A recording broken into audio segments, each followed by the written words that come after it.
It's Texaco time.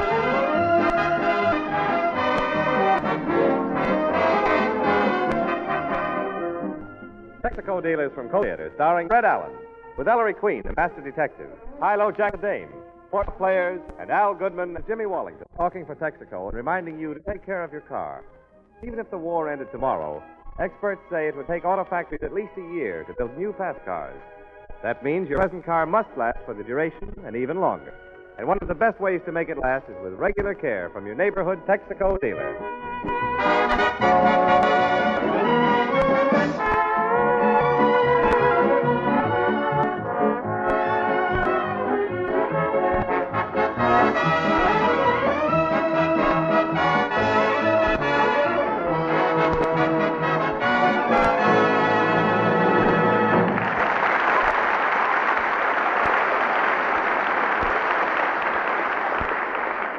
Last Sunday, when Jack Benny left the air, he said a certain comedian had to stay in radio until he got a laugh. Well, tonight we bring you this comedian. He's still trying. And here he is, Fred Allen.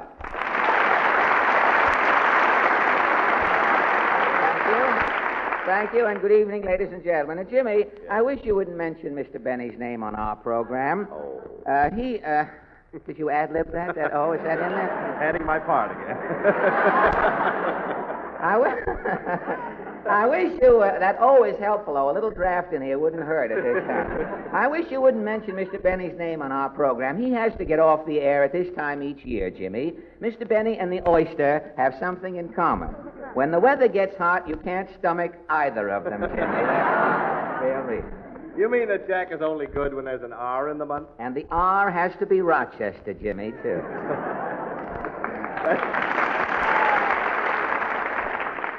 Tell me, Fred, what does Jack do during the summer? Well, he takes off his toupee and goes around with his top down most of the summer. And then some days he goes out in a white wheelchair selling good humors. He goes around. But imagine that guy saying, I have to stay on the air until I get a laugh. Well, can you really get a laugh? Oh, it will, Jimmy, it will. If Will was here, I would prove it.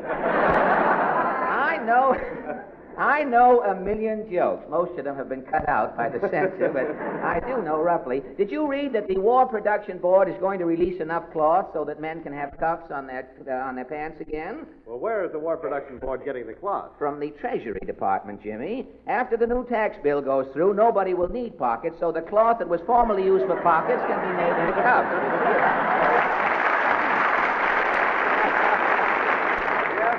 That's okay. That's not bad. And what about the milk situation, Jimmy? The mayor said if the milk drivers didn't deliver the milk, the city policeman would. Now, what's so funny about a policeman delivering milk? Who ever heard of getting milk from a bull, Jimmy? I have the pollen concession with the little flower, you'll be glad to know. Say, I can... Mr. Allen! Portland, gee whiz. Well, you're just in time, Portland. Jack Benny said that I couldn't get a laugh. Now, perhaps you can help me out. Do you know any jokes? Did you hear the one about the whack who was eating popcorn? The whack eating popcorn? She ended up with a kernel on her hands. A kernel on her hand. It looks as though you and the whack are stuck with that one. Do you know any others? Can you tell any jokes about lady firemen? Do you know why women are rushing to join the fire department? Why? It's the only place left today where a woman can find hose.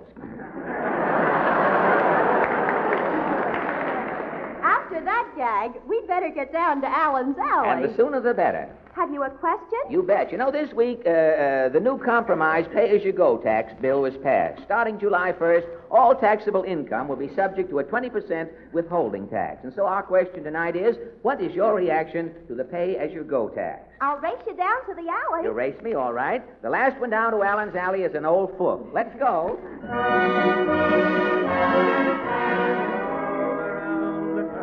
Well, here we are. Dog-tired but lock-happy, back in Allen's Alley, Portland. I'll see if John Doe is home. Good evening, Mr. Allen. Tell me, Mr. Doe, how is this pay-as-you-go tax going to affect you? I got a problem. How do you mean? Well, according to the law, after I take out exemptions, I got to pay 20% to the government. 20%, that's right. I get $48 a week. $48. Being married, I deduct $24 from the 48. And that leaves you $24 to pay your tax on. Oh, I got other exemptions. Oh, other exemptions. I'm allowed $6 for each kid. I got 5 kids. That's $30. Yeah. Well, you earn $48 a week, and your exemptions, 30 and 24, come to $54 a week. That's my problem. Well, how do you mean, Mr. Doe? Well, either the government owes me $6 a week, or I got to shoot one of the kids to come out easy. Hold on.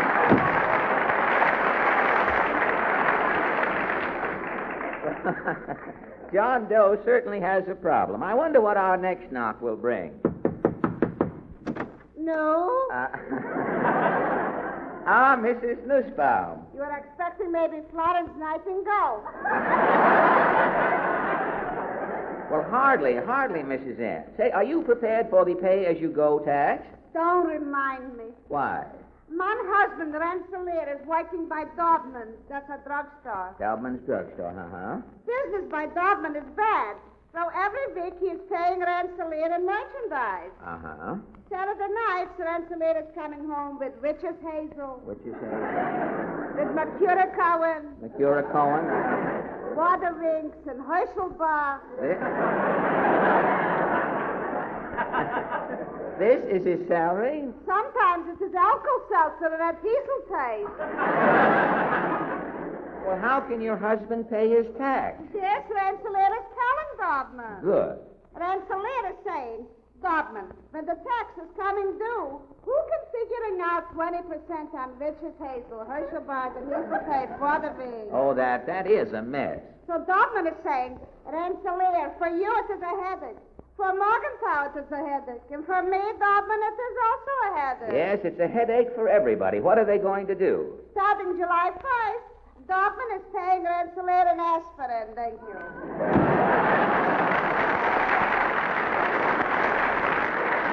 Well, with aspirin you can make a bare living, they say. Let's try our luck next door here.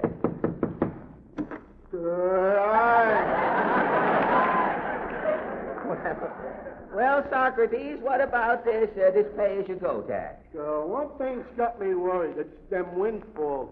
Windfalls? How do you mean? Well, according to the windfall ruling, Yeah? the 75% you save has to be on the smallest income you've had in 1937, 38, 39, or 40. Well, which was your smallest year? I ain't worked since 1912. Well, then what are you worried about? The windfall. But if you haven't worked since 1912, you don't owe anything. Now, I know with me it ain't the money, it's the principle of the thing.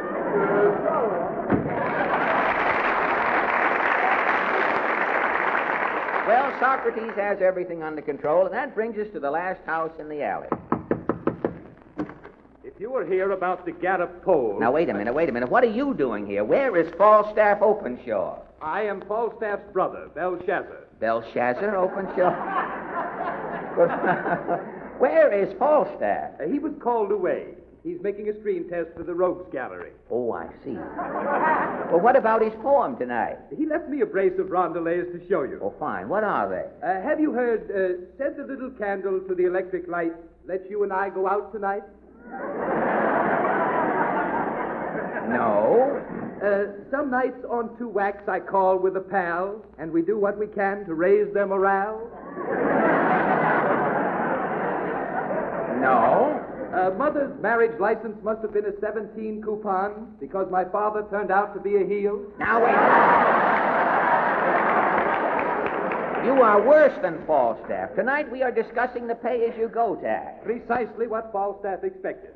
He has written a poem. And what is his tax poem called? Pay as you go. Pay as you go. Carry on, sir.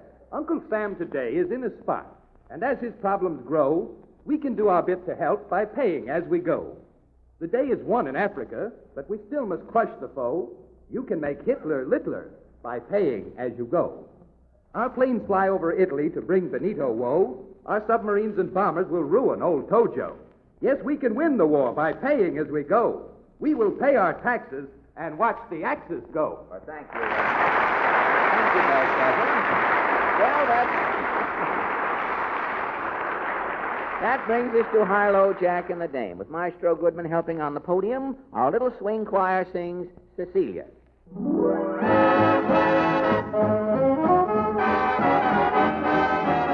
Does your mother know you're out, Cecilia?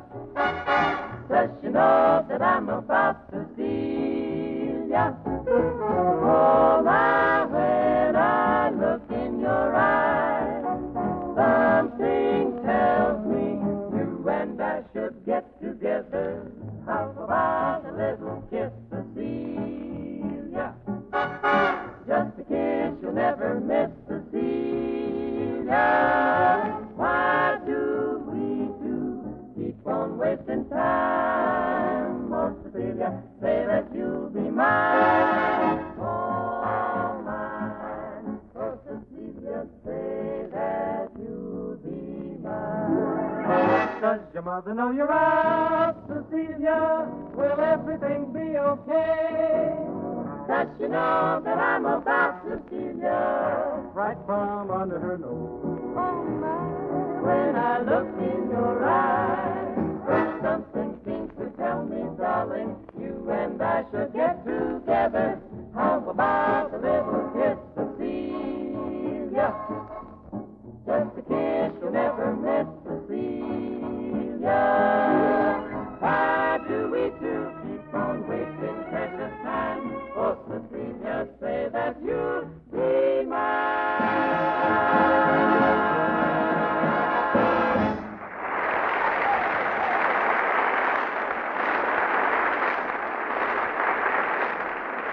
Thank you, Harlow, Jack, and the Dame. And now, Jimmy, if you'd like to sing. Sing? You mean talk, don't you? This is where I speak about Texaco. Oh, Jimmy, look, a song is worth 10,000 words. Now, you tell me what it is you're going to sing, and I'll show you how you can sing it. Well, I was going to say, let your Texaco dealer fight your car's war on wear with regular stem-to-stern Texaco attention, regular crankcase changes with Texaco's great motor oil insulated Haviland, and regular Marfac 40-point chassis lubrication. Protect your essential wartime transportation. Keep your car in the scrap and out of the scrap pile with regular Texaco care. Well, that's very good, Jimmy, but I can sing the same thing in half the time. Now, listen. Music, maestro, please.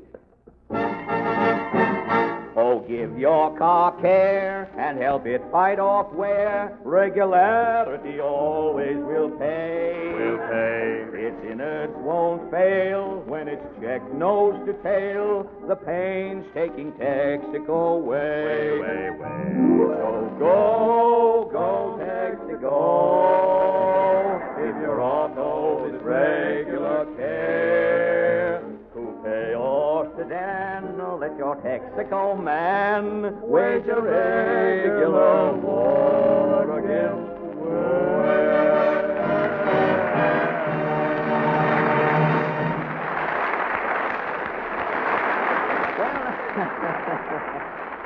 Well, that will probably set Gene Autry back 18 years, that's all. You know, I think that's why they have those wide open spaces out west. When a cowboy sings, they give him plenty of room out there. And Now, wait, Portland, don't you start. What is that? Here Comes the Bride. What is that? Mama and I went to a wedding yesterday, and that was the theme song. Oh, the theme song for the wedding. Yes, June is an outstanding month for Cupid, I must say. Was it a big affair? It was a Russian wedding. Everything was cut down. Cut down, huh? Yes, they were married by Mayor LaGuardia. Oh, that's it. We were gaining a son book, and those a rash. The OPA. You know, I'm surprised, Portland. Love? In love, I get into the arms. Portland, I think I'll lie down for a little while. Well, last week I was on the Ellery Queen program. Well, I was pretty excited when I went into the studio. I was sitting on the stage with his. Ellery warmed up studio audience by killing a couple of show to get the audience in the mood. Then and the program was on the air.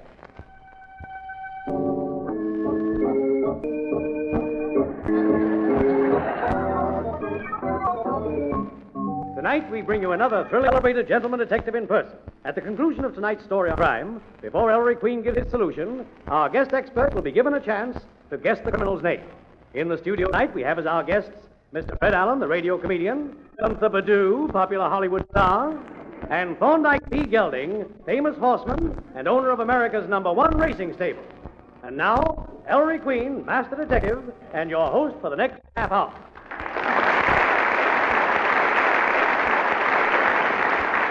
Thank you, and good evening, ladies and gentlemen. Our story that actually happened this past week. Thorndyke P. Gelding's famous horse, Count Sleet, was mysteriously shot at Melmont Park, consecutive race. Tonight's mystery is a thriller. I call it The Adventure of the Jockey Who Rode with Death. Well, Portland, the program started. Chills were running up and down my spine. I could feel the frost forming on my union suit. I made a note of every clue. The other two guests seemed to be bewildered. Gunther Badu had been drinking. He just come from the world premiere of his new picture, Mission to Milwaukee.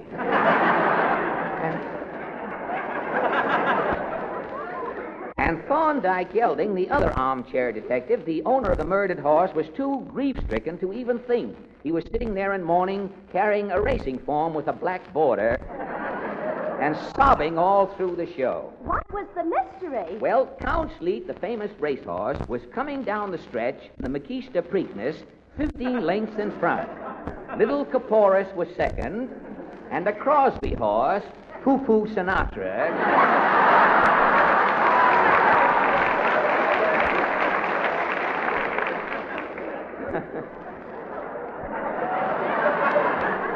Poo-Poo Sinatra was third, you see. As Count Sleet raced to the finish line, a shot rang out, and Count Sleet toppled over dead. Gosh, who did it? Well, the police were stymied as usual, but as Ellery Queen unfolded the mystery, I had the solution. It was crystal clear. As Ellery Queen finished the case, he turned to his secretary, Nicky, and said, Well, Nicky, now I know who killed Count Sleet. But, Ellery, there was no gun found. Nobody's... Nicky, I've solved the case. But first, let's give our guest armchair detectives their chance to tell us who the murderer is.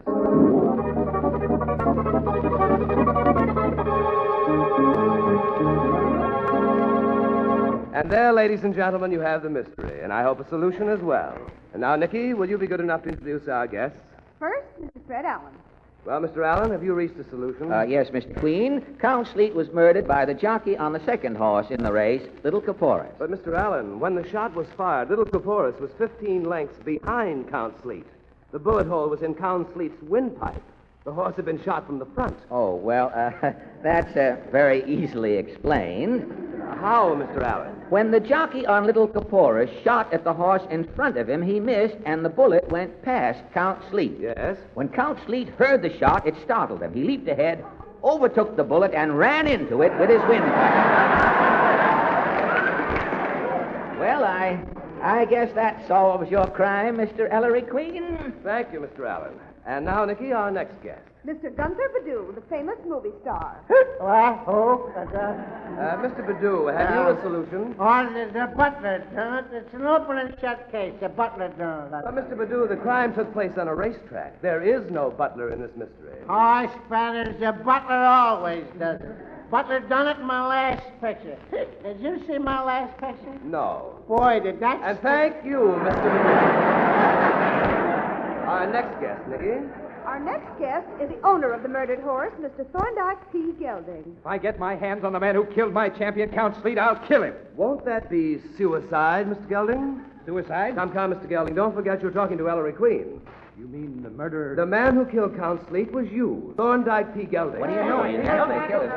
You, Gelding, killed your own horse? I had to. I couldn't stand it any longer. My horse was always winning. But why? When the other horses lost a race, their owners killed them and ate them. Other racehorse owners were getting fat. They had meat every day.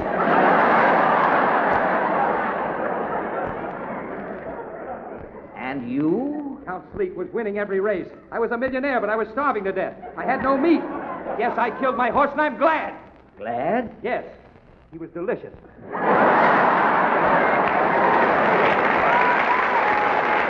case is solved. Hey, the lights are out. Turn on the lights. Nicky, who put out those lights? Somebody shot. What's going on? Oh, thank goodness the lights are on. Ellery. Yes, Nicky? Look on the floor, Mr. Gelding. Ah! Gad, Gelding is dead. Shot through the head. It's murder. I'll get the police. Yeah, the butler, John, the butler, Quiet, everybody, quiet. I, Ellery Queen, will solve this case, too. No, Ellery Queen. There is only one detective who can solve this mystery. This is a job for one long pan.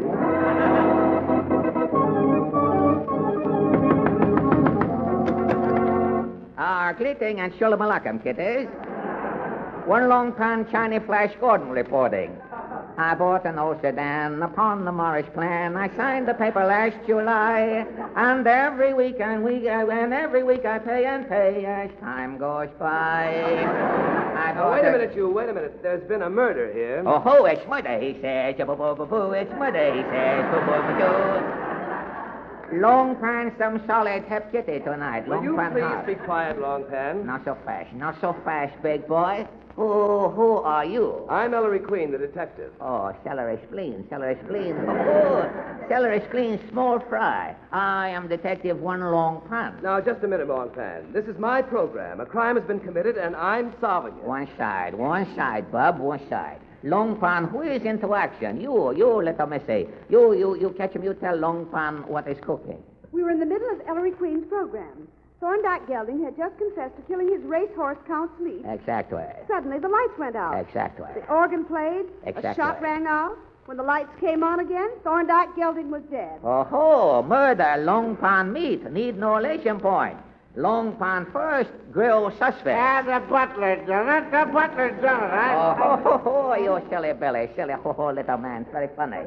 First, Long Pan gives you third degree. Mr. Badu couldn't have committed the murder. No? He was sitting right next to Mr. Gelding. There are no powder burns on Gelding's clothes. Very clever, Spellery Bean. Maybe someday you catch him guest shot on Inner Sanctum, Celery Bean. Maybe Raymond close door on you with squeak sometime. Who else here in studio? There was Hemingway, the sound effects man. Maybe Hemingway guilty. I didn't do it. Quiet, Hemingway. Long Pan examine sound effects table here. You see, Long Pan find evidence. What is it, Long Pan? A lewallower. That revolver means nothing, Long Pan. A sound effects man only uses blank cartridges in his gun. Tonight, not blank night. Real bullets in gun. You face up, Hemingway. Well, all right. Those are real bullets. But I didn't kill Gelding. Oh, no? He's right, Long Pan. This gun hasn't been fired. I told you. But why? Why, Mr. Hemingway? Why real bullets in gun, Mr. Hemingway? Well, I'll confess. I was going to kill Ellery Queen. Hemingway, you mean... Yeah, I worked my way up from small programs to your program. I was sitting on top of the world. And what happened? Other murder programs have machine guns, sirens, whistles, doors creaking, all kinds of sounds. But you, Ellery Queen, you didn't give me any sounds to show off my ability. You was holding me back. I was going to kill you. You know what this means, Hemingway. I know. Back to John's other wife.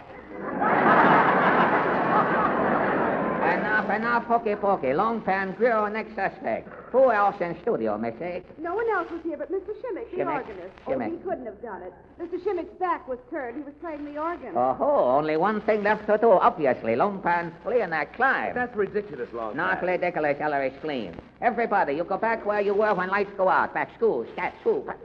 How about Gelding? He's dead. You, Mr. Hemingway, sound effects man, you sit in dead man's chair. All right. What's all they shooting for? The butler done it.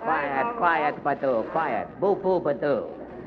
Everybody scatter in place. Now, Mr. Ellery Queen, you turn out the light. All right, you're wasting time, but here goes.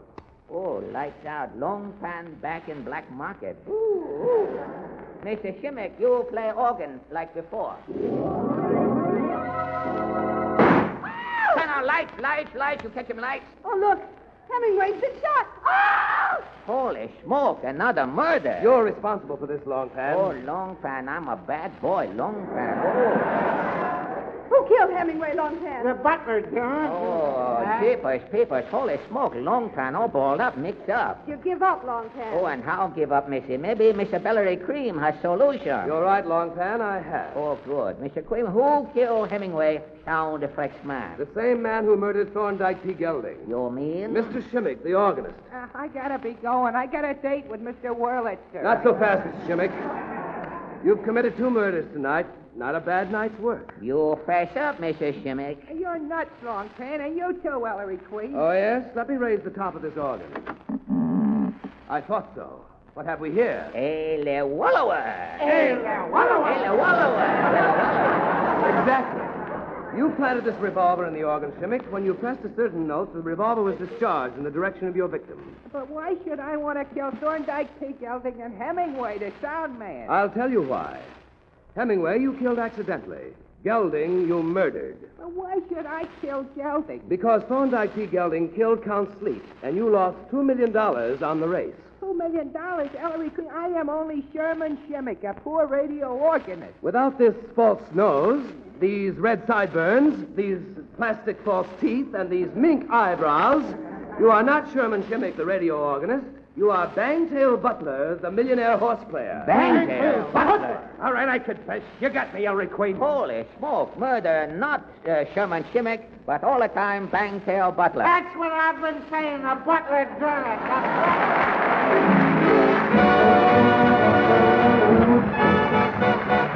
Before we close the Texaco Star Theater, I want to thank Ellery Queen for joining us tonight. Next week, our guest will be Joe Besser, star of Sons of Fun, and Mrs. Carveth Wells and her phenomenal talking bird, Raffles. Before we become a pleasant memory, I hope, Jimmy Wallington has an important message from Uncle Sam. If you're a war worker, victory may depend on your putting every possible pound of energy into your job.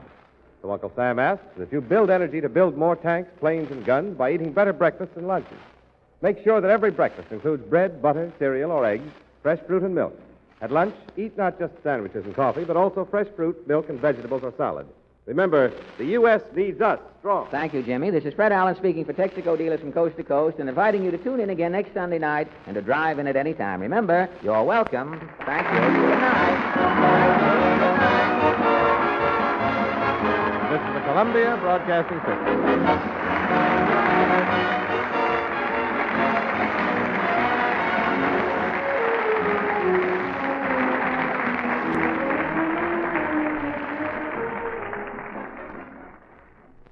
10 p.m., BULOVA, Bulova Watch Time.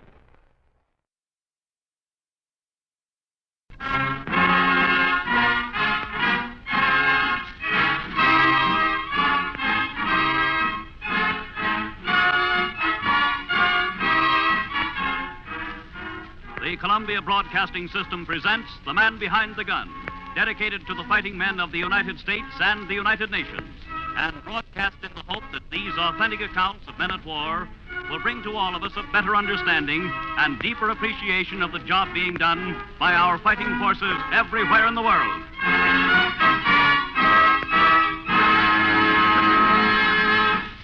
Back of the man behind the gun stands you, the farmer, the worker, the businessman, the plain citizen of America.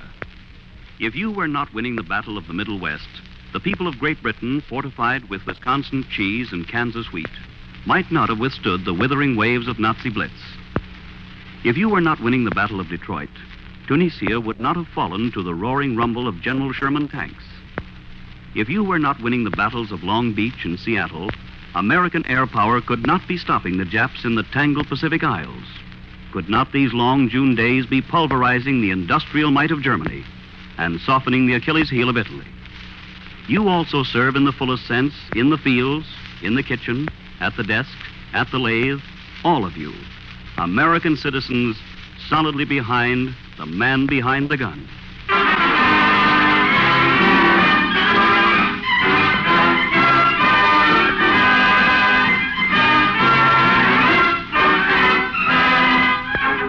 During the past months, the man behind the gun has brought you many sounds of war. The high, deadly whine of a dive bomber, the sharp staccato of anti-aircraft guns, the crack of a Garand rifle, the throbbing of a battleship's engines. But tonight we bring you a peaceful sound, a familiar sound which, like everything else, has gone to war. Tonight, the man behind the gun is a trainer of war dogs.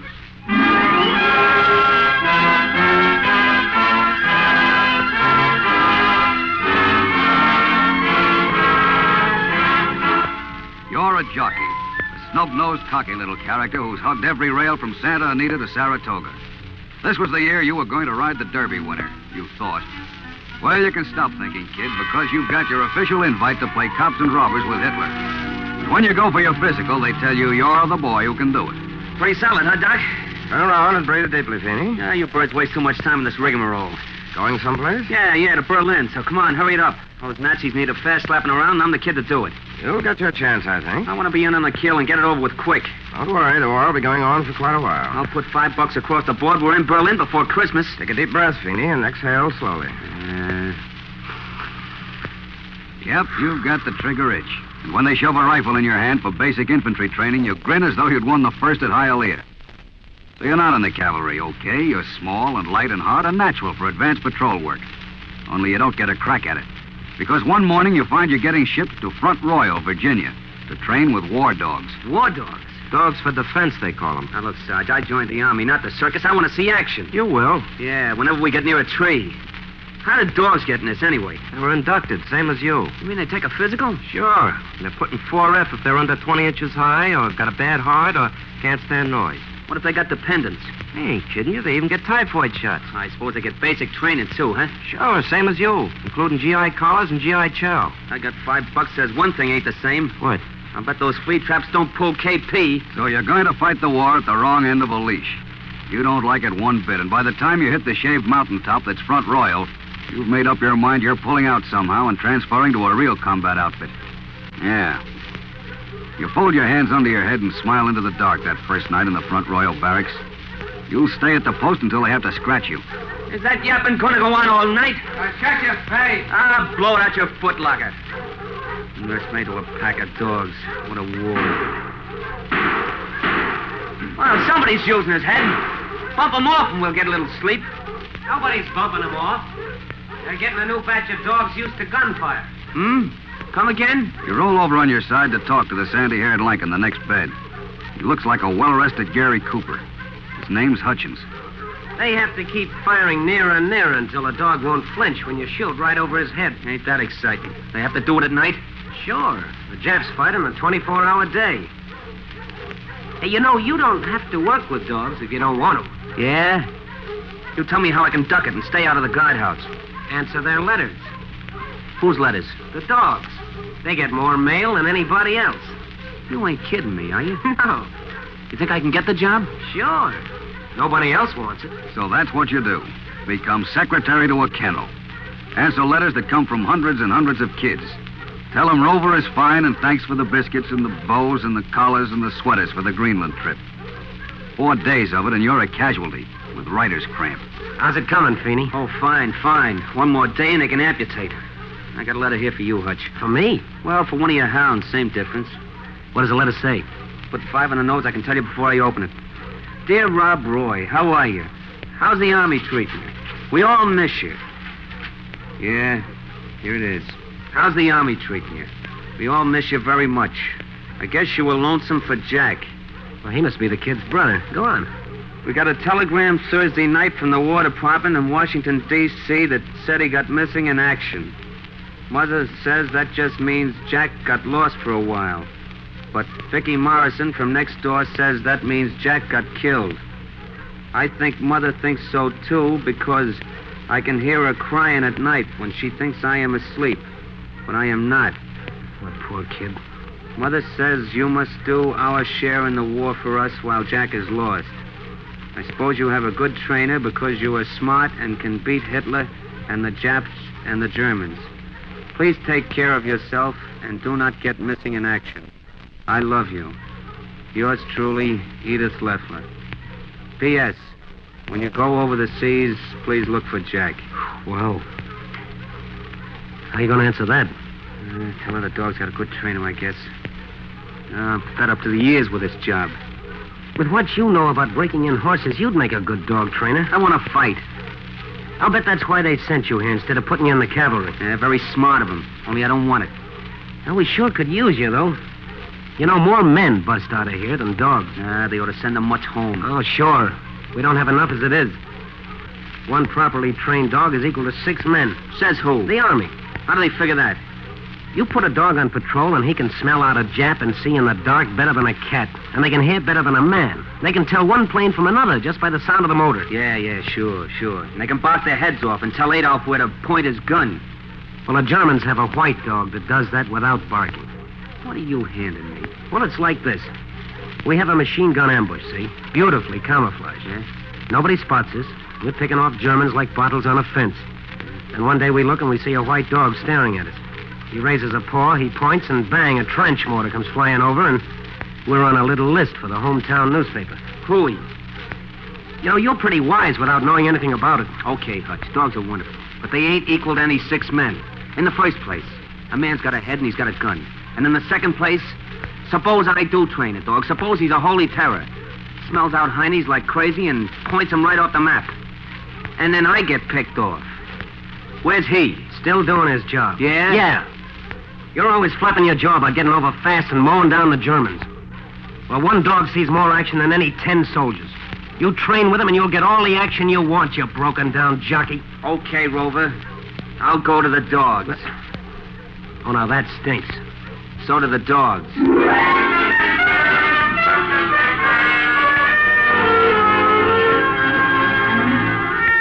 You get 4 dogs to train, so you'll be used to handling different kinds. They're all just so much GI equipment to you until one of them develops the cute trick of biting you on the butt every time you turn around.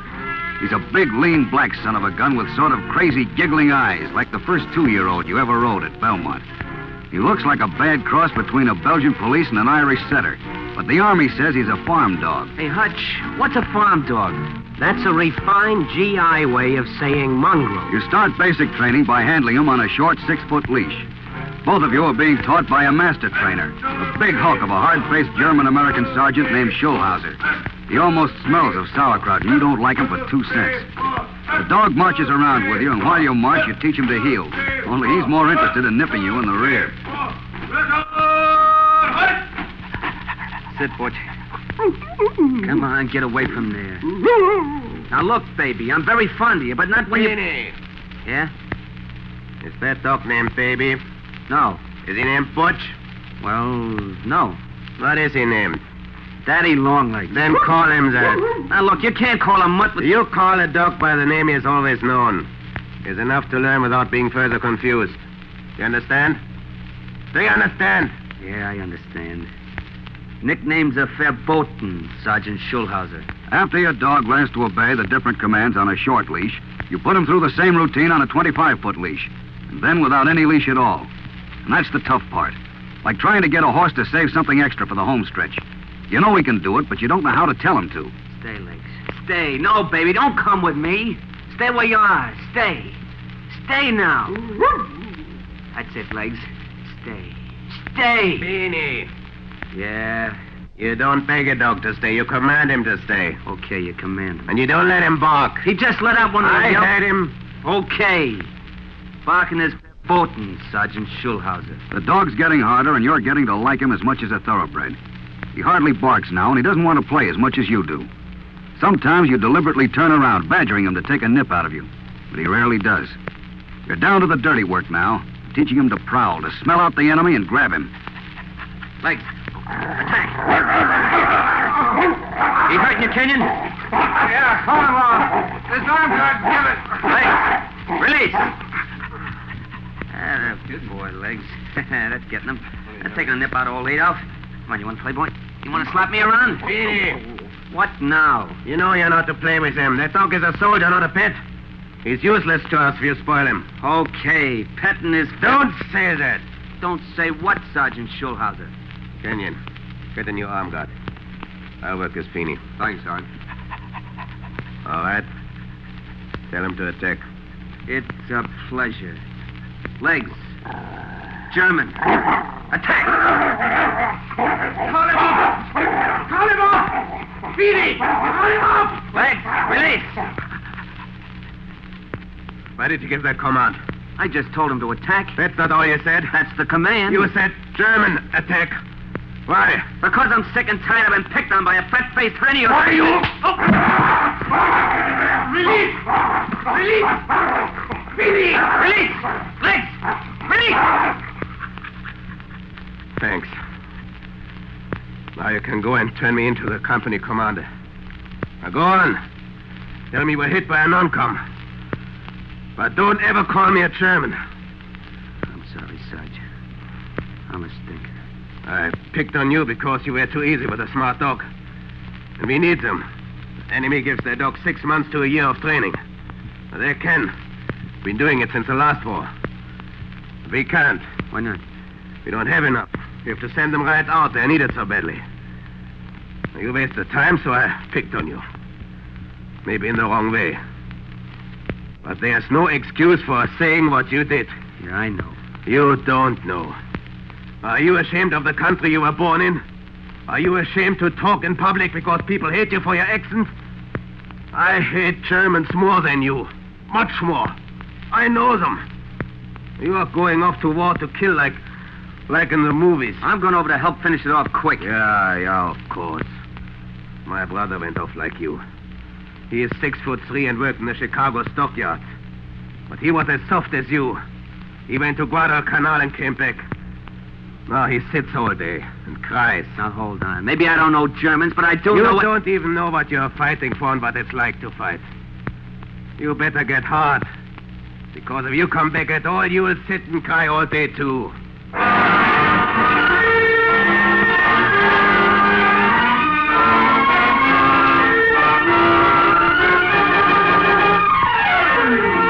Time to wonder whether you're getting hard inside or not. You haven't even got time to look at the racing form. It's near the end of training now, and the dogs are being reviewed for assignment in the field. Some are going to be scouts or sentries or pack dogs. Some are going... What do they do?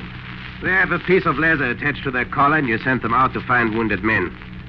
When they do, they take the leather in their mouth and come back.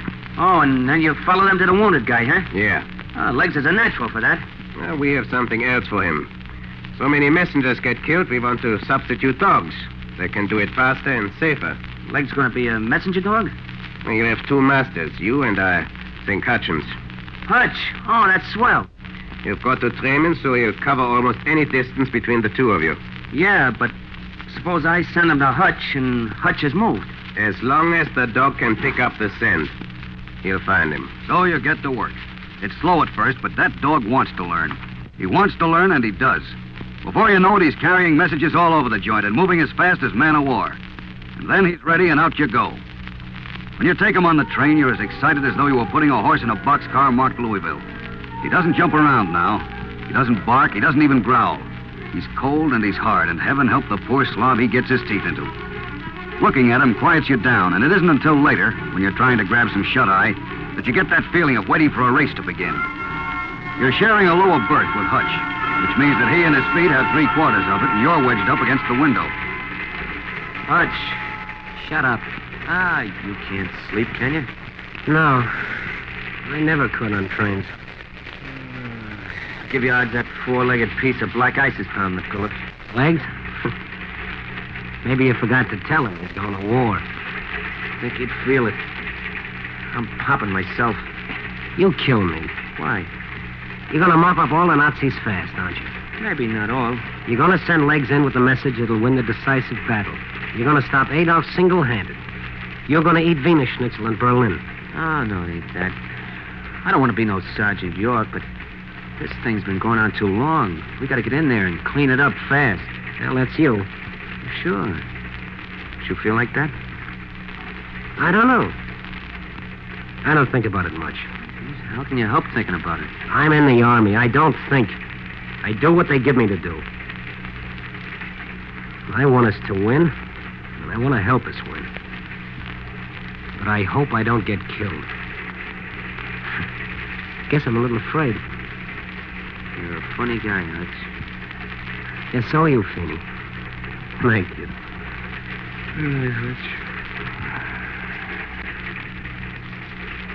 Hutch. Listen, you know what today is? It's Derby Day, Hutch. Oh, happy Derby Day. I don't even know who won. Some horse. Mistake my role, it was Count Fleet. Could be. Funny.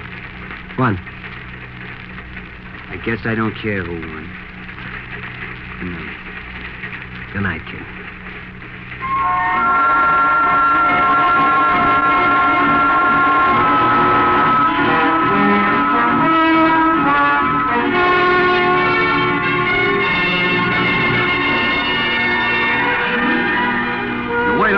kinds of lines for all kinds of things in the Army. Sometimes it seems as though half your time is spent in waiting. But none of it can stack up against waiting for a convoy to hit port. You just wait and wait and wait, and nothing happens till late one afternoon when you're up topside for a breath of air. Hey, look, friends! I hate jets. I hate Germans, too. Yeah, but I'm afraid of jets.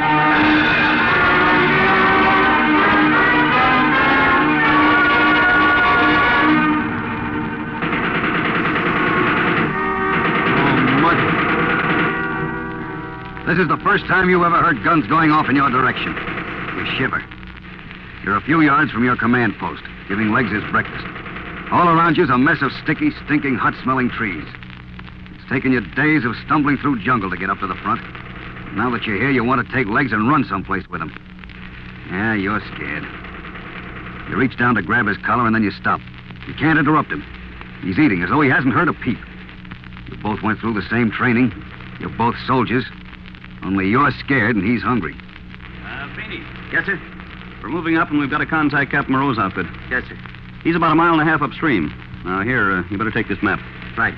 We're going to try to encircle that Jap position, so Moreau and I must keep in touch the whole time. Can I take my dog? Yes. Now, as soon as you find Moreau, get his answer to this message and send it right back with Legs. Hutchins. Yes, sir. You're moving on with us. Yes, sir. Now, Feeney, there's been plenty of fighting in there. Moreau's up to his neck, and the whole area is lousy with Japs, dead and alive. Don't fire unless you absolutely have to. You'll give yourself away. Use your bayonet. I get it. And watch out for those Japs. Sometimes they may only look dead. If they don't stink, stick 'em. Yes, sir. Lots of luck. Thanks. Look, kid, don't you think that... Shut up. He picked me. Yeah, but look, I... No. Okay. Take care of the jerk, Legs. Guess you make sure you're around when he comes back. I'll be here. You snap a leash on Legs and start out. You've only got 1.5 miles to go, but you sure wish you were riding it on Count Fleet. Only he couldn't get through this mess. The vines and branches slap in your face, and the trees are dark and shadowy as you walk carefully after Legs. You're cold. You sweat like a pig, but you're cold. You watch the dog, his head up, sniffing as he picks his way. You're almost mad at him, he's so cool and sure. But his calmness steadies you when you move on faster. You're not sure how far you've gone when Legs stops short and tugs sharply at the leash. You take it off. His tight black head moves slowly until it points at a thick clump of slimy trees and bushes. Like a black ghost, he moves into the trees. You look up and around as you follow, but his nose is down, and in a minute you see why. There's a dead Jap flat on his face in the mud, his hands reaching out under snake-like vines. You bend closer, peering at him. Then suddenly one of his eyes opens and his right hand shoots up, clutching a pistol. You're frozen cold still, but in a leap, Legs is on him, his teeth sparing into a brown wrist. Now you come to life, and sore as a boy, you raise your bayonet, plunge it down deep into flat flesh. Once, twice, 3 times. That does it. Good going, Legs. Good going. Release! You begin wiping the bayonet off on his shirt, but you're afraid you're going to be sick, so you get away fast. Now you remember what the captain said. If they don't stink, stick 'em. What a jerk. What a jerk. After a while, you slow down. That Jap was number 1. The first notch in your belt. Legs, we did it. You and me. We slit a guy. And how do you feel? You feel lousy. You don't want them to kill you, but you don't want to kill them. Until Legs jerks on the leash again. What is it, boy? This time it stinks, all right. It's a fuzz-faced blonde kid stripped to the bone, and you can see lots of bone. You can see how the Japs have sliced him, and you're sick right then and there. You feel better afterwards. And now you watch the dog's nose, hoping you'll smell out another brown butcher so you can do a job on him.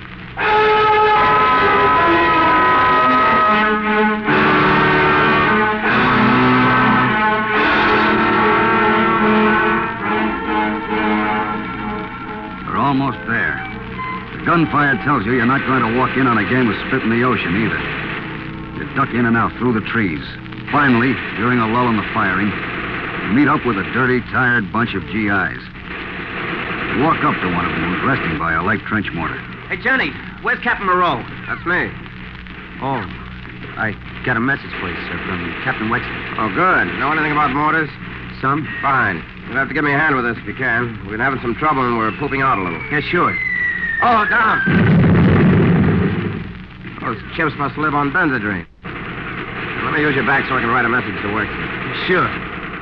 This hound never carried a message before? Not in action. Guns don't bother him. Think he'll get through? He got me through.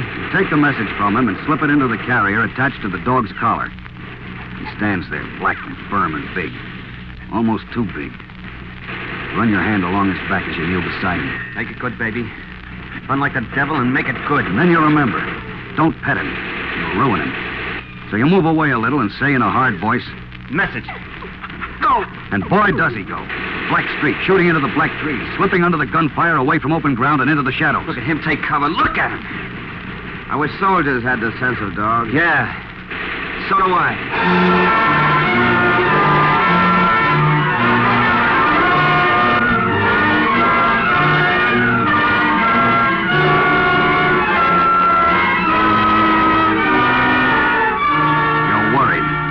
Changed position twice, and you know Moreau is waiting for that dog to get back. Waiting for an answer from Captain Wexler. It's really a good dog, Captain. Sure is a good dog. I guess it's pretty important to get that message from Captain Wexler, huh? Yeah. If we don't hear pretty soon, we'll Look, be... you couldn't use a radio or a telephone or something. No, we don't even take any. Move around too much, and the squints would intercept anything. He's a good dog and smart. Stop worrying, Feeney. He'll get through. Of course, you know things can happen, even to the best dog. He'll get through. Getting pretty thick, sir. Well, if Wexler's got that message, we can box him up. Certain. Captain, maybe you ought to send a runner out, huh? You want to go? Yeah. And what happens if your dog is looking for you? Well, You could shut up and relax. This is your first day at the rat race, isn't it? Yeah. Well, soldier, you've had an awful lot happen so far. Don't be a hog. Oh, they're getting tough now, using heavier stuff. Get on that motor, Feeney. Right. And keep your mind on it. Yes, sir. Talk now. Running back and forth among the men. Watching the guns, watching the firing, watching 50 million things. But you know his mind is always on that message from Wexler and the black dog that's got to bring it. You start worrying all over again. And then you begin worrying about handling the mortar. In 2 minutes, your mind's so boxed up in what you're doing that you don't realize something is rubbing your shoulder. Something cold, something wet. Something that feels like a dog's nose. Legs! Legs! Oh, baby, I knew you'd do it! Like you dirty, sloppy, black flea bag! Hey, Captain! Coming! Oh, you beautiful black stuff! Hey, Captain, here's your message. What were you worrying about, kid? Why, nothing. You scuff legs around while the captain reads the note. Dog lets you, but he doesn't play back. The day hasn't been very different for him. He just wants some water, and while you're giving it to him, the captain comes over. How tired is he? 3 miles couldn't knock him out. Wexler doesn't know that the Japs have shifted. He's going around the wrong way. We got to get him back this way. Legs will get to him. I'll say, this boy... Yeah? Bumped off. Oh. Dead? He was fading when the dog got there. That was fast. Jeez, that was fast. What? Nothing. Look, if he's dead and they're moving on. They're taking his body with them. Will that make any difference to the dog? You look at legs, and your eyes follow the set line of his back. No, it won't make any difference. He'll find it. Good. Here's the message. You take it and you kneel down beside the dog to put it in his carrier. You don't pat him. You don't whisper to him. He's dead. You don't nuzzle his ear. Yeah, I guess he does. He knows all right. Maybe he cares. But he's a messenger between two guys. One of them happens to be dead, but that doesn't change the job. Yeah. That dog knows this isn't cops and robbers. It's about time you knew it. You're not yelling bang, bang with a broomstick. You're not playing 3 shots for a nickel either. Your job. It's going to take a long time to finish. You're not going to be eating Wiener Schnitzel in Berlin or sukiyaki in Tokyo for a long time. There's plenty to do first. Take a look at the dog. He's waiting.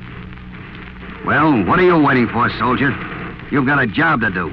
Get down to business. Legs. Message. Go!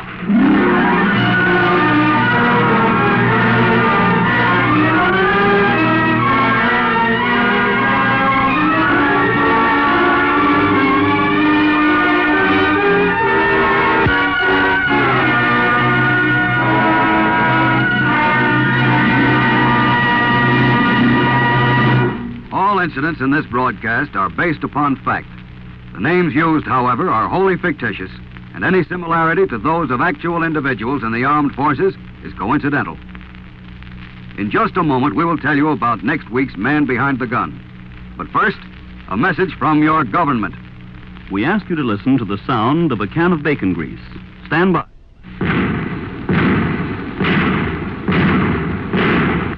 The glycerin required to fire those 5 anti-tank shells can be reclaimed from only 2 pounds of waste cooking fat. Save your kitchen fats and take them to your meat dealer who will pay you for them. Your kitchen is an arsenal. Don't pour gunpowder down the drain.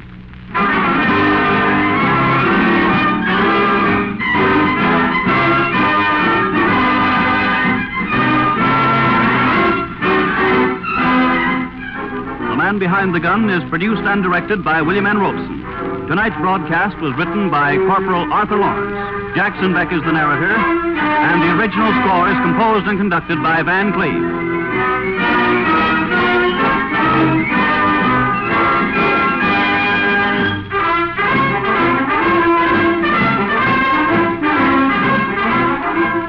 Next week, the Man Behind the Gun celebrates United Nations Flag Day with the inspiring story of our allies in action. This is the Columbia Broadcasting System.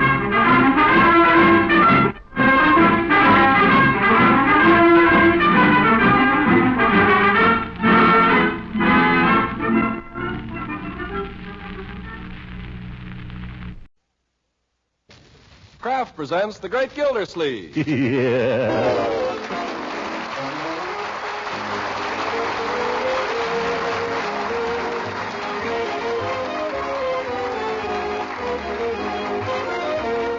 Cheese Company will also bring you Bing Crosby every Thursday night. Present each week at this time Harold Perry as the Great Gildersleeve, written by John Whedon and Sam Moore. We'll hear from the Great Gildersleeve in just a moment. But first, have you seen the new chart of the basic 7 food groups just released by Uncle Sam? Well, if you follow this guide and serve foods from each of the 7 groups every day, your family will be well nourished. The chart includes margarine fortified with vitamin A. So if you serve Parquet, the vitamin A fortified margarine made by Kraft, you're meeting an important requirement of good nutrition and being doubly economical at the same time. For besides costing so little cash, Parquet margarine takes only 5 red ration points a pound. It's one of the best energy foods you can serve, and what's more, Parquet is famous for flavor. It's a wonderfully satisfying spread for bread, an appetizing seasoning for hot vegetables, and a real flavor shortening for baking. Yes, and it's grand for pan frying, too. So for fine flavor, for double economy, and for good nutrition every day, serve Parquet, P-A-R-K-A-Y, Parquet margarine made by Kraft.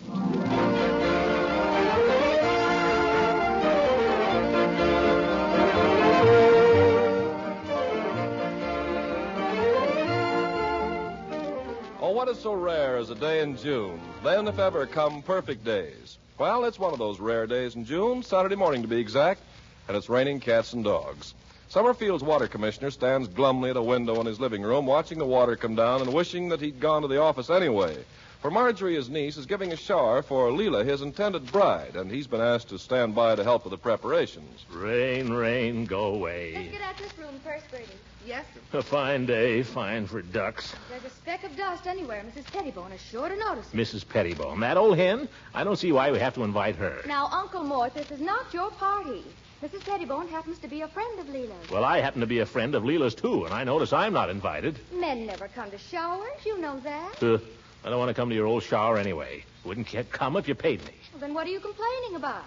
Now, Bertie, when the ladies arrive... Who's complaining? I merely remarked that Mrs. Pettibone is an old hen. I have a right to my opinion, haven't I? When the ladies arrive, Bertie... You haven't answered my question. Have I or have I not a right to my opinion? Oh, Uncle Mort, I'm busy now, and you're an old grouch. Now, get out of here. Come on.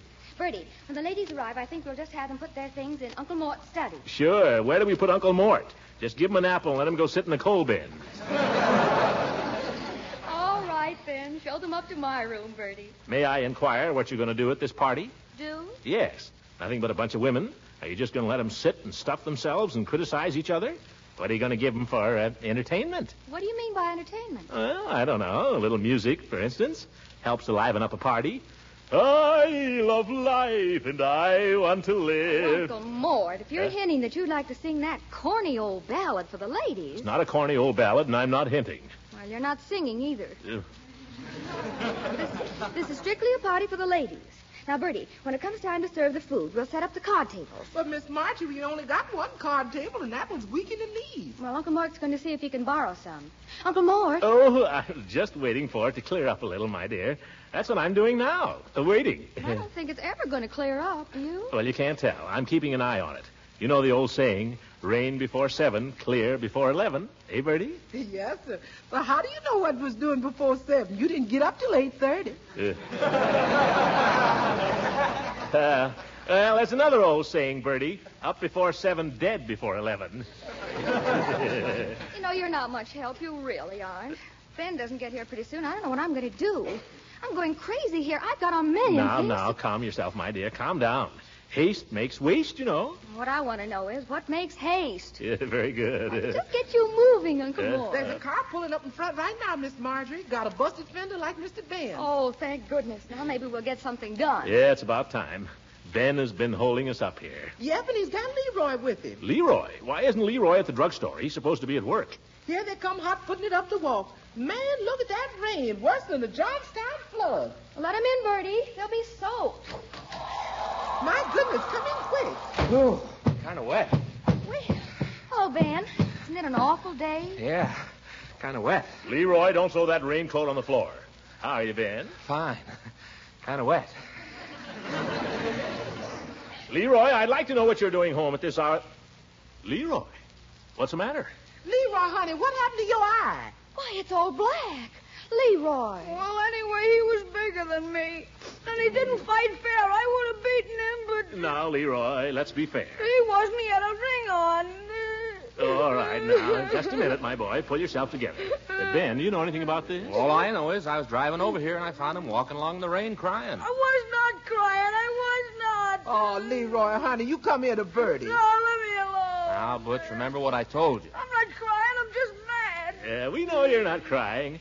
Tell us how it happened, my boy. I didn't do a thing. He just all of a sudden hit me when I wasn't looking, with a ring on, and his knuckles stuck out. They did?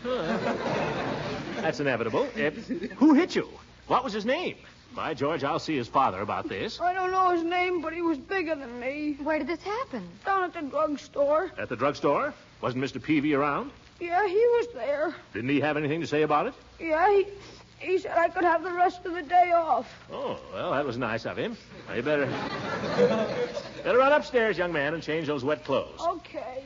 One of these days, I'm going to give you a little instruction in the art of self-defense, Leroy. And when you come down, Bertie's going to fix that eye for you. I know how. Oh? How does it happen you're an authority on black eyes, Bertie? Well, Mr. Gildersleeve, with my first husband, they was chronic. Yeah. Oh? What was the treatment he favored? Beefsteak. Inside of 3 days, the eye's as good as new. Oh, well, it may be a good cure, Bertie, but it's obsolete. Now, these days, people get black eyes just trying to get beefsteak. Uncle Mort, I hate to keep after you, but we've got to get those card tables for Mrs. Pettibone. Oh, card tables, certainly, my dear. Ben and I'll go get them, won't we, Ben? Huh? Sure. What? Just have to borrow a few card tables. And the punch bowl. And don't forget, you've still got to arrange to get Leela over here. Leela? Oh, yes, my goodness. Don't give it away now. Remember, we want the whole thing to be a surprise. Surprise. Don't worry, just leave it to your Uncle Mort. Come on, Ben. We'll have to take a car, I guess. Yeah, kind of wet. Yes.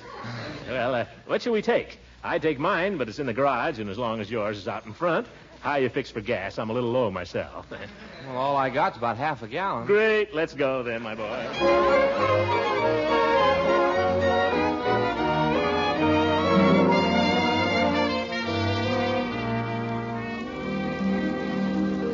Yeah, this is it, Ben. Yeah, Dr. Manfred Pettibone. Manfred? Yeah, he must have studied medicine so people would call him Doc. Where's the doorbell? Wouldn't you think a doctor would have a doorbell? Well, maybe that's it. That's there. What? For goodness sake, a bell you twist? I haven't seen one of those in 20 years. Listen to this, Ben.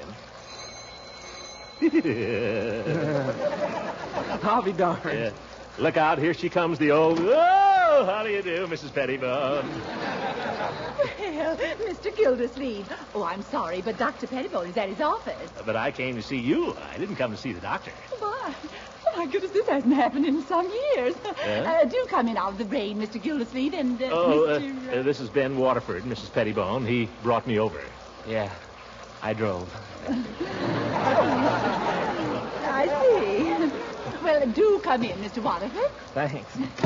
Oh, now I know who Mr. Waterford is. You're the young man who's been casting sheep's eyes at Marjorie for so long, aren't you? Oh, no, I just been hanging around. Oh, now, I imagine you've been hanging around Marjorie the way a bumblebee hangs around a flower garden. Every once in a while, that old bee steals a little honey. Not me. I never even touch anything.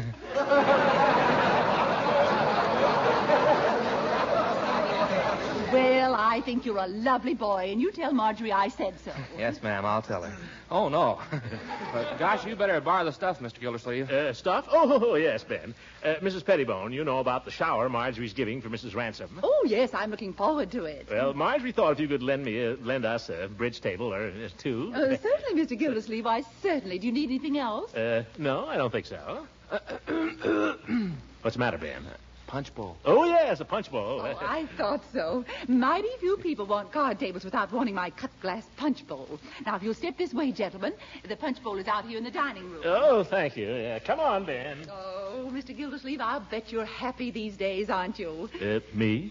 Oh, I remember how happy Manfred was in the days before we were married. Yeah, sure he was. So was I. Of course, I know Mrs. Ransom is so happy. I'm awfully glad she is, because often when a woman's marrying for the second time, it's so difficult to avoid comparisons. Oh, but I must say your Leela is simply radiant these days. I saw her in the furniture department at Hogan's yesterday, and she was having a marvelous time. What was she looking at? Everything. She looked at a dining room suite and a living room suite and a playroom set. Playroom? Leroy's too old for a playroom. Mr. Gildersleeve, this was a grown-up playroom, like the stars have out in Hollywood. I believe they call them rumpus rooms. Oh, so? Yes. Oh, reading about them, I've often thought it would be thrilling to have a little rumpus with Humphrey Bogart. Yes, where is the punch bowl? Oh, of course, you've got to hurry back. Well, now, here, you'll be awfully careful of this, won't you? It belonged to my father's mother. They were the Whites of Terre Haute. Oh, yes, I'll be careful. And, Mr. Waterford, you'll be careful of the tables. This one is a little weak in the leg. Oh, yes. Well, thanks, Mrs. Pettibone. I may see you this afternoon at the shower. I hope so. Yeah. Oh, look at that rain. Gosh, can't run with two card tables. Footsteps are slippery. We'll be all right. Goodbye, Mrs. Pettibone. Goodbye. Bye. Yeah. Now, take it easy, Ben. Take it... Oh! Hey, look out, Mr. Gildersleeve. Seriously, Mr. Gildersleeve, did you crack my punch bowl? No, but by George, I certainly bruised my bridge table.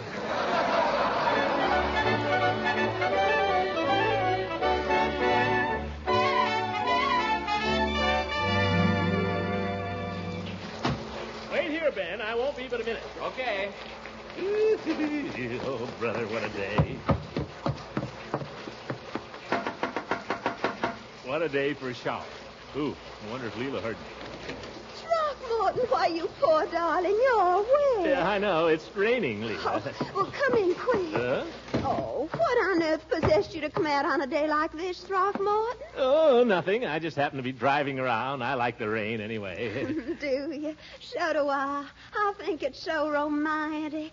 I just don't like to go out in it is all. By the way, Leela, what are you doing this afternoon? This afternoon? Why, I don't know. What are you doing? Me? Mm? Oh, well, I'm afraid I'm going to be busy this afternoon. Oh.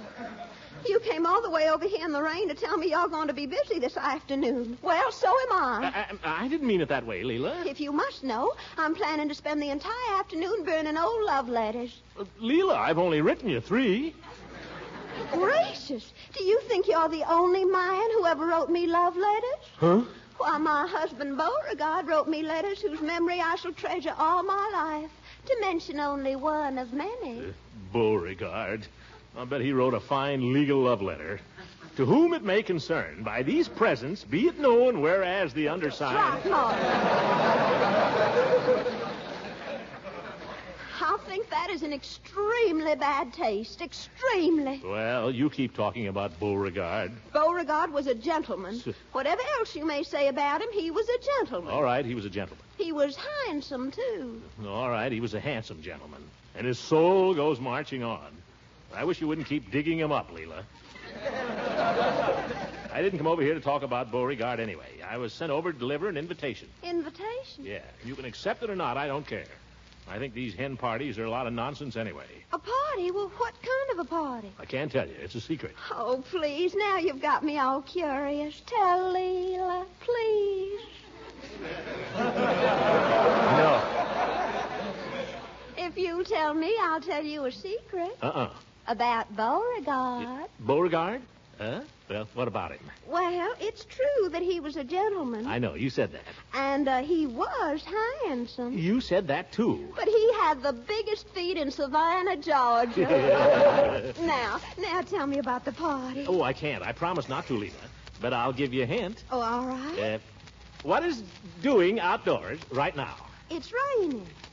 What's another word for it? Pouring. No. I'll tell you, Leela. What do you see a rainbow after?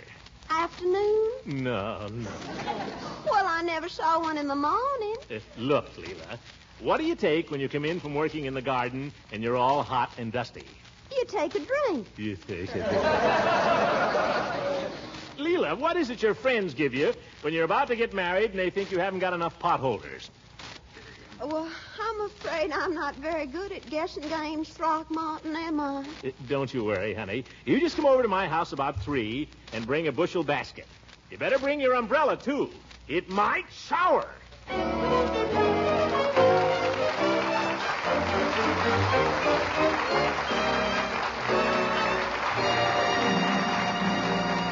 Great Gildersleeve will be with us again in just a few seconds. Meanwhile, do you know that there are 2 people you can help by planning your grocery shopping in advance these days? The first one is you.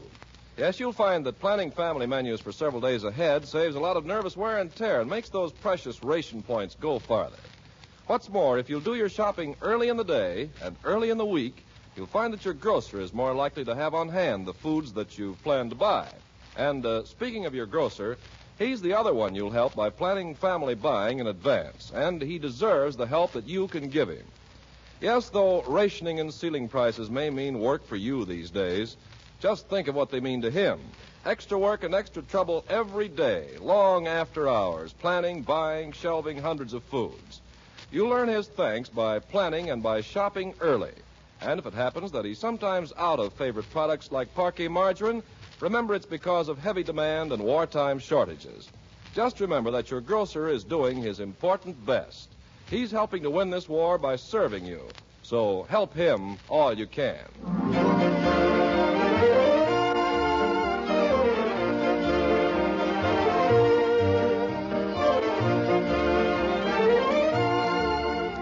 Now let's see what's happening to the Great Gildersleeve. In all the confusion of getting the house ready for Leela's shower, the head of the house has become something of an orphan. For lunch, he was handed a meager sandwich and a glass of milk and told to eat them in the laundry. And now he's been dispatched to the drugstore with Leroy to pick up the party ice cream. For some reason, Leroy prefers to wait in the car outside while his uncle goes into the shop. By George. Hello, Mr. Gildersleeve. Oh, Phoebe. Did you order this weather? No, Mr. Gildersleeve, I didn't, but I ordered an extra supply of Alcazino on the strength of it. Alcazino? For colds. I never used the stuff. It cures a cold, does it? Well, no, I wouldn't say that. But it goes well with it. Does no harm and has a mildly unpleasant taste. Yeah, well, I'll have to try it sometime. Did Marjorie phone you about the ice cream, Peavy? Yes. Yes, she did. I have it waiting for you, all wrapped up. Good. Say, what's this I hear about Leroy getting into a fist fight down here this morning? Oh, that was very regrettable. Very.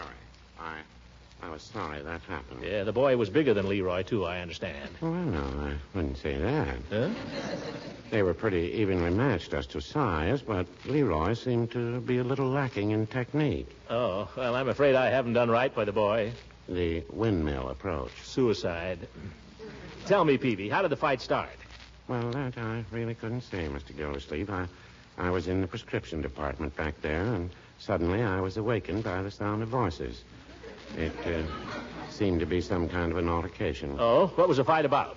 Well, I believe it had to do with the comic books. It seems Leroy ordered the boy to keep his hands off them, and the boy refused. So Leroy took steps. I was sorry it happened. Well, I guess it didn't do him any harm, but it was nice of you to let him off for the rest of the day, Peavy. Oh. Is that what he told you? Yeah. What do you mean? Well, the fact of the matter is I dispensed with Leroy's services. You did? As of this morning. Sure. I was sorry to do it, but we have a rule here. Never hit a customer. Well, no wonder he didn't want to come into the store with me. Wait till I get that kid home. Oh, now, Mr. Gildersleeve, boys will be boys.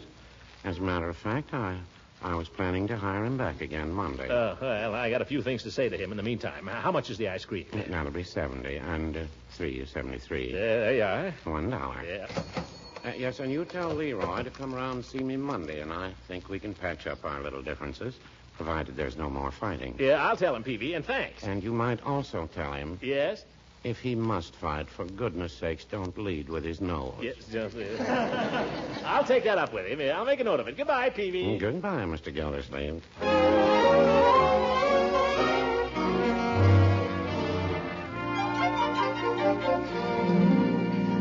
Uncle Mort, what time did you tell Mrs. Ransom to come? 3, my dear. And don't worry, the tables and everything look wonderful. Oh, thank you.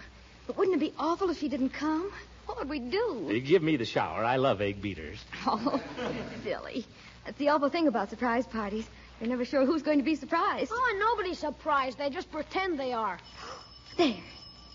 Not Leela. We have a little signal. Yes, I know. I bet it's Mrs. Pettibone. Yeah, she'd hate to miss anything. Now, you get out of sight, Uncle Mort. You too, Leroy. Judge Hooker. What? Why, that old... Marjorie. Hello, Leroy. Well, where'd you get the black eye? Oh, heck, I was just beginning to forget it. I just dropped in to see if you needed any card tables, Marjorie. I hear you're giving a party. Oh, well, thank you, Judge, but we really don't need any more. I've got one right here in the car. Just happened to be passing, and, do I, smell chicken salad? You might. Well, nothing I can do to help. No, not a thing, Judge. I'm sorry if you've gone to any trouble. That's all right. I haven't a thing in the world to do this afternoon anyway. I just happened to be passing by. Put down that olive, Hooker. No, you made me swallow the pit. Don't worry, it wasn't a pit. It was a pimento. Thank goodness. Well, I can see you're all busy. As I say, I just chanced to be passing, and I... Well, I'm sorry, Judge. I'd ask you to stay any time but this, but, see, I'm giving this party, and it's for ladies only, so you'll just have to go on home. All right, Marjorie, I can take a hint. And you needn't laugh, Uncle Mort, because you won't be at the party either. Your job is to entertain Leroy this afternoon. Hooker, you get out of here. I'm going. Have a nice afternoon, Gildy. Marjorie, you don't mean that. I do indeed, Uncle Mort. Can't I even stay till Leela gets here? No. But, Marjorie, I'm the bridegroom. Yes, but this isn't the wedding. Oh. It's the shower for the bride, and if you want it to be successful and pleasant for Leela, keep Leroy happy. Keep Leroy? All right, my dear, for you and Leela. Gosh, sis, just to give Mrs. Ransom a couple of pots and pans, do I have to spend a horrible afternoon? Young man, it's going to be horrible for both of us. Go into my study.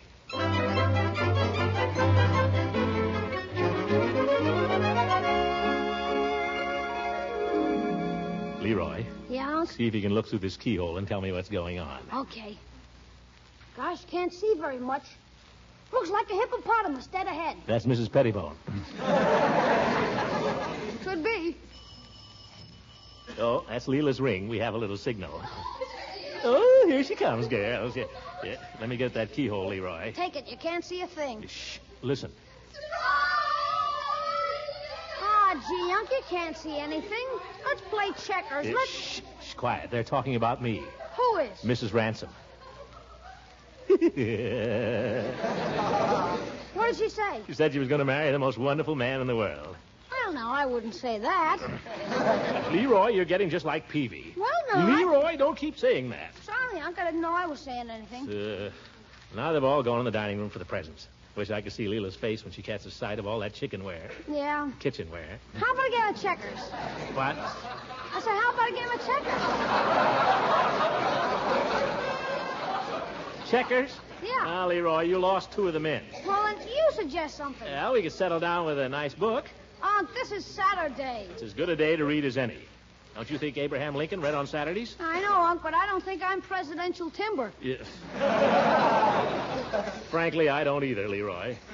Wait a minute, I've got an idea. What? We'll go down in the cellar, and I'll give you a boxing lesson. Oh, gee, Unc, with my black eye and everything, I might get hurt. Don't worry, I won't hit you in the eye. I don't like the idea, Unc. You're pretty strong. Leroy, this will do you good. Make a man out of you. Put spring in your step and sparkle in your good eye. I love life, and I want to live. Oh, for corn's I sake. love life. Lord, they can hear you all over the house. Oh, but I... All right, Leroy, come down in the cellar, and I'll... Come on.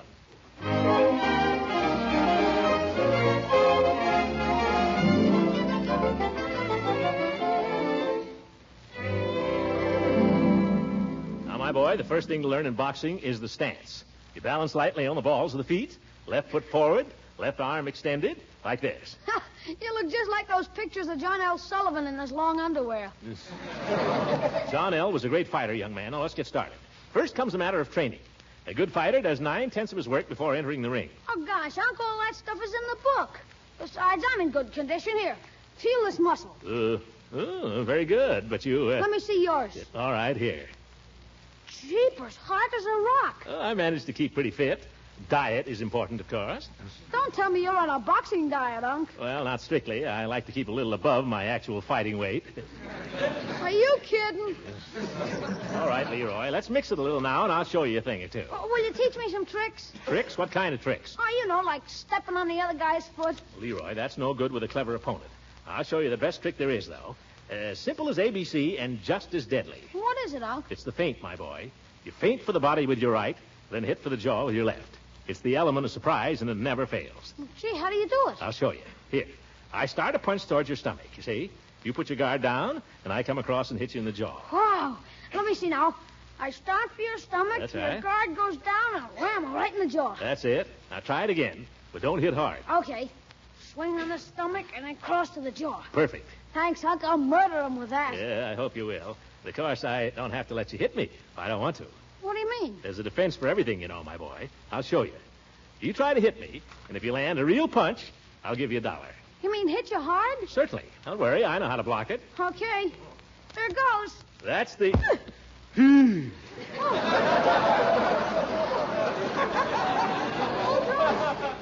I forgot to faint. Unc, what's the matter? I can't breathe. Unc, I'm sorry. I didn't mean it. Help! Finally, Bernie, help! Oh, gosh, what'll I do? Mr. Gildersleeve, what are you doing to that child? I hit him, Bernie. What? Uncle Mort, I asked you to keep Leroy happy. He did, Ma, he did. I see. Mort, what's the matter? Can't get my breath.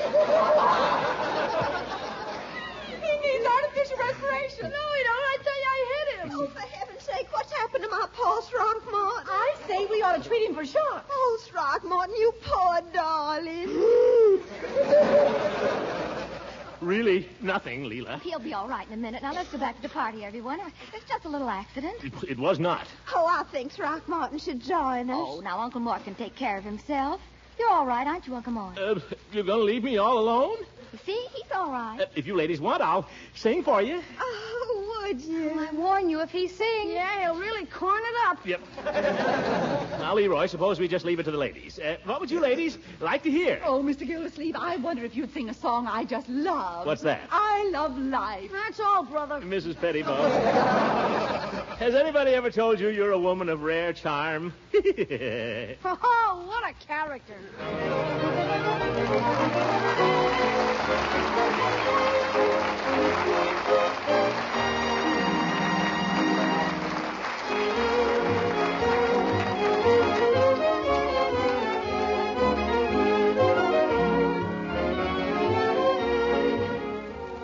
Oh, look at all the presents. Just think there really, truly are Throckmorton for our own little house. Yeah, quite a haul, Leela.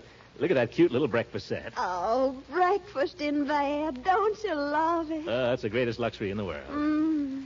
Darling, I'm so glad I'm marrying somebody who appreciates breakfast in bed. You know what? I love to think of us living all by ourselves way off somewhere in a tiny cottage. With geraniums. With geraniums. And we wouldn't have a care in the world. Every morning just sleep late as you please. Yeah. Till finally I open my eyes and there you are tiptoeing in with my tray. Leela, I've just decided something. What? We're going to take Bertie on our honeymoon. Good night, everybody.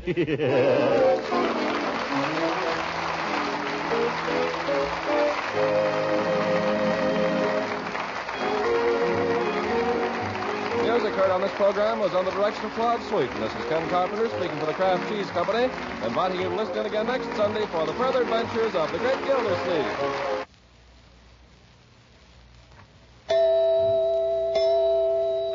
Can any of you remember the old Broadway hit play called Come Out of the Kitchen?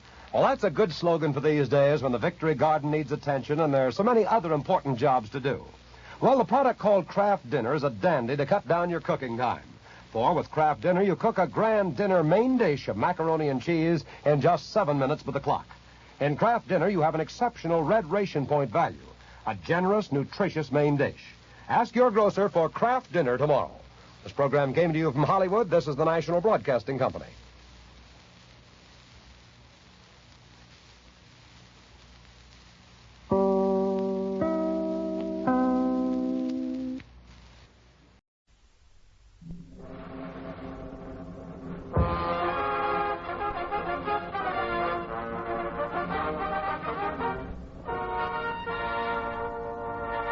For you fighting men of the United Nations, it's Jubilee.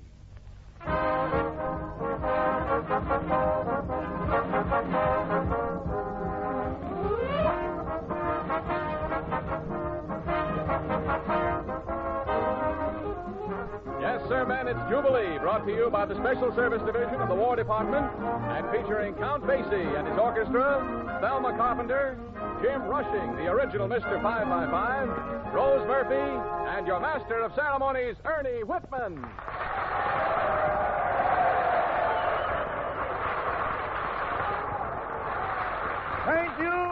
Thank you. The help elevator starting this ride in the Jubilee department store. On the first floor, we have Jam, Jive, Solid Sending, Count Basie, his orchestra, and Basie Boogie.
The whole mess of boogie. And, of course, that was Basie at the piano. Well, we'll buy some of that, brother. Now we're heading for the zoot floor. Shorts and flats for all the cats. Singing that sweet with a girl, that's all Reet. Thelma Carpenter with Don't Get Around Much, Empty More.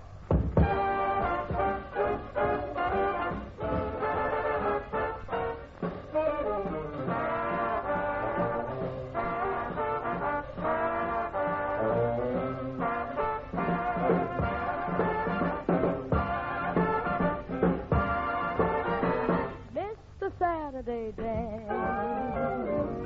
Heard they crowded the floor. Couldn't bear it without you. Don't get around much anymore. Thought I'd visit the club. Got as far as the door.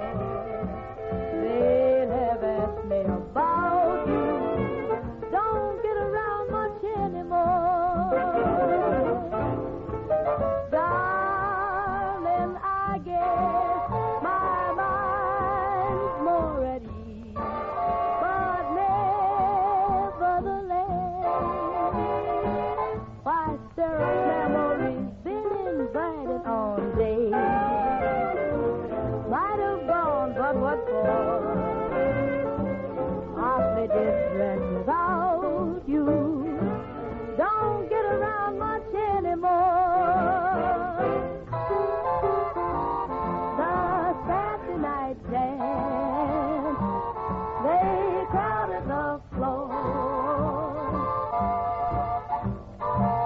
Don't get around much anymore. Darling, I guess my mind's more at ease, but why Sarah's memory's been invited on days. Might have gone, but what for? Awfully different without you. Don't get around much anymore.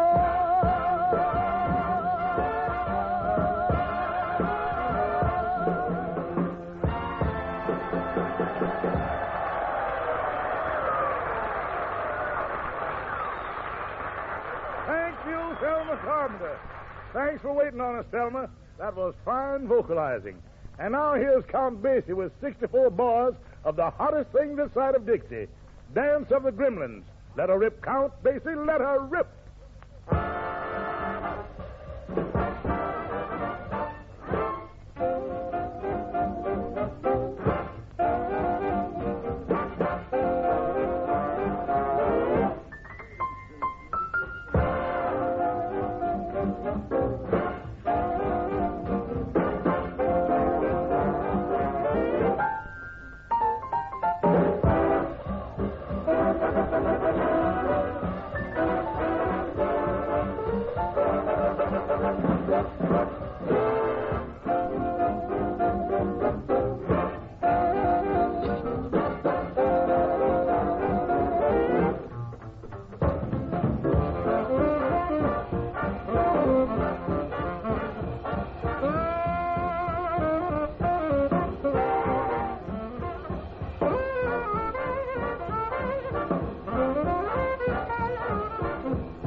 Count Basie, that was really solid. Well, look at the crowd that's going up to the third floor. Rose Murphy, you sure got a lot of gators at your counter. Manipulate your digits, Rose, and let's hear Time on My Hands.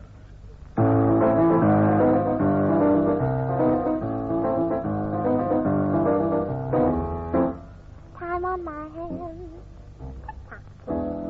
Time on my hands. Tick-tock. Time on my hands.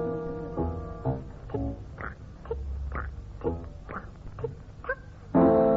Time on my hands. Cookie. Time marches on. That's right. Time on my hands.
That was peachy, peachy, peachy. Men, comes time to wiggle my jawbones for some jotting. If you like to be dug solid and deep, email your request for Man-Made Our Music to Jubilee Special Service, Los Angeles, USA. You jot it on the cuff, we'll send you the stuff. If you like us, leave us know it. Make a note on a pad, 'cause we can be had.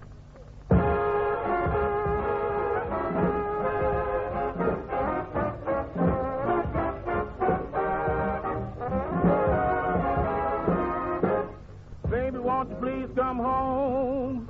You left the daddy all alone. I have tried in vain, never no more to call your name. When you left, you broke my heart, but that would never make us part. Every hour in the day, you can hear me say, baby, won't you please come home? We need loving. Baby, won't you hurry home? Baby, won't you please come home? Left your little daddy all alone. I have tried in vain, never no more to call your name. When you left, you broke your daddy's heart, but that would never make us part. Every hour in the day, you can hear your daddy say, oh, babe, won't you please come on home? Daddy needs loving. Baby, won't you please come home?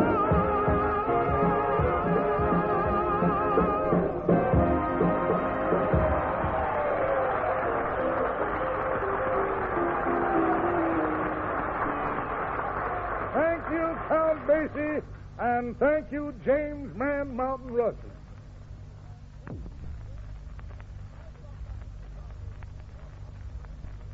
Now let's drop back and see if Count Basie and his boys are running a special on anything.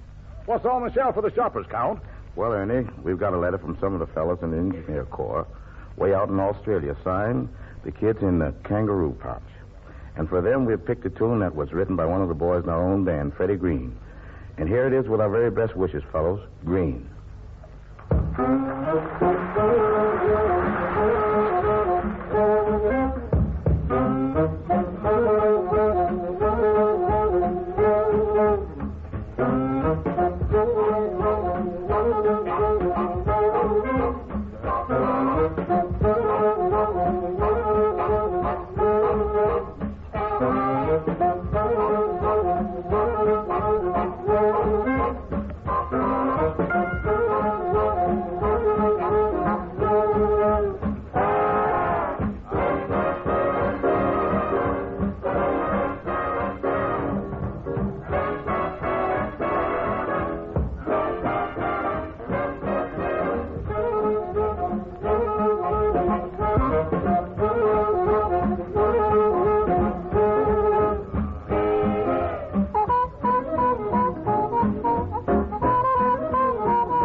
Count Basie.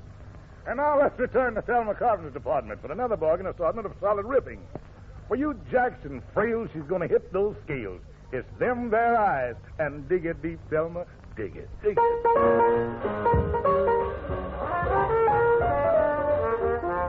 I fell in love with you first time I looked at you. Them there eyes. You've got a cute little way of flirting with your eyes. You make me feel so happy. You make me feel so blue. Falling, no stalling, falling in a great big way for you. My heart is jumping, started trumping with your eyes. Look out, brown eyes, if you're wise, oh wise. Sparkle, bubble, they get you in a whole lot of trouble. Look out, mister, talking about your eyes. Say I fell in love with you the first time I looked at you. Them there eyes, you've got a cute little way of flirting with your eyes. You make me feel so happy, make me feel so blue. Falling, no stalling, falling in a great big way for you. My heart is jumping, started jumping with your eyes. Look out, brown eyes, if you're wise, oh wise. Boggle, bubble, they get you in a whole lot of trouble. Look out, mister, talking about your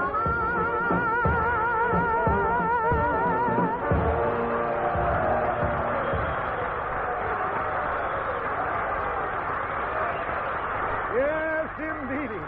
That Carpenter really nails them down. Well, here's Rose Murphy behind the counter again. But before you sing your next song, Rose, I'm curious about this chi-chi business.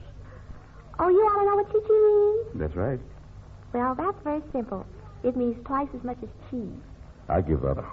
And me too.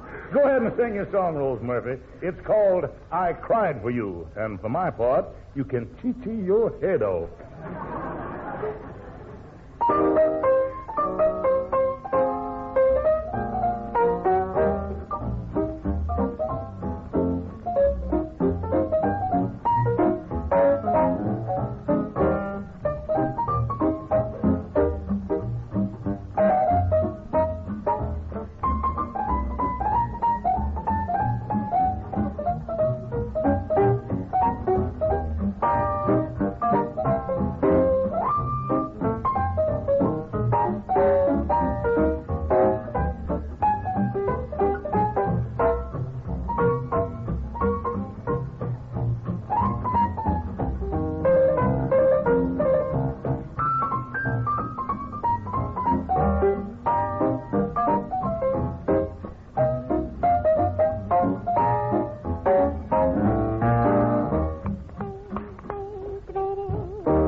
Went up another floor. We're passing the gutter department, so I can tell we're on the home stretch. What kind of finale have you cooked up, Count? The 1 o'clock jump. Oh, the 1 o'clock jump. Well, let her go. Jump it. Jump it.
solid. Well, we can't go up any higher because we hit the top floor on Jubilee for this time. We hope you like the shopping, fellas. Count Basie, Selma Carpenter, Jim Rushing, Rose Murphy, and all the other salesmen did their best to give you what you wanted. And they all want to be back at the counter serving you soon again. Ain't that right, Count? Ernie, you never beat up your chops to nothing more right. How, boys? Until we're with you on another Jubilee shopping spree, this is Ernie Whitman vibrating his vocals for all of us. Clamp you now and dig you later. So long and good luck.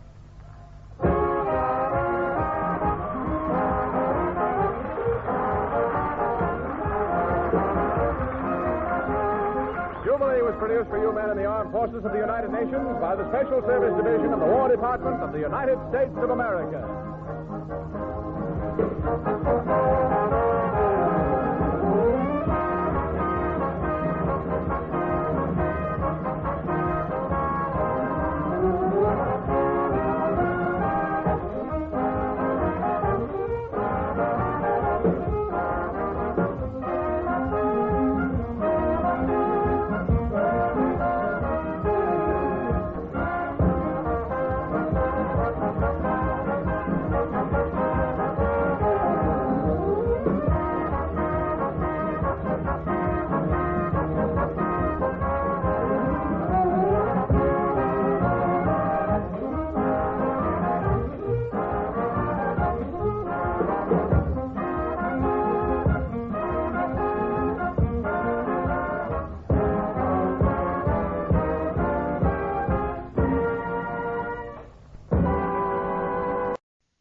Wake up, America. Time to stump the experts. Each week at this time, the H.J. Heinz Company, makers of the famous 57 varieties, gives you Information Please. A quartet of experts is on hand to answer your questions. Send them to Information Please at 570 Lexington Avenue, New York City. We may edit them a bit, and in case of similarity, you'll have to accept our judgment of who shall be paid.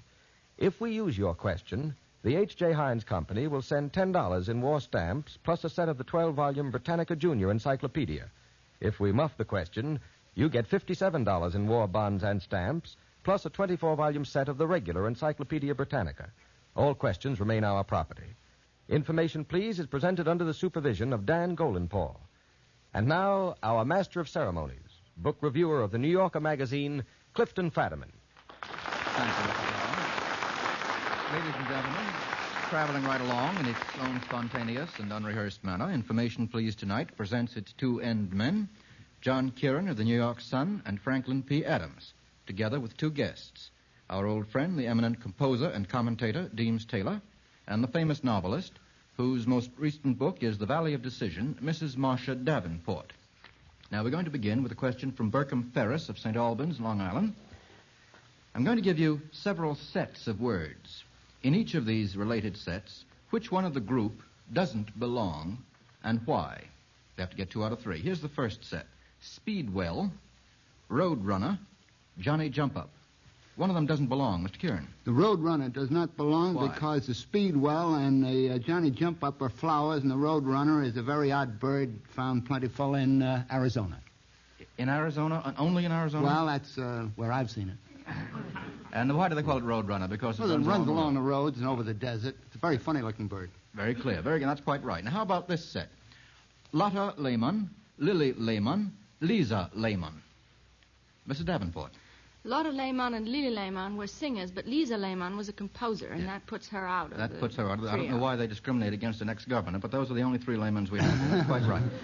Mosquito, Spitfire, Halifax. What one doesn't belong in that set? Mr. Adams. Halifax. Why? Because that is not an airplane, fighting airplane. Halifax, isn't it? Oh, yes, it is. Mrs. Davenport? Just the other way around. The Mosquito, the Halifax is a bomber, and the Mosquito and the Spitfire are fighters. That's wrong, too, Mr. Taylor. The Mosquito is a new type of bomber, and the Halifax is also a bomber. The Spitfire is the sharp-nosed British fighting plane. Yes, that's the one that doesn't belong. It was on the tip of my tongue. Well, it took quite a time for Mr. Kieran to set us right. That's one wrong. But that passes us with 2 out of 3 and sends us on to this one from Elizabeth Turnell of Urbana, Illinois. Name a character of mythology. Well, I'm going to name 3. The first one went through fire for his girl. The second went through water for his. And the third went through the earth for his. Fantastic, all 3 of them. How about the first? Who went through fire for his girl? Mr. Taylor. Siegfried. And for whom? Brunhilde. Yes, and was it worth it, Mr. Taylor? Oh, any response? On the whole, yes. On the whole, yes, very good. And who went through water for his girl? Went through water. An idea, gentlemen? Does it don't, Mr. Taylor? I have an idea. Would it be Leander, perhaps? It would indeed. And what was the girl's name? Hero. Yes, you're very good at this, Mr. Taylor. And the third is, who went through the earth for his? Mr. Kieran. Orpheus. Right. What was He went down after Eurydice. That's quite right. He didn't go all the way, though. He only went halfway through the earth. No, he went down. Well, he turned around and came back, didn't he? Well, what happened, Mr. Taylor, to Orpheus and Eurydice? What was the... Well, he charmed everybody, including Pluto, to such an extent... That's not Disney's dog. To such an extent that he was allowed to go down and bring his wife back on condition that he did not turn around and look at her. Yeah. On the way out. Often a very easy condition. Mm-hmm. But he did turn around and look at her, and that was that. That's quite right, yes. Well, that gives us 3 out of 3. Try this one from Mrs. E.A. Givens of Fresno, California. According to famous songs, what dear departed person is buried in the following places? I'm going to give you the quotes. Let's get 2 out of 3. Dear departed person is buried, quote, in the old churchyard in the valley. Mr. Adams. Ben Bolt. Sweet Alice. Sweet Alice, yes. You got the wrong half of the Ben pair. Bolt's her last name. That's right. Sweet Alice. Sweet Alice, in the corner obscure and alone, they have fitted a slab of granite so gray. And Sweet Alice lies under the stone. You have just the voice for that story, Mr. Adams. Wonderful. Now, what departed person, equally dear, doubtless, is buried in the valley, the valley, the valley? That is not 3 persons, but just one. So, Mr. Adams again. Our mortuary expert. Hallie. Who? Sweet Hallie. Sweet Hallie is right. Very good. In what song would you find it, Mr. Adams? Listen to the Mockingbird. And you're going to sing that? I could. I think I scared him off. Well, there may be some difference in opinion. Frank. Finally, what one is buried in a churchyard near the canyon? In a churchyard near the canyon. Mr. Kieran. I think that's my darling Clementine. Yes, that's right. Where the myrtle doth entwine, there grow roses and other posies, fertilized by Clementine. Well, that was pretty easy, I guess. Try this. Mr. Taylor, you think it was too easy? Oh, no. Frank Craig of Daytona Beach, Florida, sends this one in. It's a musical question, Mrs. Davenport and gentlemen. What is the singer doing as he sings each of these celebrated operatic excerpts? You have to tell us what he's doing in the opera. You see, it should recall the proper scene to you. Let's have the first. And let the singer go through the entire part of the aria. Go ahead.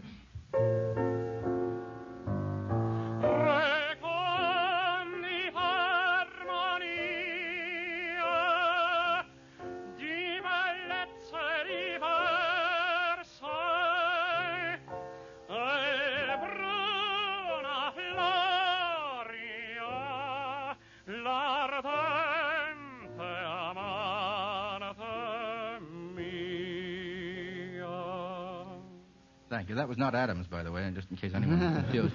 Mrs. Davenport. That was Cavaradossi painting Tosca's portrait. That's quite right, yes. Cavaradossi is standing. Where's he standing?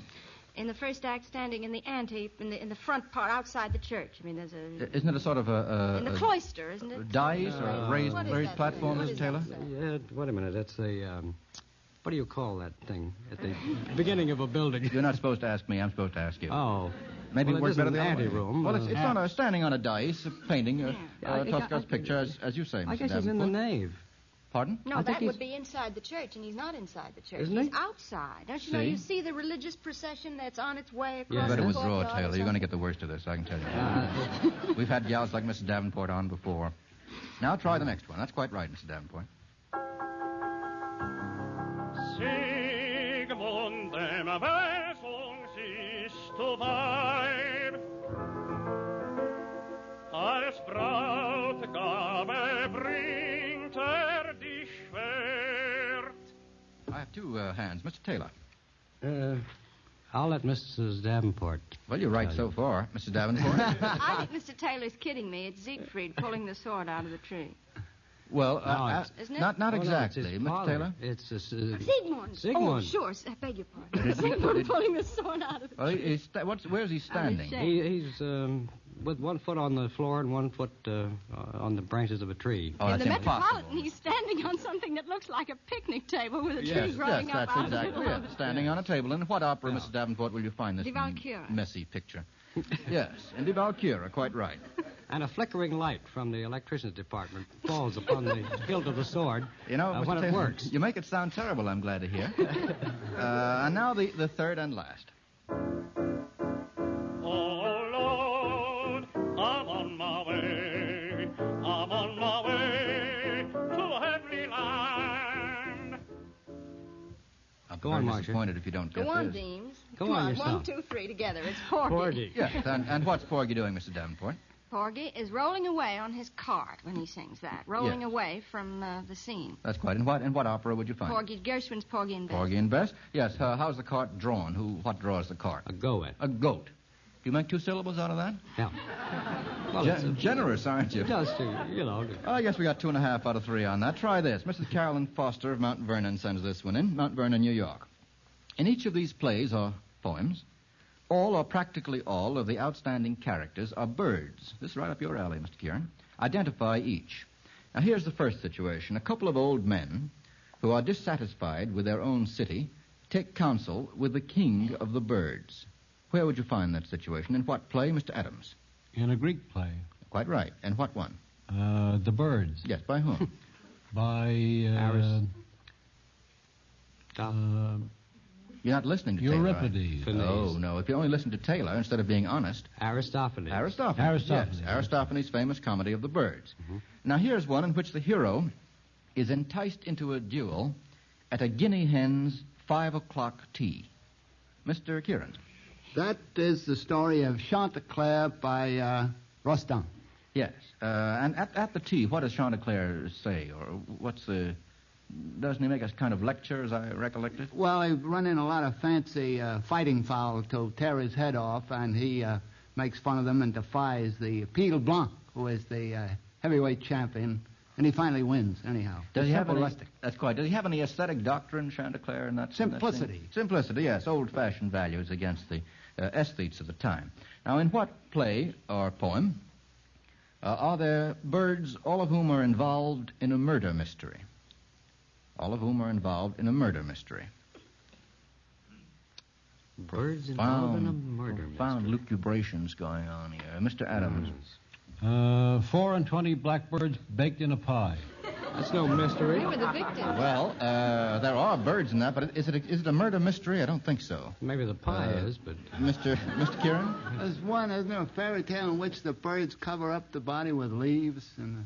Yeah, that's no mystery, though. They just starved to death. died of exposure. You're near to it, more or less. It's a nursery rhyme, Mr. Adams. Cock Robin. That's right, Mr. Kieran. Who killed Cock Robin? Yes. Yes, but the birds aren't. But there was a fly involved in it. Yes, there is a call that a fly bird. involved, too. I don't see why you have to bring that up, Mr. Taylor. Practically all the rest are birds. Just for the sake of We it. did get 2 out of 3. Now, our 57 Varieties reporter has a message of vital importance to every mother and father of a teenage boy. Ben Grauer. Through years of association with the farmers of America, we at Heinz have come to have a rather close understanding of their problems. And we realize that the current farm labor shortage not only handicaps the farmer, but seriously threatens America's war effort. And that's why we sincerely feel that the Boy Scouts of America, in pledging 100 million hours to farm work this summer, have launched a project worthy of every encouragement. If your boy is not a scout, think what membership now in this great character-building organization would mean to him and his country. While he is helping to relieve the food shortage, he'll be learning about farming, earning money, and at the same time benefiting from such healthful scout activities as camping and hiking. Under the Scout Farm Plan, which varies according to locality, he may either do home gardening, live in an organized work camp, do day hall work, or actually reside on a farm.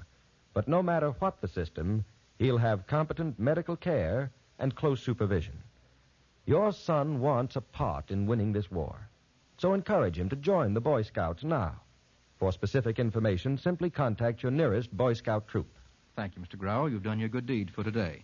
And now a question from Edward Van Leer of New York City. Identify the author or composer who used serious music and another for popular music, although I don't see why the popular music couldn't be serious, too. He used two names, one for doing one kind of music, another for another. Does that come back to you, Mr. Taylor? Or is it far from you? Oh, you mean Why, certainly. And Dukelsky? Yeah, the idea is to answer the question. Oh, I thought you were going ahead and name him, you see. Yeah, we're on the air now, Mr. Taylor, yes. Quite right. Which is his real name, Mr. Taylor? Dukelsky. Dukelsky is his real name. He Yes. writes serious music naturally under that name. And he's in the Navy. And he's in the Navy. And his name for popular music is Vernon Duke. Vernon Duke. Right. Now, how about this one? Wrote April and Paris. One was used by this person as an art critic, and another used when he wrote detective stories. Mrs. Davenport. That's Willard Huntington Wright, who was as an art critic and as a writer of detective stories. Yes, that's the real name. Name, too, doesn't it, Willard Huntington Wright? That's quite right. The creator of Philo Vance. How about this one? He uses one name for books on political economy.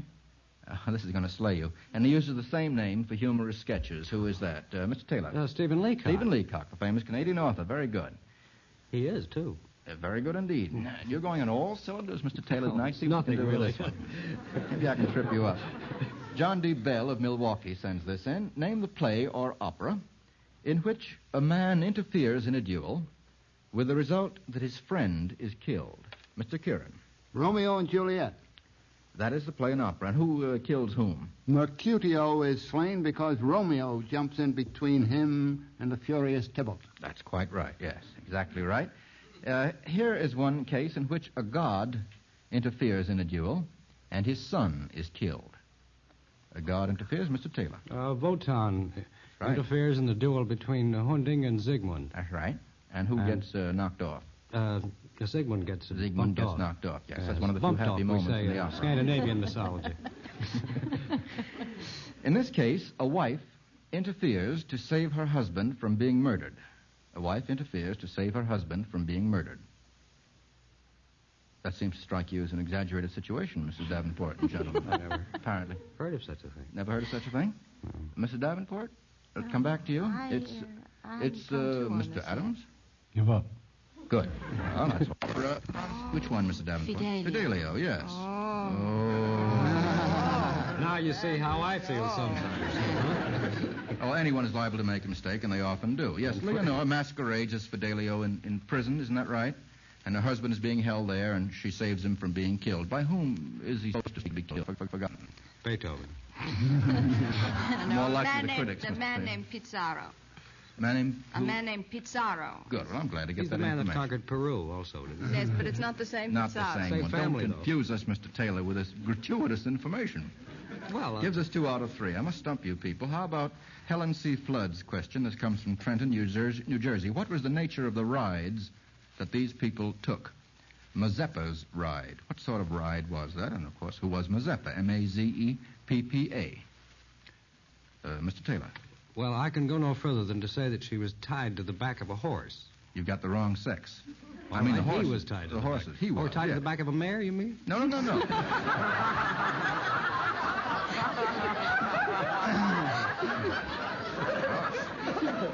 Mazeppa does sound as if it would be a lady. Mazeppa was the horse. An ending. Do you think Mazeppa was the horse, Adam? I think Mazeppa was the horse, 8 to 5 and out.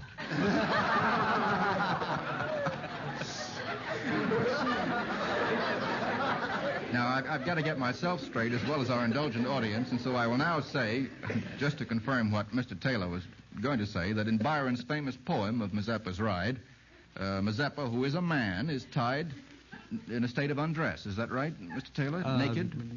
Well, there? Disarray, we call it. Right. He has practically no clothes on. He's tied naked to the back of a wild horse and carries him from the Polish court to the Ukraine somewhere. Yes. Do you know why you thought it was a woman? No. Tell me, Mr. Bones. All right. For this reason, that a famous woman actress of the last century, whom you may remember, Mr. Adams, used to play the part of Mazeppa in a state, as you put it delicately, of disarray. And so That's many right. people got to thinking that Mazeppa was a woman. Yes. And you apparently thought the same. But No. Mazeppa was a man Was played it by Clara a woman. Morris? Pardon? Clara Morris? I don't know, Clara. I don't know who it was. I forget who it was. Some very famous lady. How about Europa's ride? Europa's ride, Mr. Kieran? She rode on a milk white bull. Yes, where? Well, she was carried out to sea by Jupiter, disguised as the bull. I suppose across the Aegean or the Ionian Sea. Carried, as a matter of fact, to an island which has recently become very famous, very well known, Crete. Crete. Carried to Crete on the back of a white bull. There's no question about the sex of Europa, Mr. Kieran. Nor of the bull either. No.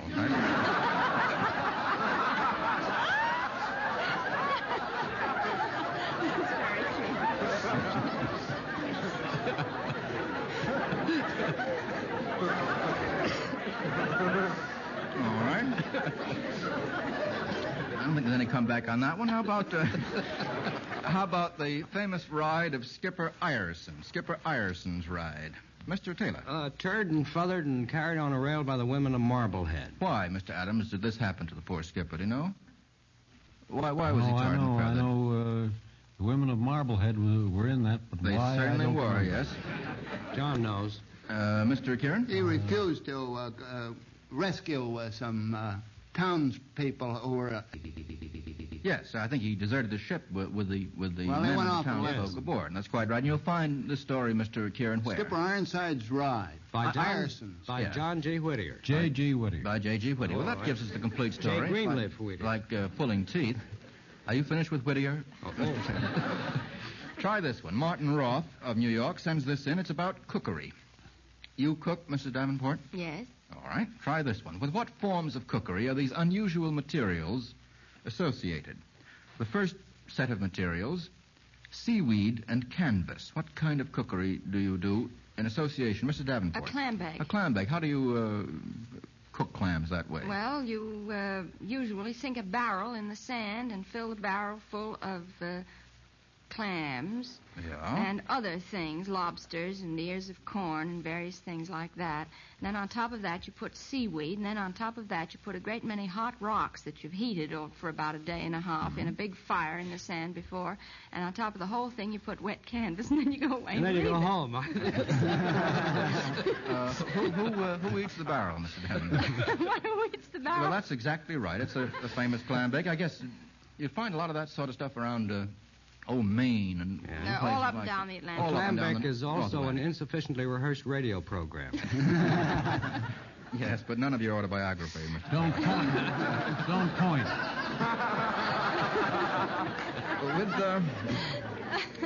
Here's another unusual kind of material used in cookery. A slab of wood. Used in what sort of cookery? A slab of wood. Mr. Adams. In planked whitefish. That's odd. I shouldn't be surprised if that were true. Planked whitefish. How do you make planked whitefish at a venture? You bake it on a plank. Bake it on a plank. You mean you put the plank in the fire along with the whitefish? That's right. You do? Yes, sir. Is he right, Mrs. Davenport? Well, yeah, I think you grill it on a plank, rather than bake it. It has to be done on an open fire of some kind because that get burned together. I think that between the two of you, you've approximately got it. In addition to cooking a And whitefish. steak also. Steak You plank also. many things, but notably fish and beefsteak. Yes, that's quite Not right. nowadays, no beefsteak, kid. That's true enough. Now, suppose you used a hoe blade and hot ashes. You would cook, Mrs. Davenport, what? Okay. Hoe cake. How's it done? Well, you make a mess of cornmeal and water and put it on a hoe and stick it in a fire. Is it any good? No, it's terrible. Well, that And again, cancels you about go, 42 southern stations, I guess, beginning next week. Got 3 out of 3 on that. Now I notice that our Heinz reporter has a sentimental gleam in his eye that bears investigation. Mr. Grauer. I'd be the first person in the world to pay tribute to modern architecture, but I'm also old-fashioned enough that great American institution, the pantry. I can still picture Grandmother's pantry with its food-laden shelves, and the mere thought brings back a whole roster of fragrant memories, of great golden-crusted loaves of fresh-baked bread peeking out from under snowy towels, pans of whipped cream and crocks of yellow butter, And on the neatly lined shelves, those familiar Keystone-labeled bottles of Heinz horseradish, pickles, and tomato ketchup. Yes, way back in the horse and buggy days, the 57 varieties were saving time for busy women, adding flavor to their meals just as they do today. For 74 years, the House of Heinz has kept faith with American housewives, brewing their soups to cherished heirloom recipes, putting up their sparkling jellies and crisp green pickles, preparing chili sauce and mustard the careful home way. Perhaps that's why so many Americans of all ages look to Heinz for the quality and flavor that make a meal something to remember. Thank you, Mr. Grower. Now try this one. Mrs. A.K. Emery of Corvallis, Oregon, sends this one in. What, according to the poets, is nobly planned? What is nobly planned, Mr. Adams? A perfect woman. Yes. Can you go on with the quotation? Nobly planned to warn, to comfort, and command. That's exactly right, Mr. Adams. Seldom executed. Very well executed. What's it from, Mr. Adams? Wordsworth. Wordsworth. What's the title of the poem, Mr. Kieran? She was a phantom of delight. Yes, she was a phantom of delight. Now, what, according to the poet again, is done quickly? Mr. Kieran. Murder. Yes. And in particular, whose murder? Why, that was Mr. Macbeth musing on the contemplated murder of his friend and guest, Duncan. Yes. Do you remember the line in which the phrase done quickly is contained? Done when 'twere done, then 'twere well, 'twere done quickly. Yes, that's it. Very good. It took longer than the murder. Mrs. Davenport. The least said.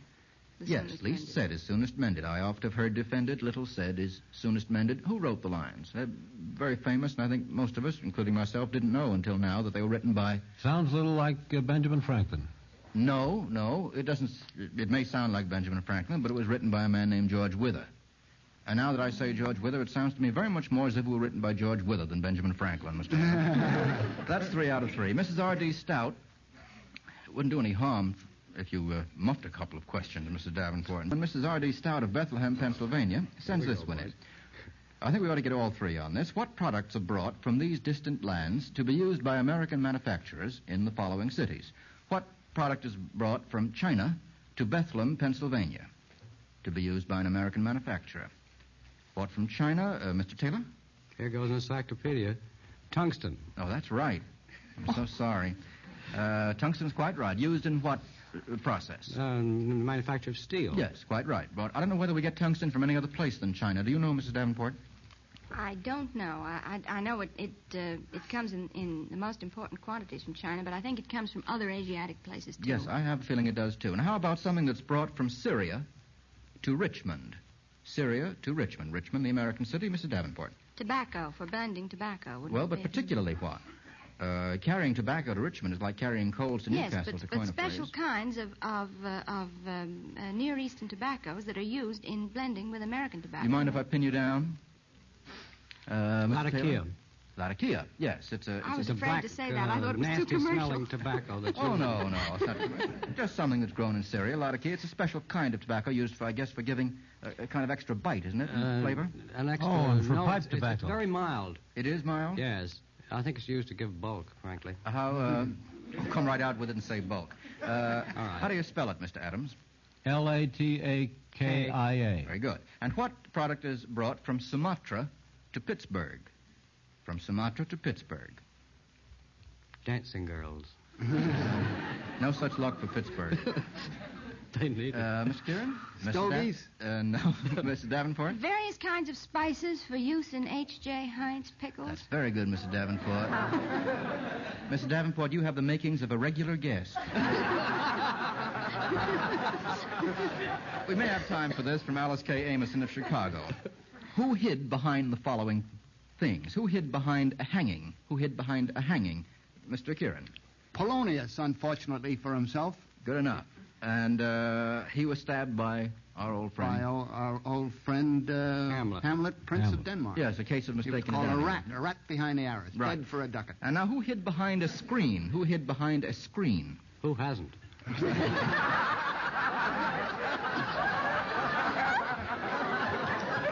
Silver screen? No, I don't know what it was made of. It was Lady Teazle in The School for Scandal by Sheridan. And who hid behind among trees in a garden?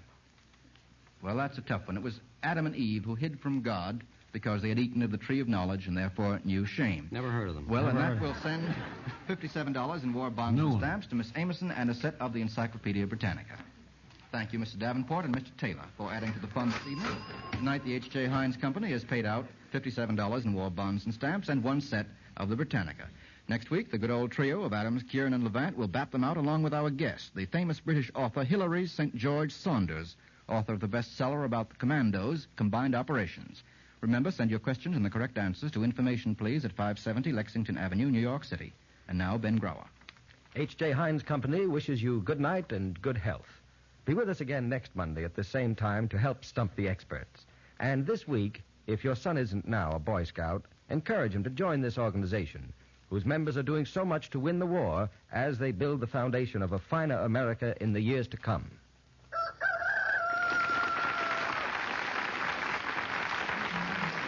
This program came to you from New York. This is the National Broadcasting Company.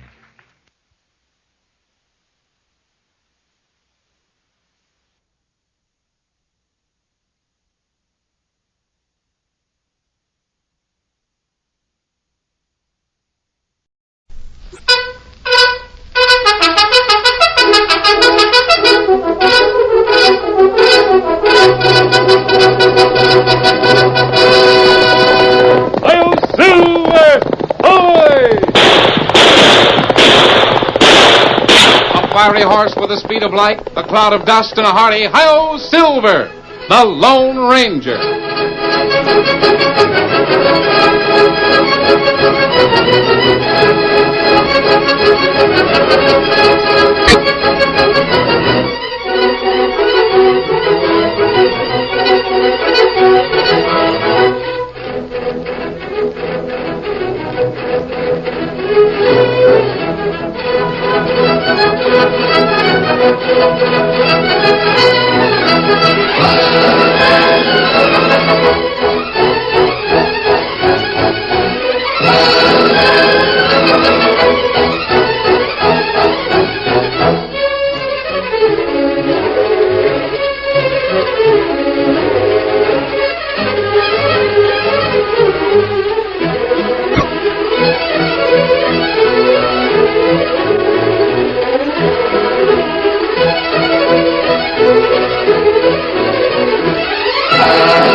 With his faithful Indian companion Tonto, the masked rider of the plains led the fight for law and order in the early western United States.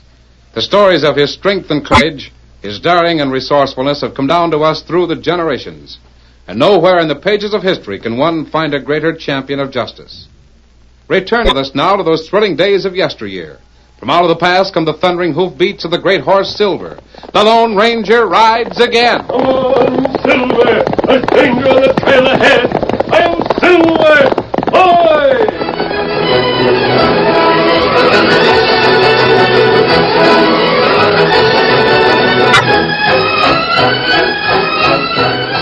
The double-deck stern-wheeler Missouri Queen was tied snugly to the dock at Council Bluffs. She wasn't exactly a new boat, but her white superstructure and twin stacks contrasted proudly with the muddy Missouri upon which she rode. Captain Claiborne leaned on the port rail near the gangplank and surveyed the busy scene below him with an experienced eye. It was the usual crowd of travelers, dockmen, traders, and traders, who always gathered to watch the Missouri Queen cast off and head downstream towards St. Joe. Some of them would be passengers. They'd hurry up the gangplank at the last minute. Others were shippers, supervising the loading of their cargo. Captain Claiborne noticed Angus, his engineer, and Hank, the first mate, loading cordwood onto the aft deck. Hank! Oh, Hank! Aye, sir. Better let Angus finish loading that wood. Before we shove off, I want you to get hammer and nails and fix that aft rail in the top deck. Aye, sir. I'll do it right away. And so, Captain. It's a one-man loading crew I'm supposed to be, huh? I want Hank to fix that rail. We're shipping passengers this trip. If one of them should bump into that rail, he'd fall into the wheel. It's passengers you're worrying about. But I'm the man that must worry about the steam in this packet. We're short-handed, Angus. You know that. I'll shove the rest of that wood aboard. We'll have enough steam. Well, I hear me toots. Suddenly, Captain Claiborne noticed a weather-beaten one-horse buckboard pull onto the dock. It was driven by a fair-haired young lady who tossed the reins aside quickly, then jumped from her seat and hurried through the crowd toward the Missouri Queen's gangplank. The captain recognized her. It was Elsie Todd, daughter of Benjamin, an old-time mining prospector. He wondered what the girl was doing here in Council Bluffs. Captain Claiborne? That's right, miss. I want to book passage to St. Joe. Of course. I have a nice starboard cabin. I'm sure it'll be comfortable, Miss Todd. You know me? Well, I've known your pa too long not to recognize them blue eyes and that light hair. You're the image of them. Oh, thank you. How is my old friend Benjamin? I haven't seen him for 2-3 years. Still prospecting over Denver way? Not anymore, Captain Claiborne. My father's dead. He died 3 days ago. No. Sure sorry to hear it, Miss Elsie. Was he sick very long? He wasn't sick at all. He was murdered. Murdered? What's that you're saying? Shot down in cold blood. I can't believe it. It's true. But you... I mean, if something like that happened, why... Why did I leave him out there? Why am I going to St. Joe? Of course, that's your own affair, child. I don't want to... I don't mind telling you, Captain Claiborne. You were a good friend of Dad's. I've heard him talk of you many times. I'm here on your riverboat because the last thing Dad asked me to do was to get to St. Joe as soon as possible. What do you mean by that? I'll tell you. As you know, for the last 10 years, Dad's been prospecting near Silver Creek in the mountains outside of Denver. I heard about it. 3 days ago, he came back from his mine, and he was very excited. Elsie, where are you, child? Dad, what on earth is wrong? Nothing's wrong. It's right. Everything's right. Here, look at this. What is it? Ore, silver ore that'll last $500 a ton. I'm sure of it. Dad, that means... We're rich. I finally struck it. But the claim, you only have an option on it. It's not really yours until... There's a week yet before that option falls due. I'll go to St. Joe and buy the claim from the owners outright. Oh, Dad, this is wonderful. Oh, sure is. If Matt Lynch doesn't find it out. Lynch? You mean... The double-dealing crook who tried to get this option the same time I did. He's had some men hanging around town here for the last few weeks. They've been snooping on me up to the mine. Are you sure? Well, no, I'm not sure, but... see who it is, will you, Elsie? Well, there's no one here. Todd in there? Who is it? I don't know. Someone shouting from behind those trees across the road. Well, I'll see what they want. If you want to see me, why don't you come up here the door? I'd be glad to talk. Dad! Oh, Dad! Dad! It happened quicker than I thought it would. You're hurt. No, not much, child. It doesn't hurt. But I won't last very long. Oh, why did they shoot you? Who was it? Somebody working for Matt Lynch. I'll get the sheriff. Oh, there won't be time for that, Elsie. You have a more important job to do. Job? It's like I told you. Lynch don't want me to take up the option. There's still a week for you to do it. All the papers are in my trunk. Go to St. Joe. Give the owners the money and you'll own one of the richest silver mines in the West. Lynch and his gang will probably try to stop me. Of course they will. You'll have to beat them. Oh, I wish I knew where to locate a certain friend of mine. He'd help you get to St. Joe. What friend, Dad? The Lone Ranger. Who's he? Well, I don't rightly know, Elsie. Nobody does. He's a tall man. Wears a black mask. Rides a white stallion. How can I find him? You can't. Best thing for you to do is head for Julesburg. From there to Council Bluffs. Take the riverboat to St. Joe. Will you do it, Elsie? Yes, Dad. I'll do it. And then he died. To keep my promise, I left Silver Creek that night and drove all the way here. Poor old Ben. May he rest in peace. Well, Elsie, we'll sure see that you get to St. Joe all right. I hope so. I've heard of this Lone Ranger your pa told you about, but I've never seen him. I won't need his help now. The worst part of the trip is over. That critter that did the murder, any idea who he was? Not the slightest. Well, the best thing for you to do now, Miss Elsie, is go to your cabin and rest a while. It's number 7, starboard side. Thank you, Captain Claiborne. You'll be shoving off just as soon as the cargo's loaded. You the captain? I am. I booked passage on this tab. When are you going to leave? When we get through loading freight. Let me see your ticket. Captain, cabin number 12. That's upper deck forward. Thanks. Slimy-looking critter if I ever saw one. Here comes another one. Ain't any better. Silk Struthers. Well, good afternoon, Captain. You don't seem to be very glad to see one of your best customers. If I had my way, Silk, there'd be a law to keep you gamblers off this boat and every other packet on the river. Well, then I'm glad you're a boat captain and not a lawmaker. Well, gamblers have to earn an honest living someplace. Honest? You never turned an honest card in your life. Well, that's a matter of opinion. I don't confine my work entirely to gambling. I'll bet every trick you do is as crooked as a dog's hind leg. Who's aboard? Several honest people. Oh, then I guess the man I'm expecting to meet hasn't shown up yet. Well, see you later, Captain. Dirty sidewinder. Captain Claiborne would have been even more disturbed at the sight of Silk Struthers, the gambler, had he known about a conversation Silk had had with a man named Matt Lynch a few hours before. Got it all straight now, Silk? Sure. The 5th Cavalry is shipping an Army pay chest on the Missouri Queen. All I have to do is keep my eye on it and wait till this Gabe Capper introduces himself. That's it. You see, the 5th Cavalry's downriver taking care of some Pawnee Indian raids. And I happen to know that just before she sails, a chest will be put aboard the Missouri Queen. The captain will get official Army instructions on what to do with it. You mean put it ashore at Eastport? Yeah. But I'm going to see that there's more Indian trouble, so the 5th Cavalry won't be at Eastport. Who's this Gabe Capper?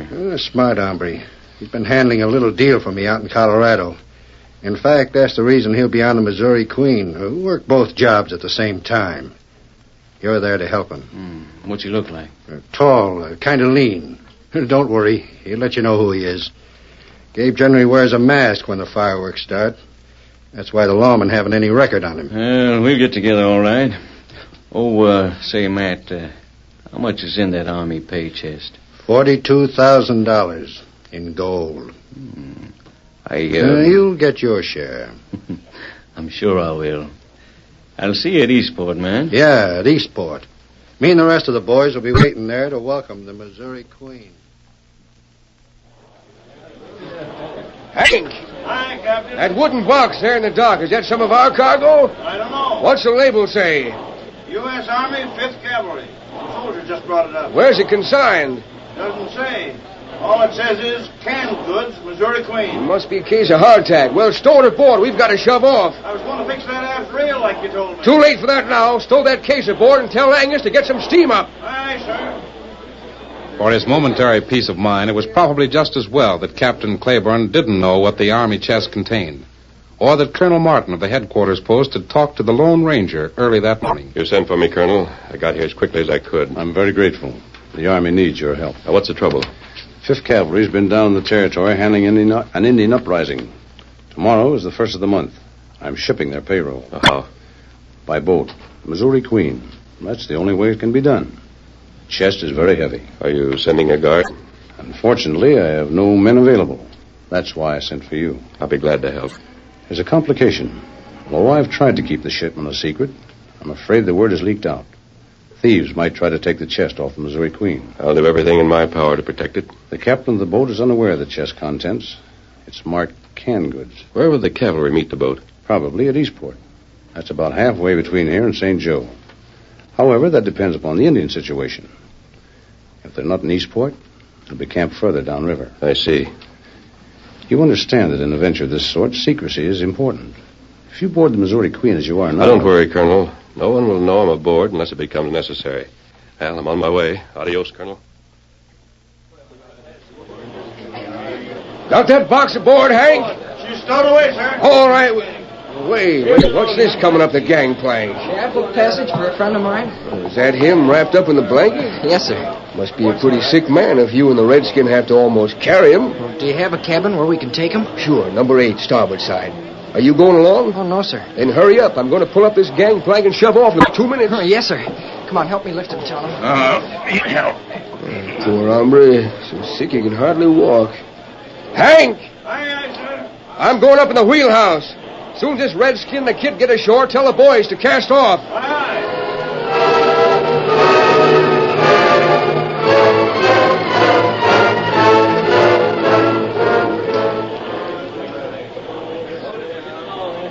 Try and loosen them lines. Aye, aye, sir. All right, come on, give me a hand here.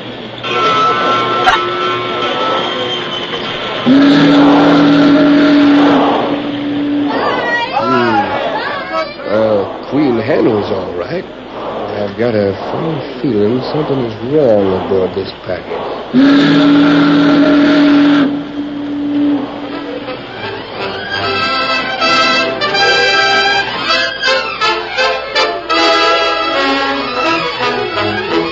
The curtain falls on the first act of our Lone Ranger story. Before the next exciting scenes, please permit us to pause for just a few moments.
Now, to continue our story.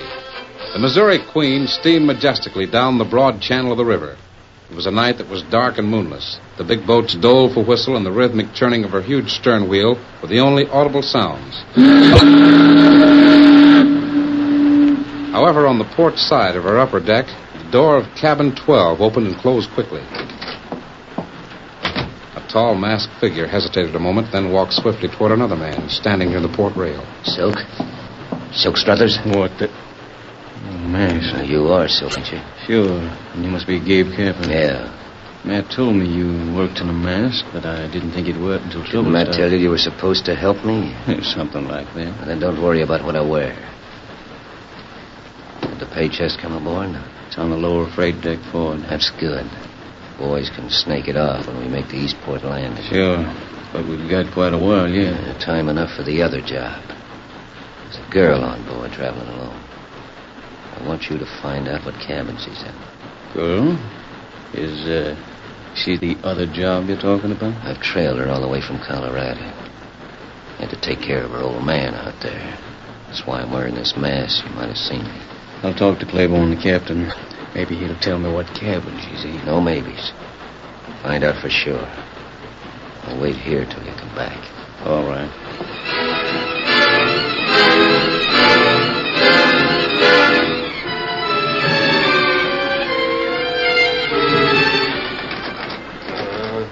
What do you want? I'd like to talk to you, Captain. Passengers aren't allowed up here in the pilot house. Least of all, gamblers. Get below. I'm kind of lonesome. Can't find anybody to talk to. That's good. Why don't you try a game of solitaire? See if you can get through it without cheating yourself. I saw a good-looking girl come aboard before we left the Bluffs. What cabin is she in? She wouldn't have any truck with the likes of you. No harm in asking. Well, she happens to be in number 7. But if you bother her, I'll chuck you overboard right here in midstream. Well, in the face of a threat like that, I'll take your advice and play solitaire. You'd better. Now get out of here. I'm busy.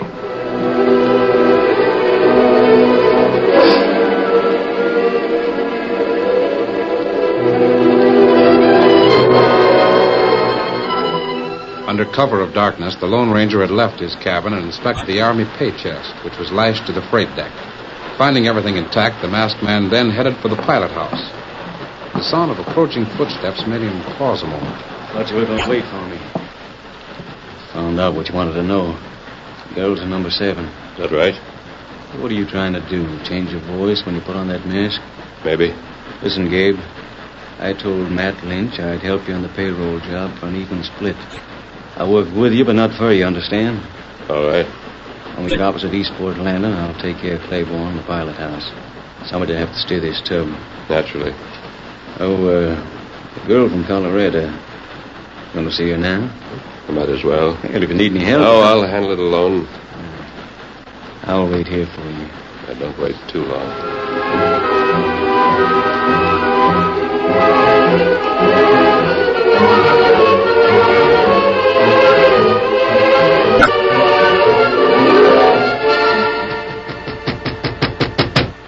Who is it? May I talk to you for a moment?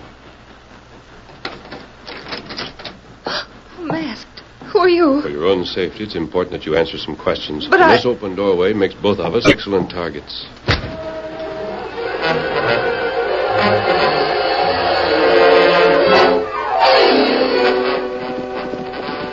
In the meantime, Tonto and Dan Reed, astride Victor and Scout and leading Silver, reined up the horses on a riverbank trail. Who's got Oh, Victor, oh, boy, oh, Silver. The Lone Ranger said to be careful when we got this close to Eastport, Tonto. Easy. I guess we better ground hitch the horses and go ahead on foot, huh? That's right. If Crook here, we see him first. Come. Gee, Tonto, I don't see how you can follow a trail when it's so dark. And all this fog. When Indian not see trail, him feel it. Feel a trail? Golly.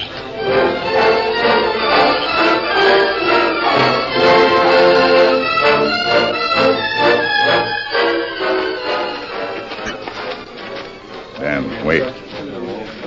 You hear somebody make talk? Yeah, right up ahead.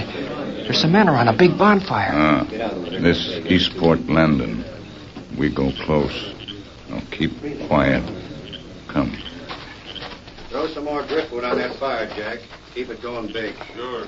That Missouri Queen ought to be poking her nose around the bend, Matt. She's overdue. Fog must have slowed her up. She'll be here. Hey, you Aubrey's wearing those Army uniforms. Stand on this side of the fire. Boy, whoever's piloting that tub to think this is an Army camp. The 5th U.S. Cavalry. Come on, Dan. Crook tried to fool Lone Ranger. Make him think this real Army camp. Gee, if that boat docks here, there are enough of those men to take anything on it. How can we warn them? Say, I know, a signal fire. Oh, no, that's no good. They've already got a bigger fire than we could start. No, we do better.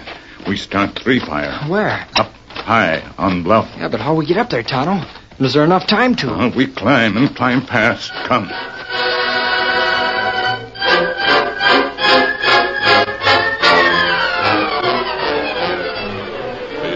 There's evidently a man on this boat named Gabe Capper, and he wears a mask just as I do. He asked for me. He must be one of the men Dad talked about.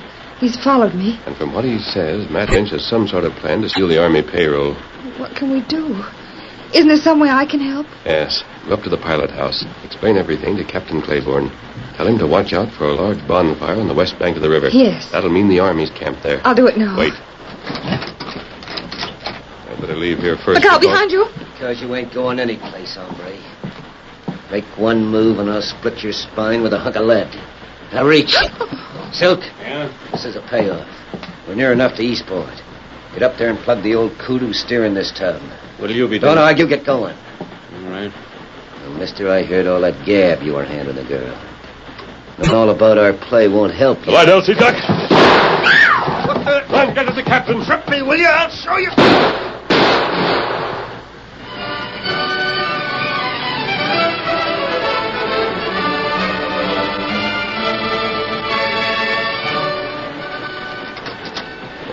Silk, I told you to stay out of here. What's that? Same thing you're going to get, Grandpa. Captain Claiborne! Say what? No, I've got that gun. Oh, there's more where that one came from. Good work, Elsie. I'm sorry I broke the window. I threw my shoe. It's the only thing I could find. It's all right. What's that hyena Silk trying to do? He and another man are trying to steal the Army pay chest. Pay chest? It's the box in the main deck that you think is canned goods. Well, I'll be... And I think the other man is the one who killed Dad out in Silver Creek. Sneaking varmint. I still can't understand how an Army pay chest got aboard without... There. See that big bonfire on the West Bank? That's Eastport Landing. The Army's camped there. Head for it. Sure I will. Hank! Oh, Hank! Aye, sir. Did you and Angus hear all that gunfire? We've got a couple of murderers aboard. Break out some guns and come up here. Aye, aye. And tell Angus to give me more steam. We're going to buck the cross current into Eastport. Hurry, please, hurry. He can't dodge both of them forever. He'll be killed. Who are you talking about? The man who's trying to save us. He's somewhere on the upper deck. Listen.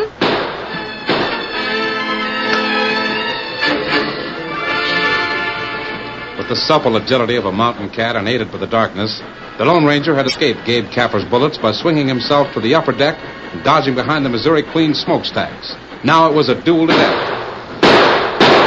Streaks of orange flame laced the foggy night as the Lone Ranger tried to fend off the outlaw's bullets. He knew that Elsie had reached Captain Claiborne when he felt the big boat suddenly alter its course and fight its way out of the river's main channel. He could see the large bonfire on the west bank and was about to breathe a prayer of relief when he noticed something else. High above river level and shining like three bright stars, there appeared three signal fires.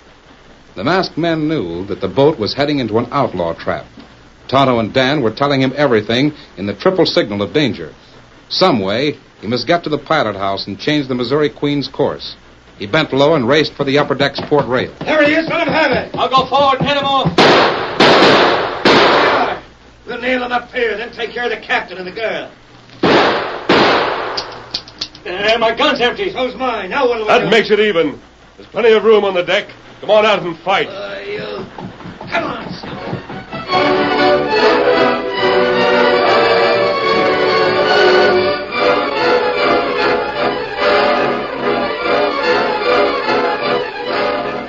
Here, Hank. You hold this wheel.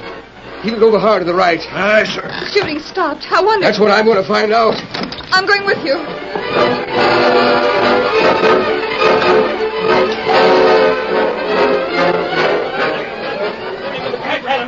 There they are. Three of them, all tangled together. 2 against 1, you I'll mean? get 'em. No, don't shoot. You might hit him. Look at that man punch. I've never seen anything like it. Neither has anyone else. How do you like that, you? Wait! Watch out! He knocked him clear across the entire length of the deck. That critter's going to back into that aft rail. It's right above the stern wheel. He fell into the wheel. Oh! It sure took all the fight out of Silk Struthers. Look at him, stretched out cold. Captain Claiborne. I don't know who you are, stranger, but... Change the course. Get back in the mid-channel, quick. But Elsie told me that bonfire meant the Army I thought so, too, until I saw those 3 signal fires on the bluff up above it. Friends of mine set them. What does it mean? An outlaw camp. We're heading right into more trouble. See what I mean? Change the course. The Army must be camped further downstream. I'll change it.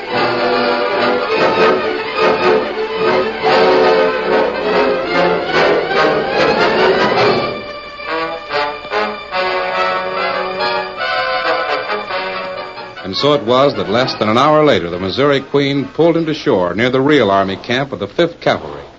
The pay chest was delivered safely, and the gambler Silk Struthers was placed in the hands of military justice. I told the troop commander about the men at Eastport Landing.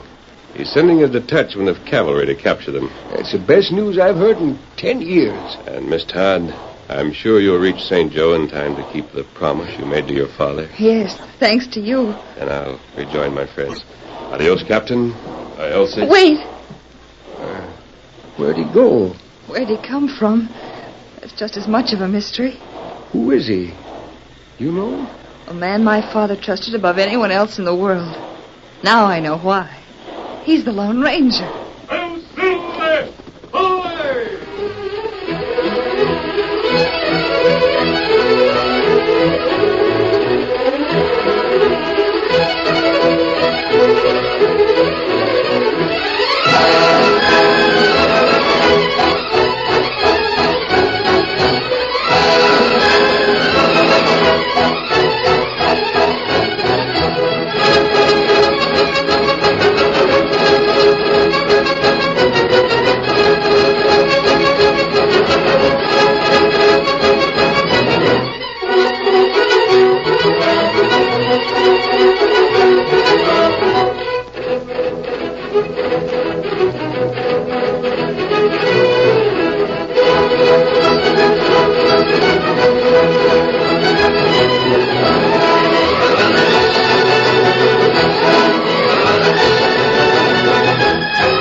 story you have just heard is a copyrighted feature of the Lone Ranger Incorporated.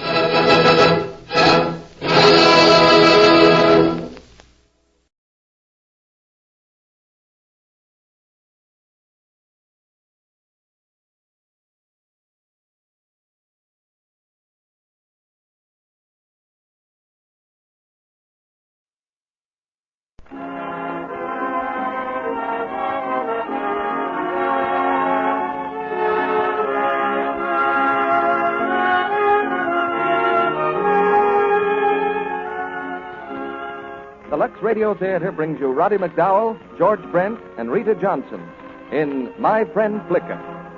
Ladies and gentlemen, your producer, Mr. Cecil B. DeMille.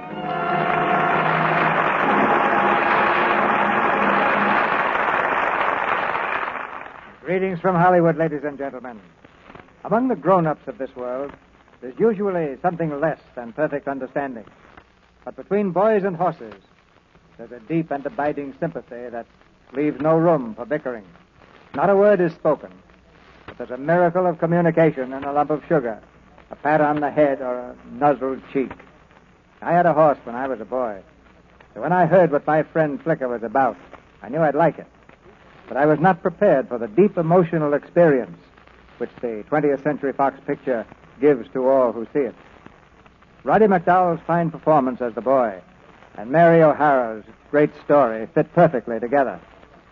And tonight, we've brought back an old favorite of yours, George Brent as Roddy's father, with Rita Johnson from the picture cast as his mother. This drama has the power of simplicity. It's the story of a boy on a ranch and the outlaw horse who is his friend. Together, they meet the joys and the pathos of their simple life, a life perhaps we all may envy. I believe it's plays like this which have given the Lux Radio Theater its reputation through the years and earned the loyalty which you have given to this theater and to Lux Toilet Soap. You know, it takes about 40 people to bring one of these plays to the microphone in addition to the actors. There are the engineers, writers, musicians, sound technicians, stagehands, script girls, play readers, research experts, and just plain handymen like me. All these people work all week so that you can have this hour of entertainment on Monday night. And you've certainly done your part magnificently. You've given us many excellent suggestions, and we've given you a double feature, a fine play and a fine product, Lux Toilet Soap. And here's the fine play right now, as the curtain goes up on the first act of My Friend Flicker, starring Roddy McDowell as Ken, George Brent as Rob, and Rita Johnson as Nell.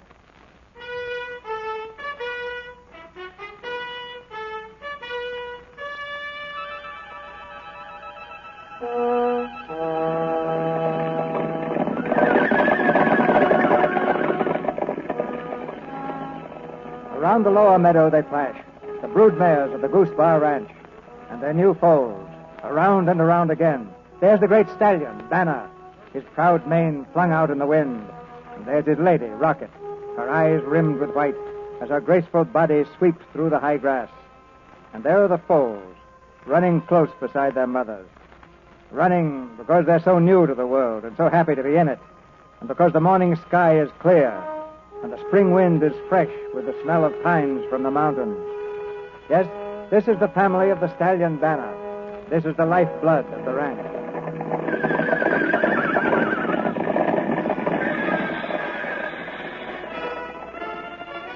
Now toward the ranch house comes another horse. This one wears a saddle, but no rider. He runs free, his bridle whipping about his head. Papa, look. What now, Hildy? Look, Papa. Here comes Cigarette. But there's nobody on him. Gee, this again? Oh, boy. Here, boy. Oh, there. Oh, oh. That's the boy. Easy, boy. Easy. Yes? Yeah, boss. What's the matter? Is that Cigarette? Yeah, boss. She come back alone. Ken riding her? He was, but he ain't now. Hildy, keep quiet. Yes, Papa. Doggone that kid. Look at this bridle. Snapped in half. Hope Ken's all right. Oh, youngun's all right, boss. He's used to it. Well, there's always a chance of getting hurt. Saddle shorty. I'll better go see. Yeah, boss. Oh, wait a minute. Never mind, Gus. Here he comes now. He's limping. I bet he hurt his leg. Ken? Yes, sir? Come here. Yes, Dad? You all right? Sure, I'm all right. Just skinned my knee a little. Did Cigarette toss you again? Yes, sir. Did you dig your heels in her belly again? I didn't. Did you, son? Yes, sir. Well, good heavens, Ken, aren't you ever going to grow up? How many times have I told you not to tap your heels into her? And look at that bridle. The second one you've broken this week. I'm sorry, Dad. Oh, Ken, did you find the saddle blanket? What saddle blanket? This one. I lost it out on the range yesterday afternoon. I was looking for it this morning. Rode with a saddle, I suppose, and forgot to cinch it properly. Yes, sir. Gee whiz, look. It's all torn. Will you keep quiet, Hildy? It got caught on some barbed wire, Dad, and... You're the doggonedest kid for losing and busting and forgetting. Dad... Never mind the excuses. There's your mother ringing for breakfast. Pull that horse out and come up to the house. Yes, Dad.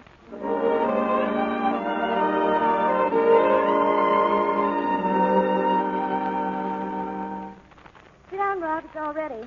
Any mail this morning? Right over there. Where's Ken? Oh, he's coming. Cigarette tossed him again. Oh. I don't know what I'm going to do with that boy. Doesn't seem to pay any attention to what I tell him.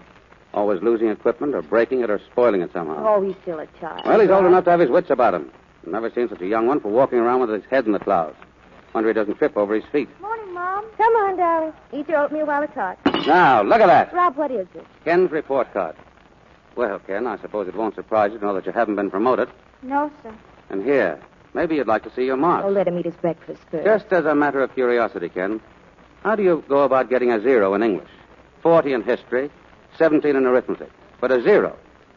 Just as one man to another, what goes on in your head? Well, haven't you got anything to say for yourself? Nothing, sir. Well, what were you doing in that English exam? What were the questions you missed? We were supposed to write a composition. Well, couldn't you think of anything? Yes, I had it all planned. I was going to write the story of how you lost your polo mare, how that wild albino came down from the meadow one year and stole her from Banner, and then how she came back, and her foal that year was white, the albino blood, and how it was passed on every year. Then how Rocket was born, and she was so beautiful and everything, but she could never be broken, because that wild blood was in her. I was going to write all that. Well, why didn't you? I got to thinking. I thought we had time. I thought the hour had just begun when the school bell rang. So you never even got started. No, sir. Not a single word, Ken? No, Mom. Just daydreaming, huh? No, Dad, I was thinking about... About what? About my coat. Your coat? You haven't even got a coat. Oh, Dad, give me a coat, will you, please? You'll get a coat when you learn how to treat one. You're going to buck up, young man. Trouble is you don't try. I do try, Dad. Well, I don't see any proof of it. In the meantime, you'll spend an hour a day studying all the rest of the summer to make up your work. Come in. Good morning, Mister. Oh, good morning, Gus. Well, boss, what's for today? Good day to move the horses, Gus. Yeah, it's time they were off the meadows. There's a storm cooking up in the southwest. Can I help that? I've got to get 4 of the older horses in shape for the rodeo. That means foolproof. Those 3-year-olds have to be broken. Can't let them go any longer. Can't I help move them this year, Dad? Great guns, no. Tough enough to move 100 horses fresh as blazes after a winter out without a kid tagging along to make them nervous. Right out, Gus. Yeah, boss. Don't you want another cup of coffee, dear? No, I've had enough. Got to get started. Pancakes, Ken? No, thank you. Oh, Kenny, you can ride any horse we've got on the ranch. Why are you so set on having a colt? Oh, Mother, it isn't just riding. I want a colt to be friends with me. If I had one, I'd make it the most wonderful horse in the world. I'd feed it so to be bigger than any other horse on the ranch and the fastest. I'd school it so it would follow me around wherever I went, like a dog. You see, Mother, I want a colt of my own. All my own. Well, you'd better go up and start your studying, Ken. Get it over with, Kenny,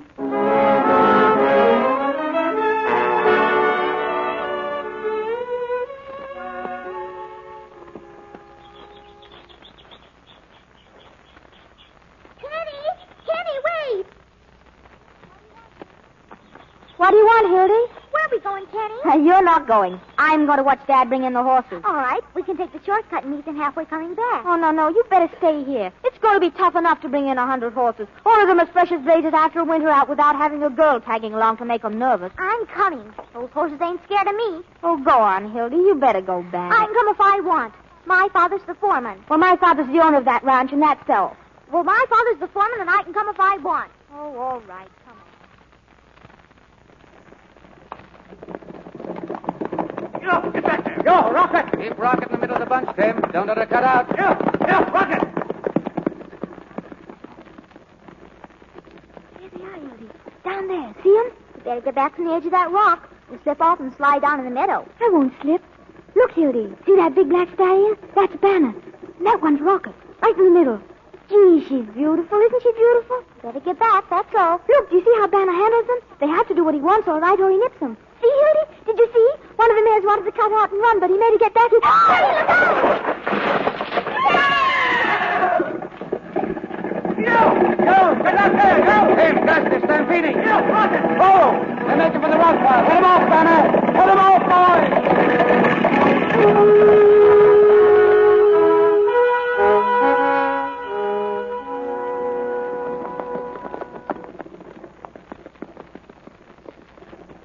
Okay, Tim? Okay, boss. Banner took care of him. Walk 'em slowly on the way back. Okay, boss. Ken, come here. What were you doing down here anyway? I came to see the horses. So you have to fall down the hill and start them into a stampede. I didn't mean to do it, Dad. I didn't mean to scare him. You didn't mean. You never mean anything, do you? Get up.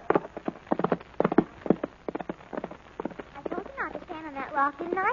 Now your pa's mad at you. You'll catch it when you get home, I bet. Oh, go away, Hildy. Ain't you coming? I'll be up later. What's that? Look, Hildy. That's a yearling. But she shouldn't be here. She must have come down from home pasture. Jeepers, look at her. Isn't she beautiful? Almost a white mane. That's the albino blood.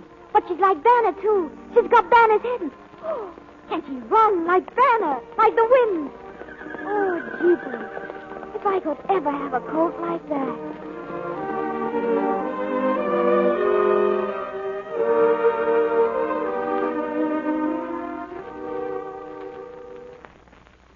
Well, no more accounts for tonight. I'm out on my feet. How's the ranch doing, Rob? Oh, so, I guess. Are we on the downgrade? Well, I never had so many bills and less money to pay them with. I don't seem to be able to sell the horses at a profit. But they're good horses with good blood. Mm-hmm. All but that albino strain. And they've got a crazy streak in them. No use trying to sell them. I wouldn't even get back the cost of raising them at the price anybody'd offer. I'd rather shoot them. I would, too, if they weren't so doggone fast. You know, I always hope to just get one decent colt out of that bunch. Well, let's go to bed. Rob. Give Ken a colt. After the stunt he pulled this morning? Well, you know he didn't mean to. Well, he doesn't deserve a colt. Aren't you ever going to give him one? Sure, I've been expecting to. Maybe if he pays attention to his studies this summer. By the way, did he study today? Well, he exposed himself to his books. Yeah, I know. Nothing I say makes any impression. Well, don't you see, he set his heart on having a colt of his own, and he can't think of another thing. But that's all backwards. You don't bribe children to do their duty. It's not a bribe, Rob. No, what would you call it? Well, I just have a feeling that Ken isn't going to pull anything off. And it's time he did. Maybe a little thing like this would turn the trick. But that isn't a little thing. It isn't easy to break and school a colt. I'm not going to have one of my good horses spoiled by that boy's carelessness. Rob, it's important. He's got to succeed at something. What he needs What he needs is to snap out of it. Well, if you want to put it that way. What I was going to say is he needs to grow up a little bit. And how will having his own colt make him grow up? Oh, you know. Something of his own. Responsibility. He'd have something real and flesh and blood that he cared about more than all those things he goes mooning about. Well? Wait. Don't go. Nell, I'd like to give Ken a colt. I'd like to get closer to the boy somehow. But every time I get all set for a get-together session with him, he hands me a facer like that thing he pulled today. Rob, didn't you ever want anything more than anything else in the world? Yes. Just one thing. And I have it. You, Nell. Oh, you do understand. You do, don't you?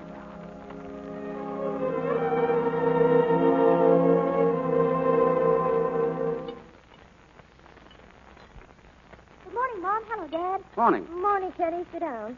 Oh, Gus was in, Rob. He tells me Rocket broke away from the home pasture last night. She did? He thinks she's got a colt somewhere. Well, there wasn't one with her yesterday. Now I'll have to chase all over the range looking for her. I'll find you, Dad. All right. I'll go with you. By the way, son, I'm going to take back an order I gave you yesterday. You can forget that hour of study. Huh? Oh, thanks, Dad. You can. I'm going to give you a colt. A colt? A colt of my own? Mm-hmm. I'll give it to you, a week from today. That'll give you time to look them all over and make your own choice. You mean I can have any colt on the ranch? Yes. A yearling? That's right. You're ready to leave in 10 minutes. A colt of my own? Jeepers. Me Maybe I can have the one I saw yesterday.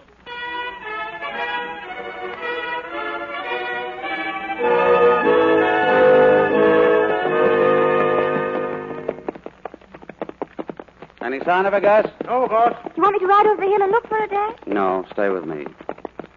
Ken, you may think it's funny my giving you a colt, and what you deserve is a good hiding. Flunking all your exams and then pulling that stunt yesterday. Well, I don't want you to think I'm letting you off. I haven't gone soft. Don't get that into your head. I expect just as much of you now as I ever did. This isn't any reward because you haven't won any reward. It's, well, it's a partnership. One of these days I'm going to need your help. You have to be trained so you'll know how to give it. Every man needs training, Ken. Discipline. I got mine at West Point. Now you're going to train a colt. I'll give you a little help just at the first breaking. But you'll have to train it, and it'll train you. Yes, sir. You know, Ken, you and your mother may have to take care of this ranch without me pretty soon. Why, Dad? Where'll you be? Well, I may go back into the Army any day now, son. You understand, don't you? Yes, sir. So I'm counting on you to make a good pony out of that colt and let it make a man out of you. Yes. Rocket's not here, boss. No colt here either. Well, I'm not surprised. I rode all over this grove yesterday, and I'm sure I didn't leave any colts behind. Besides, if Rocket had a colt, you wouldn't have left it. Dad, I saw a colt in the meadow yesterday. It got separated from that bunch in the stampede. It was a beautiful sorrel filly with a cream mane and tail. Cream mane? Sounds like that yearling of Rocket's. Rocket's? Yeah. The filly sired by Banner last spring. That's what was the matter with Rocket last night. She missed the little filly and went back after her. Yes, if she did lose a colt, she'd very likely console herself with the yearling. She's loco, that Rocket. Well, we should pick up a track around here. Wait, boss. Well? There's a track, all right. Only it ain't a horse, see? Right there.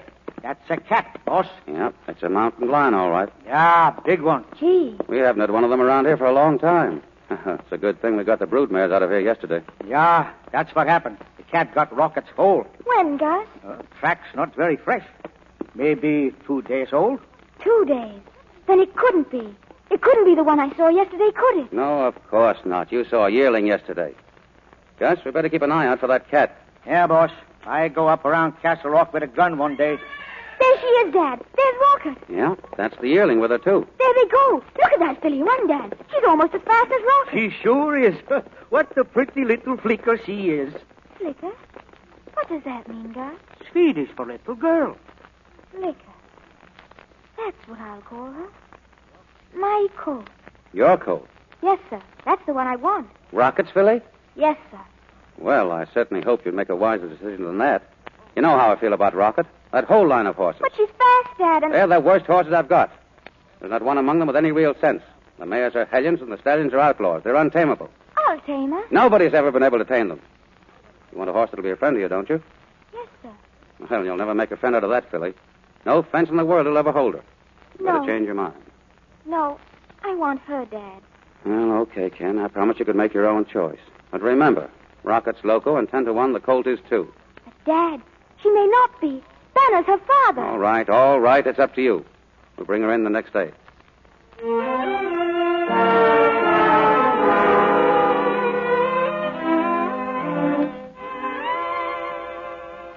That's what I stopped by for, Rob. Thought you might have something fast I could use. Well, I told you last fall about Rocket. Not interested. Charlie, with all your racehorses, you haven't got anything like Rocket. That she-devil can outrun any animal you've ever seen. Oh, you're crazy. Wouldn't like to make a little bet on that, would you? Hello, Charlie. Well, hello there, Nell. No, don't get up. Well, what are you two talking about? Rocket. You know, if I could get a mare that could really run without training... That's Rocket. She'd make a fortune for you, if you could break her. I got a bronco buster who can break any horse that was ever foaled. And he can do it if she's worth breaking. Is she worth it, didn't I just tell you? How much do you want for her? 500. You got a stopwatch? No, but I've got a speedometer. She's down the lower pasture. We could get her out on the road there and chase along after her in the car. We could clock her that way. All right, come on.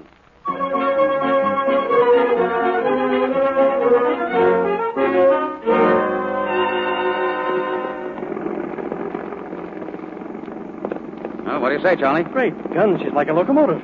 Does she always run like that with her nose in the air? Yeah, she's a stargazer.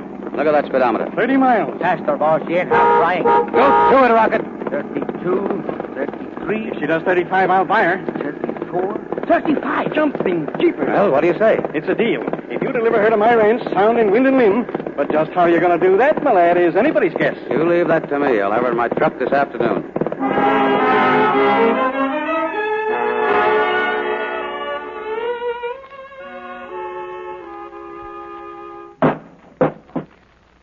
Hey, there, boss. Get in there. Get in, you. Be careful, Rob. Open the trailer door, Tim. She's coming through. All set. Get up, Rocket. Get up. Watch it, boss. There she is. Close the gate.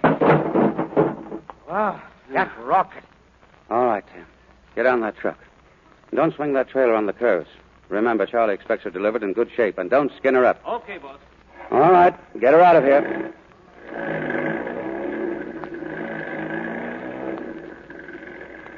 Well, that's that, Nell. You mean that's $500? It'll come in mighty handy, won't it? I guess we can use it. $500 and rocket off the ranch. Oh, Rob, she's hurt. Hold it. Don't move that truck. Oh. Mom, what happened? What's the matter? Don't look, Kenny. It's Rocket. She was in the trailer, and then she reared up. Go in the house, dear. Rocket? Go inside, dear. Take the trailer off there. I'll be right back to help you with it. Yeah, boss. Well, Rob? She's finished. When she reared up, she hit her head on the gate down there. She's dead. Oh, poor Rocket. Well, there's one thing I can still do. I can get rid of every albino horse on the ranch, and I'm going to. You going to sell them? To Williams. Williams? They're too good for Williams. Well, he buys horses, doesn't he? But he buys any kind of horses, and he doesn't pay anything. Whatever he pays is good enough. Hello, Williams? This is Rob McLaughlin. Look, Williams, I got a load of horses for you. Yeah, those albinos. Rocket's whole tribe. All right, at your own price. Good. Yeah, there are 9 of them. Wait a minute. There may be 10. Ken, come here. Yes, Dad? I'm going to give you a chance to do a sensible thing. I want you to choose another colt and let me sell Flicker to Mr. Williams with the rest of those jugheads. For your sake, I'm asking you to do this as well as mine. Sell Flicker? What's the use of having another rocket on your hands? Did you just see what happened to her? But I'm going to tame Flicker. But you can't. It's impossible. Sometimes bad horses get tamed. You don't want a local horse, do you? I want Flicker. Look at me. Dad, please. She's mine. You gave her to me. And I want her, Dad. I want Flicker. All right. Sorry to keep you waiting, Williams. I thought there was one more, but there are only 9.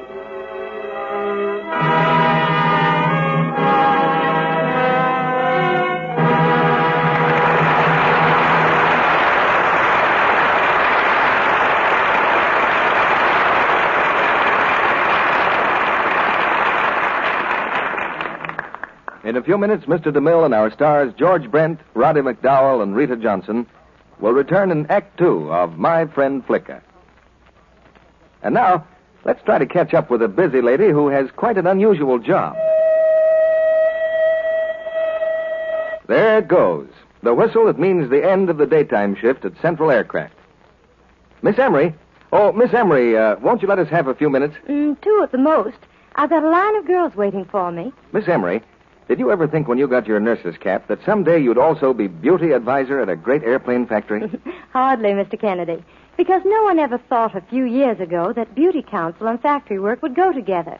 But practical, hard-headed management has found that it pays. Well, tell us why, won't you? Well, to put it briefly, executives have been discovering that when spirits are high, work is good. Of course, every woman knows that when she looks her best, she's likely to be feeling her best, and so doing her best. That's why we urge the girls to take good care of their hands, their hair, and their skin. Even suggest bright nail polish. Helps morale, you know. Yes, I can see that it would. What do you tell the girls about complexion care, Miss Emery? Well, we tell them there's no one thing that contributes more to a girl's good looks than a smooth, lovely skin. Do you make a practical suggestion? Yes, we stress regular care. No skipping beauty care at bedtime just because you're tired. A complexion care must be gentle, too. One you can depend on. Well, that sounds as though you were going to mention Lux toilet soap any minute now. Well, it just happens that my own beauty care is Lux toilet soap, Mr. Kennedy. I've used it for years. Well, I'm sure of one thing, Miss Emery. That gorgeous Lux complexion of yours must have quite an influence with the girls in backing up what you tell them. Oh, thank you, Mr. Kennedy. As a matter of fact, Lux toilet soap is a great favorite at the plant. So many of the girls find that regular, active lather facials give them real beauty help. Thank you very much, Miss Emery. It's true that not only 9 out of 10 screen stars, but women everywhere find that this famous white soap does give skin the gentle, protecting care it ought to have.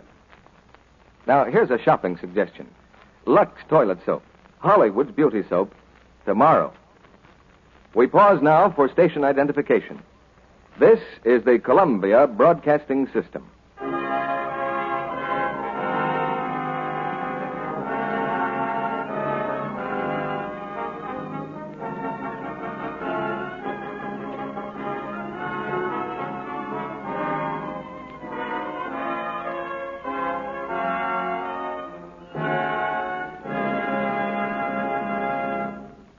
Act 2 of My Friend Flicker, starring George Brent as Rob, Roddy McDowell as Ken, and Rita Johnson as Nell.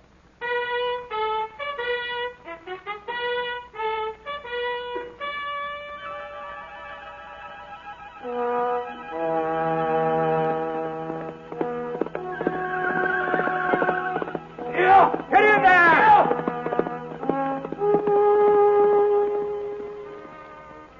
Flicker has lost the freedom of the pasture.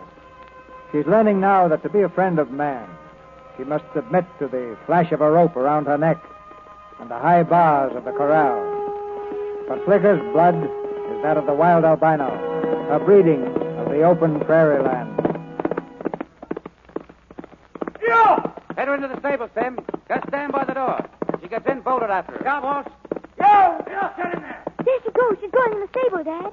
Watch it, Gus. Yeah. Now, get that door closed. She's in, boss. Yeah, well, that's that. Sure is a wild one, boss. Some loco, that filly. We'll leave her in there to think it over. Hey, she's pretty mad. She's around the side there. She's coming through the side window, boss. Get around there, quick. There she goes, right through the glass. Flicker, come back. Watch her on the barbed wire. Head her away if you can. Yeah, get back. She's going right for the fence, boss. Well, if she's anything like her mother, she'll go right through that wire. Yeah, look out, you. Flicker! Oh, Flicker! Now, what did I tell you? She ran right into it. Come on, Gus. Whoa, girl. Whoa, easy there. Easy. Whoa. Whoa. Got your pliers, Tim? Yeah.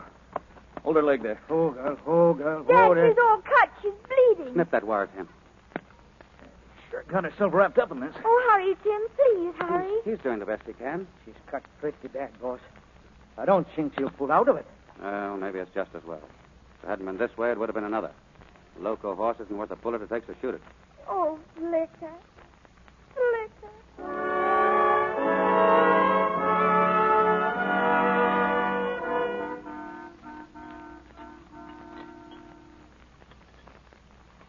Kenny, eat your dinner. I'm not hungry, Mom. Please, Kenny. Do I have to? You heard what your mother said. But Flicker, I thought maybe I could go down and see how she is. Your mother said to eat. Let him go to her, Rob. He can't do her any good. Gus and Tim pulled her inside the fence and put menthanol brew in her cut. She snaps out of it. She's got water and oats. Rob, let him go. All right, Please. all right. Go ahead. Go on.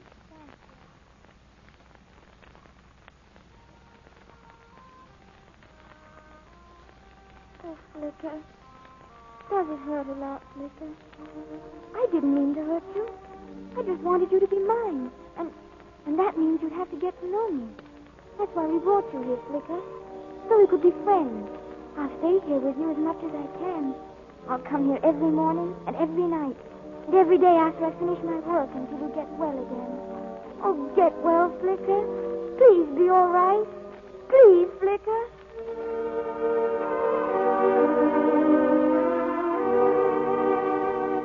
Well, it's 10:30.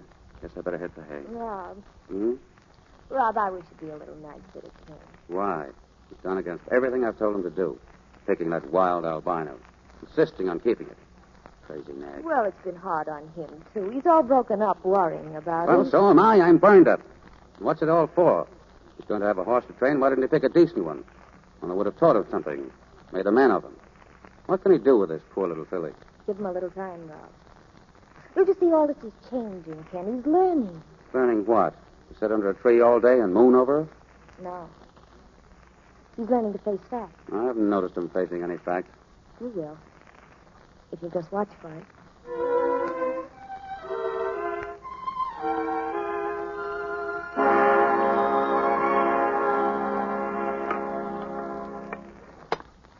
Ken! Breakfast! Coming right there, Mom. Well, what's he so chipper about this morning? Flicker. She's better. Oh, coming along, huh? Uh-huh. She's almost well. The cuts are all healed up, and she's eating like a horse. Hmm? That what? Oh. Maybe we're going to have a pleasant summer after all. If she doesn't turn out to be another rocket. Oh, I hope not. We'll find that out when we put a holder on her. Mom, I'm starving. Ken, what kind of manners is that? Oh, I'm sorry. Good morning, Mom. Morning, Dad. Morning, Ken. Coffee, Rob. Thanks. Ken, now that Flick is better, I want you to remember that you have some other duties. Oh, yes, sir. You can give some of your time to your colt, but not all of your time. Oh, I won't, Dad. Oh, Dad, Hmm? could you come down and look at Flicker this morning and see how she is? Well, will Her Highness let you get near her? Well, not too close. She's still a little scared. But she'll let you look at her from the other side of the fence. That's big of her. Okay. We'll go down after breakfast and give her the once-over. Oh, swell. Here she is, Dad. Good morning, Flicker. Now listen, Flicker. Dad's coming down to look at you, so be a good girl and don't run away, will you? Well, she does look good. Fine, Ken. Yes, sir. Her cuts are all healed up, except for the one on the right front leg, and it's almost well. I think she's beautiful. Dad, do you think she's local? I'd have sworn it by the way she's behaved ever since she was born. But we've never seen her except when she was scared out of her wits. Oh, every horse looks wild in the eye when it's terrified. She tried to go through that fence when she knew she shouldn't. Yes, well, we'll forgive her that one. Point is, will she learn? Can she learn? And we've got to find that out, don't we? I mean, if she is local, maybe I'll never get her trained. Of course not, and there's no maybe about it. Son, what have I been telling you all these weeks? Didn't you understand? What did you think local meant? Sort of goofy or wild or hard to handle. Oh, no. It's much more serious than that. There can be insanity among animals, and bad blood can carry it on. And that albino blood isn't safe for any filly to have. But you said maybe it's just because she's been scared. Well, that's right. We won't really know until we see how she responds to training. Dad, how can I train her? All you can do is try to win her confidence. You know, son, if you take everything away from a living creature, freedom, friends, its home, habits, and happiness, it'll turn in sheer need and desperation to the one thing that's left. In this case, that's you. Me? Yes. You're her whole life now. Make her like it. Oh, I will, Dad. I will. Give her love and companionship. And talk to her. Will she understand me? Of course. And a horse can tell you a lot of things, too, if you watch and expect it to be sensible and smart. Pay attention to all the little signs. The way it moves its body, the ears, the eyes, and the whinnies. That's its way of talking, Ken. That's right. There's the neigh of terror, the scream of rage, the whinny of nervous impatience, and the nicker of longing or hunger or friendliness. You learn its language, and it'll learn yours. And never forget, horses understand everything you say to them. Everything, Dad? Everything. You mean if they're not local? Yes, Ken.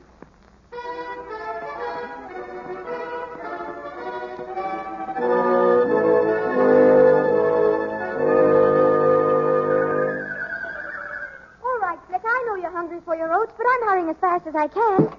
There you are. Come and get it. Good, isn't it, Flicker? Oh, Flicker, you do understand me, don't you? Now eat it all so you'll be big and strong like Banner. You know, you've got a very smart father, Flicker, and you've got to forget all your wild ways and be just like him. Who are you talking to? Flicker? Oh, horses can't understand people's talk. Well, that's all you know. Flicker understands everything I say, and what's more, she talks back to me. Ah, pooh. Well, maybe you don't know, but horses got a language all their own. There's the neigh of terror, the scream of rage, the whinny of nervous impatience, the nicker of longing. See, there's the nicker of hunger. Ken. What? Ken, can you wiggle your ears? Oh, go away, Hildy.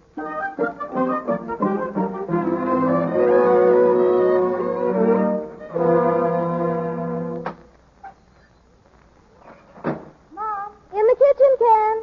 Oh, you're ironing, Mom. Mm-hmm. Oh. What's in your mind, Ken? You want to speak to me about something?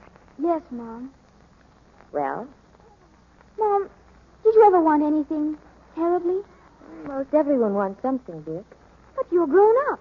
You're married. You've got Dad and me. Why, you're finished. Then I shouldn't still be wanting, should I? But people do, Ken. Everyone? Always, Mom? Don't you ever get really finished? I wonder.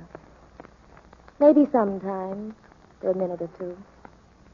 What is it you want now, Ken? Oh, Mom, I want Flicker to be all right. Not local. Oh, perhaps she isn't loco, dear. We don't know yet for sure, but if she is, Ken, wanting won't change it. If she is, it'll look bad for her, won't it? Well, let's see what happens when we try to halt or break her. Does she have to be hold or broke, Mom? We've got to find out, don't we? I suppose so. But what if she won't let us? She loves you, doesn't she? Oh, yes, I'm sure she does. Well, that shows she's intelligent. How does it, Mom? Well, it's just a way of putting away fear. Don't you understand, Ken, that if you find love, if a person or an animal finds love, it's the same as finding safety. It's comfort and friendliness and help. Everyone longs for it. And if Flicker's found it, and yet doesn't have sense enough to know she's found it, and goes on being crazy and silly with fear, then she'd be loco. Yes. Start getting the hay in tomorrow, Gus. Sure, boss. Well, I'm hiring some hands for the next week or so. They'll eat a lot. I'll be ready. Good. Hello, son. Dad, I've been thinking. Don't you think it's about time that we hold or broke Flicker? What's that? I think we ought to find out now. You know what it means, Ken. Yes, I know. It'll prove whether or not whether I can have a trainer. I'll leave it to you, son. When do you want to try?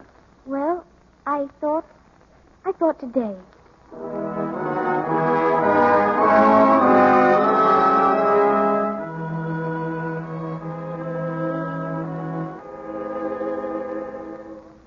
All right. Call her over here, Ken. Yes, sir. Flicker! Come here, Flicker! Have your rope ready, Tim, just in case. All set. Flicker! She's turning. Here she comes, Dad. See? Yep. All right. Now put your bandana around her neck and tie it in a loose knot. Go ahead. Like this? That's it. Easy, Flicker. Easy. Now take your belt off and slip it through the bandana. That's it. Now take a hold of the belt and lead her around. Go on. Yes, Lead Dad. her. Come on, Flicker. Come on, girl. That's right, Flicker. Don't be nervous. You'll be all right. Don't be nervous. All right. Now bring her back. Yes, sir. This way, Flicker. That's the girl. Yes, Dad? Well, son, I'd call that halter broken. But it isn't a halter, Dad. Followed your son. She walked along with you without fear. That's enough. But how did she get halter broke, Dad? That's the way we break horses on the Goose Bar Ranch. You figure it out for yourself. Come on, Gus. Let's get out those machines. Oh, Mom, did you see? She's not loco. She's not loco.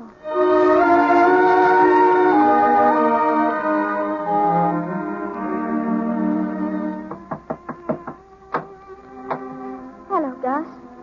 Kenny, I think maybe you better come to the pasture right away. What's the matter? Is it Flicker? Yeah.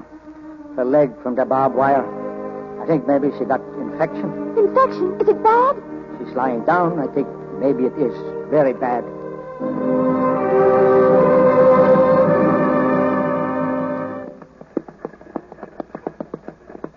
Hurry it up, Tim. We've got to get that hay in before tonight. Okay, boss. Rain in the air, boss. Yeah, going to storm. Dad. What, son? Dad, I'd like to talk to you. What about? Rip it, Tim. It's about Flicker.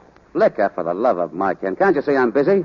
This is no time to be worrying about that filly. I'm sorry, Dad. I didn't know you... Just a moment. What is it, son? Is Flicker worse? Oh, Dad, she's so sick.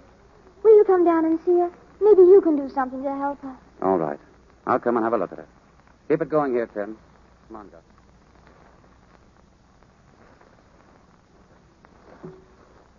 There she is, Dad. She's lying down again. For the love of... What's happened to her? She's been getting awfully thin. Thin? Oh, I can count every rib. I'm afraid she ain't going to pull out of it, boss. Pull out of it? Oh, she's dead already. How long has she been like this? She's been going down fast the last few days. It's the fever. It's burning her up. She's going to die, Dad. She'll die unless we do something. I'm afraid it's too late, Ken. We'll have to put her out of her misery. Dad, you mean... Oh, no, Dad, we can't. We can't do that. I'm sorry, Ken. But it isn't fair to an animal to let it suffer like this. Look at her. She's burning up. Why, she can hardly breathe. Flicker. Oh, Flicker. Gus, you know what to do. There's a gun in the shed. And pick a time when Ken is not around. Oh, Flicker.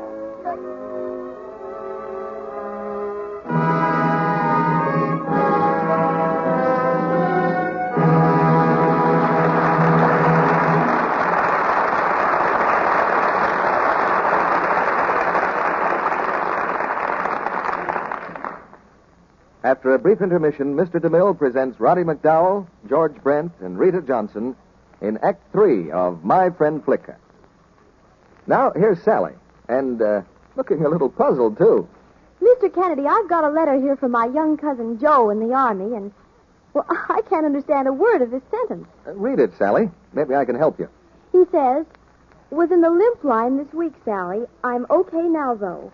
The doc slipped me some shutters and sent me packing for my snore sack. That's elementary, my dear Sally. It means Joe was at sick call. The doctor gave him some sleeping pills and sent him to bed. Any more? Yes, he goes on to say, the eagle flew yesterday, which gives me enough pocket lettuce to go to town Sunday. I'll have to get slicked up with a chili bowl first and... Goodness, Mr. Kennedy, you'd better translate that. He means yesterday was payday, and so he has enough paper money to go to town. But first he has to get a haircut. Well, now at last I'm coming to something I can understand. He says, and say, when it comes to slicking up, that package of Lux soap you sent me is okay. Boy, the lather's wonderful, the kind a man likes. He might even have said, Lux soap slicks a man up by the numbers. That's Army talk, too, Sally, and it means with precision and efficiency. Sally, it looks as though that present of yours made a hit in any language. Well, Mr. Kennedy, I've always noticed that the men in our family enjoy using Lux soap just as much as I do. Sure, Sally, why not? Men like a little luxury, too. A bath with that rich, creamy Lux soap lather makes a man feel like a million. Did you know, Mr. Kennedy, Lux toilet soap is a bestseller in all branches of the service? Yes, Sally, and there are lots of good reasons for it. For one thing, Lux toilet soap costs so little. And being hard-milled, it lasts such a long time. You can use it right down to the last thin sliver. But most important of all, men go for that rich, active lather that gets off the day's dust and grime with neatness and dispatch. Does it gently, too. Yep, Sally, as a soap for face and hands, and as a bath soap, too. Lux has everything. Yes, and it's nice to know it's one of those little everyday luxuries we can all afford. Right, Sally. So here's our tip to women everywhere. Let all the family enjoy using this fine white soap. And remember, Lux toilet soap is hard-milled. It lasts. And it's easy on your budget. Now, our producer, Mr. DeMille. After the play, we'll have a chat with our stars and a surprise guest star. Now the third act of My Friend Flicka, starring Roddy McDowell, George Brent, and Rita Johnson.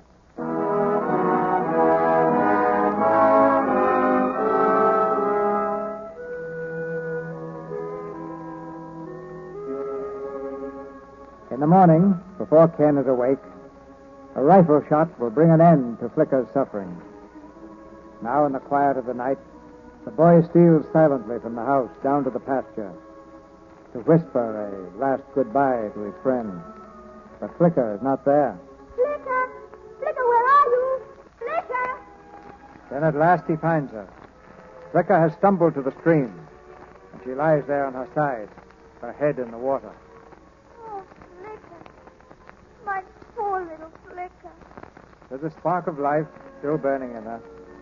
All night the boy crouches beside her in the icy current, his young arms cradling her head, holding it clear of the stream, whispering words of comfort, fighting off death. In the morning, the boy is close to death himself. Well, Doctor? Give him one of these pills every hour. I'll call to see him again tonight. He's a pretty sick boy, isn't he? He's very sick, Rob. What happened to him? He went down to see his colt last night, and she was lying in the stream. Gus found him there this morning. We don't know how long. Perhaps all night. I see. Well, you'd better have this prescription filled right away. I'll take you into town and bring it right back. Come on. No. Don't worry, darling. He'll be all right. Hurry, Rob. Please, hurry.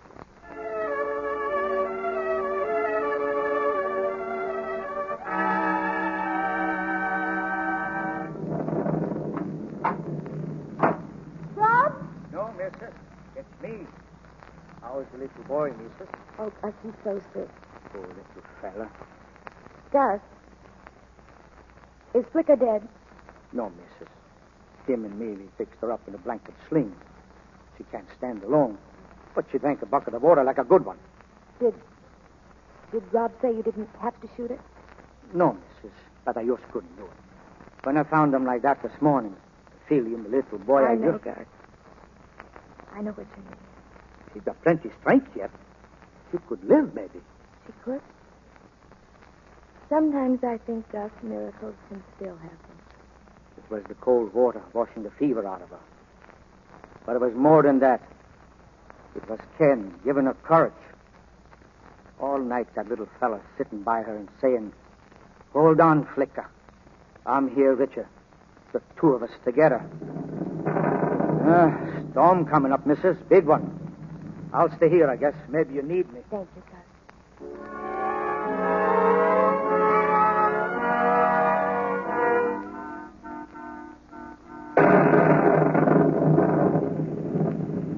Oh, Rob, I thought you'd never get here. I made it as fast as I could. Road washed out. I had to go the long way. How is he? He seems a little better. He's been resting. Oh, good. Here's the medicine. I'll give it to him right away. Well, Gus, did you do as I told you? Boss, I just couldn't. Well, I gave the order. You had plenty of time. Just couldn't do it. Where's the rifle? I left it in the bunkhouse. I'll go and get it. I'll do it myself. Oh, Rob, please don't. Ken knows she's alive. He thinks she'll get well. Give him something to hope for. It would have been a lot better if that poor little filly was shot weeks ago. It's meant nothing but trouble and misery for all of us. Look what it's done to Ken. I wish you wouldn't, Rob. He needn't know. He'll hear the shot. In the storm, he'll think it's thunder. No, he'll know it's the rifle. Sorry, Nell. It's just no use cutting sick animals' legs.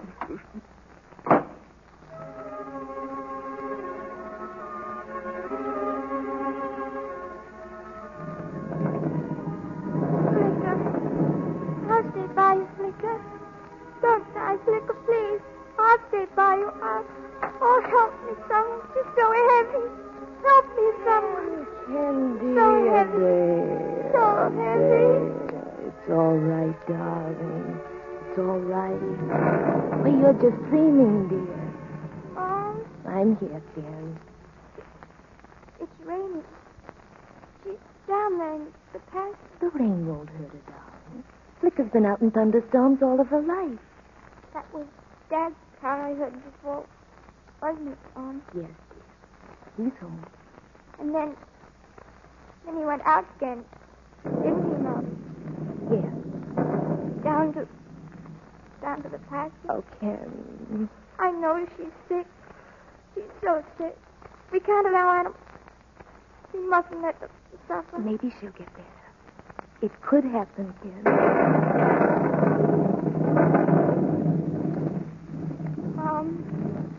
Remember what you said? It was something you wanted. Awfully bad. Yes, dear. What was it? I've wanted it ever since a few years after you were born. What was it, Mom? It was a little girl, Ken. Oh, we wanted the same thing, didn't we? How do you mean, darling?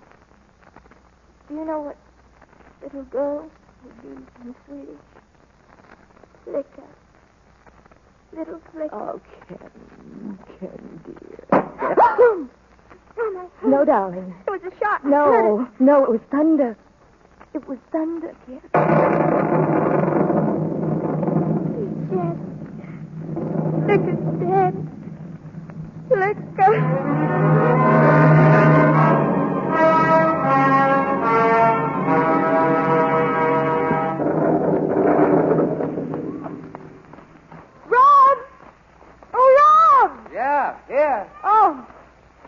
Robbie, all right? Sure. Why? Ken's asleep and Gus is with him. I got worried about you. Was that Flicker? Yep. But I heard a shot.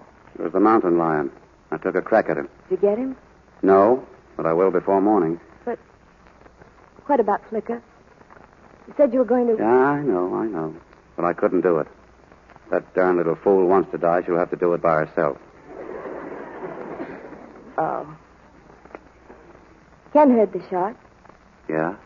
How'd he take it? Well, he took it. Didn't question it. Didn't seem to rebel. Well, if he wakes up and asks, I don't think you'd better tell him she's still alive. Oh, but Rob, that... She may be dead by morning. Wouldn't surprise me.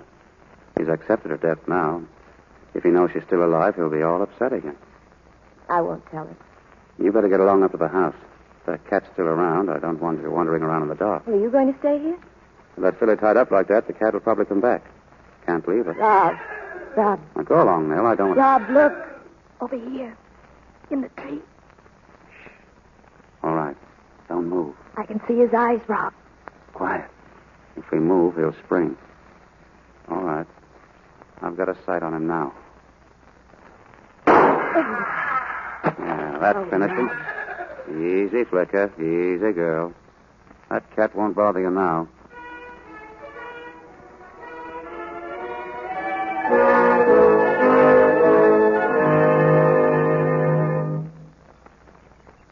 Well, young fella, how does it feel to be out again? Fine, Dad. He's still a little shaky in the legs, Rob. We had to stop and sit down a minute. Up you go, young fella. I'll carry you for a while. Thanks, Dad. Well, the doctor said to walk, didn't he? Well, we'll walk. Where are we going? Oh, I thought we'd take a look down the home pasture. I've got the yearlings in there again. Oh, the yearling. Sure. Still want a colt, don't you? Well, you can pick one out. Dad. Anyone on the ranch. Dad, I don't want to pick one out now. Why, Ken? Please, not now. There they are. Some beauties in that pack, Ken. Oh, please, Dad. Look, Ken. Look at that pretty little filly. That one over there. Why, Mom, it's like Flicker. It is Flicker. Yes, Ken. But I thought... I didn't shoot her. I couldn't. That shot was for the mountain lion. Oh. I killed it. Oh, Flicker. Flicker, come here. It's me, Flicker. It's your friend. Easy, Ken. Flicker. Here she comes. Oh, Dad, look. She knows me. Hello, Flicker. Oh, Flicker. She did get gentle, didn't she, Dad? Gentle as a kitten. She's given us a lot of trouble, son. She's taught us a few things, too. Important things. You responsibility. And me that there is such a thing as hope beyond hope.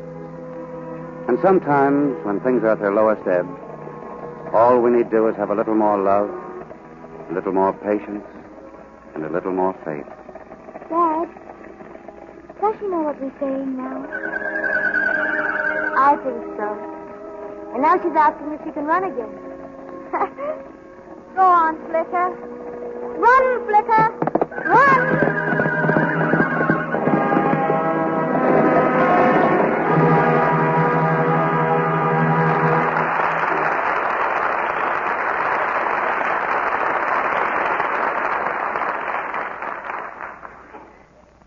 The curtain falls on my friend Flicker. And our very good friends George Brent, Roddy McDowell, and Rita Johnson answer your applause with a well-earned curtain call. Thank you, C.B. And I'd just like to say that Roddy is the biggest trooper for his size I've ever seen. What's your ambition, Roddy? Well, Miss Johnson, I hope someday to be the checker champion of Hollywood. That's a pretty big ambition. Think you'll make it? Oh, I practice any time I can find a pigeon. Oh, I mean a partner. I played with my dad before he went to sea with the merchant marine. Keep it up. Competition is good for the soul, Roddy. Yes, sir. And sometimes it's good for the lungs, too. Before Henry Fonda went in the Navy, he and I used to see who could hold his breath for the longest. You can find the score on the wall of his old dressing room. What the winner get, a chocolate soda? Or maybe a sundae, Miss Johnson.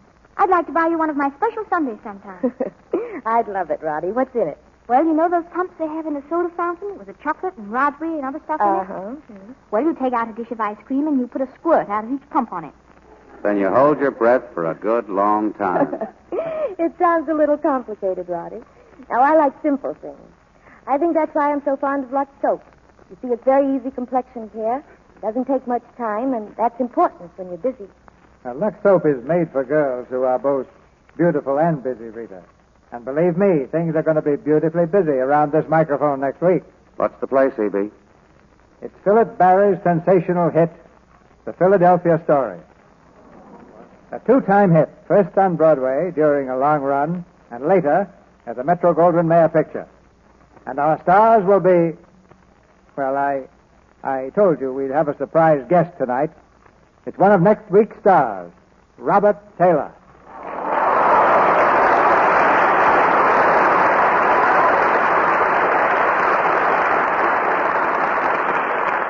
Hello, everyone. You've held back the most important part of the news, C.B. I guess Bob means the rest of our cast. We'll have 3 stars in the Philadelphia Story next week. Robert Taylor, Loretta Young, and Robert Young. Yes.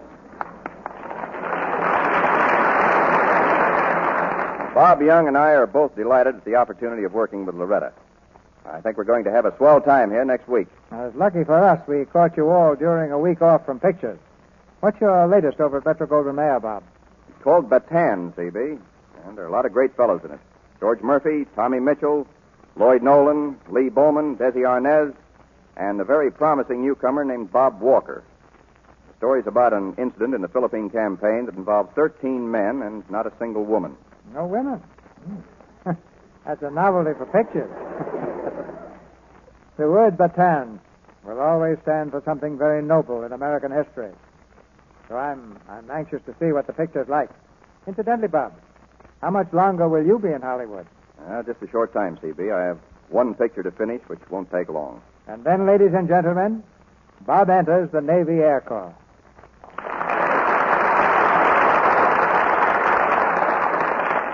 We wanted to have him here just once more before he left. That will be next Monday night when we present Robert Taylor, Loretta Young, and Robert Young in the Philadelphia Story. Glad to be aboard, CB. I'm expecting a great show, Bob. Good night. Good night. Good night. See you at rehearsal, Bob.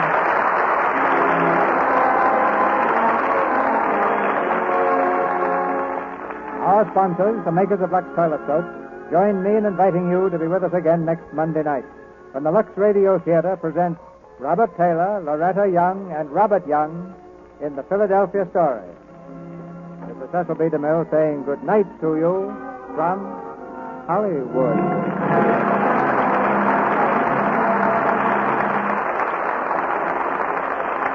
Heard in tonight's play were Leo Cleary as Gus, Mary Lou Harrington as Hildy, Fred Mackay as Tim, Norman Field as Mr. Sargent, and Charles Seal as the Doctor.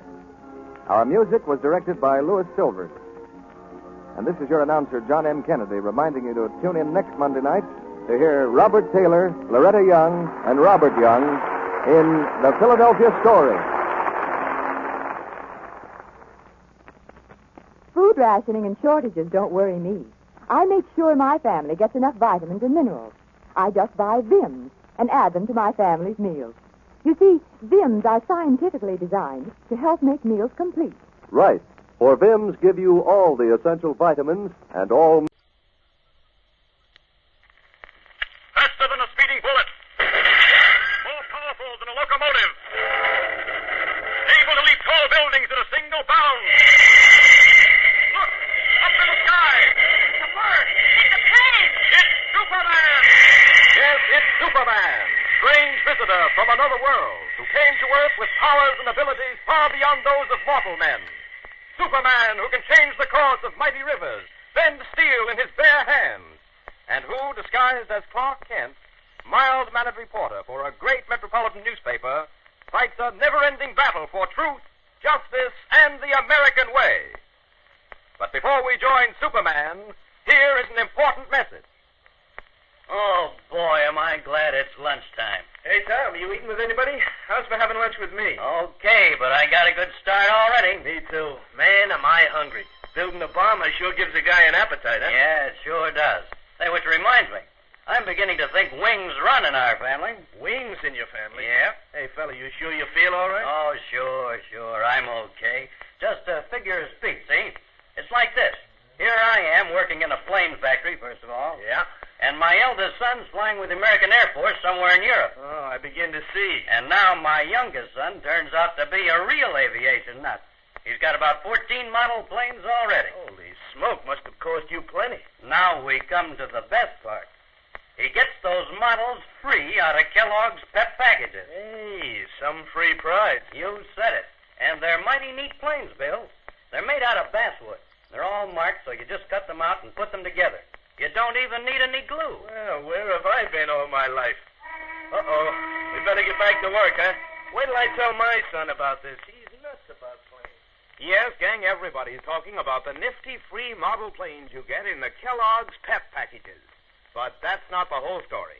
In some of the pep packages, you can get a free hot iron transfer instead of the model planes. A transfer of the U.S. Air Force combat insignia. And it's no trick at all to put this insignia on your own shirt or jacket. Now, this hot iron transfer is at the bottom of the wax paper bag inside the pep package. So remember that. And, gang, be sure you make crisp, delicious Pep your own special breakfast. See how many free prizes you can collect. And remember the name now, Pep. P-E-P. Pep is made by Kellogg's in Battle Creek. And now, the adventures of Superman. Never in his entire career had Superman faced a situation as dangerous as the one he is involved in now.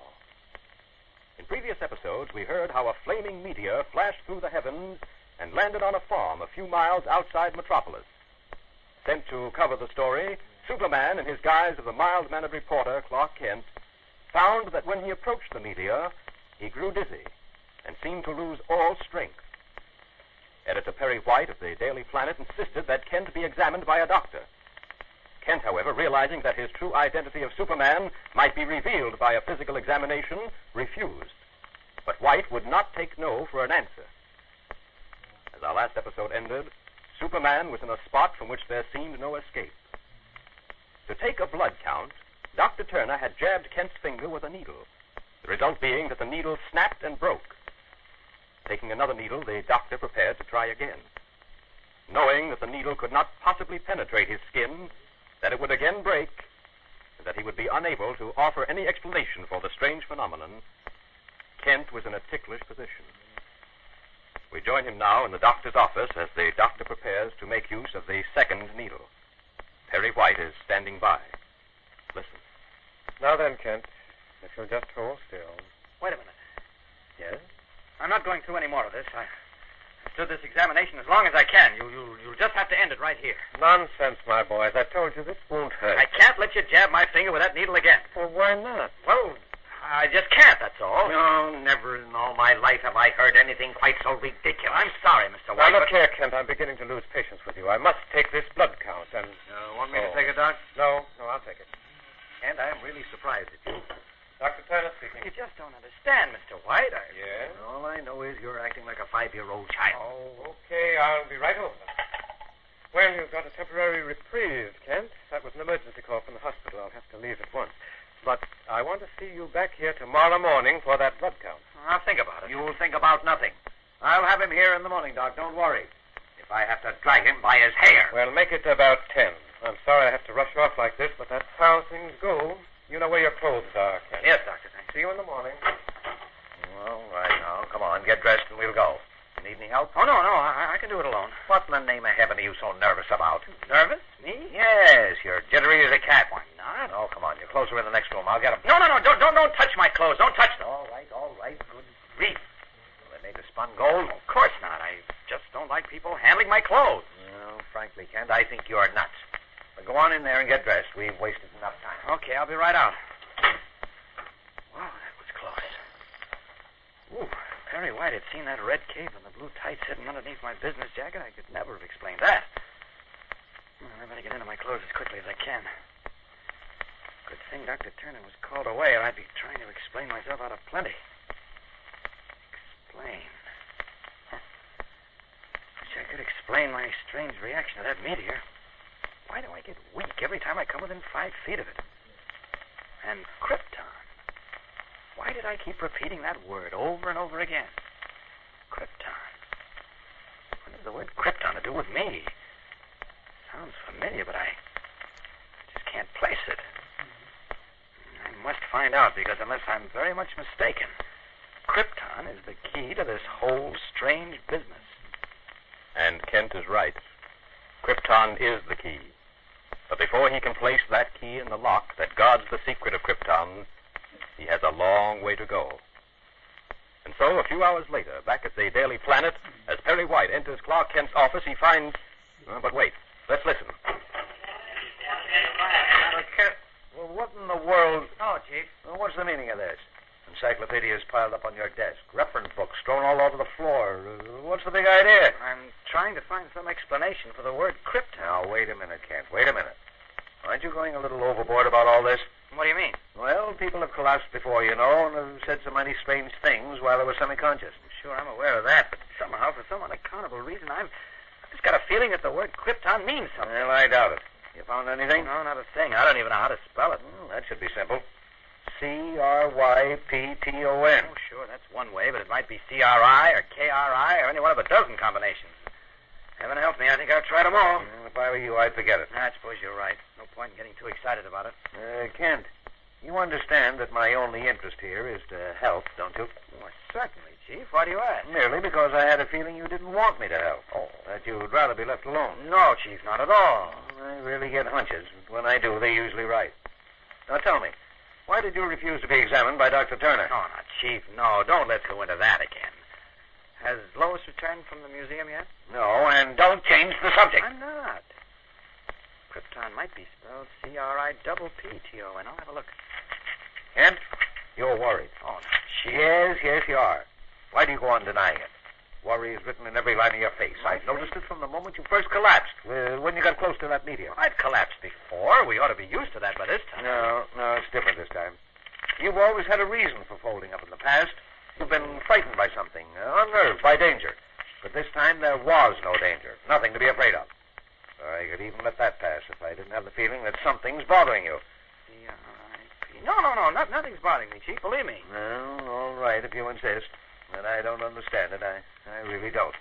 Dr. Turner said, so far as he was concerned, there couldn't possibly be anything wrong with you. He said you have the physique of a Superman. What's the matter? Nothing. I accidentally tore the page of this encyclopedia. Oh. Well, I give up. Can't find Krypton in any of these reference books, except, of course, the gas Krypton, which can't possibly have any connection. I guess I better get to work on the meteor story for the late edition. Lois can take care of that. Why don't you go home and rest? Oh, I'm not in need of any rest. I'll just sit down and bang out a rough draft. All right, if you want to, but Lois ought to have a lot more information about it when she gets back from the museum. Yes, that's right. Dr. Whistler has probably been able to explain to her what kind of a meteor it is, where it came from, and all the rest of it. Kent. Yes, Chief? I hope you'll excuse my harping on the same subject so long, but don't you really think you should take a vacation, go away for a few weeks? No, I don't. I feel fine. I must say you look all right, but... Oh, so there you are. Well, it's about time, Miss Lane. I got back as quickly as I could, Chief. Oh, good. Now that you're here, you're going to help me write the story about that meteor for the late edition. Suppose you... Well, Lois, what's wrong? Why are you looking at me that way? Clark, just what are you hiding from Mr. White and me? Hiding? That's what I said. What are you hiding from us? Nothing that I know of. That's not true, Clark. Oh, wait a minute, Lois. Take it easy. Yes, please take it easy. It seems to me... I'm not interested in how things seem to you. I've got some questions I want to ask you, and I want straight answers. Well, now, wait a minute.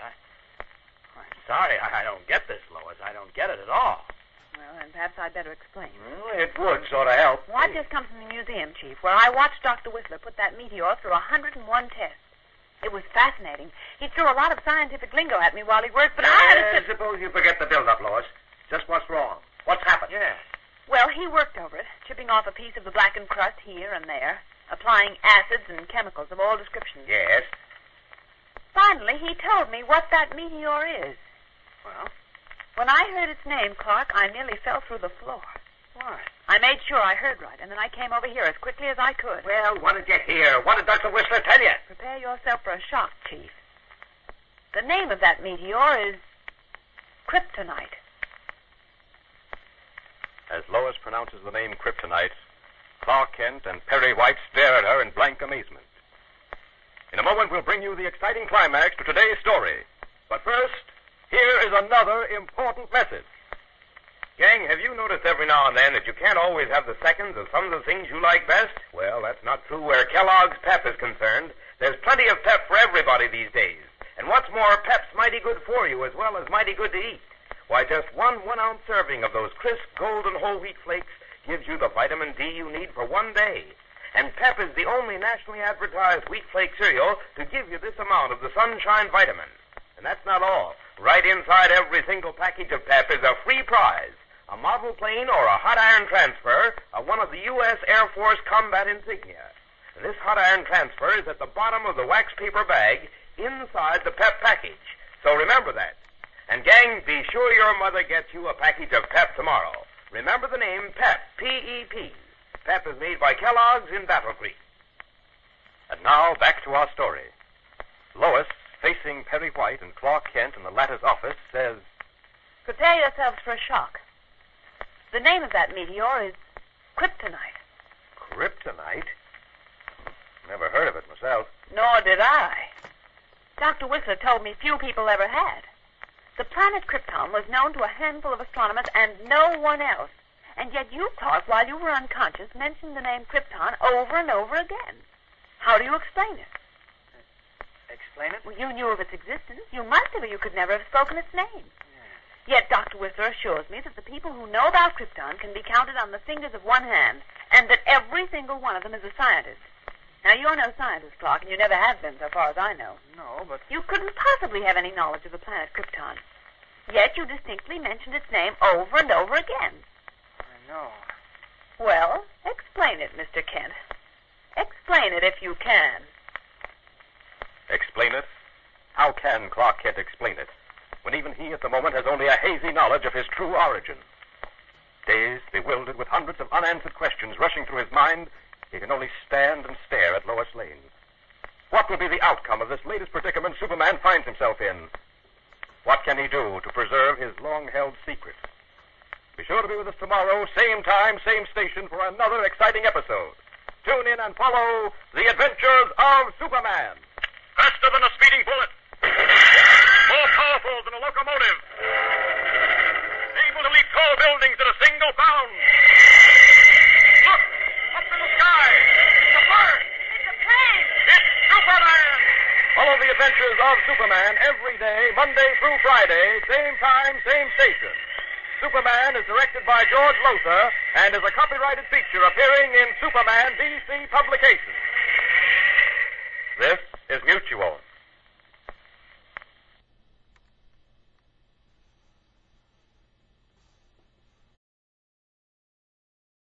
The Cavalcade of America, sponsored by DuPont, maker of better things for better living through chemistry, presents Everett Sloane in The Enemy is Listening by Mignon G. Eberhard.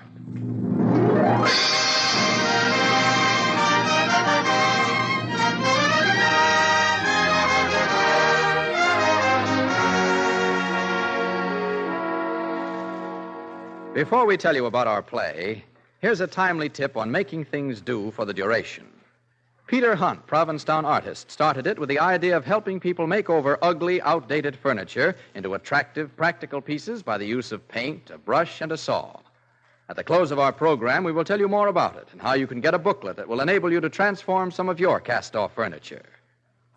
And now DuPont presents Everett Sloane as narrator in The Enemy is Listening, a tensely dramatic spy story by the celebrated mystery writer Mignon G. Eberhard on The Cavalcade of America.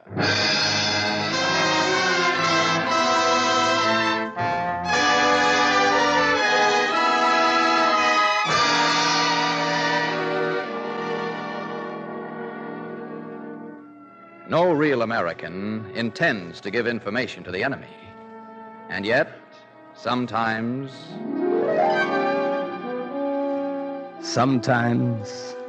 someone forgets. A word overheard and repeated. A small fact passed on to someone else may mean little to you. It may mean nothing to the person to whom you repeat it. But the third or the fourth person or the 10th or the 20th may be your enemy. Your enemy. I am waiting for such words. I am listening. Perhaps I can weld a chain of death.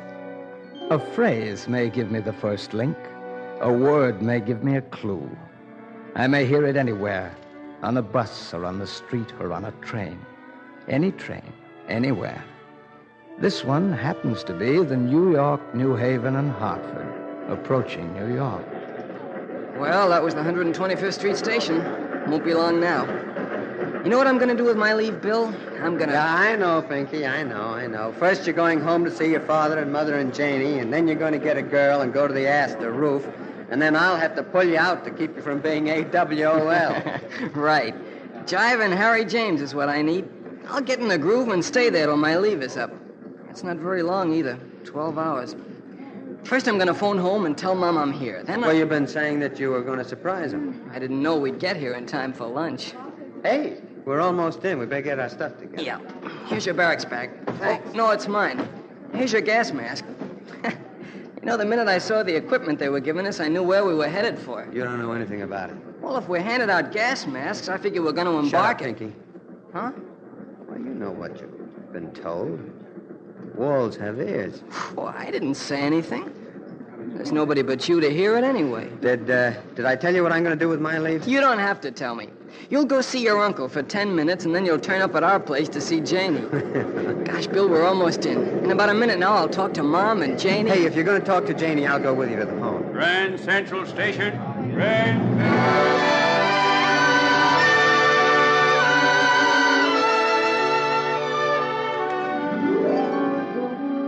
No, Pinky didn't say anything. Neither did Bill. Not really. Besides, I was not there. But other people were. There was a woman sitting behind them. You didn't see her. She's a nice woman, patriotic and sincere. She wouldn't give me information. Or would she? Oh, there you are, Margaret. Did you get a seat? Oh, yes, I did, in the next car. Oh, the trains are certainly crowded now. I sat behind a couple of boys, soldiers. There they go up the ramp ahead. See? The one with the red hair is called Pinky. What nice-looking boys. Pardon me. Oh, certainly. They're being sent overseas tonight from their talk, or very soon. Maybe we'd better not talk about it. There's nothing to talk about. Come on, dear. If we hurry, we can lunch before the matinee.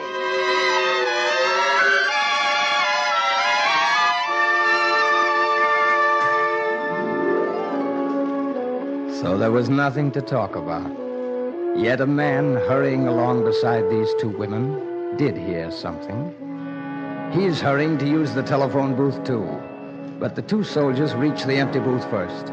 It's a busy day. Two other men want to use the telephone and fall into line behind him. One of these men, a man in a brown suit, is impatient. Are you waiting for that phone? What do you think? Well, I'm in a hurry. So am I.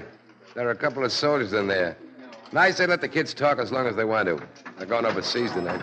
Overseas? Oh, of course. Let them talk as long as they want to. By all means. Overseas, huh? Yeah, at least that's what some woman who sat next to him on the train said. Heard her talking about it as I came up the ramp. Women, always talking. Yeah. So, these boys are going overseas tonight, hmm? Well, let them finish their talk. I'll try a phone on the next level. Come on, Mark. Did you hear that, Mark? Yes. You know your instructions. Watch those two soldiers. If they separate, follow one of them. Oh, you mean... Certainly. We've been hoping for something like this. Nothing is too small to pass by, Mark. Nothing too little. Keep after them. And keep in touch with me. You know where. Yeah, but we don't know their names. We don't know anything about them. Find out. This may be unexpected luck. Remember, what we want to know is where, when, how many. Where is the port of embarkation? When does the transport leave? How many men? And anything else you can pick up. Yes, Mr. Smith. It's a good name. You ought to have changed your name, too.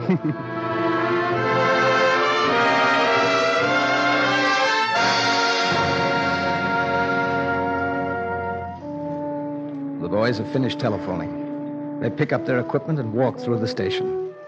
Only two boys in a city where there are so many boys. Only two soldiers in a great railway terminus through which hundreds of sailors and soldiers just like them pass during the day. Why should anyone follow these soldiers? But I follow them. There's something I want to know. I wonder how I'm going to find out the thing that I want to know. How can I find out where they're going? Well, here's where I go for the subway. See you later, Pinky. So long, Bill. I'll take a taxi. Taxi? Oh, sorry. I guess you called the cab first. No, that's all right, soldier. You take it. Well, thanks. Where to? 218 East Woolsey Avenue. It's right off Lexington. Taxi? Yes, sir. Where to? 218 East. No. Take me to the corner of Lexington and...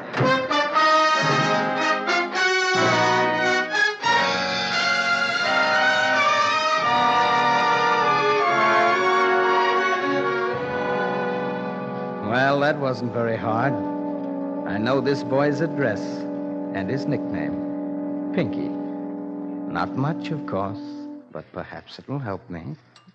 Have some more pie, Pinky. Gosh, it's swell, Mom. I was never so surprised in all my life. Well, you've said that 100 times, Mother. Why, Janie, are you listening? I thought all you had ears for was the doorbell. Bill won't be here for an hour or so. Bill's like another son to me. I wish his mother could have lived to see him now. We used to take all three of you children out in the park, and everybody said... Everybody said what dreadful children. Oh, why, they did They not. did, too. I'm glad you and Bill are in the same company. Division. Bill's in artillery. Well, anyway, you are together, aren't you? So far. I didn't want to ask you, son, but when do you... How long will you be home, son? I've got, 12 hours. Oh, I didn't think it would be so soon. I wish Bill would come.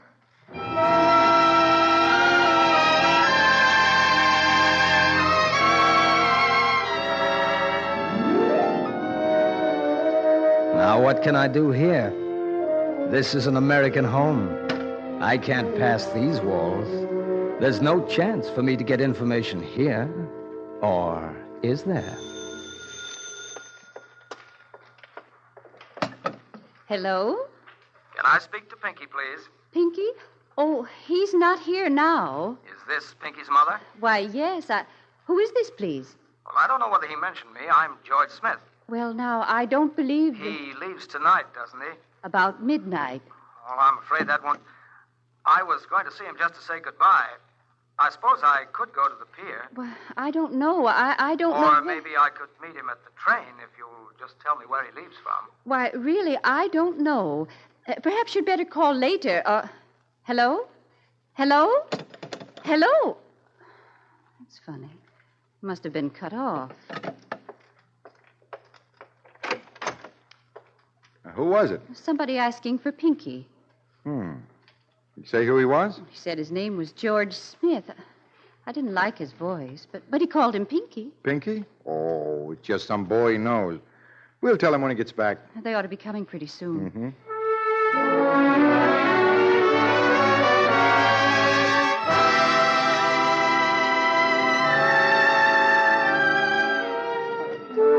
He called him Pinky, so it must have been a friend of Pinky's. Perhaps. But Pinky wasn't there to say. Pinky was out dancing.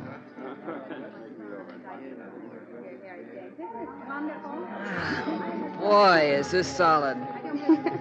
I didn't want to do it. Having a good time, Sally? Oh, it's wonderful. Wish we could listen to that band forever. Hey, Janie, let's dance. All right, Bill. Let's dance over toward that balcony. Oh, it's grand to dance with you again, Bill. Yeah, we've always danced together. Ever since we were kids. Only I didn't know then. Know what, Bill? Something Oh, here's the balcony. Let's go out, huh? All right. Cold? No. It's funny to see New York like this. So few lights. Sometime it'll be bright and gay again. Sometime maybe soon. Sometime I'll be back home, and then I never managed to say it before, but you know, don't you, Janie? Yes, Bill. Oh, Janie. Gee, I love you so. I've always loved you, I guess. Oh, Janie. I'm going to kiss you so hard. Yes, Bill. And I'm going to come back to you. You've got to come back to me, Bill. I couldn't bear it if... You've got to come back to me.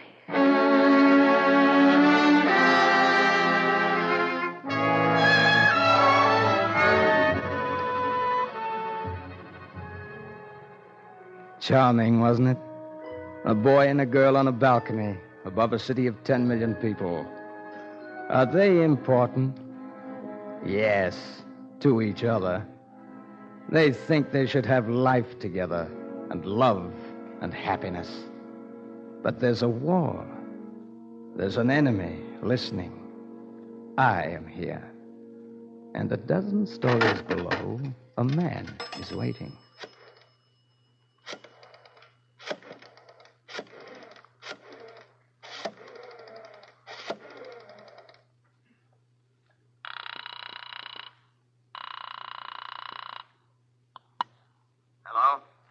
Smith? I was waiting. You got anything? No, not yet. Where are you? Watching the elevators. They're still dancing. They'll be coming down soon. The boy's mother expects them to return about midnight. Remember? I remember. When, where, how many?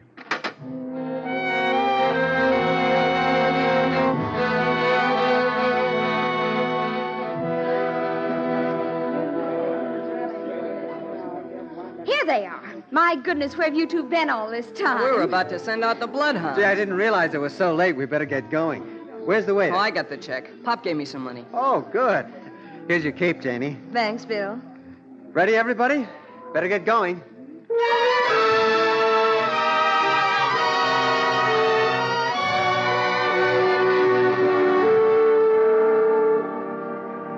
My goodness, it's dark.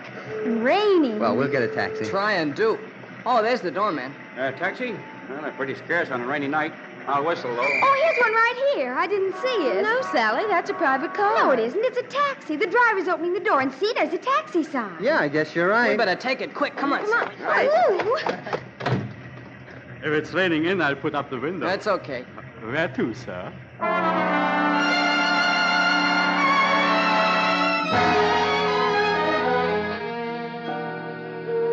This is the Cavalcade of America, sponsored by DuPont. Our play is an original spy story, The Enemy is Listening, by Mignon G. Eberhardt.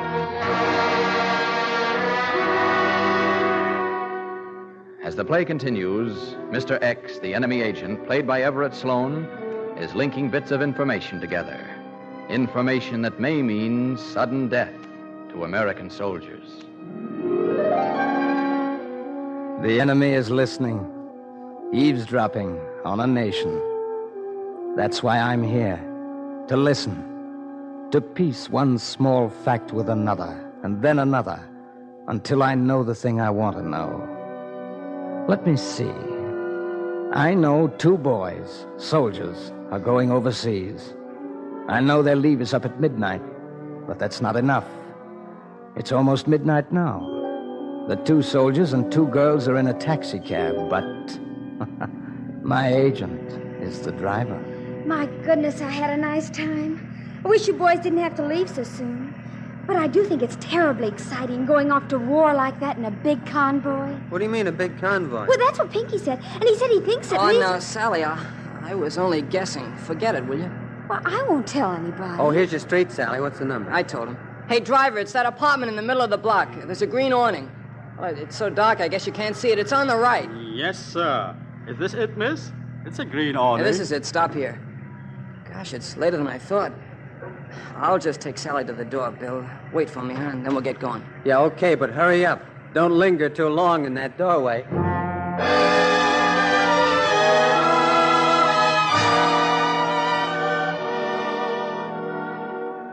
Time is going faster now, minute by minute. Not much time before Bill and Pinky must be wherever they're supposed to be. And not much time for me. What can I do now? I must find out. Oh, wait. The taxi has stopped. Golly, it is late. Hey, look, driver, you want to make a buck? Drop your flag and wait for us. We got to get back to Penn Station. Now, how long do you want me to wait? 5 minutes. All right. I'll be in the coffee pot there in the corner.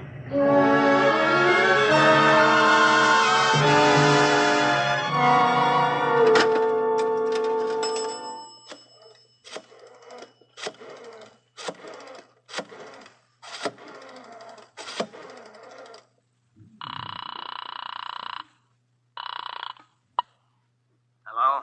Smith, Yes? can you get down to the Penn Station and watch for them? I'm taking them there in the taxi. Where are you now? I'm near the boys' home in a lunchroom. Good. Unload them at the main line end of the station. I'll be there ahead of you. Okay.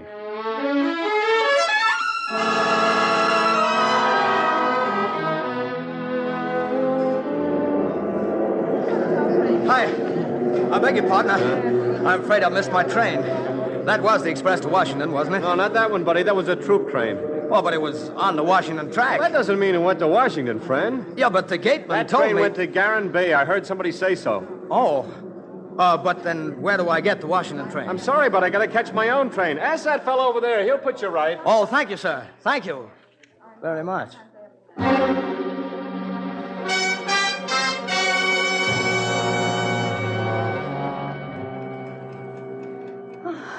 Do try to sleep, Mother. Are you awake, too? Mm-hmm. I wonder where the boys are now. You know, it's queer, but I keep thinking there was something I meant to tell Pinky. Well, there wasn't much time to tell them anything. I can't think what. Oh, yes, I know. It was about his friend, the one that telephoned. Oh. You know, I never thought of it again. Neither did I. Oh, well, it probably wasn't important.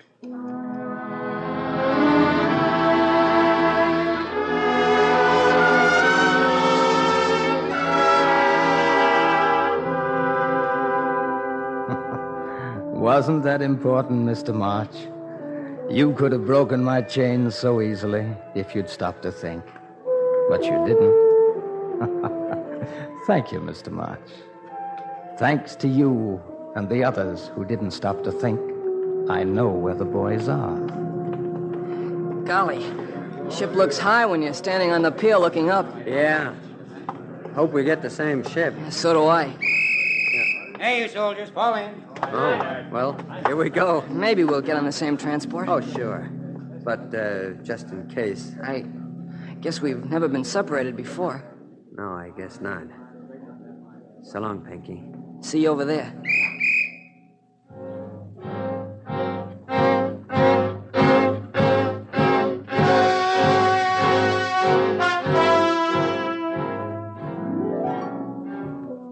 Long lines of soldiers marching along a pier. So long, Pinky. So long, Bill. Oh, I couldn't see you. They wouldn't have let me. I couldn't get within miles of you. But I know you were there. A lot of careless people were in between. See how it all adds up? Remember how it started? A boy on a train. All he said was, I'll stay there till my leave is up. That's not very long either, 12 hours. Well, gosh, if we handed out gas masks, I figure we're to embark at... And a woman who sat behind them. All she said was, I sat behind 2 soldiers. They're being sent overseas tonight by their talk. Then there was a man waiting at a telephone booth. He didn't say much, just... There are a couple of soldiers in there, and I say let the kids talk as long as they want to. They're going overseas tonight. Oh, yes, one link at a time. His friends call him Pinky. 218 Woolsey Avenue. He leaves about midnight. It's a big convoy. There's a troop train. It goes to Garron's Bay. Think of you 2 men getting on a ship tonight. On a ship tonight. On a ship tonight. Only one more link now. Only one more link. Mother, you're going to wear out that V letter from Pinky if you read it many more times.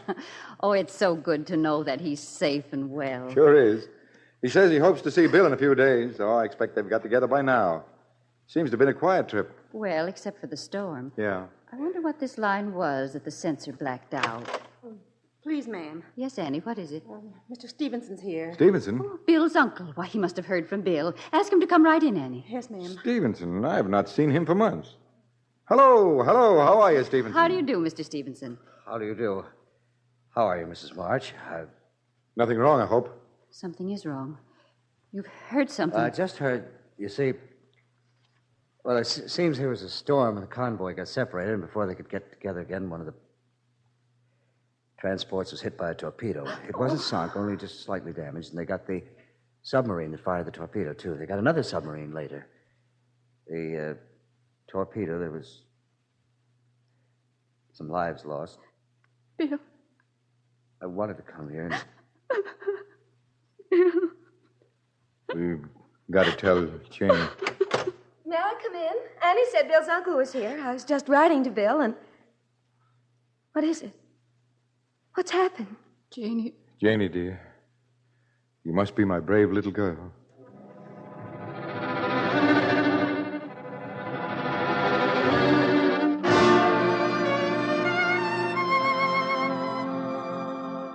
See how simple it all was? How easy? Yet these people could have stopped it. How lucky for me that they didn't. They were all nice people, too. Ordinary, everyday people. Not one of them would have told me anything if they'd known I was listening. Well, that chain is finished.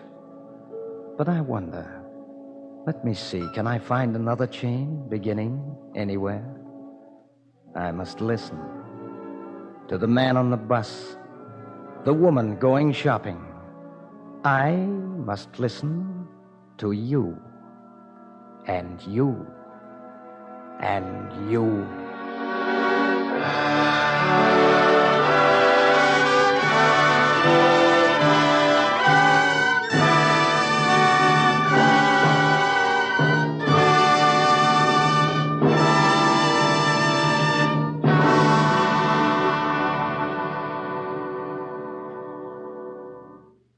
Thank you, Everett Sloane. Before Mr. Sloane returns to the microphone, we want to tell you a story of practical wartime thrift. Thrift with fun. The story begins at the very tip of Cape Cod in the quaint old village of Provincetown. For years, actors, writers, and artists have made it their summer playground. One of those artists is named Peter Hunt. Well, Peter Hunt owns a shop called the Peasant Village. There for years he has taken old, outdated furniture, much of it just plain junk, and with a screwdriver and saw and a little paint and his own keen sense of design and good humor, turned it into new furniture. Furniture that style-conscious homeowners are proud to have in their homes. A picture frame may become a coffee table. A battered bureau may become a charming chest for bedroom or hall. Doesn't matter if the piece is marred or ugly. Some of the worst atrocities in your attic, that horrible hat rack, for instance, that looks like a charging water buffalo and used to scare little Johnny half out of his wits.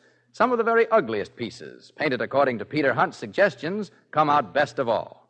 They find new charm in clean, brilliant full color or subtle pastels, decorated with leaves and flowers, carrying mottos in old-fashioned script or in your own handwriting.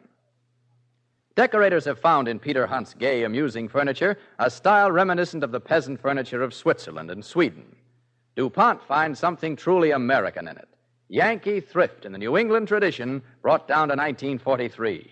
War year, when thrift means more war bonds, more tanks, more planes and guns. So a new 30-page DuPont booklet in color, largely by Peter Hunt, tells you how to transform outdated cast-off furniture into sparkling, charming, colorful pieces that are in tune with modern times. How to bring the attic down into your living room and have fun doing it. When you read this booklet, you'll understand why people are calling this new hobby Transformania. You'll get a real thrill out of creating new things from old. Duco enamel is so easy to use that it's actually fun to paint. You may secure a copy of How to Transform Outdated Furniture from your local Duco dealer, or a copy will be sent for 10 cents in stamps. Address Radio Section, DuPont Company, Wilmington, Delaware. This is practical wartime thrift. Thrift with fun. Suggested by DuPont. DuPont, maker of better things for better living through chemistry. And now, here is Everett Sloane, star of tonight's Cavalcade, with an urgent request from our government.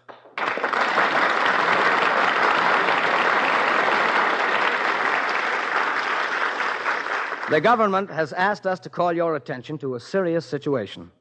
We are short 9 million pounds a month of the kitchen fats and greases needed to keep fat reserves at a safe level. These reserves must be brought to the safety level at once. And there's only one person who can do the job, the American housewife. Remember, 1 pound of waste cooking fat makes enough glycerin to fire 4 37-millimeter anti-aircraft shells or to make 3 cellophane gas mask bags. Please start saving waste fat now. Just pour it into a clean can, store it in a cool place, and turn it into your meat dealer the minute the can is full. Start saving fats now. Turn them in promptly.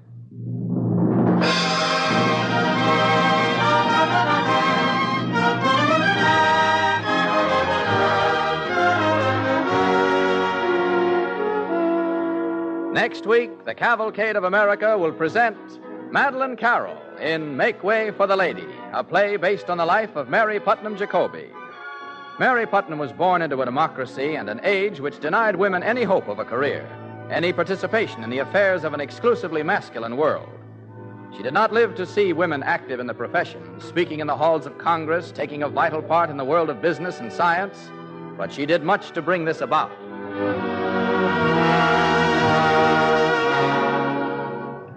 Be with us again next week when Cavalcade presents Madeline Carroll in Make Way for the Lady. The orchestra and musical score tonight were under the direction of Don Voorhees. This is Clayton Collier sending best wishes from Cavalcade sponsor, the DuPont Company of Wilmington, Delaware.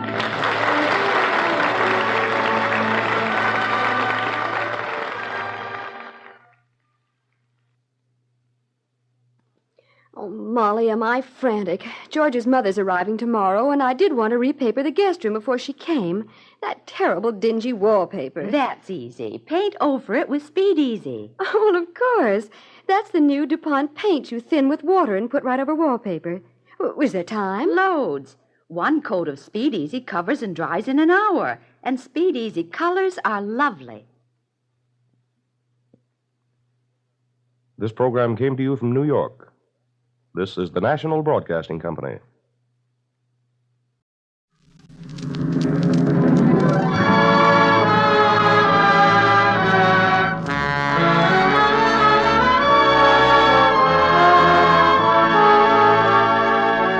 Lady Esther presents the Screen Guild Players.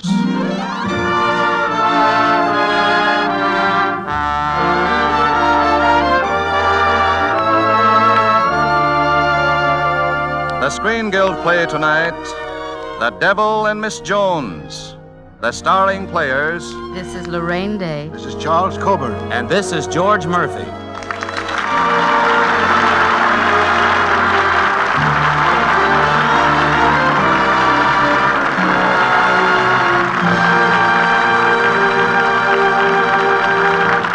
Tonight, Lady Esther presents the Screen Guild Players in that delightful RKO story about the richest man in the world, The Devil and Miss Jones.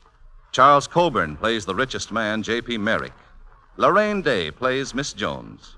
And George Murphy plays the boyfriend, Joe O'Brien.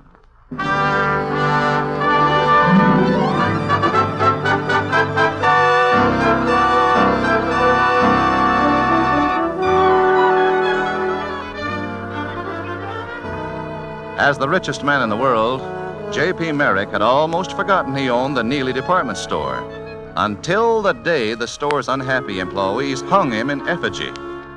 The next day, the store had a new employee. The personnel manager's confidential files described the new employee as Thomas Higgins, a private detective hired by the Merrick Enterprises. But when Higgins reached his home after his first day in the store, his butler greeted him with... Good evening, Mr. Merrick. Good evening, George. Did anyone at the store suspect whom you are, Mr. Merrick? No one. The personnel manager thinks I'm a detective, and the rest of the employees regard me as an old pauper. Can you imagine that, George? Me, a pauper? Well, congratulations, sir. A boy or girl, sir? Confound it, George. Will you stop listening to Abbott and Costello? Where was I? You just become a papa, sir. Oh, yes. In fact, one of my new associates, a Miss Mary Jones, was so certain that I was impoverished, she forced me to share her lunch.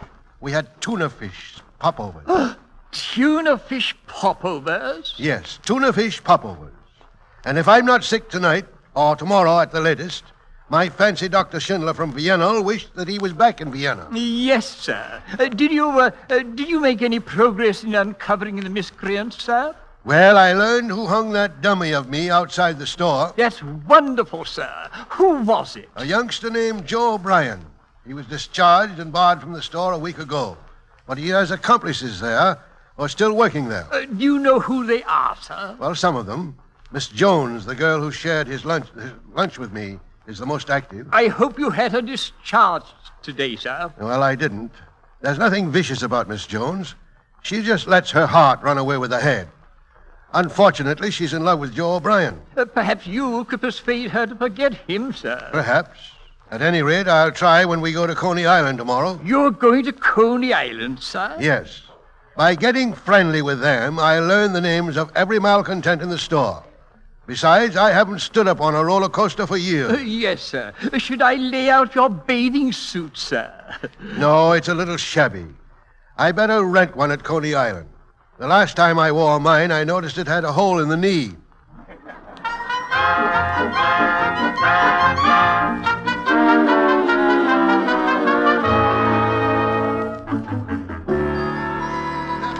the bathhouse locker, Mr. O'Brien? Yes, and for the 5th time, Pop, will you stop calling me Mr. O'Brien? The name is Joe. I'll call you Joe if you'll stop calling me Pop.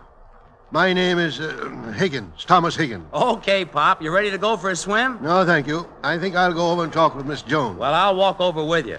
Hey, Mary. Yes, Joe? I'm going for a swim. Well, remember, nobody's going to be watching you, so don't show off and swim way out. All right, baby. Save me something to eat. Be careful. Don't worry, Miss Jones. Nothing will happen to Joe. He's a pretty good swimmer. He's pretty good at everything. You couldn't be prejudiced? Maybe. Isn't it possible you're reading virtues into him that don't exist? Don't you like Joe? Well, that depends upon how much you're in love with him. And I don't think you're any judge. Who's a better one? Any outsider. Me, for instance. Look, there's a couple over there. He's biting her ear. Now she's biting his ear. They think they were made for each other. I think they were, too. Do you think that if she hadn't met him, there wouldn't be someone else biting her ear now? Do you think he wouldn't be at some other girl's ear? Probably 10 feet away? Maybe, but it doesn't prove anything. Scientists can write all the books they like about love being a trap of nature, but all the scientists are going to convince are other scientists, not women in love. I don't say Joe's the greatest thing that ever lived, and I'm certainly not the greatest girl in the world. It's just, well, two people look at each other and they see something way deep inside that no one else can. And that's it. They feel it, they feel it. Do you? Not in the way I see in movies or hear in songs. You know, the touch of your hand, you set me on fire. I'm not the combustible type. But yet, if I knew I'd never see Joe again... Yes? I've never even thought of what it would be like not to see him anymore. But if I thought I'd never see Joe again, I don't think I'd care if I lived or died. I see. But what about Joe's radicalism? Joe isn't radical, Mr. Higgins. Not radical? What do you call his hanging that dummy of J.P. Merrick? Oh, he was just trying to draw attention to the way the employees were treated at the store. Why, J.P. Merrick probably doesn't even remember that he owns Neely's department store. He's the richest man in the world, you know. Really? Oh, you ought to see his house sometime. Have you been in his house? No. But Joe's walked me past there. We thought we'd talk to Mr. Merrick, but somehow we always lost our nerve. Everybody says he's such a devil. I see. I think I'll go for a walk until it's time to eat. Maybe I can think of a way for us to get in to see Mr. Merrick. Well, don't you think you'd better get out of that bathing suit and into your clothes before you go wandering around? Well, there's plenty of time for that. Anyway, Joe has the key to the locker. Well, don't wander away and get lost in the crowd. Think I'm a child? Get lost, indeed.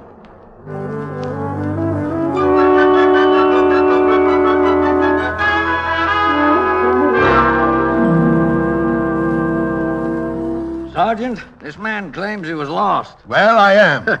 Said he couldn't find his bathhouse and he was trying to sell this valuable watch for $1 so he could call his chauffeur. I thought that was suspicious, so I picked him up. Well, it's suspicious enough for me. I would advise you two simple guardians of law and order, for the sake of your own future and security, to be very careful of any decision you make against me. Will you say that again? Tom Higgins. Well, we've been looking everywhere for you. Joe's gone to the hospital. What happened to you? I got lost. Well, thank heaven you're in one piece. Thanks for finding him, officer. Oh, that's all right, miss. Well, you can call your chauffeur on this phone, Pop. Chauffeur? What chauffeur? Yes. What chauffeur? Well, the chauffeur you were trying to raise money to call. I don't know what you're talking about. Let me smell your breath. I never touch a drop. Oh, a cork sniffer, huh? Oh, you must be mistaking him for someone else. He's very poor. Say, what do you two do for a living? We work, of course. Where? Don't mention the store, Tom. We'd get fired. Where do you work? Why, at the automat. What do you do? Well, I'm in charge of blueberry pies. I put them in the little boxes. And what do you do, young woman? Why, I help him. I snap the boxes shut. Say, my feet hurt. Can't we be seated while this continues? You ought to be ashamed of yourself, Sergeant. How would you like it if someone treated your father like this? Is he your father? Yes. Girlie, I catch you in more lies. If he's your father, why did you call him Tom when you came in? Why, I always call him Tom. Come here. Now, I'm going to ask you a question, and you whisper the answer, or I'll throw you both in jail. Where were you born? Whisper. 125th Street. Okay. Now, if this woman's your daughter, Pop, tell me, what street was she born on? 72nd Street. Well, for such close relations, your stories are a long distance apart. Your daughter said she was born on 125th Street, and you, her father, claimed she was born on 72nd Street. Well, we were living on 72nd Street, but she was actually born on 125th Street. And why was she born on 125th Street? There's no hospital there. Well, I didn't say there was. Her mother was standing in line at a butcher shop.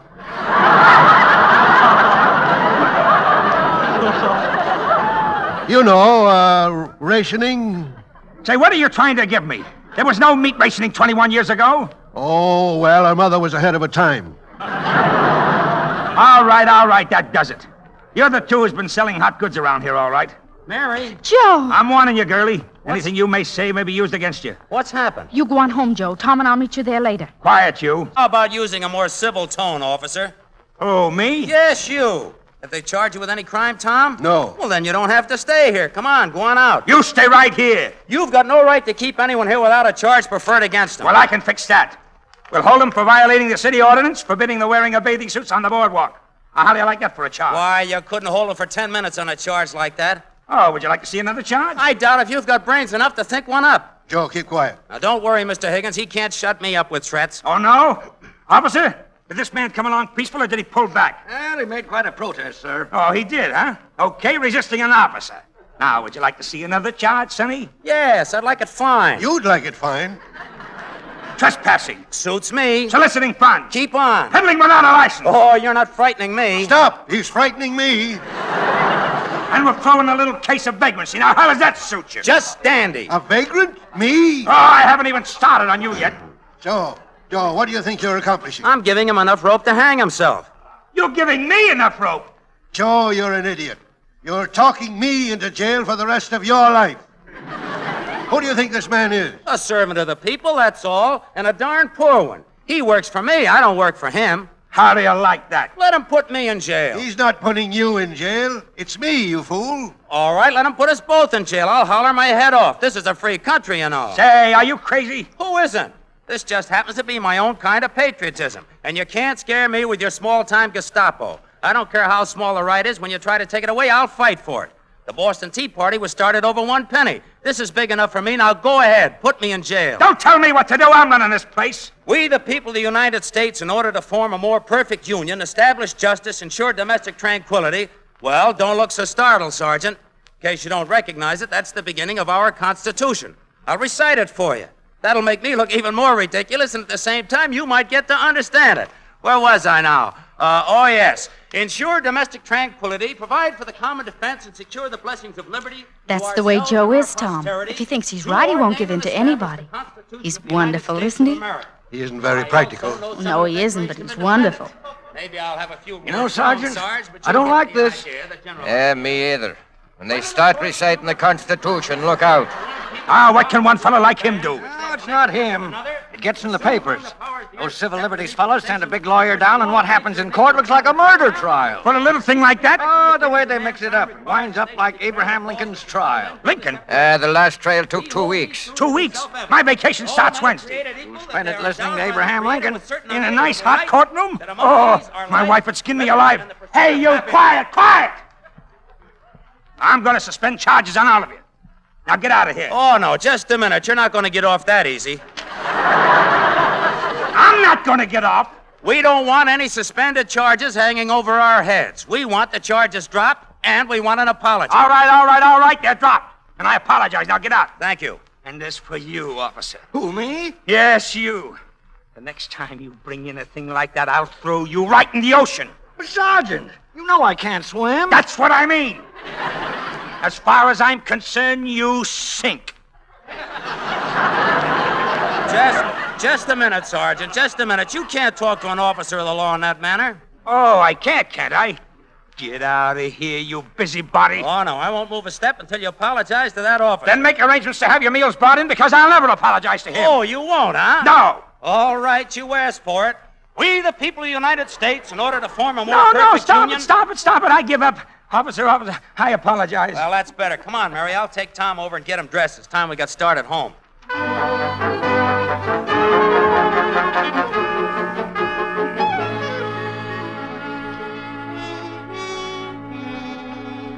It sounds as though you had quite an exciting day at Coney Island, Mr. Merrick. Yes, George.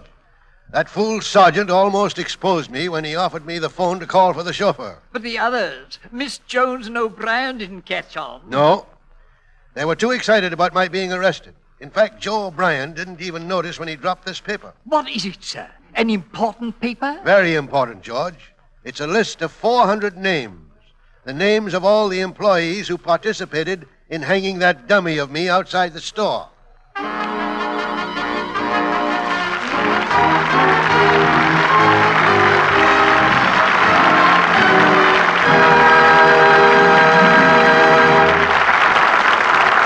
And so ends Act One of The Devil and Miss Jones, starring George Murphy, Charles Coburn, and Lorraine Day.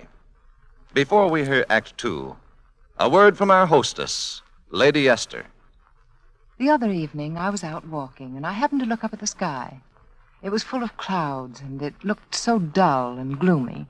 But suddenly one of the clouds blew away and revealed a beautiful sky underneath. It was a lovely soft blue and rose, all slashed with gold. And I thought as I looked at it, just as those clouds hide the beauty of the sky, a wrong shade of face powder can hide the beauty of a woman's skin. And just as the shifting clouds reveal the beauty of the sky underneath, so a change in powder shade often reveals the skin in radiant new beauty. I'm not suggesting that you are using a shade of face powder that is wrong for you. You may believe the shade you use is the most flattering of all, but are you sure? Color specialists say that the wrong powder shade can make you look older, that there is one right shade for your skin which can make you look far lovelier, far younger. Now, there's only one way to know whether your present shade is like the cloud that hides the beauty of the sky. Only one way to find the one shade that flatters your skin most. That is by trying the 9 basic shades of face powder. Only then can you be sure that you have found your lucky shade. Why, the very shade that you might never dream of using may be the one shade that really brings out the color of your eyes, the glamour of your skin. I'll send you all 9 shades of Lady Esther face powder, without cost to you, so that you can find your lucky shade. Try them one by one before your mirror. One shade will surprise you by seeming to take years from your looks.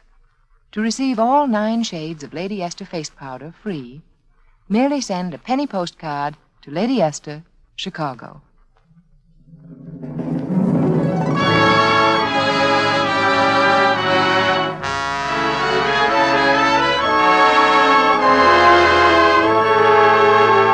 And now the curtain rises on Act Two of The Devil and Miss Jones, starring Charles Coburn as J.P. Merrick, Lorraine Day as Mary Jones, and George Murphy as Joe O'Brien.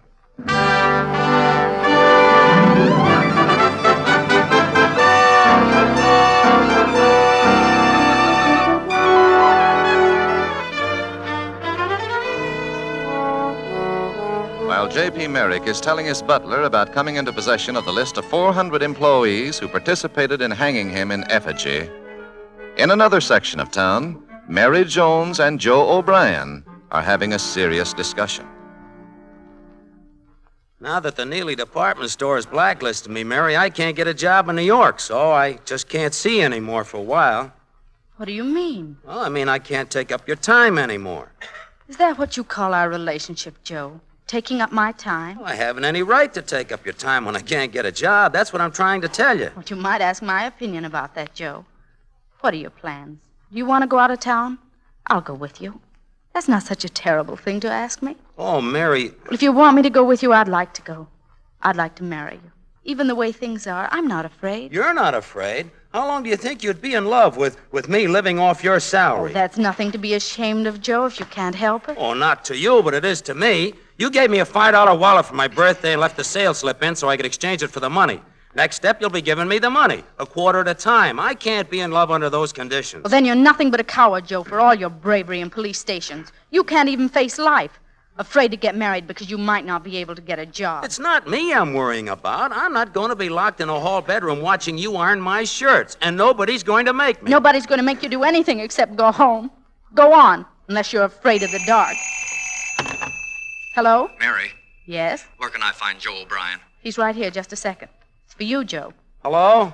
This is Sam Johnson, Joe. Hey, look, we're in real trouble. What do you mean? Who's in what trouble? All of us. Thomas Higgins isn't what you think he is. He's a detective working for J.P. Merrick. What? Yes. How do you know? I was going through the personnel files tonight and saw the notation on his card.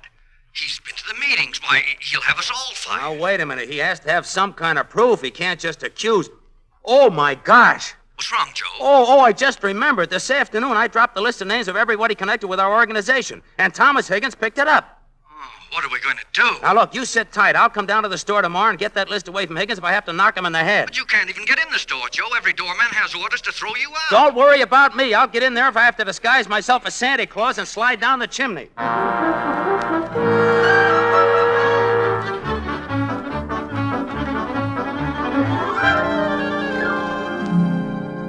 Good morning, Miss Jones. Good morning, Mr. Higgins. That was quite a nice outing we had yesterday, wasn't it? I'm glad you enjoyed it. I learned a lot of things about your Joe O'Brien that I'd never have expected. Joe learned a lot of things about Thomas Higgins that none of us suspected. What do you mean? I'll let Joe tell you. Are you Thomas Higgins? Yes? You're wanted in the general manager's office. What does You the general too, Miss manager Jones. want with me? He wants to fire you. Fire me? What for? Well, it's been reported that you're a friend of Joe O'Brien's and Miss Jones. And he's going to fire me for that? Oh, you have nothing to worry about, Mr. Higgins. You can always save your own skin by turning in that list of names Joe dropped. What? You heard me, you Benedict Arnold in sheep's clothing. Is that so? I'll show you who's Benedict Arnold in sheep's clothing. I'll show that general manager something, too.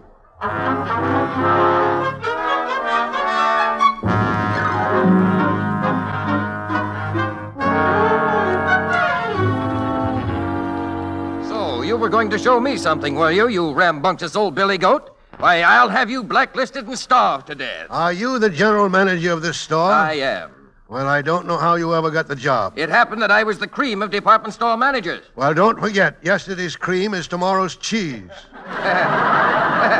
I certainly don't get it. Well, you will, you sourpuss. Sourpuss? Yes, I've seen happier faces on iodine bottles. Why take out your ingrown disposition on these employees? Can't you understand that dealing with them the way you do, you've brought on this civil war around here? That's why they're your enemies. Enemies? I haven't an enemy in the store. Then all your friends hate you. I've worked with these people. They've got rights. Yes, and just what would you suggest? I suggest that you get a different job if you can't get the confidence of your employees, you bumble-witted idiot. Say, Pop, you're all right. Don't you worry about anything, Joe. I can handle this nincompoop. Well, I'd like nothing better than to get the confidence of my employees. Oh, that goes right in one nostril and out the other. Who can I talk to? Who represents enough of these people to mean anything? Would you consider 400 employees enough, Mr. Allison? Yes, I would. Well, there's our representative, Joe O'Brien. Oh, but how do I know he represents 400 employees? Where are the 400 names? That's the catch, Mary, you see. He wants the list of names. Well, without the names, I can do nothing. This isn't a trick, is it? Don't be foolish, Mary. Don't trust him. Well, if there's a right way, Joe, this is it. We're not being fair in asking for trust only on one side. Well, I'm against giving him the names. He works for J.P. Merrick. That doesn't prove anything, Joe. Yes, it does, Pop. He has to be crooked, or he wouldn't be working for that crook. Just a minute, young man. Who said J.P. Merritt was a crook? Who didn't? Will you keep quiet? I can't hear myself think. Well, you aren't missing a single thing. Mr. Higgins, have you the list you picked up when Joe dropped it last night? Yes, I have. Well, give it to Mr. Allison, please. All right. Allison, it's going to be terrible if you fool these two young people. Give it to him, Tom. Very well. It's yours, Allison. Thank you. Now, you superannuated old jerk, how dare you come into my office and talk to me like you did? I can outwit morons like you every day on the week and twice on Sundays. That's why I'm sitting behind this desk and you're standing in front of it. I'm going to see that every name on this list... Miss Jones, give me back that list. Tom, take half this list and eat it. What doesn't Don't mean... argue. Hurry and eat your half before he gets some of those store detectives in here and takes it away Hey, from us. where's Arlen? Hurry. Yes, Mr. Allison. Come in here quick. Too late. Now, you simpleton, I'll show you who can outwit who. Who are you going to fire now? You tell me the names of everyone on that list, or I'll fire the whole 5th floor for a starter. Why, that's not fair. Many of the people on the 5th floor have nothing to do with it. Tell me every name, or out they all go, every one of them. Chambers, discard slips for everyone on the 5th floor. You can't do that to us. Can't I? Wait till you get your slip and see. All right, you do, and we'll take our case to J.P. Merrick himself. Oh, you will, eh? Why, you old idiot. J.P. Merrick could have you thrown out of his house before you could open your mouth. I don't think so. Well, I'm telling you. Just how well do you know Mr. Merrick? He's a very close friend of mine. That's interesting. What did you say your name was? Allison? I'll make a point of asking Mr. Merrick just how well he knows you. I wouldn't do anything rash if I were you, Higgins. I don't intend to. You ought to drop your idea of seeing Mr. Merrick. Oh, it wasn't my idea.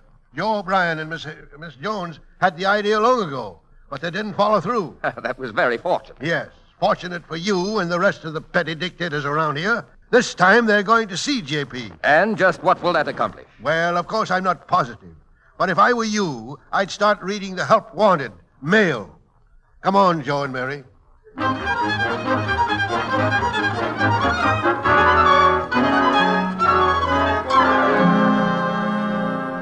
Then am I to understand, Mr. Merrick, that Miss Jones and Mr. O'Brien still think you're Thomas Higgins? That's right, George.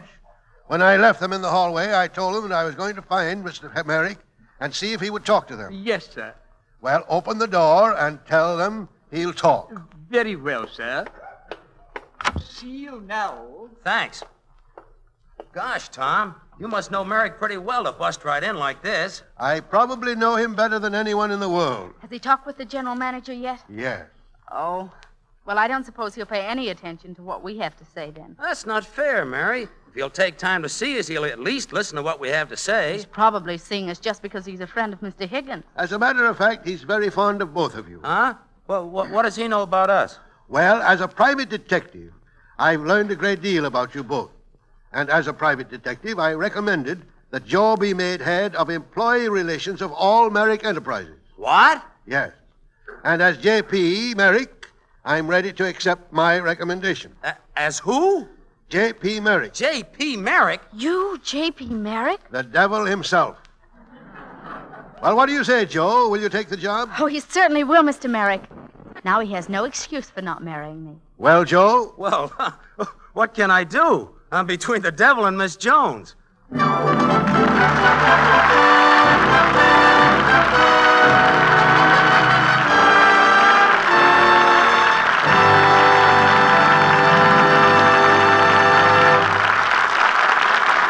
Thank you, Lorraine Day, Charles Coburn, and George Murphy, for your fine performances with the Lady Esther Screen Guild Players tonight. It was our pleasure to be here, Mr. Bradley.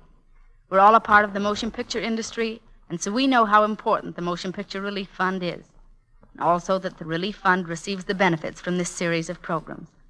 And now, before we tell you about next week's program, I'd like you to listen to a word from one of America's best-known beauty authorities, Lady Esther.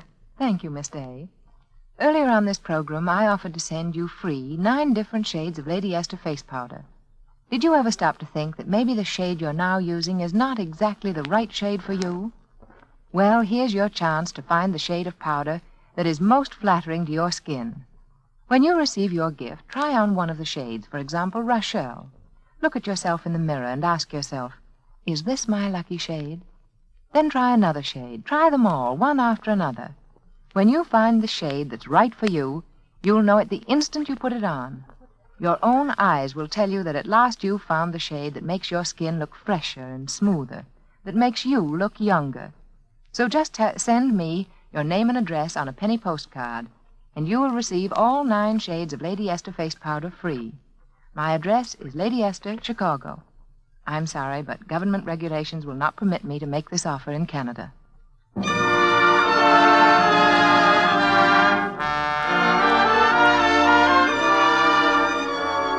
Next week, the Lady Esther Screen Guild Players will present a rollicking farce comedy, Love is News, starring lovely Ann Sheridan and Jack Benny.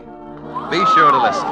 Lorraine Day appears through the courtesy of Metro-Goldwyn-Mayer Pictures. Miss Day can soon be seen in the RKO production Mr. Lucky. Charles Coburn is now playing in the Columbia picture The More the Merrier. George Murphy can currently be seen in the Metro-Goldwyn-Mayer picture Bataan. Music on tonight's program was arranged and conducted by Wilbur Hatch. To save materials, buy the larger size of Lady Esther face cream. Truman Bradley speaking for Lady Esther, saying thank you and good night. This is the Columbia Broadcasting System.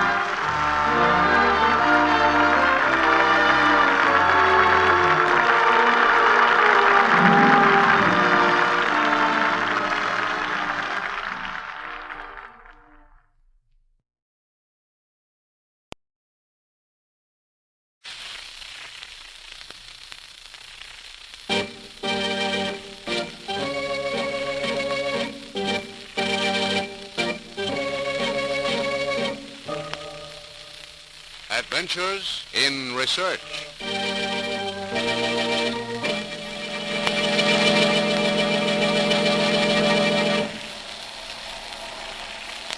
Now you better climb again and... Hey, pull her up, Joe! Here comes a piece of mountain!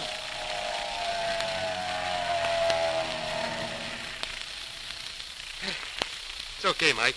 We missed it. Just missed it. Hey, Mike! Well... For gosh sake, the guy passed out cold.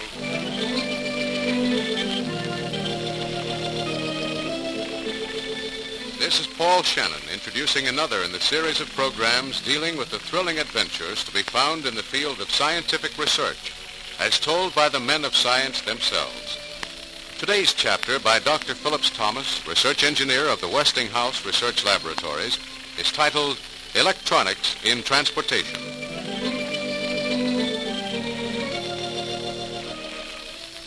This is the story of men on the move and the electronic devices that guide them swiftly, safely on their way.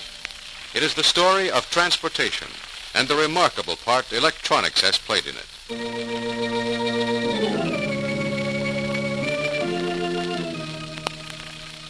Far to the north, a great field of glacial ice shimmers in the crisp, cold air. The roaring of the wind, the hammering of the waves are dimmer beneath an ominous rumble that swells to a roar as it grows. Tons of blue-white ice, solid as Gibraltar's rock, are splitting away from the field to crash with a booming splash into the sea. An iceberg is born, a floating, ghost-like hulk. Most of its ponderous bulk submerged beneath the frigid water, drifts out with the shifting tides, bearing south to the great Atlantic Ocean, south across the lanes of traffic to menace the precious hulls of cargo-carrying, life-bearing vessels. In packs, or just as often quite alone, the iceberg waits, a frozen, floating mountain. Waits as she waited that April night in 1912 in the path of the new giant of the ocean, the steamship Titanic.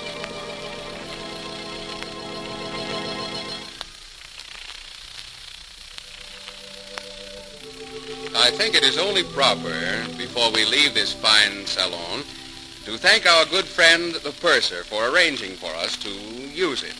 Indeed, we must certainly be duly grateful for so many things. The calm, lovely weather we've enjoyed. The smooth grace of this mammoth liner. It is fortunate that she has been so blessed on this, her maiden voyage across the sea. And we travel secure in the steadiness of her, in her strength. It is good to know that we sail on a ship that is unsinkable, safe from all.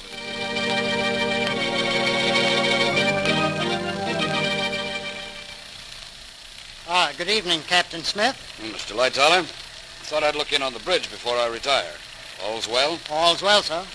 Lookout's been instructed to keep a sharp eye out for icebergs? That he has, sir. Well, we should be getting close to the section where they were reported to be. With a smooth, oily sea like this, as this one running tonight, sir, they'll be hard to spot. Yes, I know. Just as bad as running in a fog with icebergs to contend with. The blasted things take on the same dark coloration as the sea. Well, just be sure to keep a sharp watch. Pass the word to Mr. Murdoch when he relieves you. That I will, sir. He's due on at 4 bells. I'll be sure to speak to him about it. Very well. Good night. Good night, sir. A calm, oily sea, A sky packed with stars.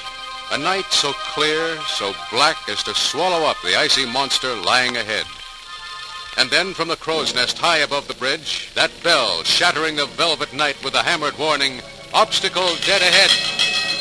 Hitchin, starboard the helm, hard! Starboard helm, sir. First Officer Murdoch. Crow's Nest reporting. Iceberg, sir. You're veering a little, but she's coming on fast. Yes, I can see it now. We can't miss it, sir. She'll strike starboard. Somewhere abaft the foremast. Reports from below indicate things are bad, sir. She's ripped wide open, shipping water fast at the head. We didn't have a chance, Captain. Have your officers give the alarm to all passengers. Order them on deck with life belts, but don't arouse their fears. I'm going to the Marconi room. We've got to get out a distress call at once. Out across the lonely water went the mission of mercy, tense, loyal fingers pounding the shiny brass key. CQD, all stations attend, disaster.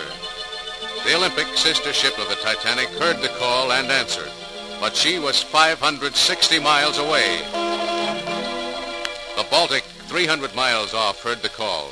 So did the Parisienne and the Virginian, the Burma and the Mount Temple, and a German craft, the Frankfurt. 58 miles away from the tragic scene, the Carpathia heard the plea for help, and all began a race against time and the sea. But closest of all, the Californian, only 12 miles off, continued on her way. For wireless was something new, no standard life-saving requirement, and her operator was off duty for the night. The unsinkable Titanic plunged headlong to the bottom of the sea to take 1,000 lives along. And when the survivors landed at New York on the rescue ship Carpathia, Marconi, whose wireless made their rescue possible, was on the dock to greet them. Yes, Mama. He was there on the dock when the Carpathia steamed in. I saw him myself. I saw the great Signor Marconi. Never in all my days of working on the docks have I gotten such a thrill. I can see it still in my mind. The survivors as they pour down the gangway. They see him. They recognize him. They cry, "We owe our life to you." It's true, Mama. If it were not for Marconi's wireless, they would all be dead. Dead.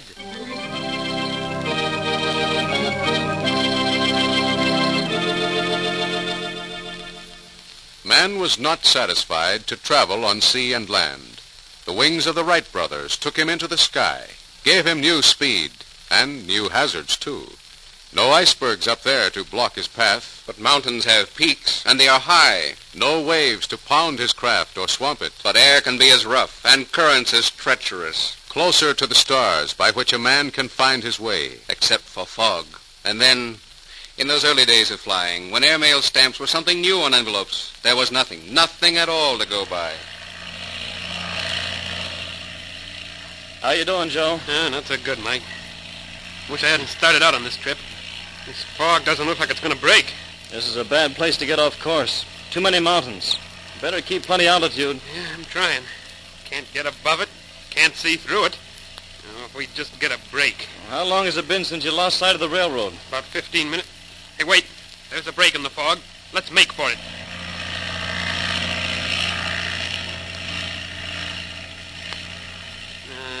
No use, Mike. All I saw was a lot of nothing. Now we're in the soup again, and we've lost altitude. Well, you better climb it. Hey, pull her up, Joe. Here comes a piece of mountain.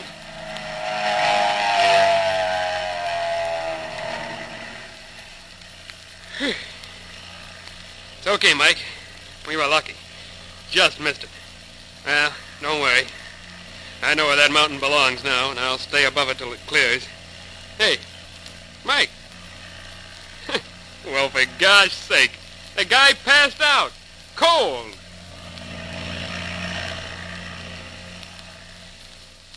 That's how it was. Give one of those pilots a landmark, and he was all right. Just as long as he could look below and see a river or a brightly painted barn or two, or a railroad track or a high mountain he was far enough away from. Today, though, it's different. Look into the pilot's compartment of a huge modern luxury liner of the air. While the passengers relax in comfort and safety made possible by electronics, the pilot sits there, radio phones clamped to his ears, watching dials and instruments and panel lights, and listening.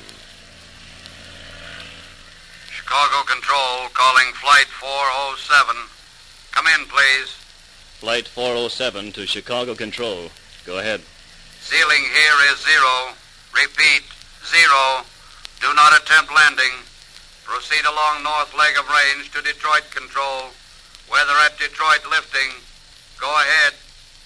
Flight 407 to Chicago Control. Position 7214. Altitude is 7,000. High up there in the foggy night, the pilot gets his instructions by radio. Hears in his headphones the continuous hum of the radio beam and rides the roadway it paves for him through the sky. A roadway broadcast from ground stations dotted all along his route. Transmitters directing a beam of radio waves that marks his course through blinding fog no light could penetrate. And when he says to his co-pilot, "Check the compass, Tom, and let's take a fix," that means turn on the radio compass and find out our exact position up here in this murky sky. A special antenna on the plane revolves, picks out a radio station at a known spot, and the compass, there on the instrument panel, connected to the turning antenna, points straight to the station. The co-pilot tunes in another station. The compass points it out. Then by drawing lines on a map from those two compass points to the place where the lines cross, the co-pilot gets his exact position. Got it. We're right on the nose. Should be in touch with Detroit Radio Tower in 15 minutes. And out of the foggy night that blankets the airport, your sleek, wet transport follows a radio beam to the firm safety of the concrete runway. Radio is the seeing eye of the airways.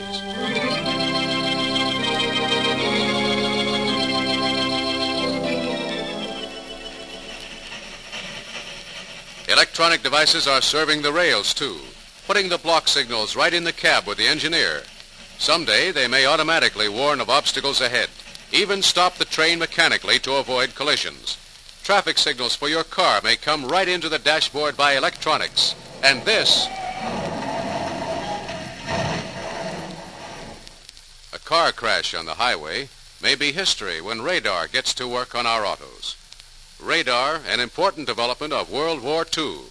Radar swept the skies above England and stopped the German Luftwaffe in its tracks. That was in 1940 and 1941. Radar works on the principle of reflection. Put a mirror in the path of a ray of light, and it will send the ray back where it came from. Send out the proper kind of a radio wave, concentrated in a beam, let it strike an object in its path, and the object will reflect the radio beam back where it came from. Complicated? Heinrich Hertz's new radio waves could be reflected as long ago as 1886. Marconi knew it in 1922. Yes, but it took a lot of men and a lot of research to make it what it is today. If only we could have known in 1912 what we know now. Can't you just see the giant Titanic on her maiden voyage, no longer blind to the lurking icebergs?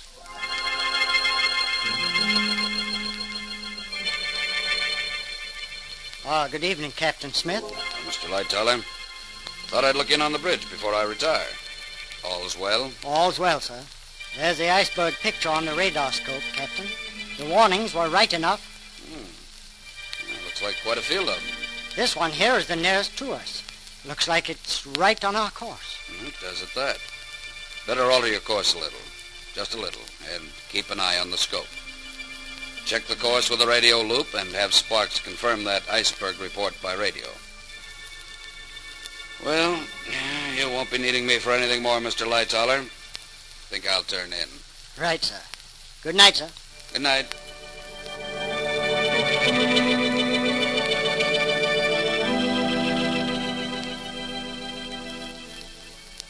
And like the liners of today, guided, protected, blessed by the marvels of electronics, the ghost of the luxury ship Titanic glides into the night.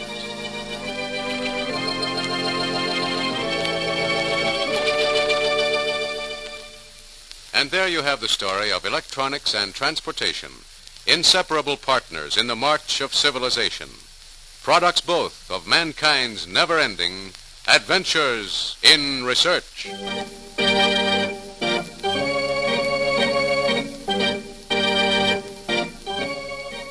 This has been another in a series of stories by Dr. Phillips Thomas, research engineer of the Westinghouse Research Laboratories.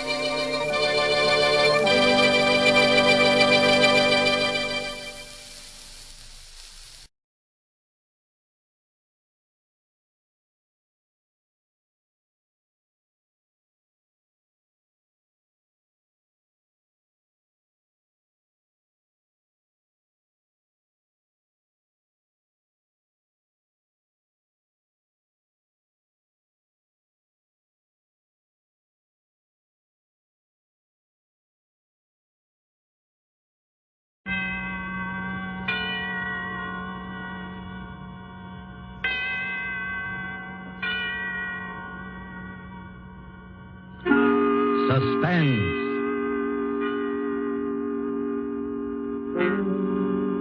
This is the Man in Black, here again to introduce Columbia's program, Suspense. If you have been with us before, you will know that suspense is compounded of mystery and suspicion and dangerous adventure.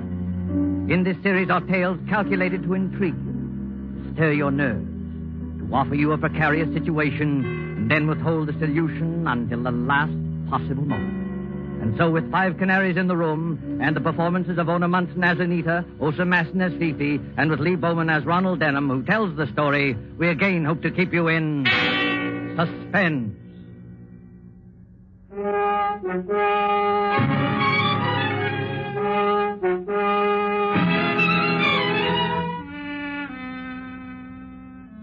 The trouble was, you see, that the whole apartment vanished.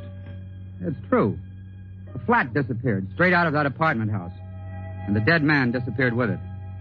No, I'm not crazy. And in spite of what they said, I hadn't taken too many drinks. You see, I was getting married to Anita in another 2 weeks, and Jimmy Westlake gave a bachelor party for me. Well, hang it, it's a situation that might have happened to you. The party was at the old Cap and Bells Club on Lower Fifth Avenue, and it wasn't a brawl. Jimmy Westlake was in the chair, I admit. But nothing could have been more quiet, more dignified.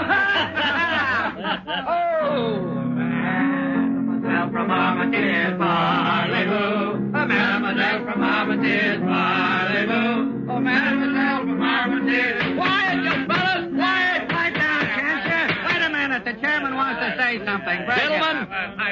Gentlemen, this is a solemn occasion. If those dopes over there will kindly get away from the piano and sit down at the table, I have another toast to propose. Excuse me, Mr. Westlake. Excuse me, please, sir. Yes, Uncle Cato, what is it? Excuse me, Mr. Westlake, but you ain't gonna bust the glasses on this toast, is you? And why shouldn't we bust the glasses, Uncle Cato? Why shouldn't we bust the glasses? Oh, but Mr. Westlake, if you keep on busting the glasses, there ain't gonna be no glasses left. Well, in that sad eventuality, Uncle Cato, we will simply start busting the plates. Isn't that fair enough, boys? Bust every goblet in the so-and-so place. Oh, we'll bust every goblet in the so-and-so place. Oh, look, Jimmy, don't you think you'd better tone the gang down a little? Be quiet, Ron. You're only the groom. Yeah, I know, Jimmy, but... Gentlemen, I regret to tell you this, but the protesting voice you just heard was that of our guest of honor, Ronald Denham. Now, we all know Ron, and we all like him. But I am sorry to say he is not himself. Where now is the terror of nightclubs, the chorus girl's friend? I say it to his face. He is sober. But we like him just the same. Friends, guests, and bachelors, I give you the groom.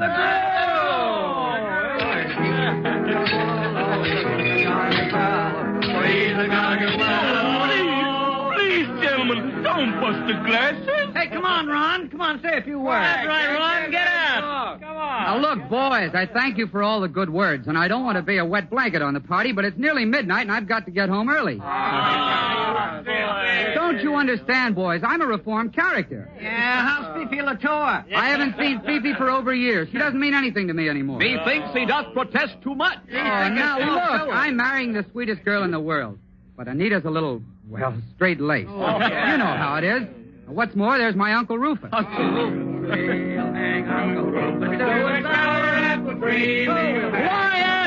Quiet! Anita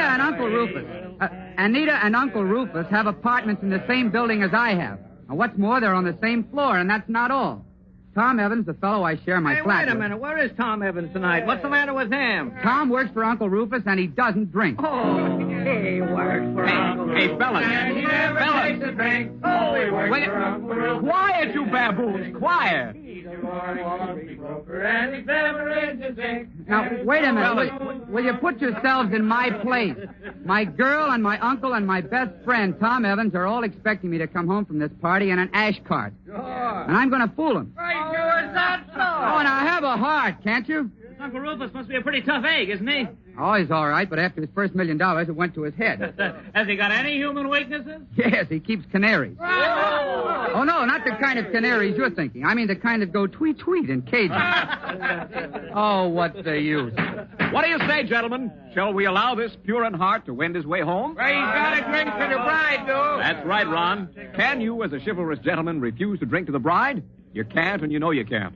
Uncle Cato. Yes, sir, Mr. Westlake. Get a beer mug from the sideboard there. Fill it with champagne. Oh, now, wait a minute, Jim. One more drink won't hurt you, surely. Just one little drink. Well, no, I suppose not. Fill it up, Uncle Cato. All right, I'll have one more drink, just in honor of the occasion. But that's all, do you understand? That's absolutely all.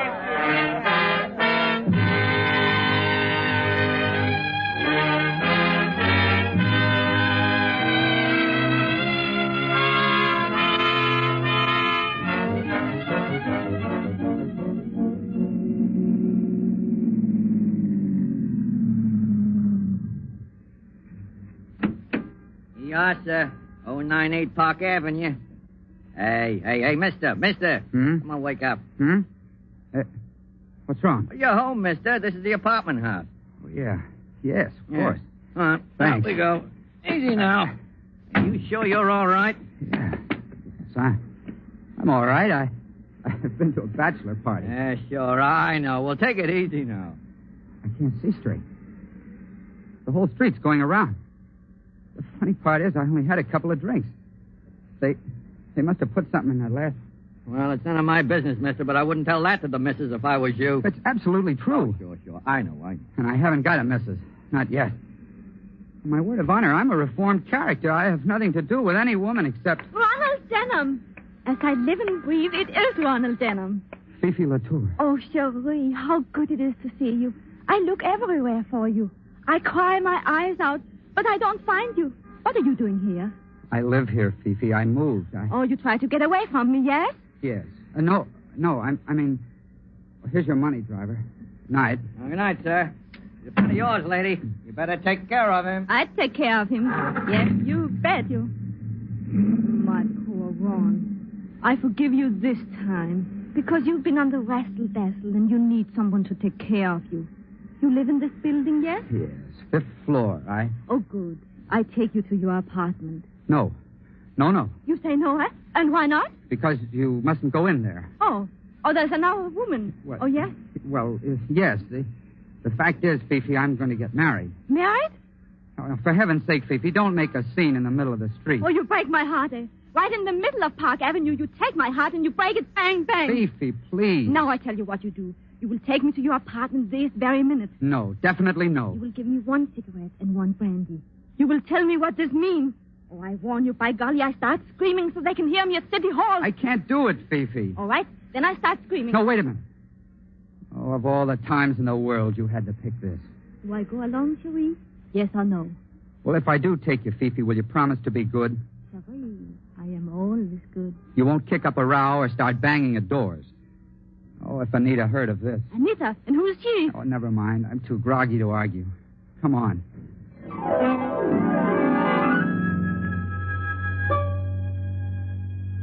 I remember going into that building. Dim religious lights, deep carpets, an automatic elevator that you work yourself. I remember stepping into that elevator because the floor creaked. I remember pressing the button for the 5th floor. I took Fifi with me, and I took her into what the champagne told me was my own flat. Maybe you think that's funny, but it won't be funny much longer. Either the door of the flat was unlocked or my key fitted it. Anyway, I remember stumbling through the little hall inside, getting a light on, and into the living room. I remember sitting back in an easy chair, thanking the Lord I was home. You don't mind if I take my coat off, Cherie? Look, Fifi, couldn't you just go home? I want to talk to you, Cherie. And this is one very nice flat. I like it. Thanks a lot. You and Tom Evans, you have good taste in furniture. We didn't choose the furniture, Fifi. This girl of yours chose it, I suppose? No, it comes with the flat. Oh, you mean? Well, these are furnished flats. They're all furnished exactly alike except for the personal things you bring yourself. Like that picture on the wall behind me. What picture, Cherie? The painting of the clipper ship over there. But, Cherie, your eyes are funny and you cannot see straight. There's no picture on that wall. Wait a minute. What's wrong? Why you jump up? We don't own any bronze bookends. And the lampshades are different. And, Fifi, we're in the wrong flat. Oh, well, then that explains everything. Explains what? It explains about the canary birds. What canary birds? When we first come in here, I think I hear a lot of birds sing. And I think, ooh la la, this is a funny taste for Ron Denham and Tom Evans. But then... Uncle Rufus. Great Scott. Uncle Rufus. This uncle of yours, he keep canary birds? Yes, 5 of them, but this isn't his flat. I know his flat as well as I know my own. Where'd you hear the singing? Behind that door over there, where I point. That ought to be the door to the dining room. But what was that? Oh, there's a car backfire. Maybe yes. Maybe no, unless they keep cars in dining rooms. That was a gun. It came from the dining room. Yeah, I think so. Quick, let's get out of here. Oh, no, we don't. I've been pushed around tonight till I'm good and mad, and I'm just about crazy enough to find out what this is all about. You're not going to open that door. You just watch me. There's a light in that room, and... How you know? Look under the sill of the door. Not a very bright light, but... Ron, don't do it. Stand back now while I get the door open. Dining room. But not Uncle Rufus. And 5 canary birds. 5 canaries in cages, all in a line. Where in Satan's name are we? Oh, sure, I don't know. Whose flat is this? Who except Uncle Rufus would keep 5 canaries? I tell you one thing, though, and then I go out of here. Well?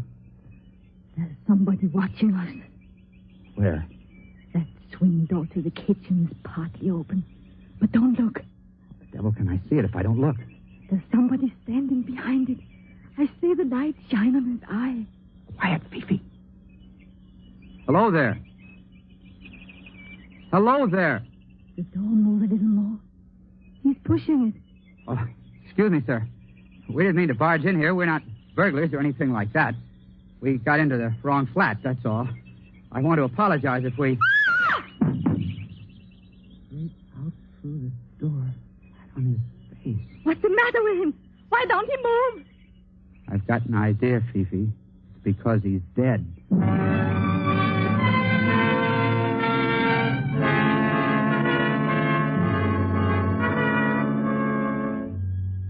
He was a little fat man with eyeglasses and a spade-shaped beard.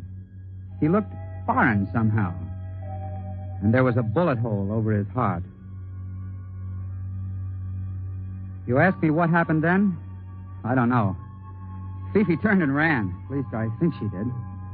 I bent over the man to make sure he was dead. And then something hit me. As though it hadn't been enough of a nightmare already, I could hear that blackjack strike the back of my skull. And everything exploded. I couldn't get my breath, and I seemed to be swimming in dark water. The next voice I heard wasn't Fifi's at all. It was Anita's. And... Ron Denham. Oh, my head. Oh, Lord, my head. Well, I'm not at all surprised. What's that, Anita? I can't hear you. I said I'm not at all surprised. Of all the disgraceful, dissolute objects I ever saw. Anita, where am I? Oh, darling, as though you didn't know. But I don't know. My head feels like a printing press in full blast. Well, you're out in the main hall, dear, on the 5th floor, sitting on the stairs beside the elevator shaft. That's true. But how did I get here? Oh, now, really, Ron. I must have been carried here. That's it. By your drunken friends at the club? Well, I don't doubt it in the least. No, Anita. No, you don't understand. I left that party early. I was cold sober. But the low hounds wanted to see me come home in bad shape.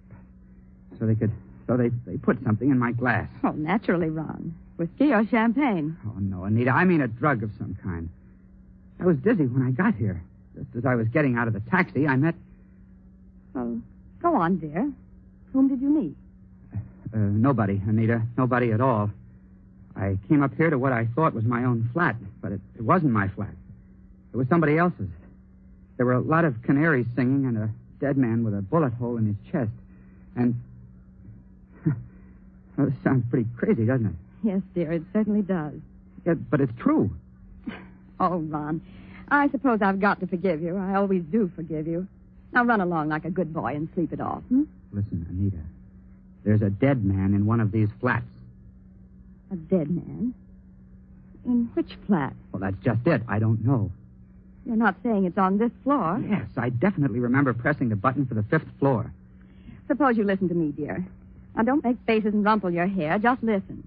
There are only 2 other apartments on this floor. One is your uncle's. It wasn't his. I'll swear to that. Well, and the other is mine. You don't think I'm hiding a dead man? No, it wasn't your flat either. Well, then where is it, darling? A whole flat can't vanish and take the dead man along, can it? No. But I'll tell you something else, Anita. I've seen that man's face somewhere before. Well, whose face? The dead man's. Thick eyeglasses, square black beard, something foreign about it. I've seen him, or I've seen his picture, or... Oh, Ron, please.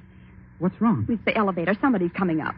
Oh, please don't let people see you. Your hat's smashed in and your tie's untied, and you look like nothing on earth. Well, look here, Anita. If it comes to that, what are you doing out in the hall in negligee and pajamas? Well, I wanted to make sure you got home safely. Ron, the elevator, it's Tom Evans and your Uncle Rufus. All right, I can take it. But your uncle can't. Now, don't say anything to him about this dead man. Promise me. Hold on, I've got it. Pierre Duroc. Who? Pierre Duroc. That's the dead man's name. He... And furthermore, Evans, you may say that in this year of 1938, the prospect of a European war is so remote as not to be worth serious consideration. Excuse me, sir, but isn't that a little strong? Now, don't argue with me, Evans. No, sir. You may tell my secretary to... Look here. What's this? Well, now look, Uncle Rufus. Oh, I can't stand any more of this. I'm fed up. Well, I don't blame you, my dear. Has this nephew of mine been annoying you again? Oh, no, of course not, but please don't pay any attention to him. He's drunk. For the last time, I am not drunk. I just want to ask Uncle Rufus, before I go completely nuts, whether he hasn't heard of Pierre Duroc. What's that, Ronald? What'd you say? Pierre Duroc, the French millionaire. Well, what about him? He's the man who always deals in cash on the line. Spot cash, even if it's $1 million. I saw his picture in the paper. He's in New York to put through a business deal with you, isn't he? Oh, indeed, Ronald. Well, you show a commendable interest in my affairs. That's what you want me to do, isn't it? Well, I believe Duroc does want to buy some property I own, but he hasn't approached me, and I haven't approached him. It's a bad business. Why have you developed this sudden interest in Duroc? Because he's dead. Dead? Somebody shot him in a room full of canaries and then slugged me over the head. Do you believe me, Evan? If your uncle will excuse me, old man, I don't see any reason not to believe you. Where's the body? Well, that's the trouble. Ron claims he found it in a flat that doesn't exist. Listen. What's that? Oh, like somebody running upstairs in the devil of a hurry. Maybe it's the dead man. As a matter of fact, it's the night porter. He's the one who can tell us. Tell us what? Well, maybe I did get off at a different floor, but that flat's got to be somewhere in this building. Pearson! Just a minute. Pearson! I'm very sorry, sir. I can't stop now. Please stand aside. I got to go upstairs and get the manager. Why, Pearson? Is anything wrong? Well, Mr. Evans. Speak up, man. Is anything wrong? It's the police, sir. We found a dead man in the palm garden downstairs. Now do you believe me? You will oblige me, all of you, if you remain quiet and allow me to deal with this. What does this man look like, Pearson? He's a foreign-looking gentleman, sir. Never saw him before. He doesn't live in the building. Well, then how did he get to the palm garden? Well, sir, that's what we don't know. He certainly wasn't there when I looked in half an hour ago. But I went back to the palm garden just by chance, and there he was in a wicker chair with the singing birds in cages all around him. Birds again? Oh, be quiet, Ronald. He'd been shot, sir. The police think he was brought down in the service elevator from somewhere upstairs. Why do they think that? Because they found a revolver in that elevator and a little paper band of the kind that goes around banknotes. If they could tell where the dead man came from... You can tell us where he came from. Huh? I can, sir. Yes, you've been in most of the flats in this building, haven't you? I've been inside all of them, sir. Why? Well, would you recognize any given flat if I described it? Well, yes, sir, certainly, but... Well, then, for the love of Mike, think. Who lives in a flat with 5 canary cages in the dining room? Ronald, are you out of your mind? In case you don't happen to remember, you're describing my place. No, It was like your place, but it wasn't at all the same. Oriental prints on the walls. In the living room, bronze bookends and bronze lamps. Dragon patterns on the lampshades. There was a queer kind of clock on the mantelpiece, shaped like a figure of Father Time. And what's the matter with you, Pearson? Nothing, sir. But you're sure you saw all that? Yes, of course I'm sure. Why not? Because, I'm sorry, sir, but you couldn't have seen it. What do you mean I couldn't have seen it? I did see it. Who lives in the blasted place? Nobody. Well, you mean the flat's vacant? No, sir. I mean, there's no such flat in the whole building.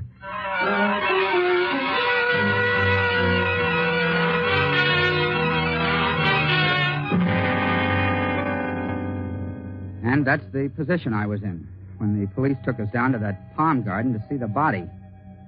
I never did like the palm garden much. The big, dimly lighted hollow of a place, with bird cages beside the palms and an artificial goldfish pond in the middle.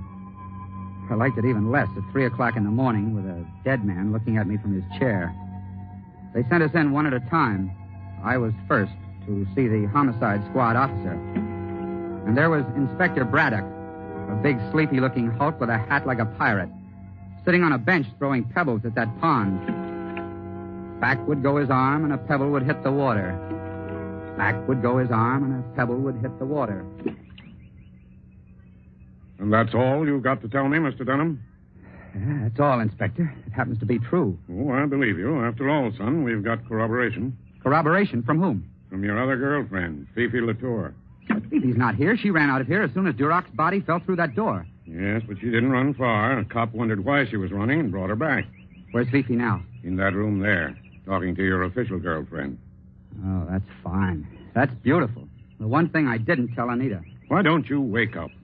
Wake up? How? This isn't post office any longer. It's murder. And one of that gang out there shot Pierre Duroc. Are you serious? Serious. Sure, I'm serious. This is as clever and slick and mean a trick as ever went on the blotter. Pierre Duroc was one of the goats. You were the other. This uncle of yours is a fairly important guy, isn't he? Wait a minute. Just exactly what are you saying about the old boy? I'm saying he gets lots of publicity.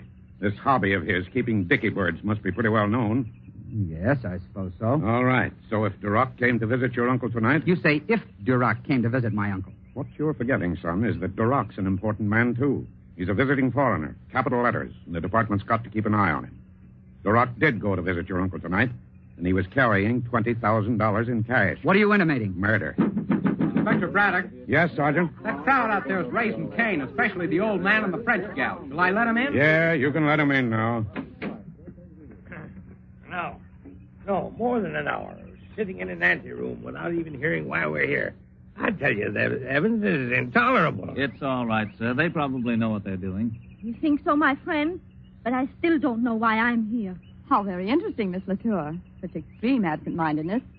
Well, perhaps Ron could tell you why you're here. Oh, listen, Anita, I can explain everything. Can you explain the disappearing apartment?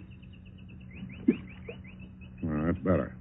I'd like, if you don't mind, to have a little quiet here. Now, which one of you is Mr. Rufus Denham? I am Rufus Denham, sir. Rufus Denham of Denham & Company. Can there be any doubt whatever about that? No, but I thought I'd ask. I was just telling your nephew, Mr. Denham, that Pierre Duroc came here tonight to see you. To see me, Inspector? That's right. I can only characterize that statement, sir, as a flat and downright lie. I've never met that man. I didn't say you met him. I said he came here to see you. Duroc wanted to buy some property from you, didn't he? Well, I suppose he did. And Duroc always paid spot cash, didn't he? Yes, I believe so. Just one more question. I imagine you've got a secretary. Yes, naturally I've got a secretary. Miss Helen Gardner. What about her? Somebody, posing as your secretary, telephoned Duroc at the Metropolis Hotel and spoke to him in very good French. Well, Inspector, don't stop there. Go on. This person, pretending to represent Rufus Denham, asked Duroc to come here with the money and said they could settle the deal immediately. Don't you see the trick now? Don't you see Duroc was lured into a dummy apartment? A dummy apartment? What does this man mean? I'll tell you. All the flats are furnished exactly alike except for personal things. Pictures, books, lampshades, ornaments. Is that correct? Yes, of course it is. The murderer didn't dare use Rufus Denham's real flat. But the murderer could always decorate an imitation flat so that Pierre Duroc would be deceived when he saw... 5 canary birds. That's it, son. But what was the idea? A very neat swindle. Look at Duroc's body now. Oh, I can't look at it. Look at his thick glasses. The man was half blind. This so-called secretary, disguised, would meet Duroc in an imitation flat. Duroc would hand over the money and get forged title deeds in return. When Duroc had gone, the flat could be put right again and no evidence left. But something went wrong, That's right. Something went wrong. Duroc suspected. And had to be killed. Right again. Inspector Braddock, who is the murderer? Can't you guess? No, I think I know how it all happened. Do you, Miss Latour? Oh, it's very smart of you. This poor Ronald of mine, he is at a bachelor party. They do not think that he will be home until daylight. But he get reformed and come home early. He blunders straight into that flat in time to interrupt. In time to interrupt the murder, yes. Afterwards, when you were supposed to run away. But I did run away. Sure, Miss Latour, I'm admitting you did. Then why do you look at me as though I didn't? Afterwards, as I was saying, the murderer had to hit Ronald Denham over the head and drag him out in the hall. Duroc's body was brought down here along with the canary cages that had been borrowed from here. And the dummy flat was set right again. Just one moment, Inspector Braddock. I'm not disputing anything you say, but... Well, sir, what's on your mind? The murderer. What about the murderer? Well, all this. Wouldn't it have been much too heavy a job for a woman? Who said the murderer was a woman? Well, didn't you? I don't think I did. I said the murderer was somebody who planned a swindle. And you still don't see it, any of you, because you can't find the dummy flat. No, and I can't find it myself. That's one question you've got to answer here and now. Where in Satan's name did I go? Whose flat was I in? Your own. My own? Naturally. If you'd been cold sober, you might have made a mistake. But your instinct brought you home to your own flat. And the only possible murderer is the man who shares that flat with you. The man who thought you'd be away until daylight. The man who knows enough about Denham's business affairs to plan this swindle against Duroc. Look out, Inspector Braddock! Grab him, Sergeant. Thomas Evans, I arrest you for the murder of Pierre Duroc. Good Lord. Heaven.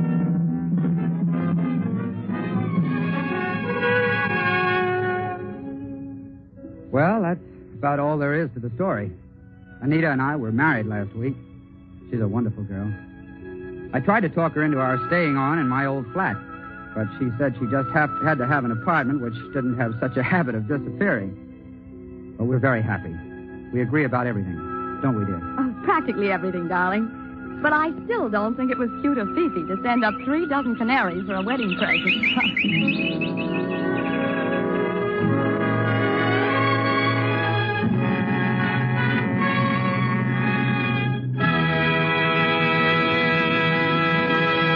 And so closes 5 Canaries in the Room, starring Ona Munson, Lee Bowman, and Osa Masson. Tonight's tale of Suspense. This is your narrator, the Man in Black, who conveys to you Columbia's invitation to spend this half hour in suspense with us again next Tuesday, when our suspense play will be Last Night by Cornell Woolrich, and will star more of your Hollywood favorites.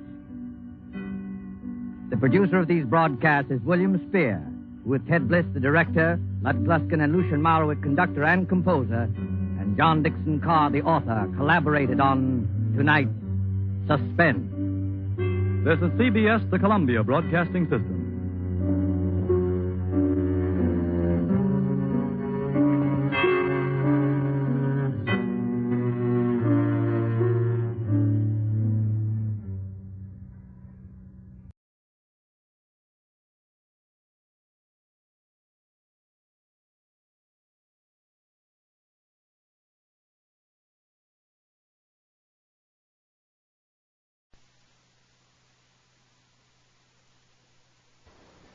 The Fred Allen Show, originally scheduled for this time, will not be heard.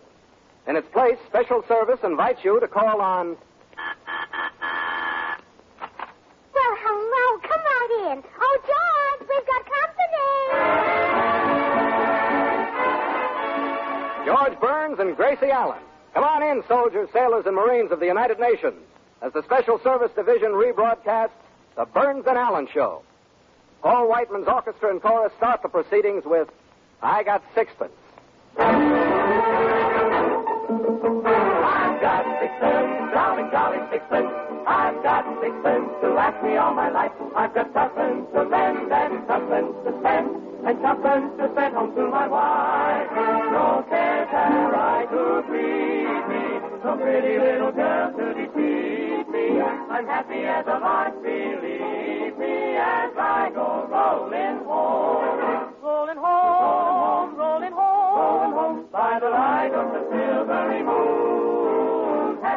day when we line up for our pay. As we go rolling, rolling, rolling, we go rolling home.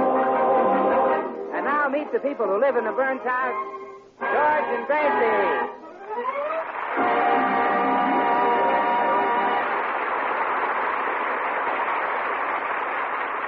Now it's morning at the burnt house, and we find Gracie at the front door, talking to her good friend and daily visitor, the postman. So that's why I'm late this morning, Mrs. Burns. I was in the dentist's chair for 2 hours. Oh, you poor man. Did the dentist hurt you? Yes, but I didn't flinch. Not a whimper escaped my lips. I have nerves of steel. Oh, my goodness, Mr. Postman. You must be the Allen Ladd of the post office. How true. The muscles of my jaws were so strong, the dentist couldn't pull my tooth out. He pried and chiseled and hammered. Oh, how awful. Yes. Finally, the dentist couldn't stand it. He had to give himself a shot of Novocaine. Oh, you know, I used to pull a tooth by tying a string around it and fastening the other end to a doorknob. And then I slammed the door. I tried that.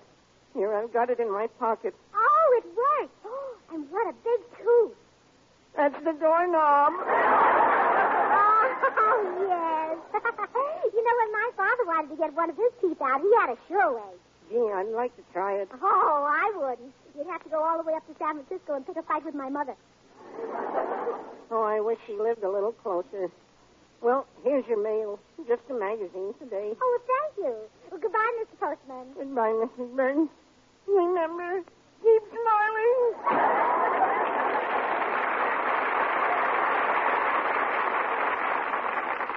Oh, Gracie, what did the postman bring? My favorite magazine. Which is that? Life, Look, Kick, Click? Oh, no, none of those. This is a dignified magazine for the intelligent woman. It's full of interesting items about famous personalities. What's the name of it? Dirt.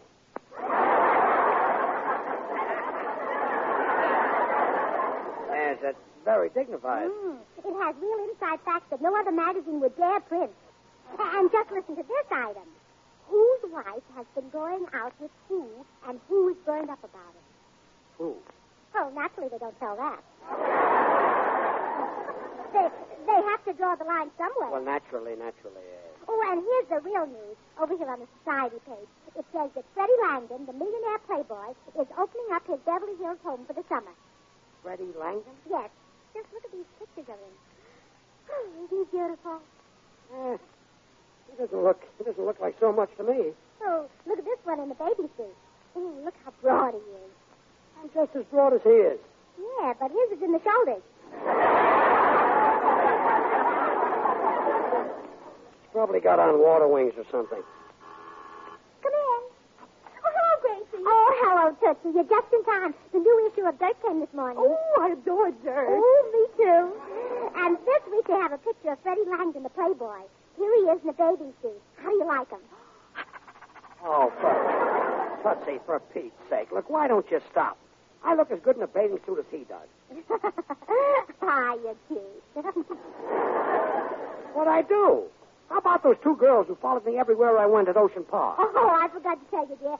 They were lifeguards.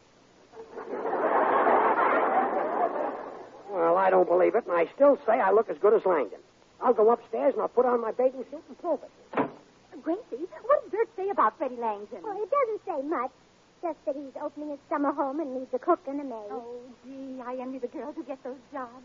Imagine being in the same house with him. Yeah, and he might even marry one of them. I read a story about a millionaire playboy who married his cook. Really? Yeah, he was wasting his life gambling for hours at the martini table and drinking one dry roulette after another. Oh, isn't that awful? But just in time, he looked at his cook and realized that he loved her for her loyalty and her simplicity and her pathos. Oh, Gracie, could that happen in real life? Well, of course it could. Why, I'll bet that... Say, Tootsie. Huh? Why don't you apply for the job as Freddie Langdon's cook and marry him? Oh, but it might not work. Mr. Langdon is hiring a maid, too, and he might prefer her to me. Well, why should he? Well, she might have a more well-rounded education. Oh, wait, I've got it. I'll take the job as maid. You? Yes, and as soon as you've landed him, I'll quit. That way you won't have any competition. Oh, Gracie, you're a real friend. Hiya, girls. What's new? Oh, hello, Bill. Bill, you can be the first to congratulate Tootsie. At last she's going to fulfill her destiny. Really? Got a job as a stevedore, huh? Oh, no, Bill. Tootsie's going to marry a millionaire. Bill, it's Tootsie. Well, girls, here I am. My bathing suit seems to have shrunk a little bit.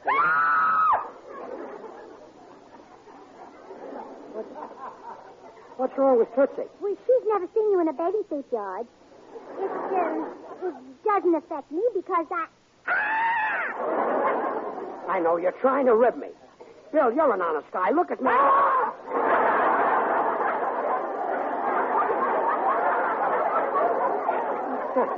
Another coming. The suit is kind of tight, but it couldn't be that bad. I better take a good look in the mirror.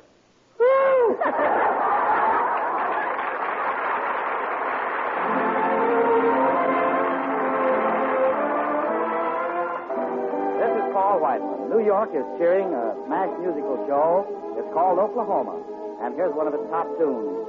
People will say we're in love.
Gracie's plan to get Tootsie married to millionaire Freddie Langdon is now in operation.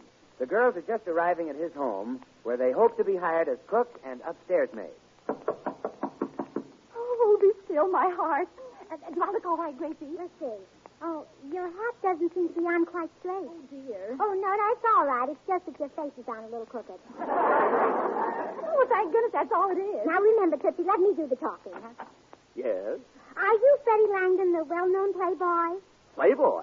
Just who are you? Well, we've come to answer your advertisement for 2 servants. Oh, well, that's different. At last I've got help. Come right in. Do you think we'll do? Well, you'll do as the maid, but I don't know about your friend here. I need a cook, not a butler. Oh, no. This isn't a butler. This is Miss Stagwell, the cook. Oh, I see. Is that her regular position? Oh, no. The damp weather makes her bend over like that. Say how do to Mr. Langdon, Tootsie. How do you do, Mr. Langdon? Hey. Stagwell, in this house, the cook does not bite the master's ear. Oh, goodness, Gracie, he's touchy. Oh, but he's right, Tootsie. You shouldn't bite his ear before he's seen your references. Now then, Miss... LaFleur. Mimi LaFleur. I'm a French maid. French? Oh, yes. And I wasn't always a maid. Once my father owned a castle in France. But we lost our castle and all our money. You don't speak with a French accent. We lost that, too. No doubt.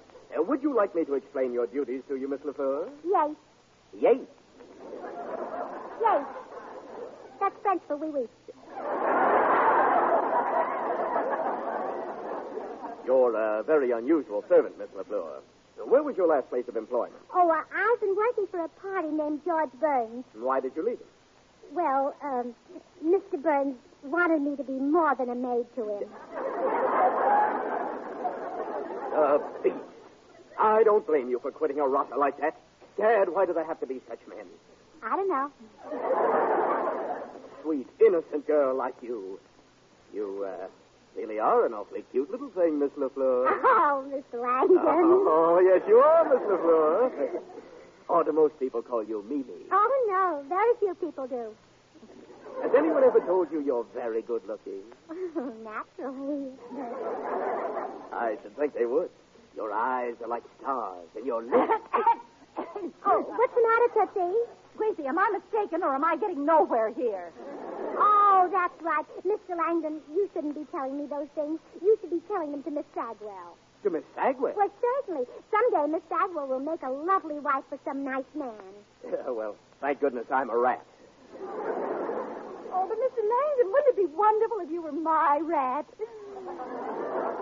Sagwell, I'm interested in you only as a cook. Now, if you'll pardon me, I'll get the key to the servants' quarters. Make yourselves at home. Gracie, this is awful. I haven't got a chance with you around. Oh, well, don't worry. I'm going home right now, and you'll have him all to yourself. Ooh, wonderful. But, Tootsie, you'll be all alone in this house with a strange man. Is that all right? All right.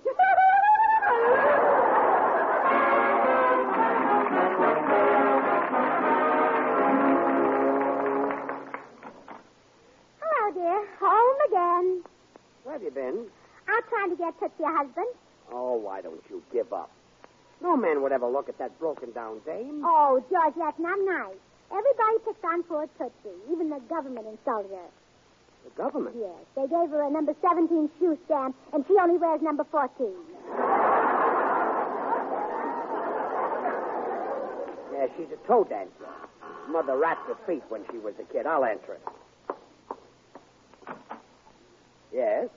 Oh, you, George Burns. That's right. You're just as I pictured you, Burns, a sly, sneaking beast.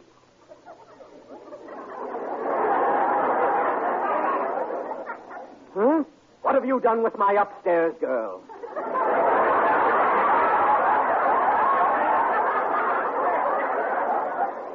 Your upstairs girl? I know she's here. My cook told me so. And I'll get her if I have to tear this house apart.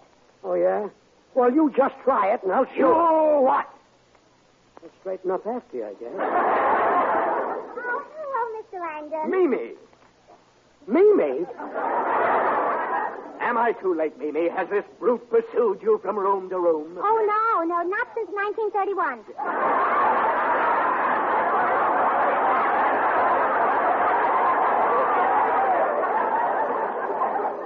Gracie, what is this? Oh, Mr. Langdon, I'd like you to meet my husband. Your husband? So you're not a little French maid. You made a fool out of me, huh? Yes. French maid? Gracie, what does he mean, French maid? Well, Tootsie and I took jobs at his house so he'd get to know her and love her naturally. Oh, so that's it. Okay, Langdon, beat it. No, I'm not giving up a maid that easily. Well, what can you do about it? Ever hear of the president's freezing order? This girl is frozen to my upstairs for the duration. But we're married. I can't help that, brother. Go argue with the president. Oh, my goodness, George. We can't go against the president. I guess I'll have to stay frozen. Goodbye. But, Gracie! Oh, I'm sorry, dear, but I'll see you again just as soon as I thaw out. Oh.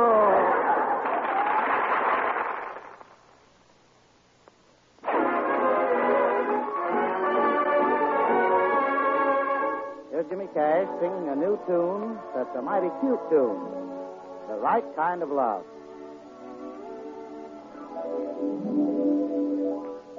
The right kind of love is all that I need to lift me from my misery. My worries would end if someone would send the right kind of love to me. The right kind of love is so hard to find. It's rarer than pearls in the sea.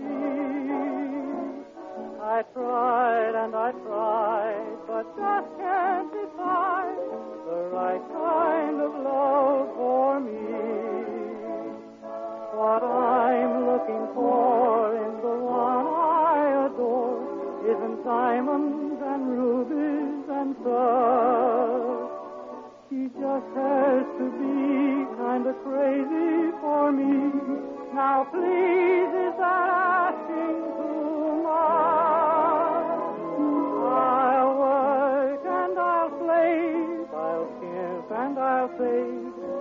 I find my gal yet serene. Would heaven be kind and help me to find the right kind of love for me.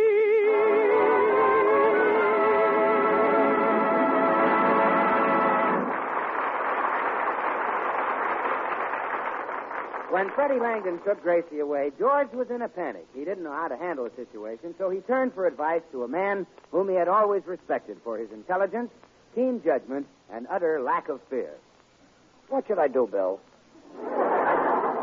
You go right over to Langdon's house and get Gracie back. Yeah, but he's a pretty husky guy.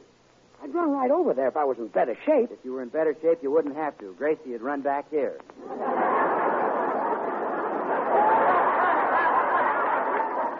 Now, look, Bill, George, I'll bet you could take this fella, Langdon, if you used the Goodwin system. What's that? Well, you just grab his right arm in your left hand, grab his left arm in your right hand, pull him toward you, wrap both arms around him, and squeeze until he gives up. Well, do you think it'll work, Langdon? Well, I don't know. I never tried it on a man. Okay, Bill, that's enough. I'll do my own thinking. How I do. Come in. Greetings, friend Burns. I trust I find you well. Oh, hello, Cue Ball. Cue Ball. Sir, I am Nigel Bolingbroke, America's most distinguished actor. What do you want? I want to borrow $10. Look, you're not getting any $10 out of me. Now beat it. Very well. I shall hold no bitterness. Goodbye, Burns. Farewell to you, handsome Bill. Well, farewell, Cue. What'd you call me?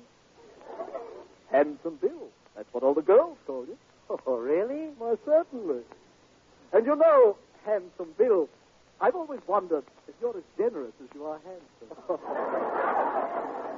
Oh, don't be ridiculous. How could I be? Yes, you're quite right. You are a handsome rascal, you know.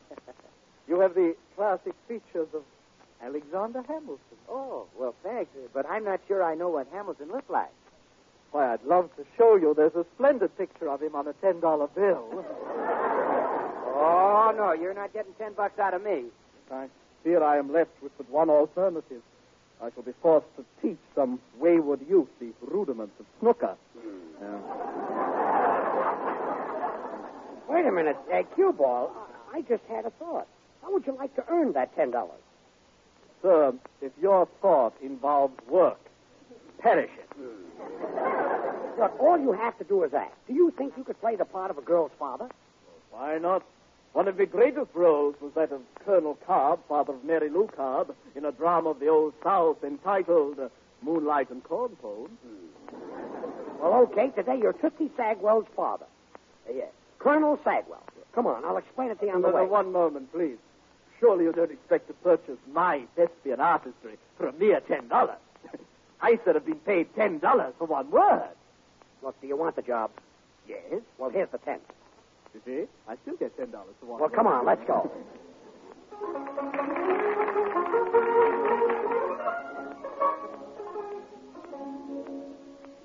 Gracie, you think I'm getting anywhere with Mr. Langdon? He hasn't proposed yet. Oh, don't worry, he will. I love that subtle hint you gave him. Serving 6 courses of wedding cake for dinner. Yes. And did you like the way I decorated the cake with icing? Oh, wonderful. The little bride and groom on top kissing each other. And written underneath, it should happen to me.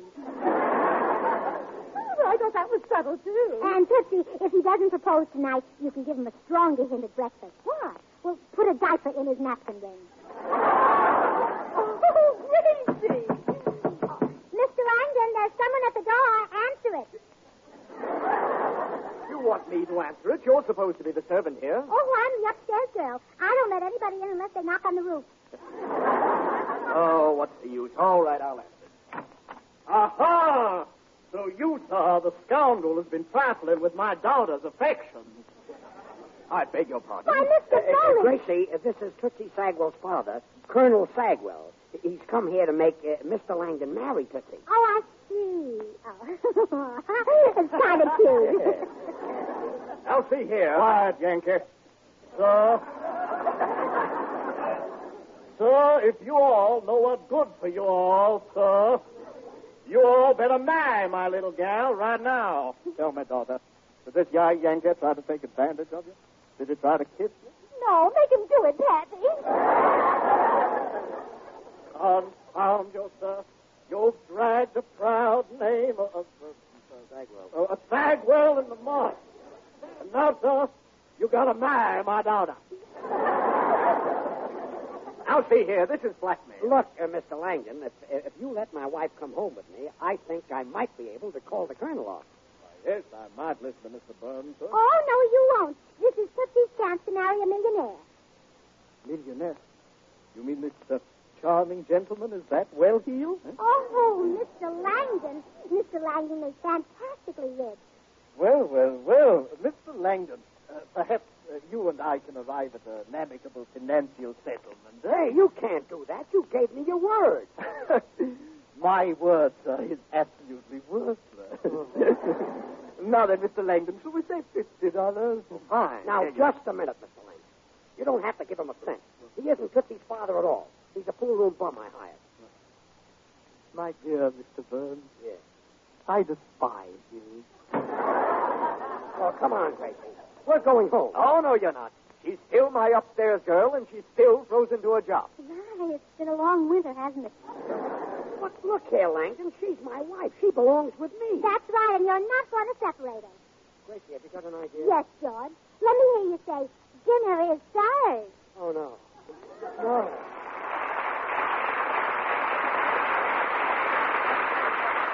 The Burns and Allen Show was rebroadcast especially for you men and women in the armed forces of the United Nations.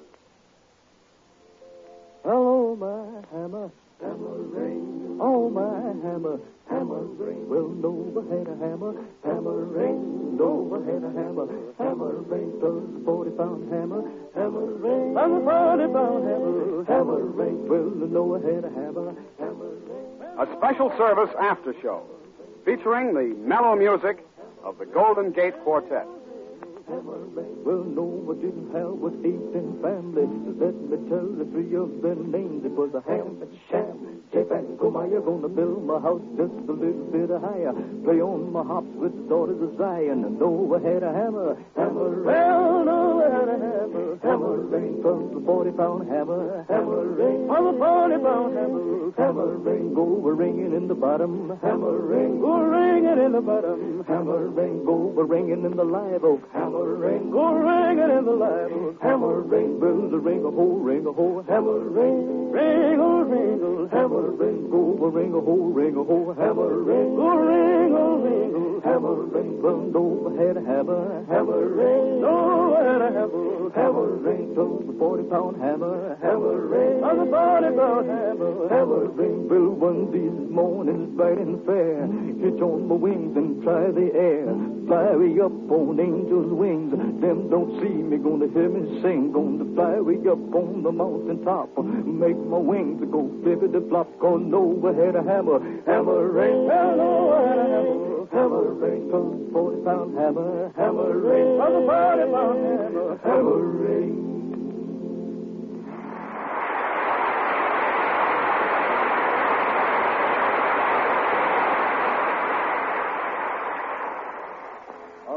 By the Lord Cheetos, get it on,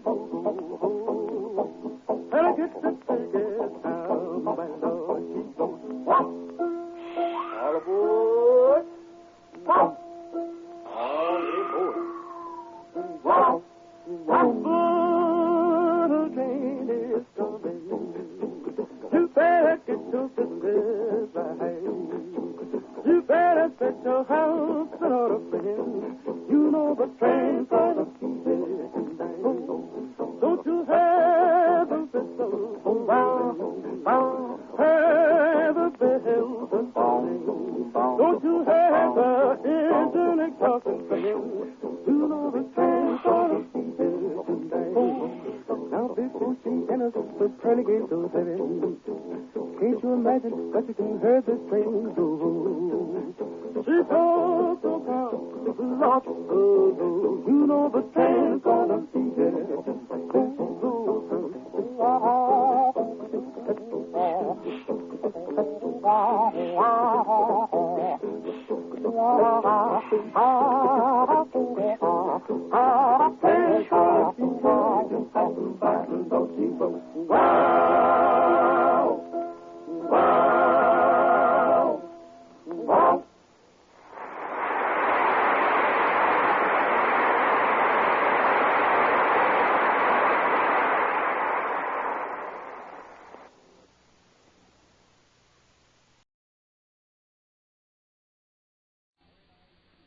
Ironized Yeast presents Lights Out, Everybody.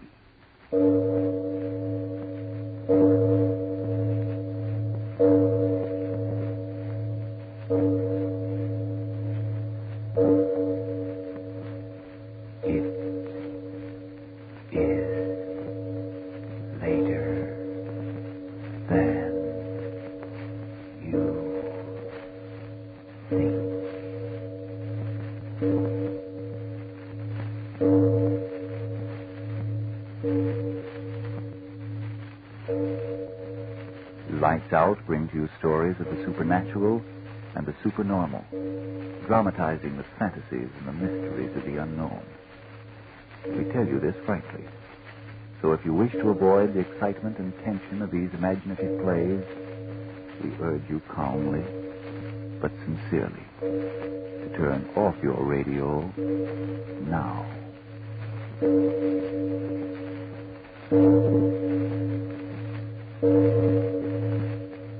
This is Arch Obler. A man, a woman, and a small boy arrive in a new home. Happy day. And sometimes not so happy. First, a word from Frank Martin. Frankly now, friends, are you asking yourself, why should I be losing weight and feel on edge and worn out? Other people feel good and have fun. Well, if more vitamin B1 and iron is all you need, cheer up. Ironized Yeast supplies both in pleasant-to-take tablet form at a cost of but a few pennies a day. With ironized yeast and its famous two-way help, great numbers of people who were short on these substances have soon regained glorious strength and energy. Today, these people can really enjoy life. Remember that name, Ironized Yeast Tablets. And now, Lights Out, Everybody.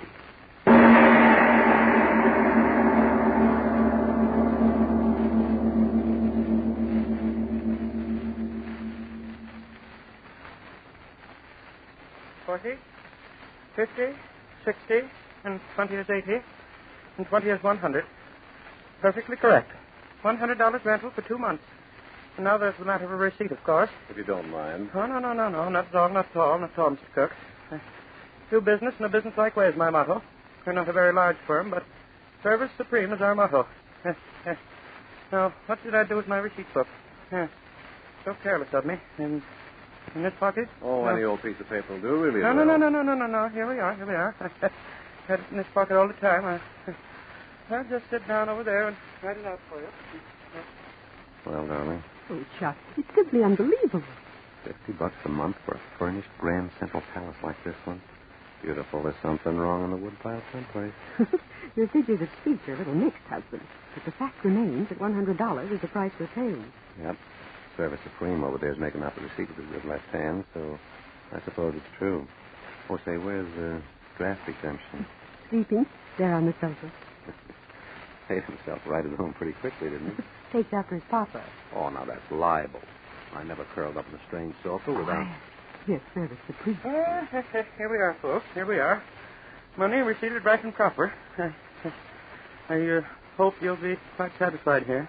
Not quite. Oh, I'm sure we will be. As you can see, our boy's made himself at home already. Boy?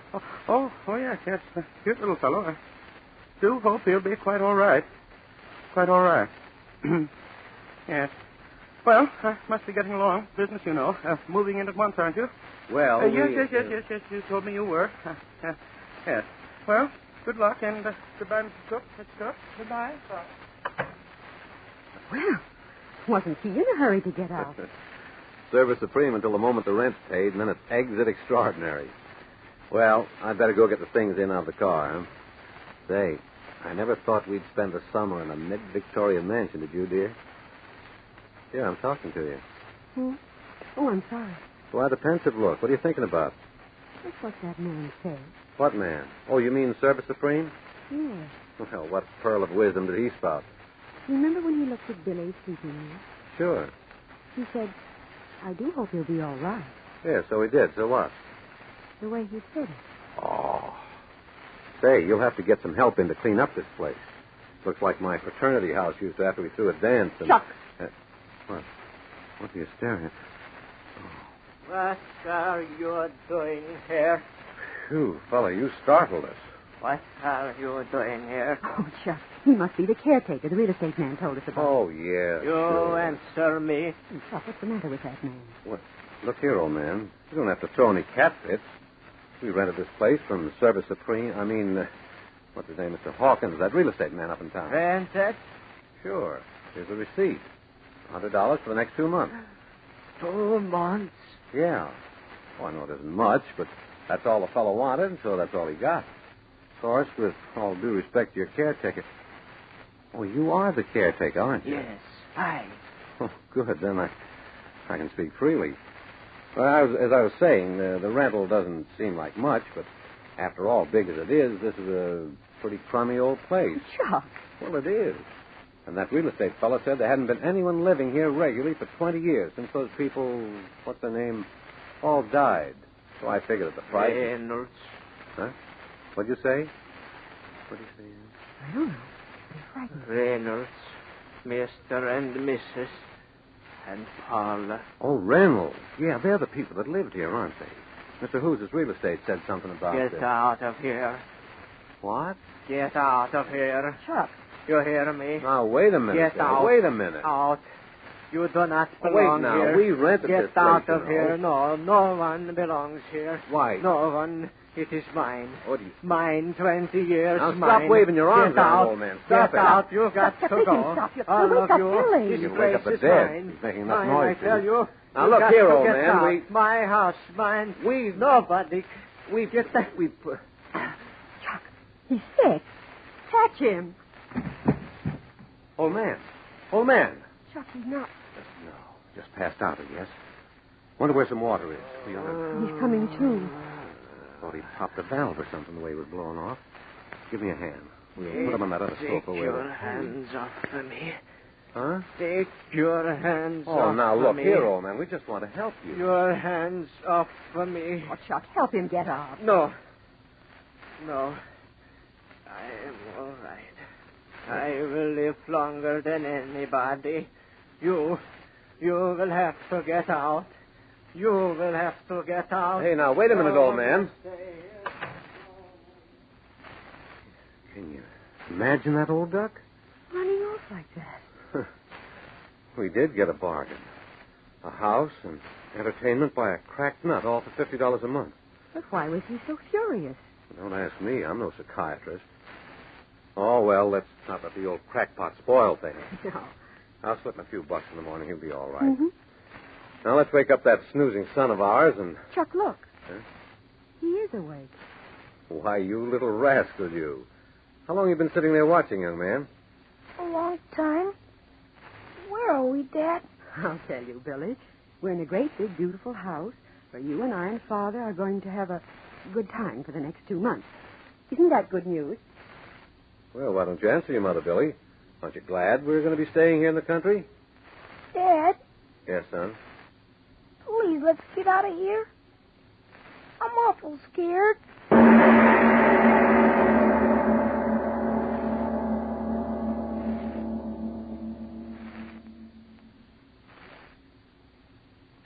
I wonder if he's sleeping yet. I'll go see. Be very quiet, Chuck. I will.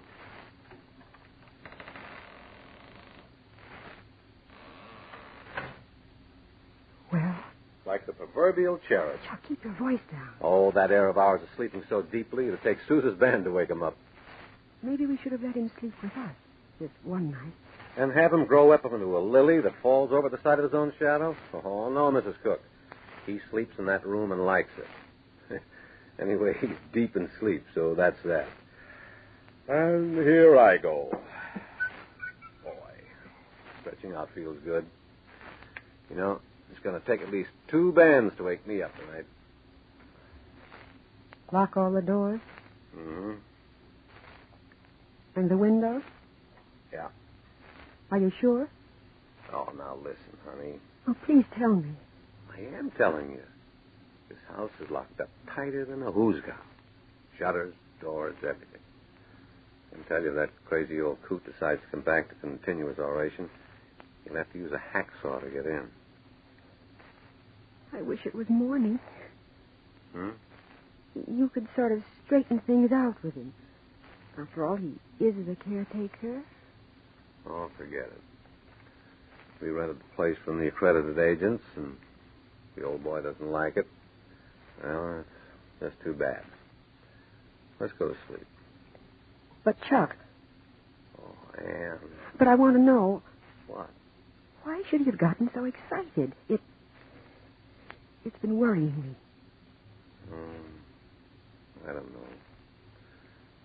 Maybe because he thinks we'll mean more work. 20 years alone. Huh? What'd you say?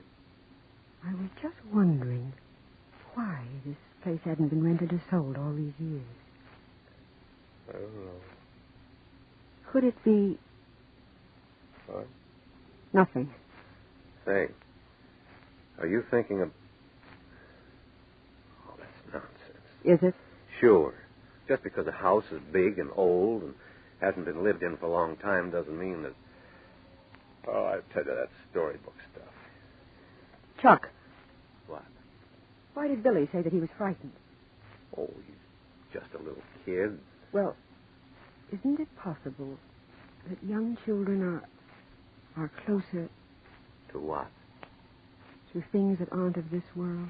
And Cork. I was just thinking. Well, stop thinking things like that. All the screwy ideas to get in the middle of the night, in the middle of nowhere. Oh, come on. Go to sleep. Boy, give me the jitters, too. Save the ghost talk for tomorrow morning when the sun shines.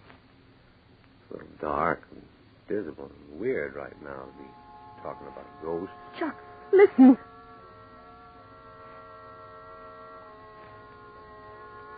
Music. Oh, Chuck. It's not a radio. Chuck, I'm frightened. I knew something was wrong here. I knew it. The old man was right. We shouldn't have come here. We shouldn't have. I knew it the minute I saw him. I want to go, Chuck. Please, I don't want to stay here. We shouldn't have come here. Stop it. Stop. So quiet now. Yes. Oh, Chuck. Did we really hear it? I felt the floor vibrating. Like it does when the organ plays in church. It's Billy. Yeah. Billy! He's all right. Billy. Hello, Mom, Dad. There's no one with him. Billy. Billy, why are you laughing like that? Why, Billy? Oh, because I've been having fun. Gosh, lots of fun. Oh, a dream, son. You mean you've been having a funny dream? Gosh, no. Not a dream. Isn't my dad funny, old lady? Old lady? Who did you say that to, Billy? She wants me to go downstairs with her to listen to the music. Music? But I told her I couldn't go. Not unless you said I could go. Can I, Mom? Can I go? Go where, Billy? Over where? Downstairs, like I told you. Billy, listen to me. Who are you talking about? Son, answer your mother. Who are you talking about? Yes, and why are you staring at the foot of the bed? What are you looking at? The old lady, Dad. Don't you see her sitting there? Old lady? Son. Gosh. Can't you see her? Funny old lady. You can kind of see right through her.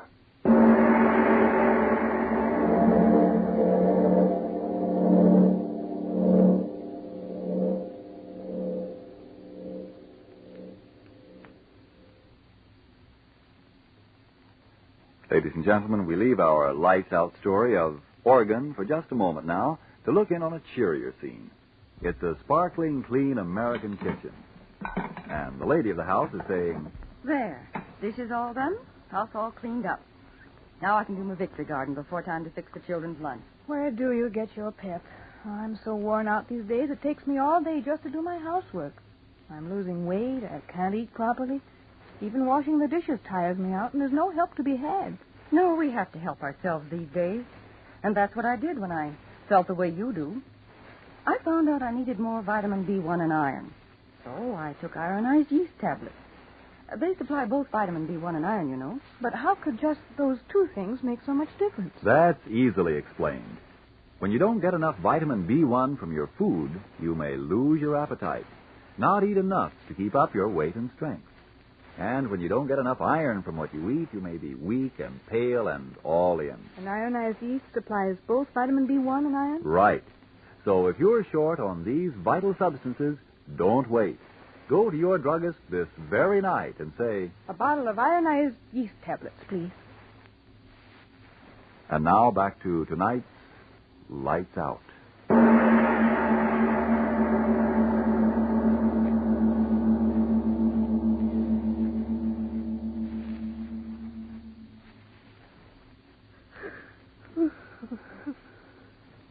Cold, dear?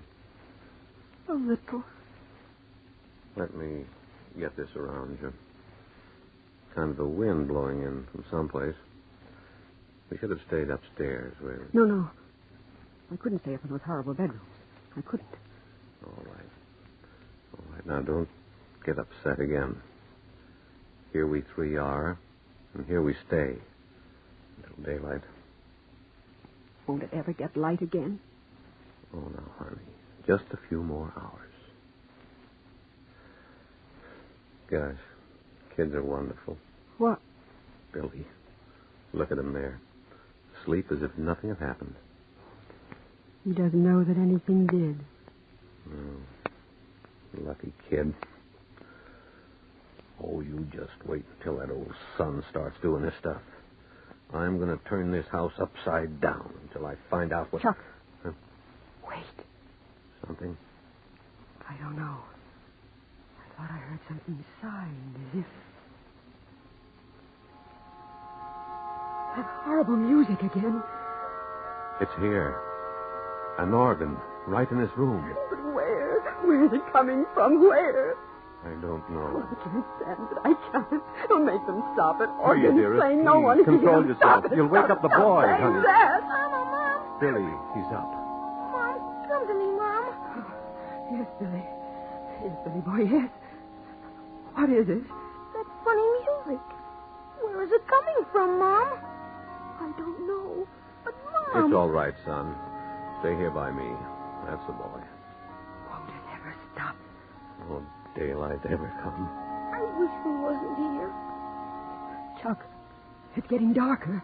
It's all right. Just the dark before the dawn. You know. Dad, it's getting light. And the music's dying away. Light. But what a strange light.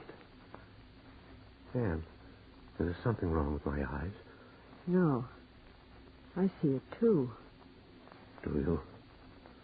The wall over there. A light growing on it. Oh, Chuck, I'm afraid. We've got to get out of here. Quickly. Yes. No. Wait. That wall. The light's gone through it. Beyond it. There's a room there now.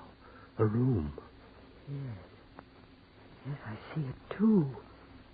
Oh, Chuck, what is this? Mommy, what are you afraid of? And there's someone sitting in that room. Yes. It's a girl. I see her so clearly. And yet, somehow it isn't real, is it? Look at the way she's dressed. So strangely. So clear. And yet it's more like a picture on the wall. No depth. The flatness of the picture. Chuck, look. There's a man coming into that terrible light. By George, it's he. What? Don't you recognize him, the old caretaker? Yes. But now he isn't so old. Oh, get me out of here. No, wait. We don't dare go. Not yet. Pictures on the wall, and yet not pictures. He's going closer to her. I see it. He's talking. Oh. And yet he hasn't substance, flesh. I know he hasn't. Oh, it's you, Mr. Elvis. Yeah, Pictures talking as if... Am I insane? You know, Mr. Elvis, and Mother doesn't like to have me talk with you. Because I am a gardener. Oh, Chuck, Billy. Don't talk. Whatever's the reason, Mr. Elvis, you shouldn't come in here when Mother's away. Bless your mother. Mr. Elvis. I say bless her. I've got nothing, so I'm not good enough. Please go. Your papa, before he died, promised me money. Plenty money for all I did for him. I'm sorry you didn't Your leave it. mother. It wasn't in the will. How could she give it to Your you? papa, Mr. Reynolds, he promised me. Reynolds, they're the people that own this place. But Mr. Hawkins said they'd all been dead for 20 years. You drive me out too, eh? No, please. If I had the money your papa promised me, you wouldn't tell me to go. Maybe you would love me. Don't. Please. But you could love me anyway, Paula Reynolds. I make you love me. Make you love me. Daddy, what is it? Moving pictures? You frightened me. The light fading out. And they're going with it. Oh, what have we seen, Chuck? What? Wait. The light. It's coming back. Don't look, Billy boy. Here, put your head against Mother. Anne. Look. He killed her. Oh, Chuck. Standing over her. That horrible look on his face. Chuck, another woman's coming in. The mother. Turning toward her. Chuck, he's going to kill her, too. I can't move. I want to scream. I can't. Do something, Chuck. He's killing the mother, killing her. What can I do? I can't move. Gone. The light goes, and they go with it.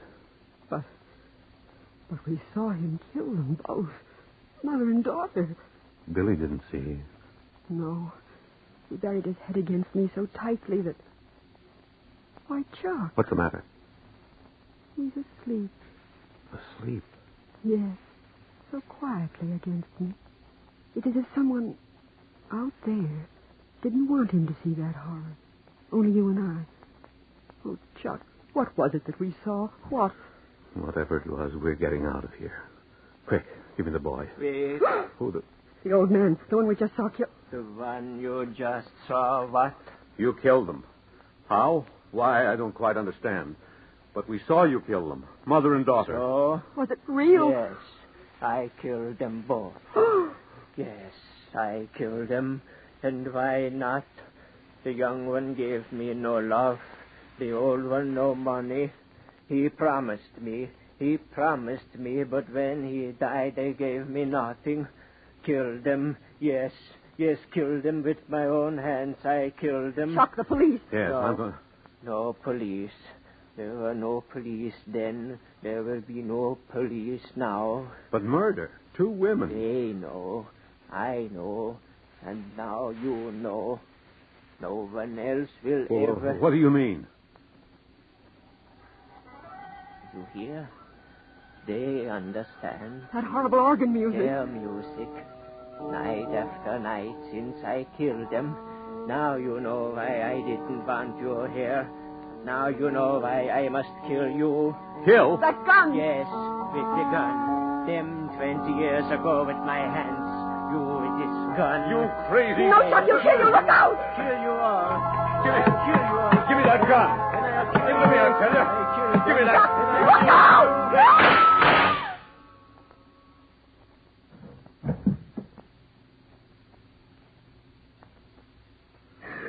Chuck? I'm all right. Dead. I had my hand on the gun, and then it seemed to turn in my hand toward him. As if someone... I saw. Billy, is he... Still sleeping. Sleeping. Through all that. Blessed sleep. The wall. It's falling out.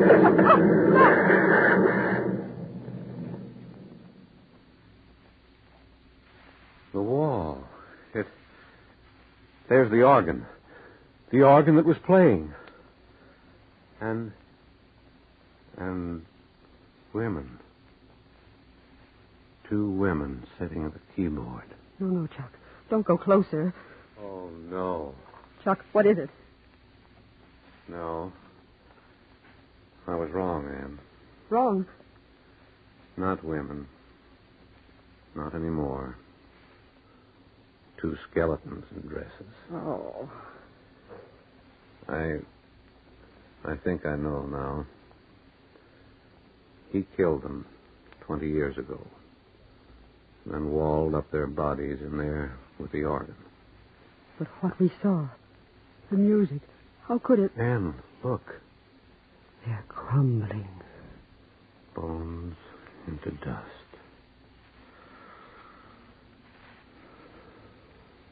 He's dead.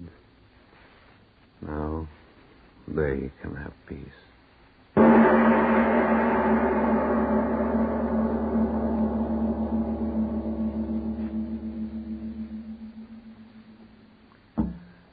Well, Mr. Obler? Well, Mr. Martin? If you want a rational explanation of the return of the dead, don't expect it from me. I conceive the stories, I write them, but if you want facts, don't expect them from me tonight. I suggest the Encyclopedia Britannica or, a visit to that old lady around the corner who says she talks with ghosts.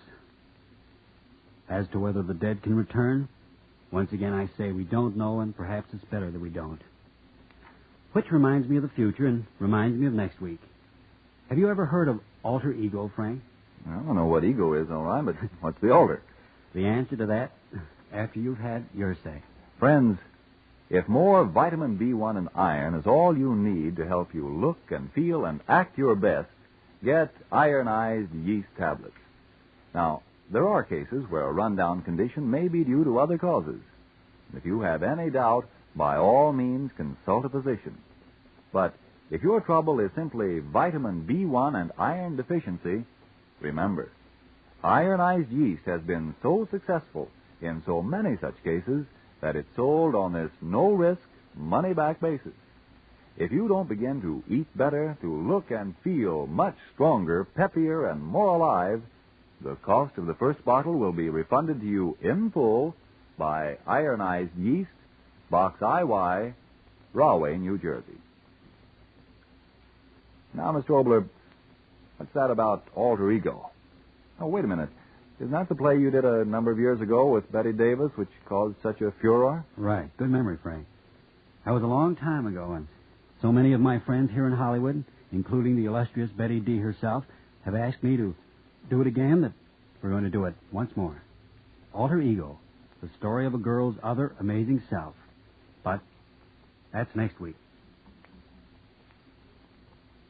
Yes, tune in next Tuesday again for Arch Obler's eerie story, Alter Ego. And if you need more vitamin B1 and iron, be sure to try ironized yeast. But remember, there's only one ironized yeast. You'll know it instantly by the yellow and orange package and by the big letters IY on the container and on each tablet.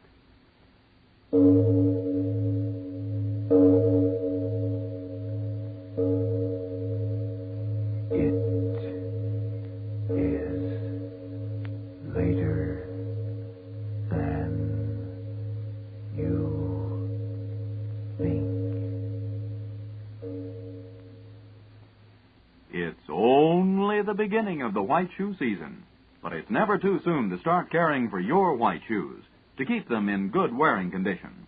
So clean your shoes with Energine Shoe White. It's made with the very whitest pigment obtainable, only the very whitest. It spreads over shoes easily, dries evenly, helps keep your shoes looking their whitest and best longer. So buy Energine Shoe White. Ladies and gentlemen, Bristol-Myers, the makers of Ipana for the smile of beauty and Sal Hepatica for the smile of health, present Jack Benny, George Burns, Gracie Allen, Groucho Marx, Dinah Shore, Bert Gordon, the Mad Russian, Cookie Fairchild's Orchestra, the Ambassadors, yours truly, Harry Von Zell, and starring Eddie Cantor.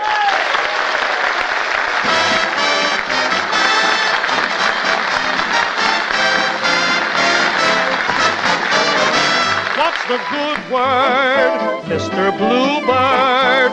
Did you bring a song to cheer me up today? Give me your word, Mr. Bluebird.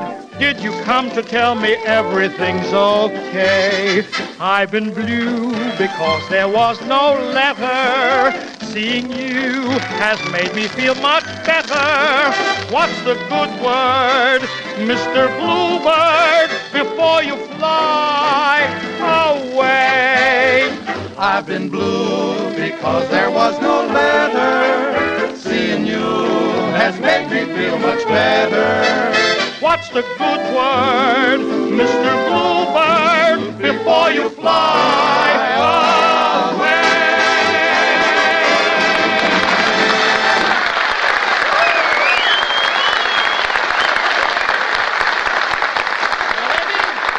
Eddie, come here. Yep. Let me be the first to congratulate you, will you? Huh? What? Ladies and gentlemen, tonight, Ida and Eddie celebrate their 29th wedding anniversary.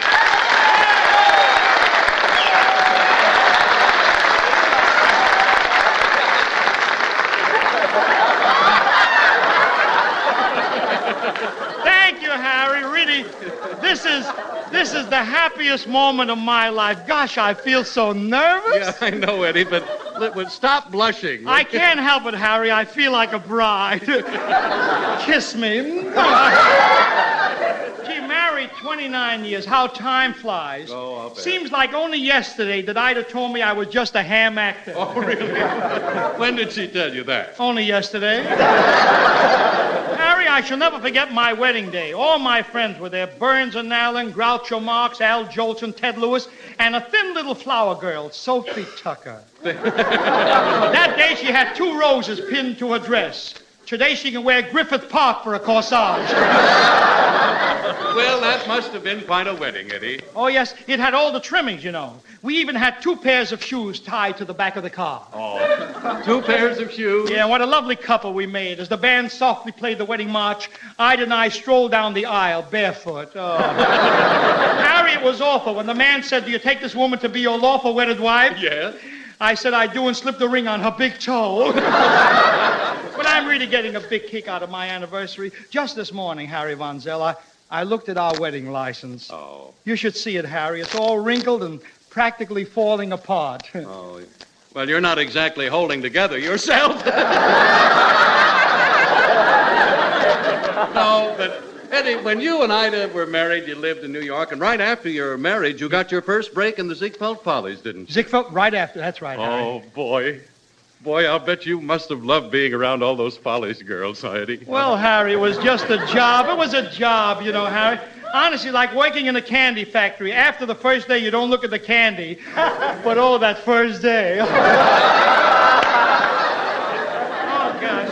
Say, when you were around all those beautiful girls, didn't Ida get jealous? No, not Ida. She didn't, no.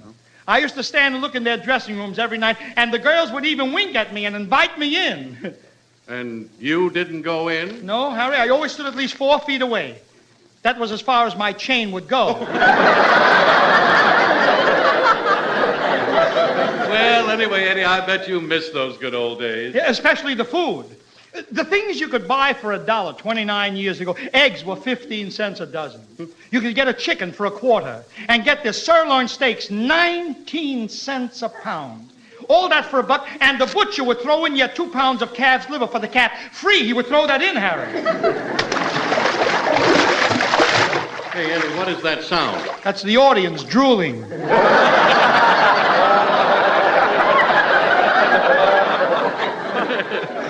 Well, I'll bet you have some good food at your anniversary party tonight. I heard that you even bought one of those wedding cakes with the little bride and groom on top. Yes, Harry, but this morning all I could find on the cake was the bride.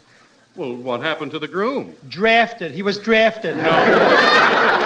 Oh, but just wait till you see the dinner we're having at my house tonight. Roast goose, saute of veal, fillet of beef, and after each course, everybody will rise and toast the guest of honor. Well, who's the guest of honor? The butcher. Yeah, but let's go, Harry. The guests at my house are probably waiting. Just a minute, Eddie. Yeah. Now, Eddie Cantor. I'm a little nervous. Yeah. Eddie Cantor, this being your anniversary, the whole cast got together and we went shopping to get you a gorgeous platinum watch. Oh, Harry, you shouldn't have done it. Really, I don't think I deserve it. Well, neither did we, so we didn't get you anything. Oh, come on, Harry. This will be one party you'll never forget. Yeah, come on.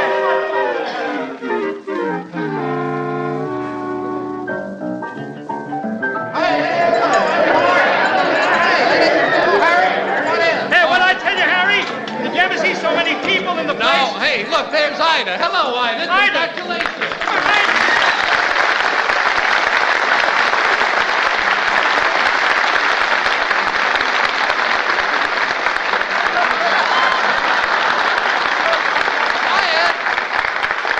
Everybody, please. Here is Eddie and Ida's first anniversary gift of the evening. Dinah Shore singing Let's Get Lost.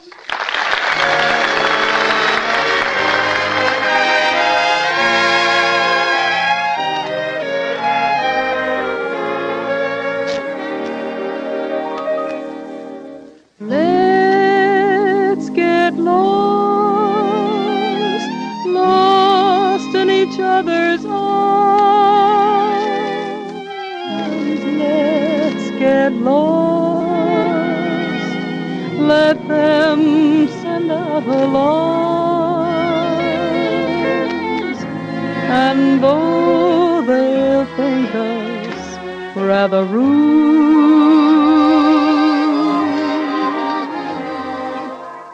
let's tell the world we're in that crazy mood. Let's defrost in a romantic mix. Let's get cross off everybody's lips to celebrate this night we found each other distant. Let's get lost.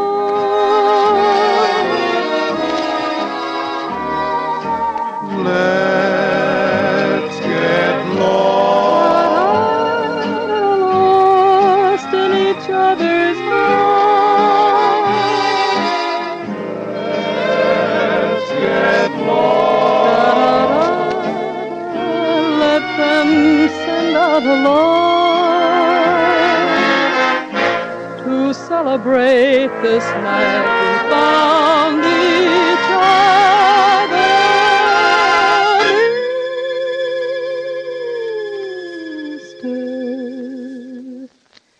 Let's get lost.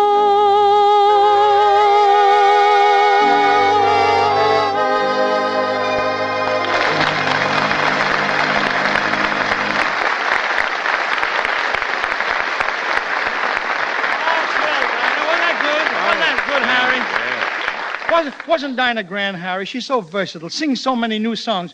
Gosh, I just can't get over how different show business was 29 years ago, Harry. It was, huh? In those days in vaudeville, you could use an act for years. Would you believe it? I used to repeat the same jokes week after week after week. It was just a case of traveling from one city to another to do it. Yeah, well, it's certainly different with radio. Well, of course. Oh, yeah, now you don't travel. She laughs at his own. All right, so I occasionally repeat a joke. My motto is that anything worthwhile can stand repetition. And it's a good policy for you to follow, too, Harry. Me? Yes. Take the advice you give our listeners about how they can feel better faster. That's mighty worthwhile and worth repetition. As a matter of fact, why don't you repeat it right now, Harry? All right, thanks. I will, Eddie. Ladies and gentlemen, the next time you wake up in the morning feeling headachy and out of sorts due to the need of a laxative, remember that Sal Hepatica helps you feel better faster. Because then Sal Hepatica brings quick, gentle relief, usually within an hour. And that's important, for it means you no longer have to wait till night to take the laxative you need in the morning. No longer have to risk feeling miserable all day.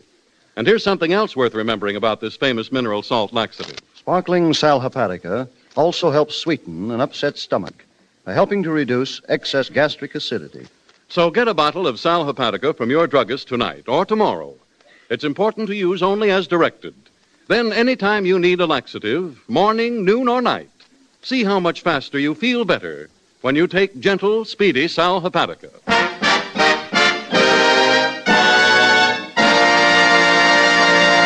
How about some grub? Eddie, your guests are getting hungry. Well, I know it, Harry, and I can't understand what's delaying their food. Gosh, by now they should have salads and hors d'oeuvres too, but where's my chef? How do you do?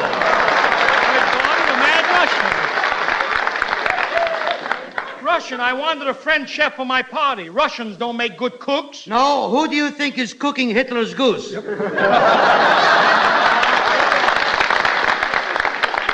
no chef. Who did you ever work for? Hedy Lamarr. I was fired because I had a little trouble with my favorite dish. What was your favorite dish? Hedy Lamarr. Oh, stop. My guests are getting impatient. What's delaying dinner, Russian? The soup receipt. Yeah. It says, stir soup while boiling. So it's boiling, I'm stirring. It's boiling, I'm stirring. And finally, I can't stand it. Why not? It's burning my fingers. Don't be ridiculous. You don't start. How is the rest of the food coming along? Frankly, I'm having a little trouble with the seasoning. Why? On the roast goose, I am putting a pinch of salt, a pinch of pepper, and a pinch of paprika. Suddenly, the maid is slapping my face. Why? Wrong pinch. Oh, get out of here.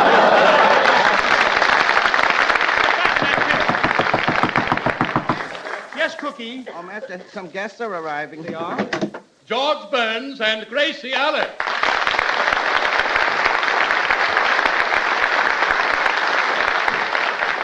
Well, Eddie, we just want to say congratulations, and Gracie has a present. Oh, my goodness, Mr. Cantor. Imagine you being married for 29 years.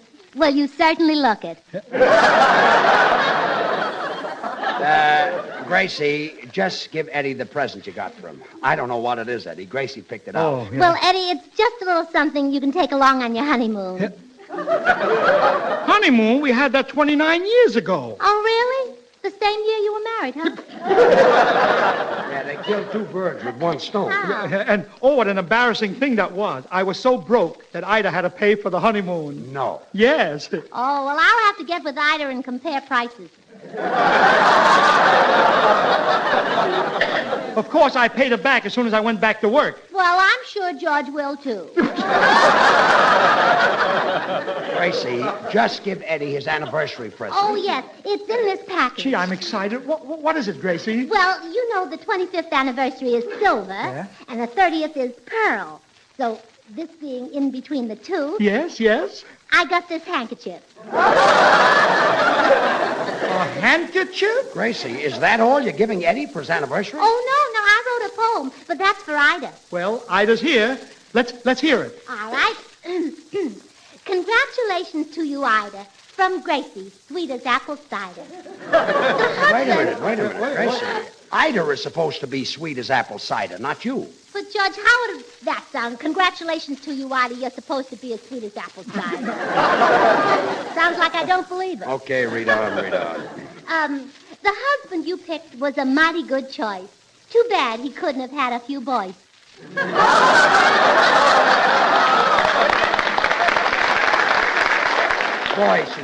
Boys, yeah. Yes.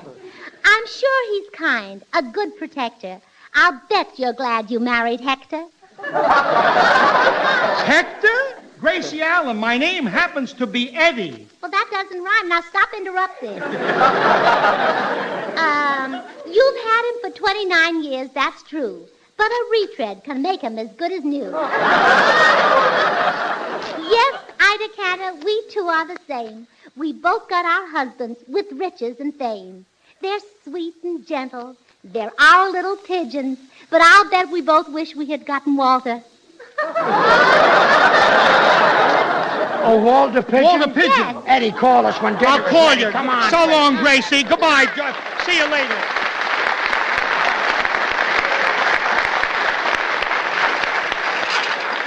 Wait a minute. What is that racket? Cantor, I am serving a sizzling platter. And look how fancy I've placed the roast chicken on his back. On his back? Russian, that chicken is standing on his legs. Give me a stick, I'll kill it. A fine chef. I hope you killed the roast goose. Don't worry. He's a dead pigeon. Yeah. That goose is now sizzling in the oven at 400 degrees for Fahrenheit.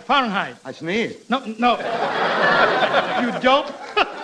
I can't help laughing at you. At who? At you. Gesundheit. No.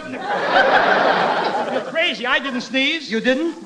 Then give me back my Gesundheit. Oh, stop it. Look, are you sure you put the roast goose under a hot flame? Well, positively. Well, tell me, how did you dress him? I just put him in one of your old suits. No, oh, you're impossible. Listen, Russian, when the roast goose is ready, have my English butler serve it. You got an English butler? Well, of course. Has he got bushy eyebrows and a very British face? Well, that's right.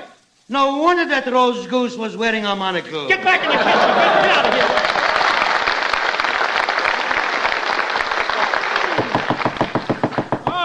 More guests. I wonder who it can be. Announcing Mr. Groucho Marx.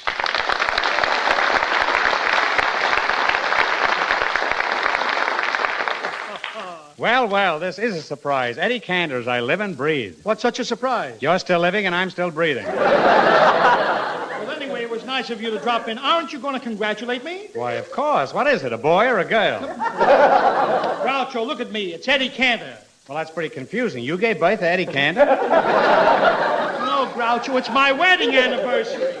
Don't you understand? I've been married 29 years to the same woman. Well, there's no use getting mad at me. You've got no one to blame but yourself. No, Groucho, please understand. I've been married 29 years to the same woman. Well, don't give up now. Just hang on. And if nobody calls for her at the end of 30 years, she's yours. Oh, Dinah, will you come here? Come here, will you? Groucho, I'd like you to meet a lovely Southern belle. This is Dinah Shaw. Why, Mr. Marks, it sure is a pleasure. Well, it sure is a pleasure to meet you, Miss Shaw, I'm sure. Thank you. I'm mighty pleased at making your acquaintance, sir. Listen, kids. Quiet, Yankee.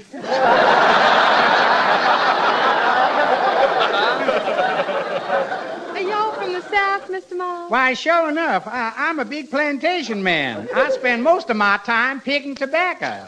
By the bale? No, by the butt.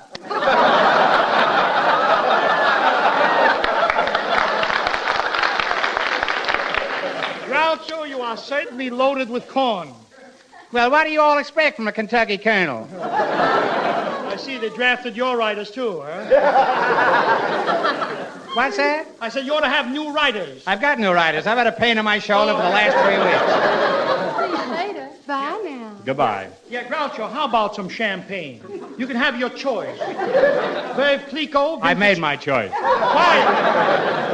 I mean to drink. Veuve Clicquot, vintage 28, or Paul Roger, bottle 32. Here comes the plug. I'd rather have a short beer, draft 15. Make it Pabst Blue Ribbon. After all, I have 2 children and a sponsor to support in Blue Ribbon Town. All right, you got that in mind. But Groucho... Yes, it was a pretty long speech. You'll enjoy drinking champagne. Pretty dull speech, yes. too. You'll enjoy drinking champagne, Groucho. Would you mind me making that speech over again? No! Will you stop now? We're late already. Look. You'll enjoy drinking champagne. Don't you like to have Bubbles tickle your nose? I don't know. I never met Bubbles. What's her phone number? Maybe she'll let me tickle her nose. Who knows? Oh, you fool. This is a great party, isn't it, Groucho? I feel marvelous. Just think I've been married 29 years. Yes, Eddie, it's wonderful. Marriage always makes me feel sentimental. I'll never forget the time I went on my honeymoon. I cried like a baby. Why? You know a better way to get to Niagara Falls than half fare? Soup's on! Oh! Frighten me soup's like on! Wait, Russian, when you say soup's on, why do you scream? It's on me! Quiet. Groucho, this is my chef, the Mad Russian. Well, with a face like that, I'd be mad, too. Let me congratulate you, Russian. I've seen off-the-face hats, but this is the first time I ever saw an off-the-face face. That calls for a duel, sir. And there's only one thing that keeps me from fighting for my honor. And what's that? Who's got honor? He wants to fight a duel. Why, Russian, if you were half a man. Wait a minute, you are half a man. What happened to the other half? Meat shortage. Back in the kitchen, monster. Hey, Russian, remember to serve some Philadelphia cream cheese. Understand? Philadelphia cream cheese. Right, I'll be back in a sneeze with the cheese. Gesundheit. All right. Well, I'll see you later, Eddie. My feet are killing me. I think I'll take off my shoes and rest my feet. Or maybe I should take off my feet and rest my shoes. I can always get another pair of feet. Groucho, if I don't see you later, thanks for coming to my wedding anniversary. Why, Eddie, are you married? Of course I'm married. Where do you think I got my 5 children? Out front, applauding like mad. Oh, get out.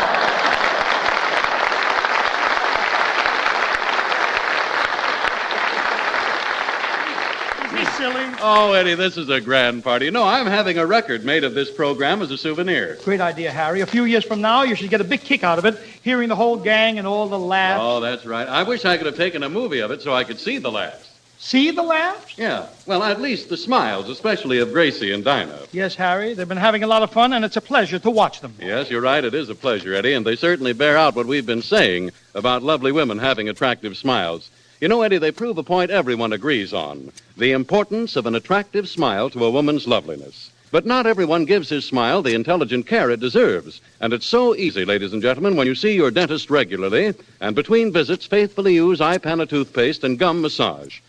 Because healthy gums are mighty important to sound teeth and sparkling smiles. And iPana is not only unsurpassed for cleaning and brightening teeth, but when used with massage, it is especially designed to give gums the stimulation they need to help keep them firm and healthy. So adopt this famous healthful routine. Brush your teeth regularly with iPana toothpaste. And every time you do, put a little extra iPana on your brush or fingertip and massage it on your gums. Yes, ladies and gentlemen, for firmer, brighter teeth and naturally a more attractive smile, decide now to massage with iPana toothpaste.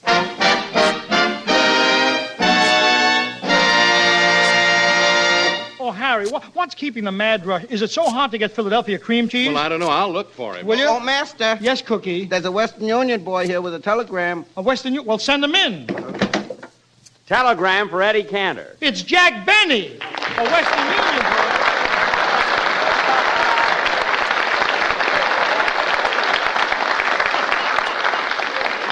Jack, you're delivering a telegram? I don't understand.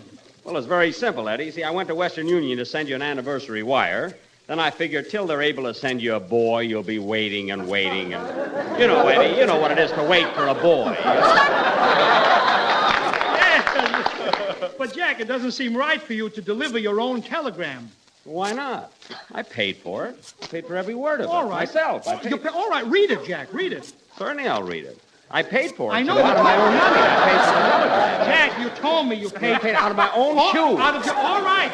All right. What does it say? It says to Eddie Cantor, Beverly Hills. And it's a straight wire. This is not a night letter. I know. You told me. I paid for a straight wire. You told me. It's I there. know. Read it. Will you please read it? No, I can show you the receipt. Please, Jack, read it. Received from Jack Benny, 35 Not the cents. receipt. The wire. Read the wire, will you? You mean the one I paid for? You... Heartiest congratulations on your anniversary. Good luck to you and. Well, go on. Go on, Eddie. That's 10 words.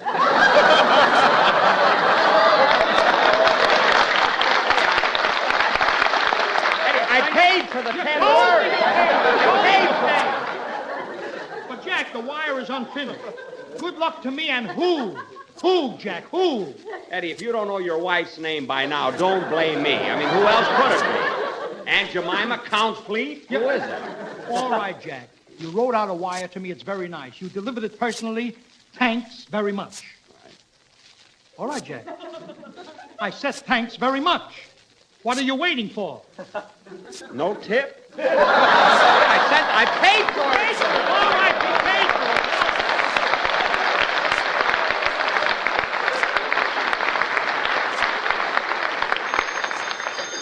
How do you like that, Jack? Hello? Long distance for Eddie Cantor. Long distance? What? I'll take it. Hello? Kemper, this is Matt speaking.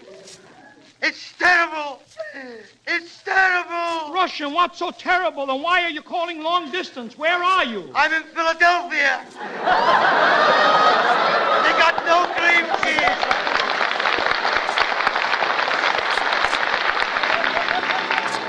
Listen, Eddie, I'm sure Jack Benny and Burns and Allen and Groucho Marx and all of your guests would enjoy hearing you sing some of your songs that were popular 29 years ago. How about it? By the sea, by the sea, by the beautiful sea, you and I, oh, how happy we'll be. When each wave comes a-rolling in, We will duck or swim, and we'll float and fool around the water, over and under, and then up for air. Pa's rich, Ma's rich, so no wonder we care. I love to be beside your side, beside the seaside, by the beautiful sea. When you wore a tulip, a sweet yellow tulip, and I wore a big red rose. When you caressed me, 'twas then heaven blessed me. What a blessing, no one knows. You made life cheery when you called me dearie. 'Twas down where the bluegrass grows. Your lips were sweeter than julep when you wore a tulip, and I wore a big red rose. I love the cows and chickens, but this is the life. This is the life. I love to raise the dickens while I'm cabareting where the band is playing. I love a homemade cider, but I'd rather have wine. No more picking berries, me for cocktail cherries. This is the life. This is the life. This is the life for mine.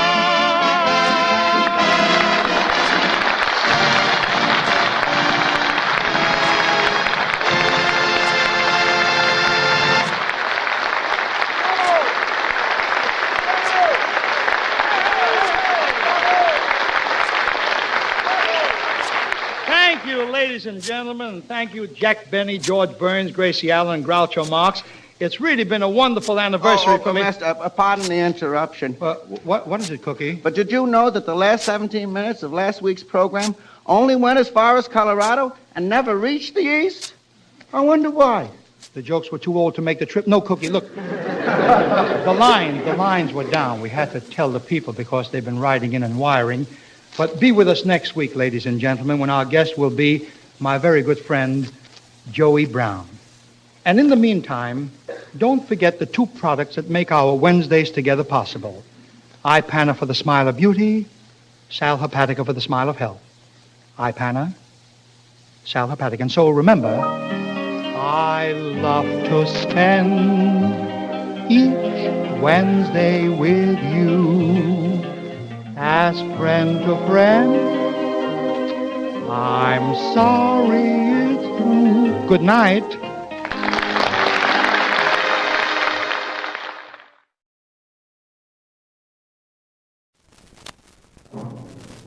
Poor Joan ain't got nobody. She's nobody's sweetheart now. Presenting Jone Davis and the Village Store, Jack Healy, manager. And here is the star of our program, Jone Davis.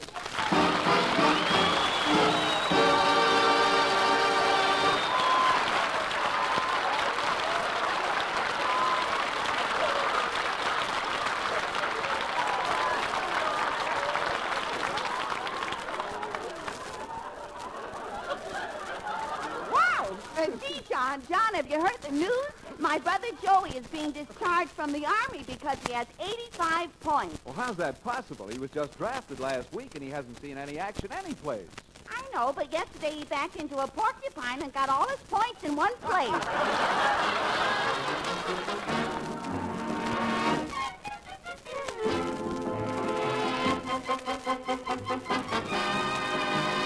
Tonight, the Pioneers, accompanied by Eddie Paul, sing the new Calypso hit, Come With Me, My Honey.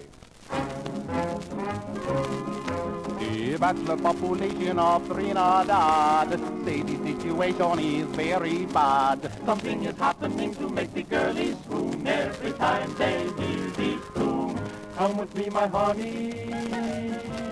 There's a moon aglow. Come with me, my honey. Come with Calypso Joe.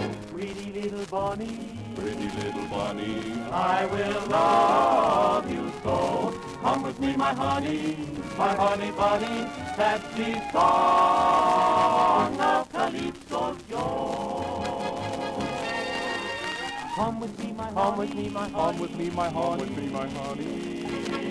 Sing Calypso Joe.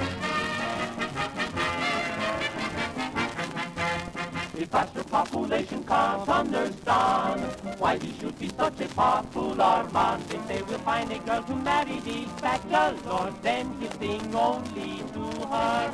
Come with me, my honey. Come with me, my honey. There's a moon aglow. Pretty little Bonnie, my honey bunny. Calypso Joe, the Romeo, he loved him so. He's a king. Calypso Joe, we like to know the way you go. When you sing, come with me, my honey bunny. That's the song of Calypso Joe.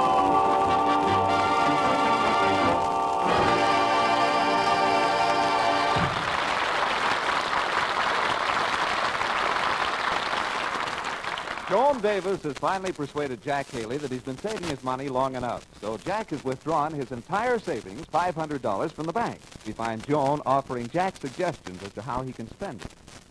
Now, Jack, $500 is a lot of money, and I don't want you to spend it foolishly. Now, I suggest you buy something very practical. How about a silver fox jacket? I don't think I'd look good in a silver fox jacket. But I would. However, if you don't want to buy that, how about a diamond necklace? I don't look good in diamond. I do. Well, I'm sorry, Joni. But I'll give you one more chance. How about a slinky, strapless evening gown? Now, I take that back. Neither one of us would look good in that, would we? Joni, this is my money, and I want to spend it on myself. Well, don't you think you ought to spend some of it on me? No, I don't. Look, Jack, you consider yourself a typical American man, don't you? Of course. Then you must know it's an American custom for men to spend money on girls. Oh, what do we Frenchmen know about the crazy American custom? Look, Joni, I don't need your help in spending this money. I practically decided to buy a speedboat that I saw out at Lake Muldoon. A speedboat? Oh, Jack, that's wonderful. Just what I wanted, a boat. A boat to sail the 7 seas. Well, I'll start with one boat now, but then I'll build it into a fleet. I'll have my own navy. Just think, my own navy. No, Miss Davis. Please, it's Admiral Davis to you. What's it you wanted, Miss Cartwright? Well, I wanted to see you. Very well. Come aboard, landlubbers.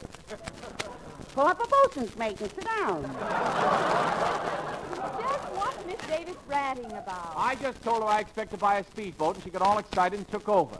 Look, Joni, if I buy this boat, it's going to be mine, and I'm going to run it. And don't you forget it. Mr. Haley, sir, that is mutiny. I will see you hanged from the highest poop deck in the Navis and Davis. Davis Navy. Now get below. Ahoy, boys. Ahoy, boys. That's what I want, a boy about 6 foot high. Oh, Jack, dear, do you have the money to buy a speedboat? Yeah, I got $500 right here in my pocket. You have? Oh, well, then I'm very glad I came in. You see, Mrs. Flint is in charge of this war bond drive in town, and she's just appointed me a sales captain. I want to sell Jack a bond, a $500 bond. A bond? But, Penny, I had my heart set on a speedboat. I've been buying bonds all along, and now, Jack, you know you're going to buy a bond. Well, he'll buy that after he buys the boat. Remember our fleet, Jack? Yeah, our fleet. I'm taking my $500 to start our fleet. Oh, you're going to take your $500 and buy a bond. You know you can't refuse me when I turn my big blue eyes on you and ask you like this. Now, can you? Man the guns, Davis. This destroyer is scuttling our fleet.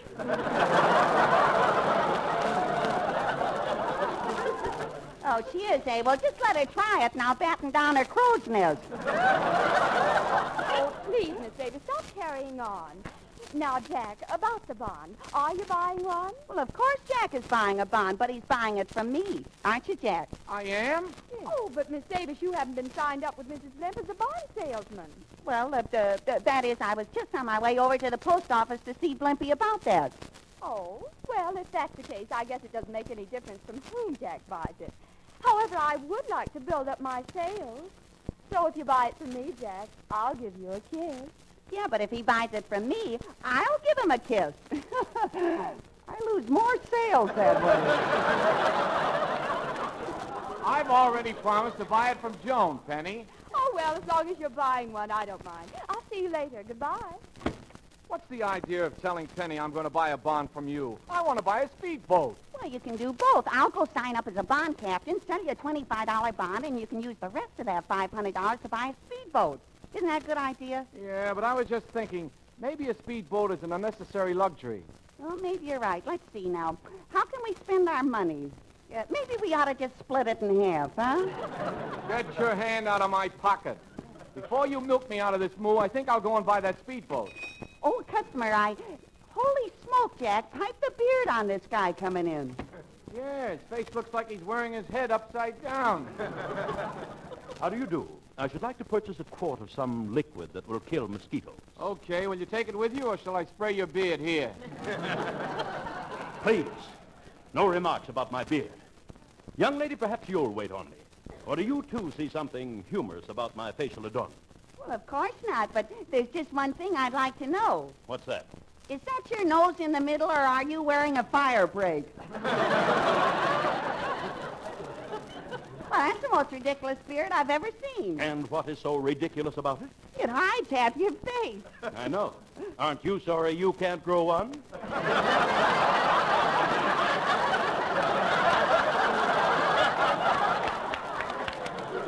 Now, all I'm here for is some mosquito spray. May I have it? What do you want mosquito spray for? There aren't any mosquitoes in the village this time of the year. There are in the vicinity I'm working in. My hands are swollen from bites, and it's affecting my work. And my work requires a steady, delicate hand. What kind of work do you do? Oh, miss, if you don't mind, I'll just take my mosquito spray and go. Okay, here you are. That'll be $1 even. Thank you. Here's the money. Good day. Peculiar-looking guy, wasn't he, Jack? He must be a stranger in town. I never saw him before. Oh, forget about him. Let's go over to the post office so you can sign up with Blimpie and sell me that $25 bond. Then we can go out to the lake and buy my speedboat. Or maybe we should buy something else, like a yawl or a skiff or a sloop. Joni, do you like a sloop? Eh? I said, do you like a sloop? Sure, boss. I like a tomato sloop.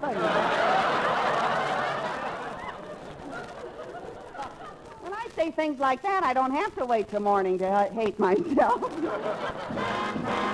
He's Big Bad Bill from the Badlands, and he's riding into town tonight. Oh, I'm rough and tough and ready, and my trigger finger steady. And his Duke is always itching for a fight. Yippee-yi, yippee-yo-ki-yay. He's Big Bad Bill from the Badlands. He's a better shot than Dan O'Toole. Ain't nobody's draws quicker. When I shoot a man, I snicker. Him that crosses him is loco as a loon. He's so doggone tough that when he sees a rattlesnake around, he ties a dozen knots in him and throws him on the ground. He's Big Bad Bill from the Badlands, and he's riding into town tonight. Yippee-yi, yippee-yo-ki-yay. Yippee-yi, yippee-yo-ki-yay. He's Big Bad Bill from the Badlands, And I'm madder than a rattler's bite. 'Cause my wife won't let me out tonight. Oh, my wife won't let me out tonight. Yippee-yi, yippee-yo-ki-yay. Yip, yip, yippee-yo-ki-yay. Yippee-yi.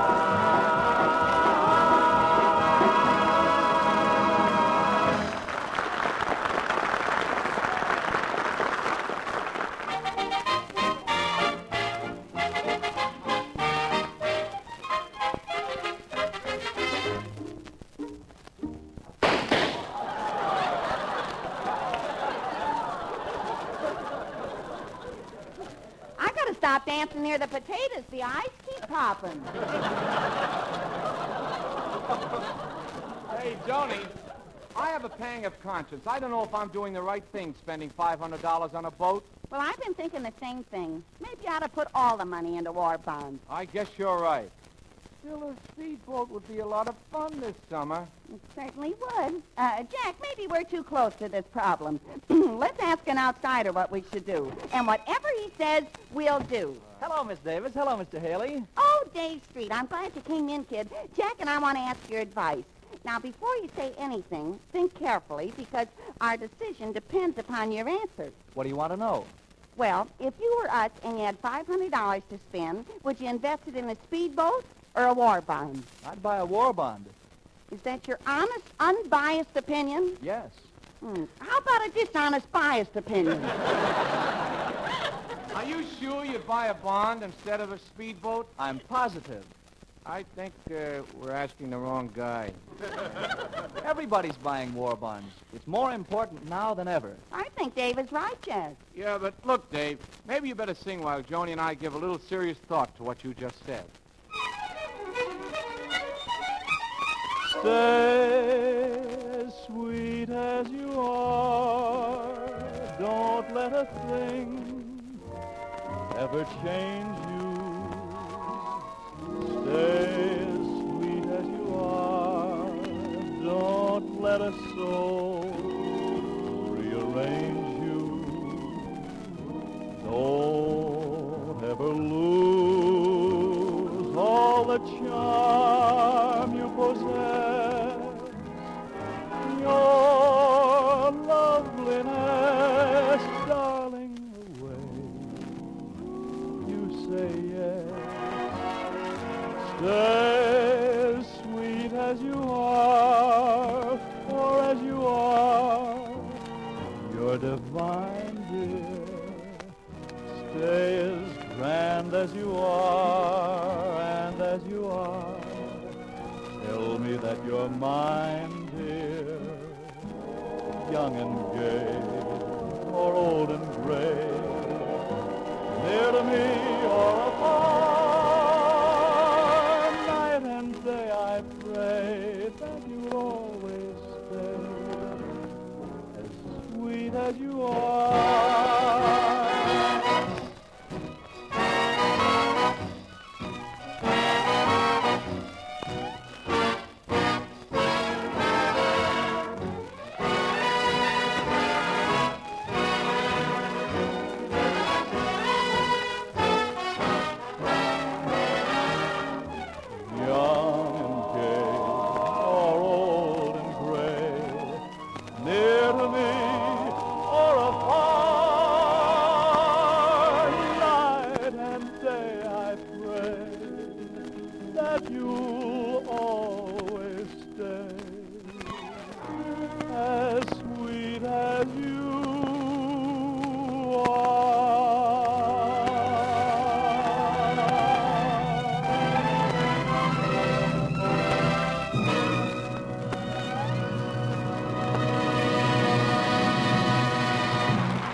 That was very nice, Dave.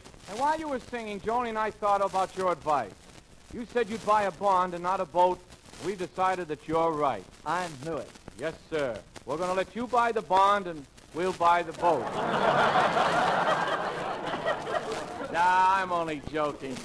I just decided I'm going to put the whole $500 into bonds. Oh, I'm glad you said that, Jack, because I feel the same way about it. Good. Come on, Joni, let's go over to the post office and see Blimpie so you can sell me that $500 worth of bonds. Okay.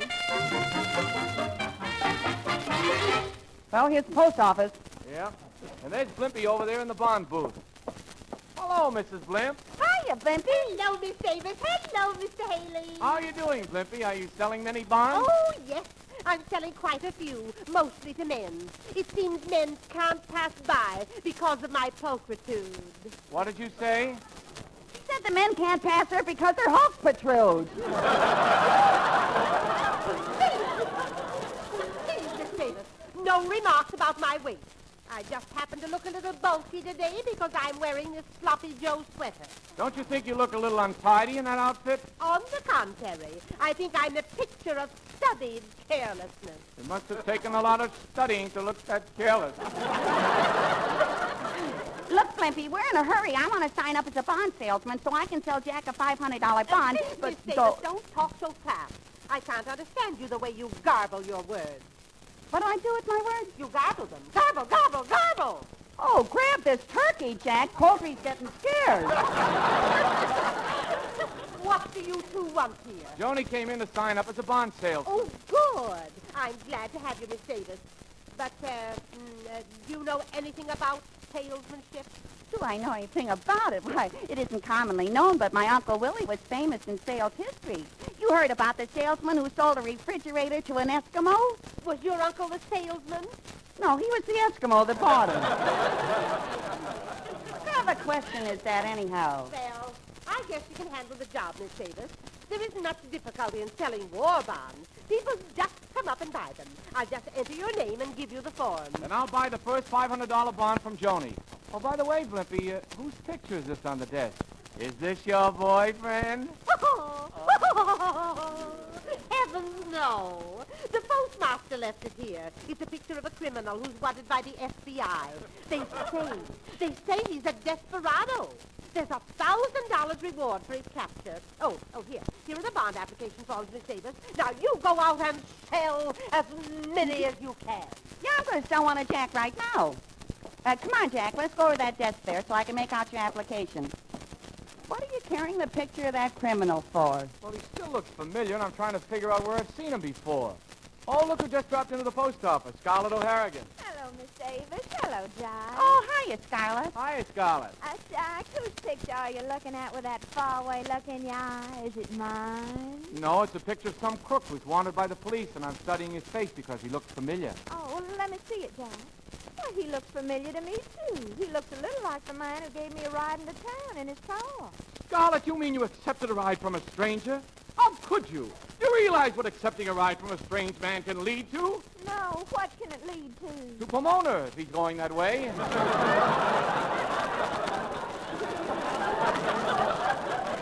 You shouldn't do things like that, Scarlett. Well, this is the first time I've ever done it. Oh, stop kidding me. First well, time. It is, Miss Davis. I never accept rides from strangers. When they stop their cars, I turn my back and don't even talk to them. You don't, eh? Honk, honk. Going my way, babe? Oh, thank you, Miss. I'll be glad to accept a ride. Miss Davis, you tricked me into that. Yeah, and I did it without a car, too. All I said was honk, honk. An aggressive duck can pick this kid up.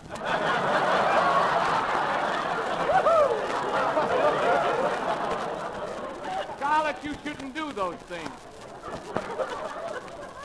You shouldn't do those things. You never know who the man might be. I have no use for a scamp who would ask a girl to get into his car. But, Jack, how can you say that? Last week I saw a beautiful blonde get into your car. It's different when a girl gets in my car. I'm a perfect gentleman, and nothing ever happens, does it, Joan? Definitely not. Just pick Nicky's two ickies. Well, I'll have to run along now, and don't worry about me, Jackie. I can take care of myself. Goodbye. Goodbye. Come on, Jack. Let's get back to the store. Gee, I'm going to miss that speedboat, but I'm glad you bought the bond. Yeah, me too.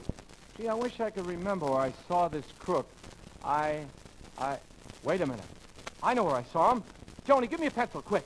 Here you are. Now, look. I'll just draw a beard on this picture like this. Yeah. And this. Yeah. There. Joni, who does this look like now?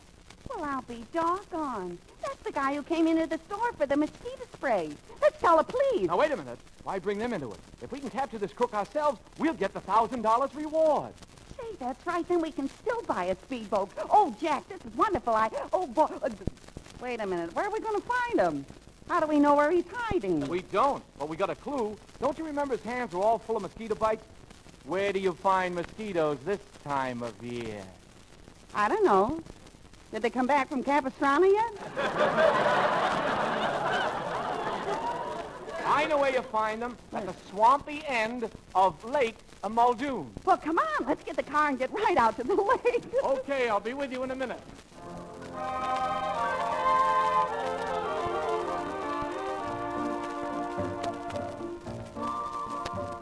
Amor, amor, amor.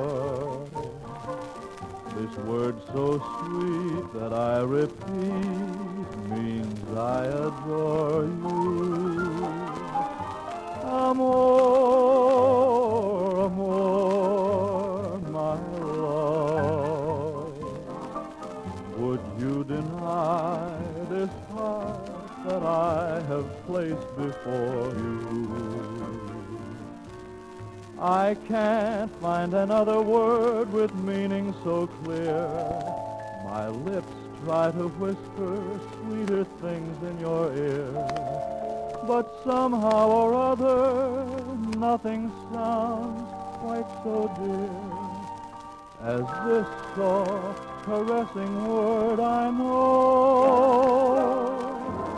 Amor, amor, my love. When you're away, there is no day, and nights are lonely. Amor, amor, my love. Make life divine, say you'll be mine and love me only.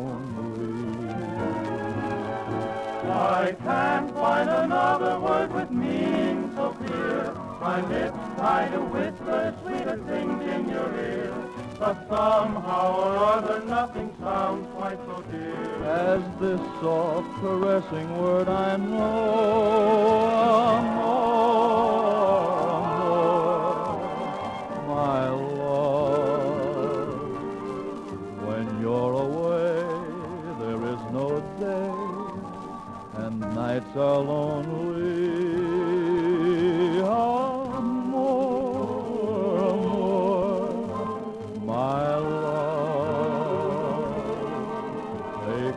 Divine, say you'll be mine and love me only. Amor, amor, amor.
Jack, it's dismal at this end of the lake. The swamp is damp and clammy. A fine place for a crook to hide. Yeah, these darn mosquitoes are biting me to pieces. Yeah, they're biting me, too. I'm full of bumps. I'll say you are. Holy smoke, look at the size of that peculiar-shaped welt they raised on your neck. Please, that's my head. Oh, brother. We better go quietly. It's getting dark here. Yeah? I think there's an old deserted cottage right ahead. Come on, Joni, and be careful where you walk in this swamp. I think... Joni, stand still. What's the matter? Stand still. There are two crocodiles at your feet. Now, don't move. I'll beat them over the head with a stick. There! Ow! Joni, did those crocodiles get you? What crocodiles? You were hitting my feet. I'm wearing alligator shoes.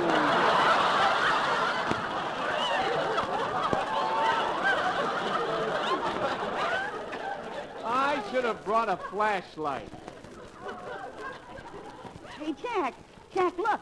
There's the cottage you mentioned, and there's a light shining under the door. Yeah, I'll bet we find our crook in there. Now, let's sneak up on him. Okay, but wait a minute. He's a dangerous criminal, and you're unarmed. He may have a gun. Jack, you can't go in there. Joni, you're right. I can't go in. There's only one solution. What's that? You go in. Yeah, but supposing he's got a gun and he shoots me. You have nothing to worry about. I'll hear the shot and run for the police. Oh, fine. I'll go down in history as the dolly with the hole in her noggin. I've got an idea. I'll use this corncob pipe in my pocket as a gun. A corncob pipe? What good is that? Well, it's dark, and he'll think it's a gun. Besides, we'll take him unexpectedly. Yeah? When I count 3, we'll crash down the door and take over by surprise. Okay, we'll take our party by surprise. Ready? 1, 2, 3, go! Who are you? What is this? It's a surprise party. Happy birthday to you. Happy birthday. Oh, yeah. Well, we got him cornered, Jack. Pull out your pipe quick and tell him to stick him up. Stick him up, Bud. One false move and I'll fill you full of bull durham. Full of lead. What's the idea of breaking in here, you two? Quiet. Keep your hands up. Aha! You have a printing press. So you're counterfeiting money. Joni, get some of that money for evidence. Okay, Why, Jack, we owe this man an apology. He's not making money. He's not? No, he's helping the war effort. He's printing war bonds. Yeah, and I think the war bonds? Well, why, of all the contemptible things, war bonds. Why, you ought to be ashamed of yourself, mister. That's the lowest thing anybody can do. Yeah, there's a bond drive on now, and everybody's buying bonds to help get the war over. And what are you doing? Trying to cash in on it. That's pretty rotten, mister. Are you two patriots buying war bonds? Of course we are. I just bought a $500 bond. Yeah, not only that, we're taking the $1,000 reward money for your capture, and we're putting that in war bonds, too. Come on, Bud. Let's get going to the police headquarters. All right. Quit shoving. Quit shoving. You know, Joni, I'm sure glad we're buying those bonds. So am I, Jack, and I realize now that this is no time to stop buying bonds. We can always get a speedboat after the war is over. Why, we'll be able to get a better one then, too. And not only that, we can get married and spend our honeymoon on it. If it's all the same to you, we'll just buy the boat. Well, if that's the way you feel about it, very well. We'll buy the boat. I'll be the captain, and you'll be my mate. Okay? Okay. Okay, what? Okay, I'll be your mate. I accept. Let's make it a church wedding, Jack.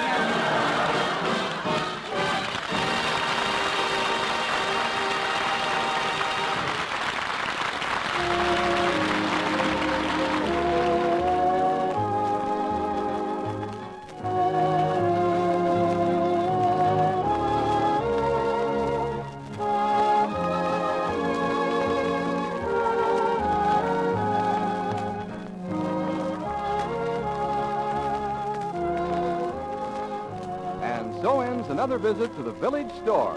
Jone Davis, proprietor. Jack Haley, manager. This is the Armed Forces Radio Service.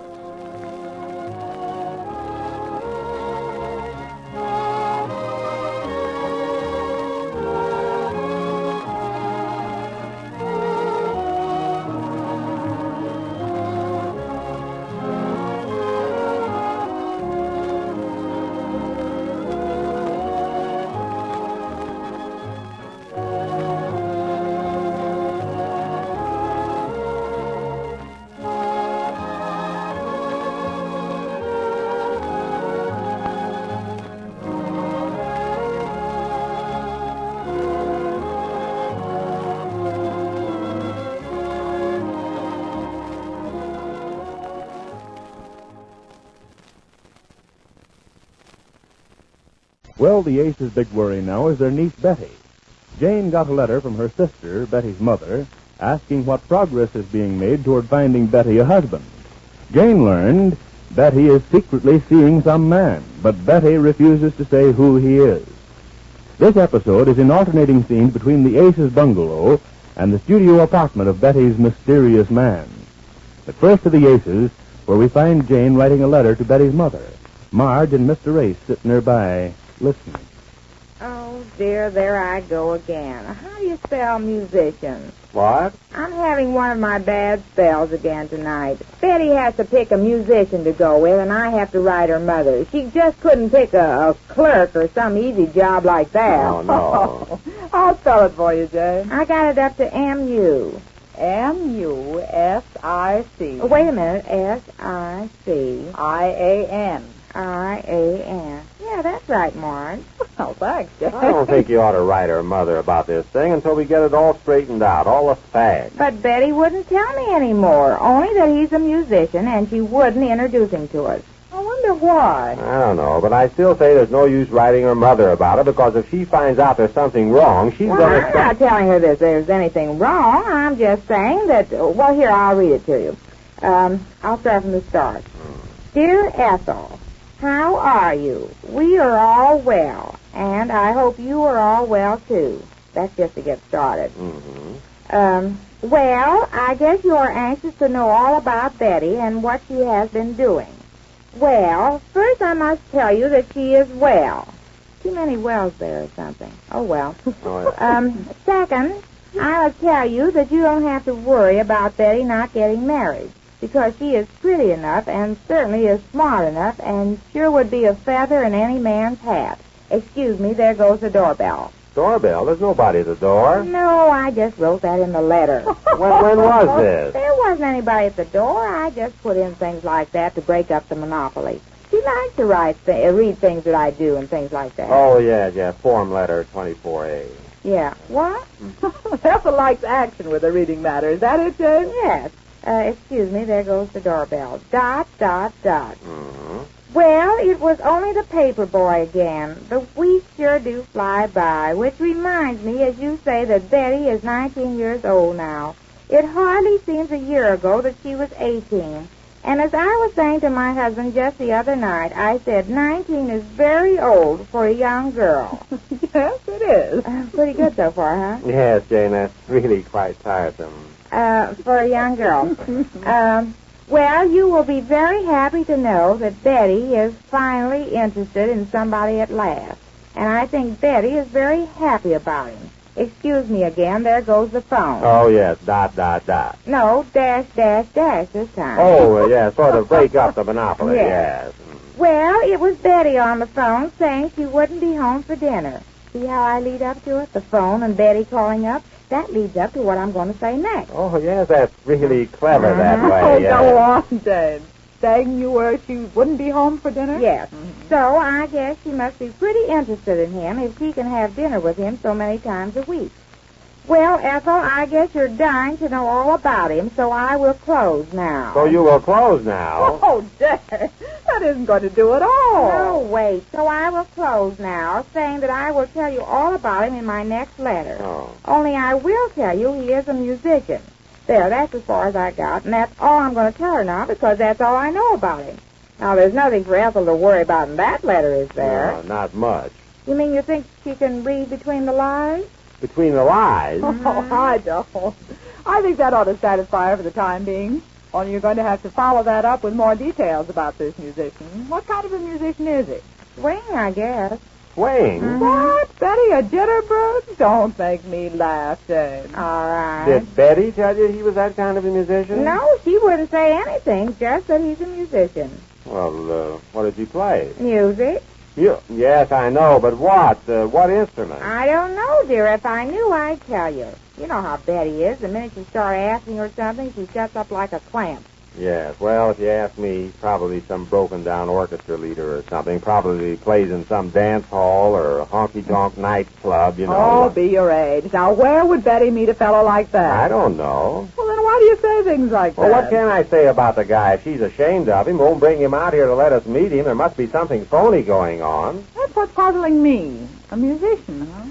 Are you sure she said that, Jane? Am I sure? What do you mean, am I sure? Don't you think I know the word musician when I hear it? Well, yes. You didn't know how to spell it. Well, that has nothing to do with it. Can't you know a musician when you hear it if you can't spell it? Well, most people can. Most people? All right, now, let's not start an argument about that. There's enough for us to worry about as things stand now. There must be some reason she won't bring him here and let us meet him. She said we wouldn't approve of him. Oh, she said that. Well, this is a fine time to throw that line in. Well, that doesn't help any. We still don't know who he is. Yes, but we've at least got some reason for not bringing him out. Wouldn't approve of him, huh? Then he must be some broken-down guy. Well, let me see now. She said something else. I'm trying to remember. Oh, for heaven's sakes, remember it. I'm trying to. Something about voice. He's studying her voice. He teaches voice? Is that the kind of a musician he is? Somebody studies voice. I got so excited talking to her that I didn't get He's it right. a singing teacher. No, not singing teacher. He doesn't teach people for money. She said he loves music. He doesn't take money. Doesn't take money. What kind of a musician is that? What kind of a man is that? I'm getting more and more excited about meeting him myself. What else did she say?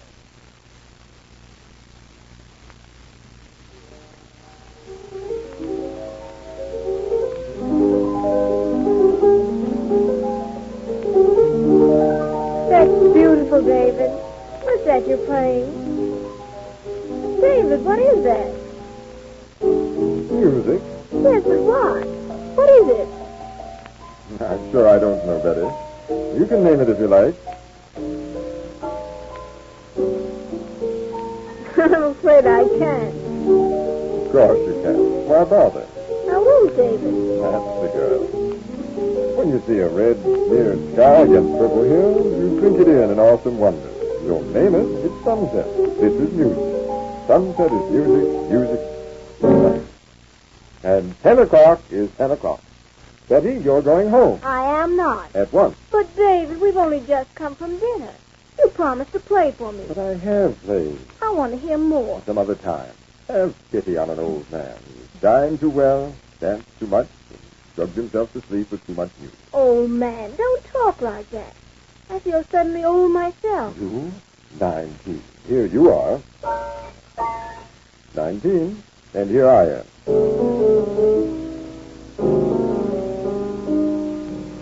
41. Stop it, David, please. Going on 42.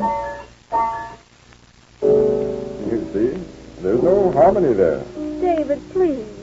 You sound as if you don't want to see me anymore. Are you tired of my company in only 3 weeks? 3 weeks? Has it been that long? Well, that's better. Yes, 3 weeks ago you came into the office looking for an apartment. You frightened me. You were so businesslike and so standoffish. Was I? When I told you the manager of our real estate company wasn't in, I thought you'd turn right on your heel and walk out. Lucky for me, I found just the apartment you were looking for. And lucky for me, too, because this is just the place I wanted. I like it here. And the rent not too high? You drove a hard bargain, Betty. It's our standard rate, sir. My uncle would never let it go for less. You should have only let me tell him that I make no money here. I only teach music for the love of music. Oh, no. My uncle would never have rented you the place. He wouldn't understand that at all. No, I suppose not. I'm only beginning to understand it myself. But still, I find myself asking myself, why do you live here? Why all this? I told you. Yes, you love music, I know. I do. I always have. It's all I know. It's all I want to do. You're lucky to be able to do just what you want to do. Don't I know it, Betty? Don't I know? Thanks to an indulgent late departed aunt. Oh, so that's where your money came from. You never told me. Child, you know too much about me already. Now, will you please go? Until tomorrow night? Betty, don't you think you're overdoing it? Coming here this way? What must your aunt think? Plenty. You should have heard her try to worm out of me this afternoon who you are. You don't know? Your uncle doesn't know? No, and imagine you're one of his tenants. Isn't that funny? Right. Yes. And now I insist you go. All right, but I'll call you the first chance I get in the morning. If you do, I won't answer. I tell you, Betty, you're making other nuisance of yourself. Just send this letter, huh, dear? What? I'll send this letter the way I wrote it. I suppose so, if you have to write. Oh, sure I have to write. If I don't write at all, Ethel will think there's something wrong, and she might even come here to find out. Oh, then send it by all means. I thought you would want that. Uh-huh. Isn't it too bad you can't get along with Ethel and her husband? Oh, we get along. Yes, but not when they're here. Now, some people get along with their outlaws just fine. But they're outlaw. I knew you'd use the right word someday. What? Nothing, Jane. Go ahead and send the letter, Jane. You've told her everything you know, except that you don't know who the man is. Well, I don't. Right. By the time Ethel answers, you'd better find out who he is, or we will have visitors. Heaven forbid. Now, dear, that's enough. After all, she is my sister. Oh, yes, Jane, I'm sorry. I should think you would be. Do I complain when you do things for your sisters? How about your family? Oh, now don't start that again. How about your oldest sister's youngest boy and your youngest sister's oldest girl? When they have their tonsils out, you paid for that. Oh. Everybody gets some pleasure out of our money but me. Yes, please, Jane, would you? Oh, Jane, stop it. Go ahead and mail a letter. Well, I just want him to know I know what's going on Oh, here. sure you do. Now, fold up your letter and I'll mail it for you. Well, all right. Oh, I want to put these snapshots in it. What snapshot? The one we took last winter on the ranch. I'm going to send her all of them. Oh, that'll make quite an envelope full. Yes, well, how many stamps shall I put on it? 2? No, it's too heavy for 2. Let me feel it. Feel it? What do you mean? What do you mean heavy? Well, it depends on how much a letter weighs as to how many stamps you put. Let me have it. Here. Yes, well, you better put about 4 stamps. 4? Yes, or maybe 6 to make sure. But the more stamps I put on it, the heavier it gets, doesn't it? The heavy? Well, yeah, that's a new angle. I know. Well, David turns out to be a tenant in one of Mr. Race's real estate holdings. We hear more of Betty's 41-year-old crush and Jane's effort to find out who he is when next we meet the Easy Aces.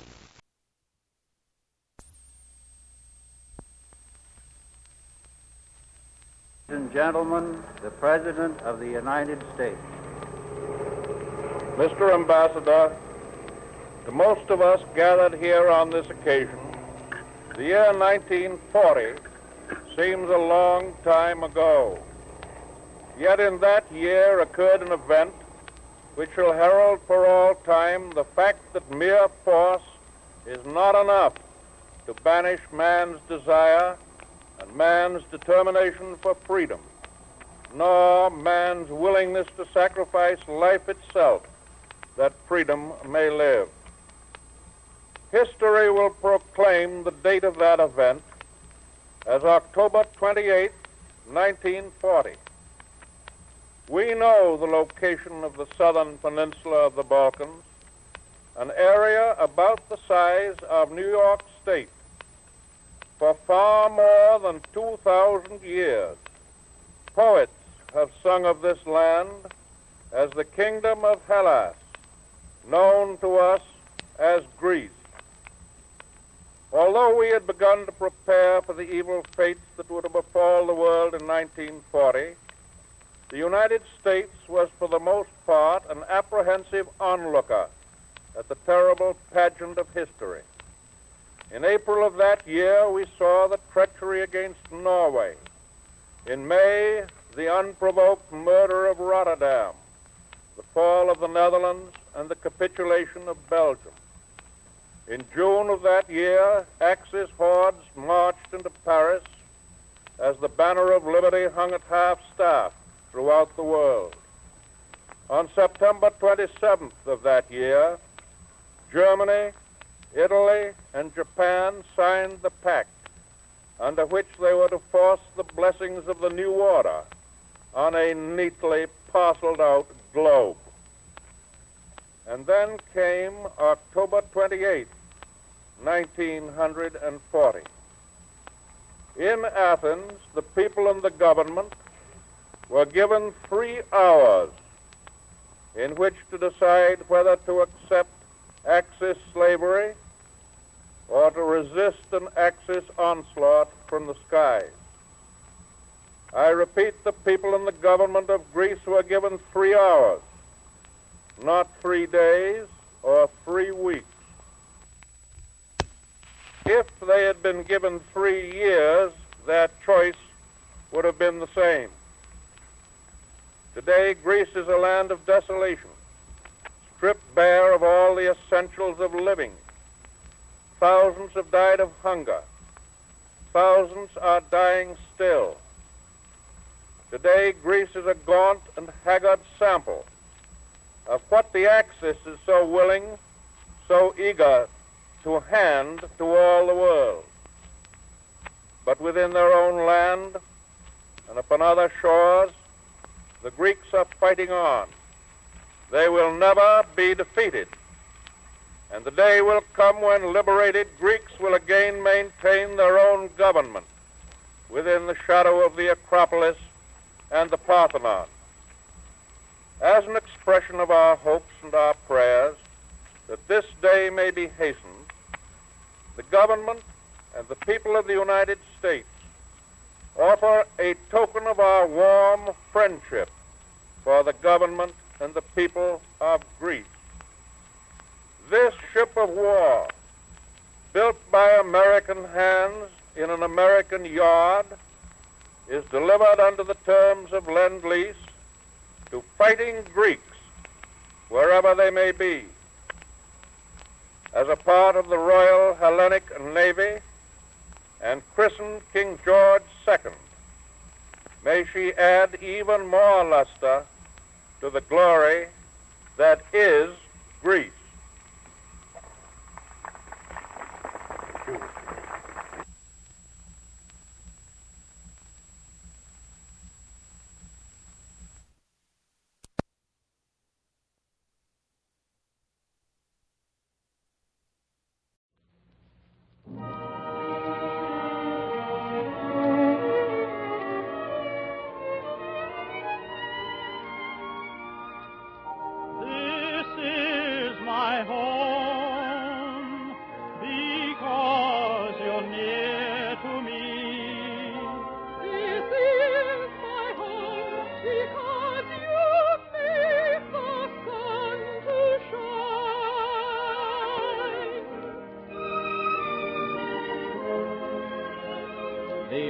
Illinois Glass Company, developers of Duraglass containers, in cooperation with the United States government, presents a program dedicated to the health and happiness of wartime America. Your home front reporter, with Fletcher Wiley, David Brookman's music, our singing tenor star, Frank Parker, and the lovely soprano voice of Eleanor Stieber of the Metropolitan Opera. Pray God hear that and always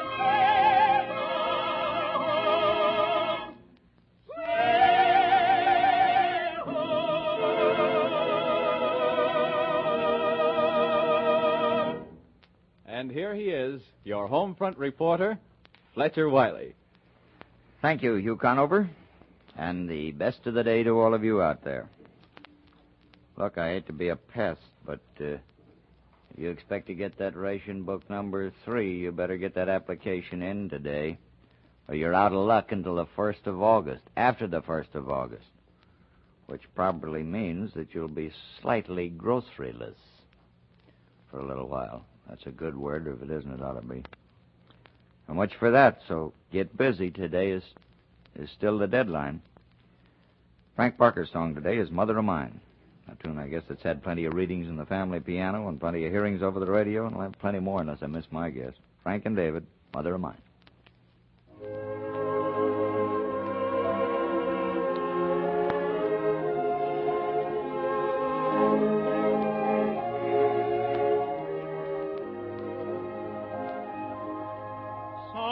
Sometimes in the hush of the evening hour, when shadows creep from the west, I think of the twilight songs you sang and the boy you lulled to rest.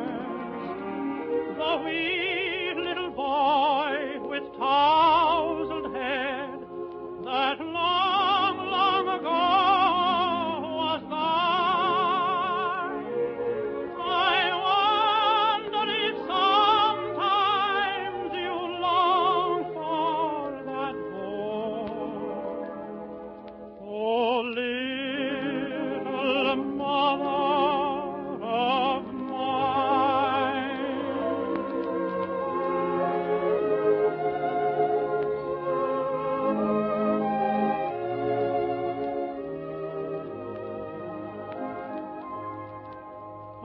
And now he has come to man's estate, grown stalwart in body and strong.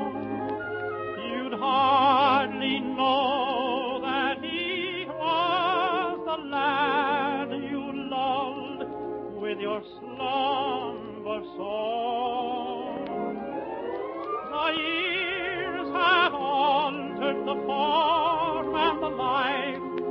but the heart is unchanged by time, and still he's only your boy as of old. Oh, little mother of mine, oh, little mother of mine.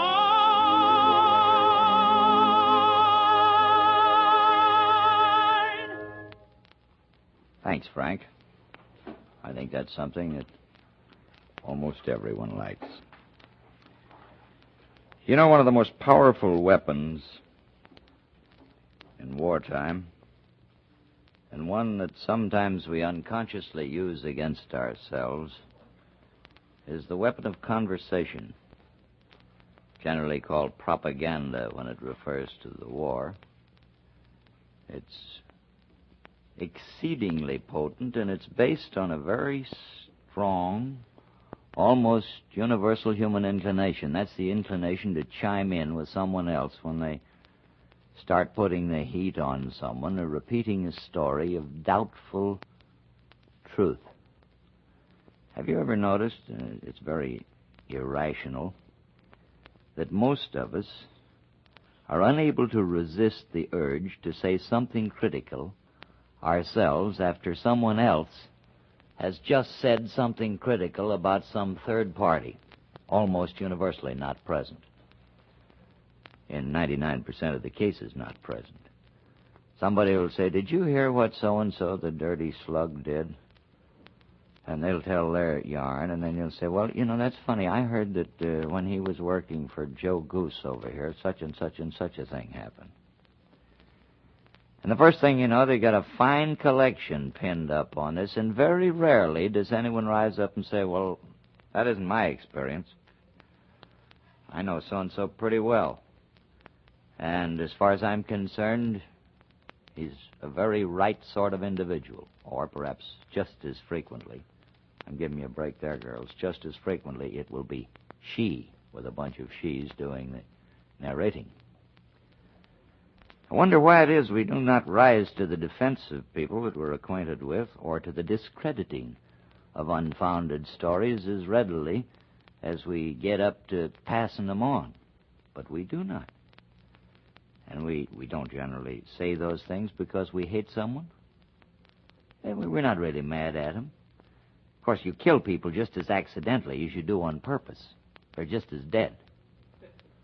Somebody once said about fighting in a small war. Said, very little war, but they kill you just as dead in one of those little wars as they do in a big one when they kill you.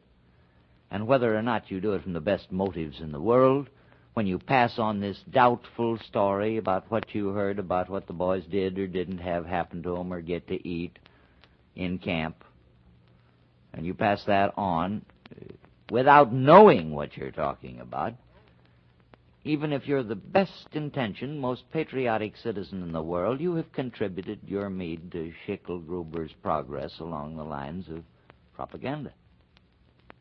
And you've done it because in civil life, leaving the military and the wartime situation out of it entirely, that's what we do. We seem to go along the lines of least resistance. When we start running off at the mouth, we're like a bunch of cattle that get stampeded for a reason with which they're not familiar. We just keep on going and join in with the herd. And until something is done to definitely put a stop to it, and that's generally a question of turning the leaders, if you know anything about range cattle, unless you can turn the leaders in a stampede or in a gossip stampede, it's a very hard thing to put a stop to. Now, when that happens to us, when we're the victims of it, we are righteously and virtuously indignant. Nothing of the sort. That isn't the way it happened at all. How in the world could anyone ever start anything and wrong anyone that was as pure as we were? You know, the scientific mind calls that attitude the persecution mania. That's a mental disorder. And the average person's reaction to run-of-the-mill gossip about them is a mild form of this persecution mania, brought about by the emotion of self-love. Now, after all of the injunctions that we've had to love our neighbor as ourselves, and of all the necessity of cooperating, why we should run off at the mouth about things that we know so little about, why we should play with the double-edged sword of gossip, because it is double-edged, it cuts both ways, is a little hard to understand. We exercise control 90 times out of 100. The other 10 times, 9 times, we do an injustice to someone, and the 10th time, if we really hurt someone that deserves to be hurt, you're kicking someone that's down, and you can't be too proud of that anyway. There's a difference between putting a stop to organized crookedness, such as the black market operation. That's all right, because there you're operating against people who are trying to operate against us as a nation, as well as you and myself as individuals. We don't like that gouge of 4 to 14 cents a pound that they hang on something contrary to the law, and they're lawbreakers, and it's all right to bear down on them. But when that becomes a question of doubtful truth about someone's morality, about someone's kindness to their family, about someone not being as good as they should be, that's a matter that personal opinion can enter into.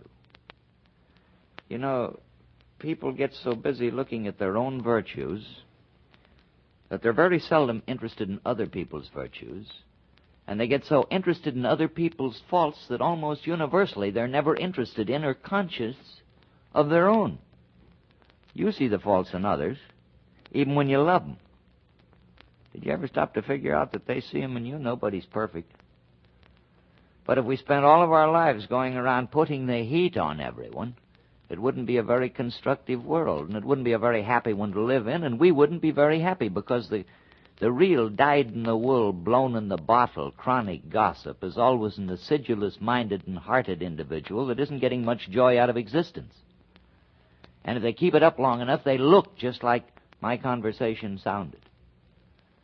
Now, in a time like this, where you have an actual time of national stress, the line of demarcation between the gossip who talks about his or her neighbors and the equally limber-tongued talker who passes on something that she heard.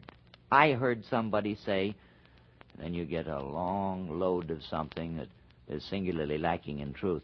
Those people are dangerous. The least we can do is preserve some semblance of knowing what we're talking about. Don't be so concerned with it biting deep on you when they talk about you, who heaven knows is innocent. But just bear in mind that the other fella has the same attitude about himself, too. Kind of let the pressure up a little bit. That's one way of letting charity begin at home. So much for that. Eleanor Stieber's going to sing now. Seems a fellow named Bartlett wrote a song called Dream, and ever since then they've called it Bartlett's Dream, and Eleanor's going to sing it for us today.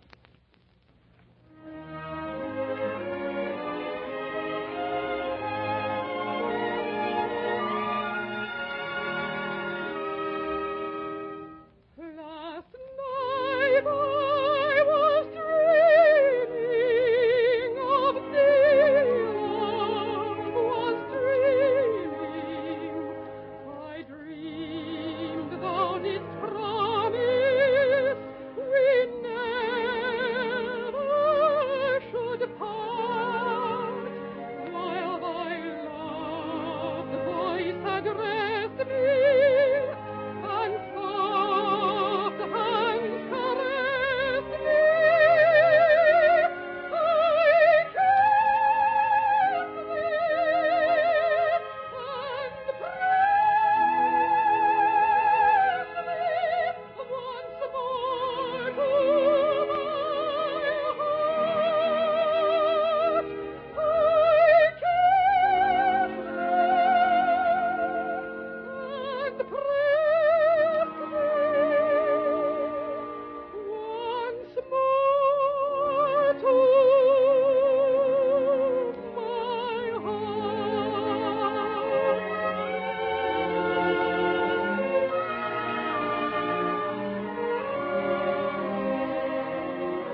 Thank you, Eleanor.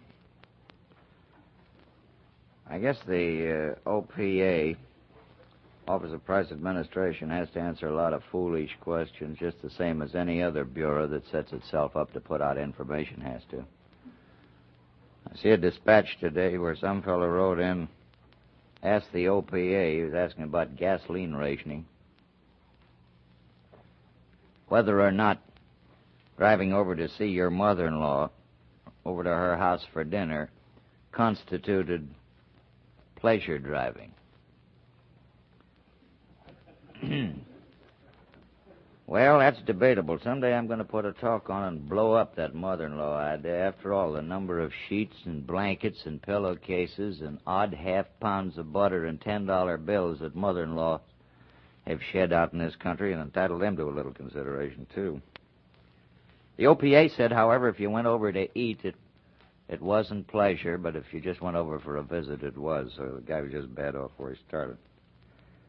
One of the new uses that they're putting steel to is to make steel-backed Bibles.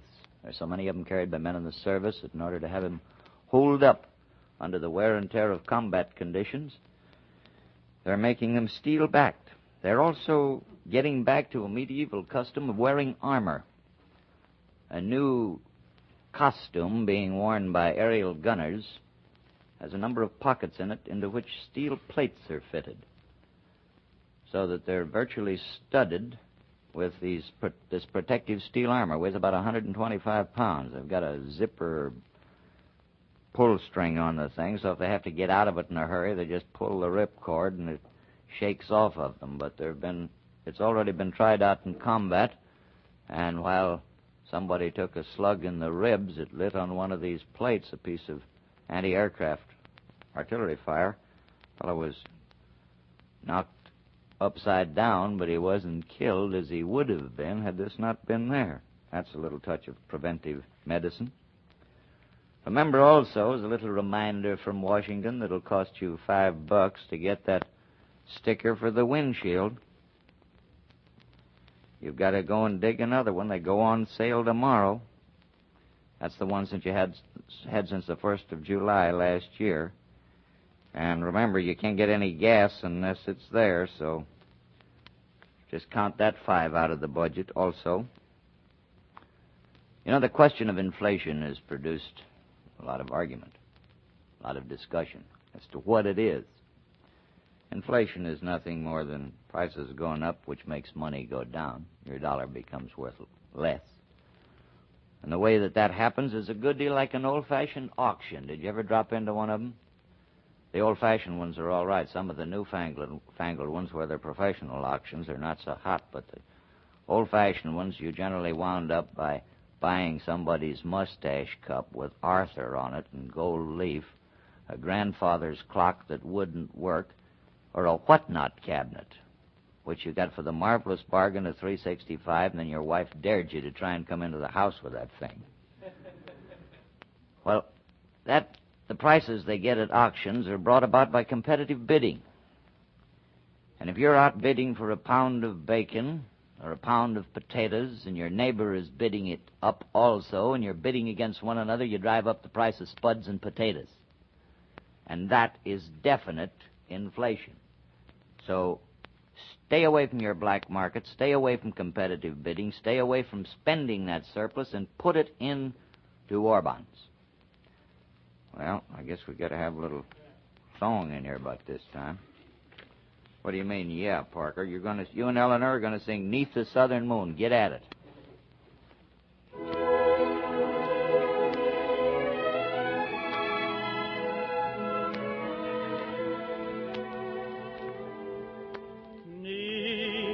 Southern moon, oh love so warm and tender, by the southern sea, oh love so warm and free, 'neath the spreading shade of palms in sweet surrender, while the breezes perfume laden drift from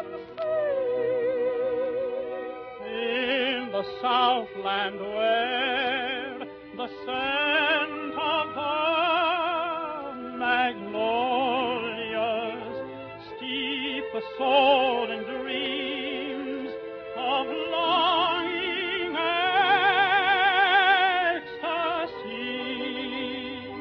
where the tropics bloom so rare, breathe their languor on the air.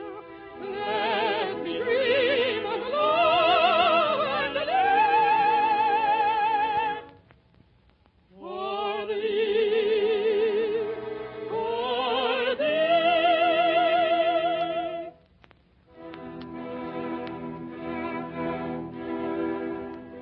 Tell me, kindly fortune, tell me, if my love shall ever faithful be.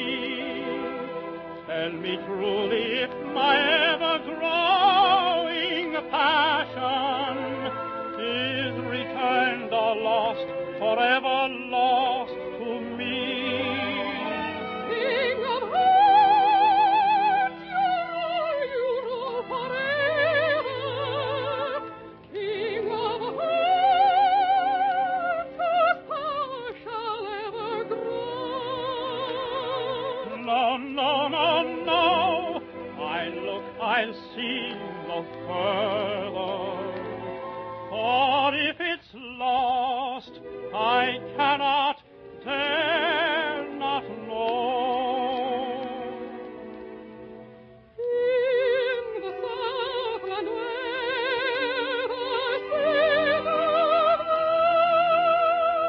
magnolias steep the soul in dreams of longing ecstasy, where the tropics bloom so rare, breathe their languor on the air. Let me dream of love and live for thee, for thee.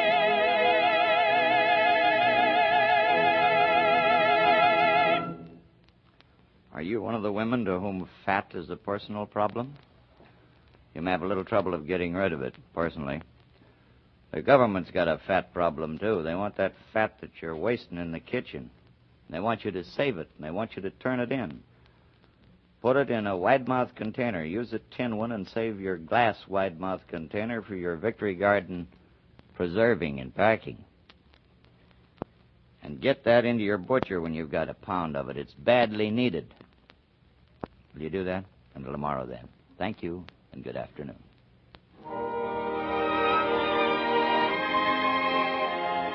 Tomorrow at this same time, Owens, Illinois, developers of Duraglass containers, in cooperation with the United States government, send you another of these programs dedicated to the health and happiness of wartime America, with songs by Eleanor Steber and Frank Parker, music by David Brookman, and Mrs. America's favorite visitor, Fletcher Wiley, your home front reporter.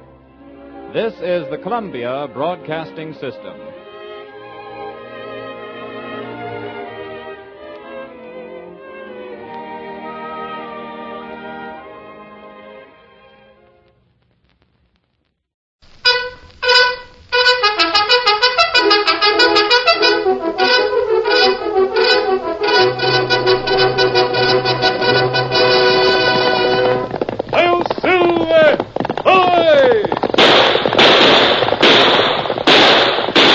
Fiery horse with the speed of light, a cloud of dust, and a hearty Hi-Yo Silver, the Lone Ranger.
With his faithful Indian companion Tonto, the masked rider of the plains led the fight for law and order in the early western United States.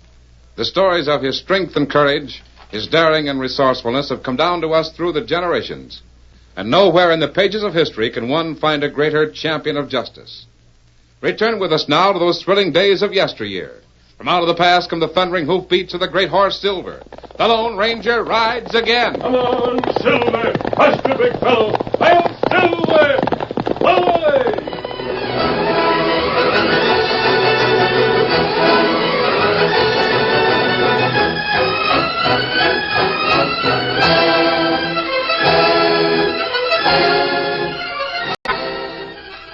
It was a black and moonless night. Not a glimmer of light was visible throughout the entire length of Claremore Valley. But had anyone by chance been standing at the valley's northern end, where it narrowed abruptly and a cross trail led to Foxhead Canyon, that person would have heard something. The sound was unmistakable. The muffled thud of cattle on the move. There was the clack of horns and the bawling of the steers. But these sounds were swallowed quickly in the rhythmic thunder of many hooves that were like vague drum beats in the night.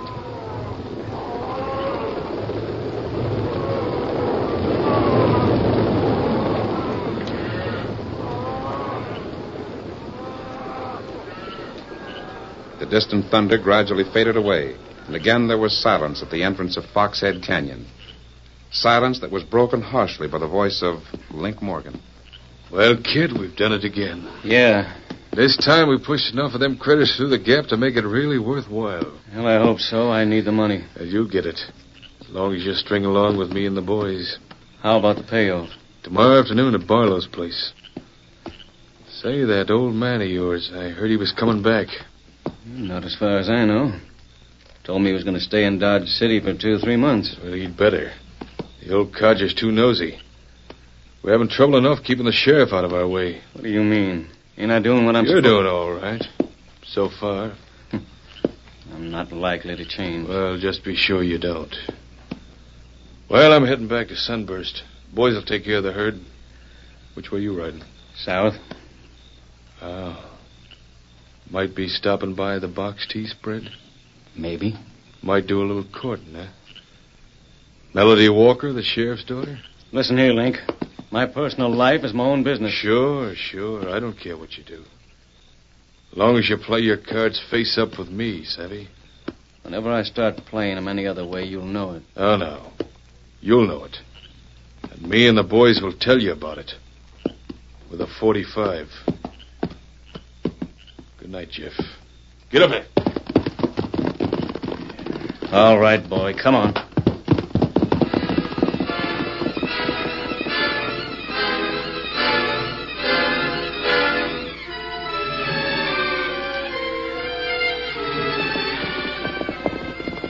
Oh, boy. Oh, steady there. Oh. Is that you, Jeff? Yep. I expected you earlier. It's almost 10 o'clock. I got here as soon as I could, Melody. Your dad had some work for me to do. Is he coming home? I fixed some coffee and sandwiches for both of you. He'll be along. What kind of work do you mean? Weren't you together? No, I've been up the valley near Foxhead.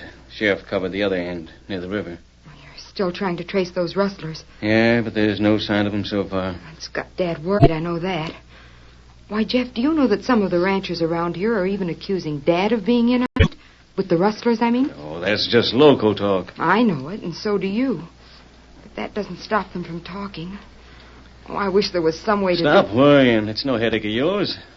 Your pa and I'll run them down sometime. It'll have to be pretty quick. Some of these cattlemen make me sick. Every time a few of their steers stray off the range, they yell rustlers and start to beef. Well, they have a right to, Jeff. No one likes to have his property stolen. Your own father feels the same way about it. Yeah, I know. Dad's like all the rest. How can you say that, Jeff? Your father's head of the Cattlemen's Association. Naturally, he wants to stop rustling. Everybody does. Why, just before he went up north to Dodge City, I heard he and my dad talking right in this very room. He said that was the reason he was going to try and bring back a special lawman. Somebody who wasn't known What's that? around it. Special lawman? Yes, didn't he tell you about it? No. And neither did your fa. Well, it must have slipped their minds, both of them. It's the idea of a special lawman. Ain't your pa and me doing a good enough job here in the valley? Oh, of course you are, Jeff. It's just that they both agreed, and maybe someone who wasn't known to whoever does the rustling. Why didn't they tell me? I suppose they meant to. You know yourself how busy all of you have been. That's a fine thing when my own father and the man I work for are afraid to trust me. Well, they trust you. Jeff. Yeah? You really don't know anything about the rustling, do you? You too, huh? Oh, please, Jeff, don't get mad. Just answer my question. Of course I don't know anything about it. I'm a deputy sheriff, ain't I? I believe you, Jeff. Your word is all I want. Hey, what's the idea, Melody? I thought you and me were planning on We are, but I'm a woman, Jeff, and women ask a lot of questions. More than they should. Just for that, I won't ask the other one. What's that? I was going to say something about gambling, but... I haven't turned a card in 3 months. Just like you promised me? Just like I promised. Oh, you've made me very happy, Jeff.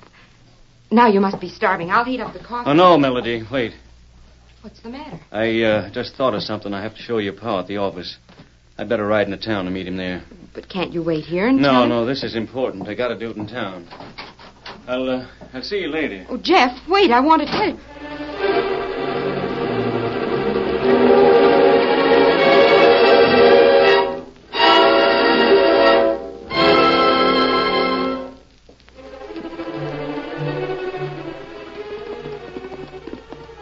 It was early the following morning. The northern trail to Sunburst echoed with the hoofbeats of 2 horses. The gray stallion was ridden by a grizzled and white-haired old-timer who slouched in his saddle with the riding ease of a true Westerner. His companion, astride a dappled pinto, was a much younger man. And the way his eyes swept the sage and grass-clad hills on either side of the trail, it was evident he was seeing them for the first time. Nice country around here, Mr. Pearson. Yeah, best in the world. Must be good grazing land. None better. The stretch over to the left there's a That's nice... Claremore Valley. Runs 60-odd miles up to Kisco Range. There are 10 fine cattle ranches between here and there. Where's your place, Mr. Pearson? Up at the northern end, near Foxhead Canyon. Oh. Then if rustlers tried to move any stock out that way, they'd have to... Cross my spread? Well, that's what I figured. All of us did. But evidently, that's not the trail to take. You kept a close watch? Yep. It's like I told you. Chris Walker is sheriff of this county, and my son Jeff is his deputy. They've scoured this valley from one end to the other the last 3 months. Not a trace? Not a hoof print. But the cattle, they're disappearing. More of them every week. They don't fly out of here. That's why I figured a United States Deputy Marshal like you might be able to get a line on something we'd missed. I'll do my best. Hey, what the... Try gushers. Over there in that bush. Whoa. I didn't figure on being afraid. Why, the dirty, sneaking rattlesnake.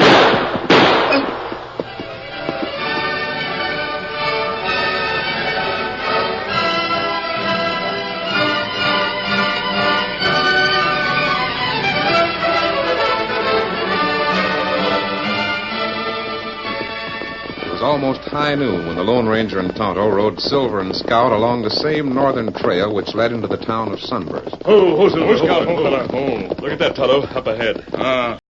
2 men lay on ground. Come on, Silver. Get him up, Scout.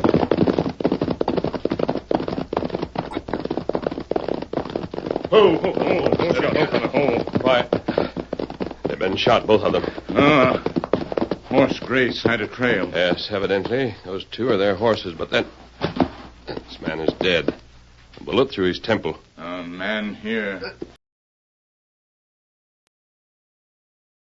United States Marshal, Special Officer. I wonder who he... Wasabi. Somebody come. It's a horse and wagon. Good. We'd never be able to move that wounded man any other way. Oh, boy, oh. What in the world? Mask, out the... 2 men lying here. And he's a doctor. Now, we can move him in your wagon if you'll let us. Let me see. Why, it's... Oh. Do you know him? It's Mr. Pearson. Sam Pearson. And the other man? I never saw him before. Well, we can't leave them here. There must be a doctor in Sunburst. My friend and I'll load them both into your wagon. No, we can't take Mr. Pearson into Sunburst. Why not? Because I just... 500 head of cattle in the valley, taken into Foxhead Canyon. I don't know why I'm telling Well, you. that doesn't alter the fact that Mr. Pearson needs medical attention. We could take him to my place and then send for a doctor. Well, good. Help me, Tonto. Here, there's straw in the wagon bed and a piece of canvas. There. Now the other man, Tonto. Me lift him here. This fellow is beyond the help of any doctor, but we can't leave him here on the trail. No, of course not. I The wonder badge there if on he's... his shirt says he's a United States Marshal, a special officer. Oh, I was afraid of that. You know who he is? My father's the sheriff here in Sunburst. And this is something he ought to know about. You mean Mr. Pearson injured, a marshal dead, with a masked man and an Indian standing over them? I've explained that Tonto and I are not... These men coming, and there's no time to get away. Who are they? You know them? Link Morgan and a couple of his men. And that always means... Well, boys, seems like we've stumbled across a killing. In broad daylight, too. Sure looks like it, Link. All right, you masked hombre, get your claws up. I'd rather not. How did you know that anyone had been shot here? I'm asking the questions, and I'm telling you what to do. Elevate your hands. Tonto, get Silver and Scout. Climb on the wagon, ma'am, and get ready to drive. All right. Anything's better than Link Morgan. Maybe you don't hear right well. I'll give you 10 seconds to reach. Then I'd rather not wait. Oh, my heart. That scratch won't hurt you. And I'd advise you not to try to pick up your gun. What's wrong with you two? If they're smart, they'll keep their guns in leather. Tonto, right ahead of the wagon. I'll follow you. We go now. All right. Get up there. Get him up, Scout. Here, Silver. If you're smart, you'll turn around and ride the other way. If you're foolish, you'll follow me. Steady, Silver. Why, you... You can take your choice. Come on, Silver. What's the matter with you two? Dig your spurs. We'll blast that critter. It's the last thing we ever do.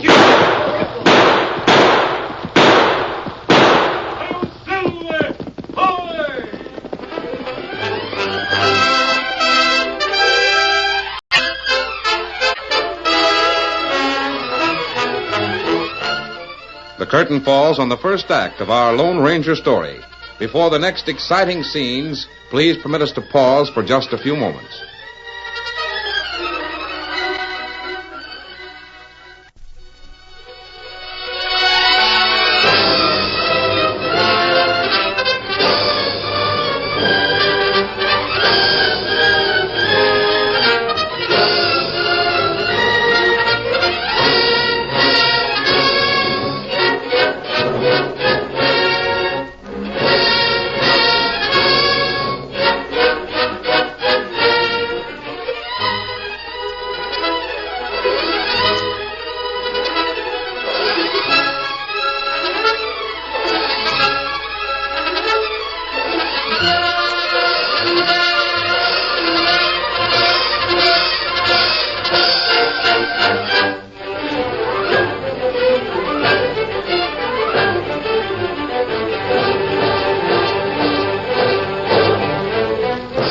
Now, to continue our story.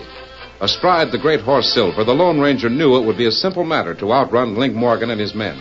However, covering the retreat of Melody Walker, who was driving a one-horse buckboard, was a different matter. He decided that a few well-placed shots would be the most effective way to discourage pursuit. He unholstered both guns, then reined up quickly and waited for the three men to come within shooting range. There he is, Link. Waiting right in the middle of the road. Let him have it. Wait. Oh! What's the matter with you? Nicked my shoulder. Hey, that hombre's legs flying too close for comfort. Well, keep blasting. Oh, there goes my hat. I'm stopping. Ho, you critter. Ho there. Boy, you yellow... Let him go. I ain't going to ride against shooting like that. He neither. A couple of fine gunslingers. Let a cheap two-bit outlaw bluff you to a standstill. You stopped with us, Link. Yeah, and I noticed when we were standing back there a few minutes ago, the critter drew and fired before you could trigger your gun. Let's go back to town. Get up there. Get up there. Come on. Get up, boy.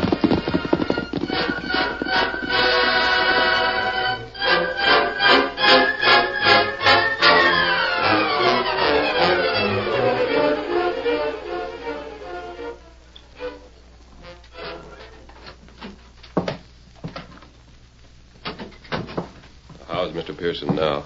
A little better, I think. I dressed his wound, but he needs a doctor. Tonto and I'll find one and send him out here. The dead man, he's still in the wagon. I think you better leave him there for the time being. Your father, the sheriff, will know what to do. I don't know. After what happened last night and this morning, Mr. Pearson shot, seeing you and Link Morgan... Maybe I can help you, if you'll tell me what it's all about. Why should I tell you? A stranger, masked... But you do need help. Oh, it's not me so much as... All right, I will tell you. You can't make things any worse than they are now. I hope not. My name's Melody Walker, and like I told you, my father, Chris Walker, is the county sheriff. And he must know Sam Pearson, the man who was shot. They've been friends for years. It was because of that friendship that Mr. Pearson and his son Jeff settled in this valley in the first place. How old is Jeff? About my age. You see, Dad and Sam Pearson, they always hoped that Jeff and I would... I understand. When Jeff was old enough, Dad gave him a job as his deputy. Everything was wonderful, until... Until what? Well, until Dad found Jeff drinking and gambling with Link Morgan and his crowd. He didn't say anything to Mr. Pearson. He was too busy trying to catch the rustlers who've been stealing beef from every rancher in the valley. But you knew it? Oh, yes, of course. I made Jeff promise me he would stop gambling. And I think he has stopped. The rustlers, did your father catch them? Not yet. To make it worse, about 2 weeks ago, Sam Pearson came to Dad's office and told him there were cattle tracks across the north end of the valley, leading toward Foxhead Canyon. What did that mean? The rustlers were running the beef out that way. And the bad part of it was the tracks were right across Sam's ranch. Mr. Pearson couldn't be blamed for that. No, he couldn't. But Jeff had been riding that end of the valley, and he'd reported no signs of cattle. He couldn't have missed those tracks, could he? Oh, I want to believe he could. I want to believe in Jeff more than anything in the world.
Here it is, men. Downbeat.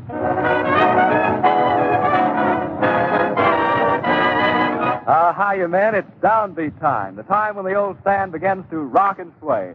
So gather around and latch on to a mess of stuff all done up in sharks and flats. And here to slip you into the old groove nice and easy like is a sample of what's in store for you.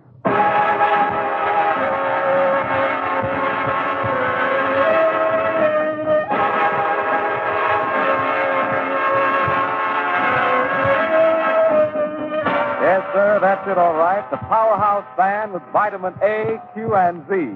And right now, meets the man who handles the switch at the old Powerhouse, Stan Kenton. Welcome to Downbeat, Stan. Well, thank you very much, John Tillman. It's a pleasure to take our places up here, and before we get started, I want to thank all the servicemen and women who were nice enough to ask for us. And since they asked for a bit of jam, we're starting right out with the Russian Lullaby. And don't turn out the lights, men, because it's strictly for the non-sleeping department.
That's groovy as a movie, Stan. And now, moving to the center of the bandstand is that curvaceous carrot top, Anita O'Day. Her song, Ride On.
was it, Anita. And now, Stan, what's in store for all us here now listening? Well, it's a grandpappy from way back, a tune called The Very Thought of You. You know, this oldie held up mighty fine under the many treatments it's been given, so we'd like to work it over once more. This time we'll put it in a romantic vein. Gene Howard vocalizes the vocal.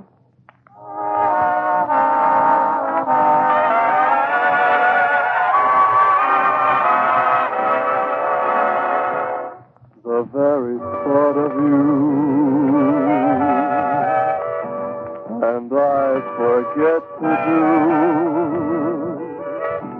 the little ordinary things that anyone ought to do. I'm living in the kind of daydream. I'm happy as a kid. And foolish though it may seem, to me that's everything. The mere idea of you, the longing here for you. You'll never know how slow the moments go till I'm near to you.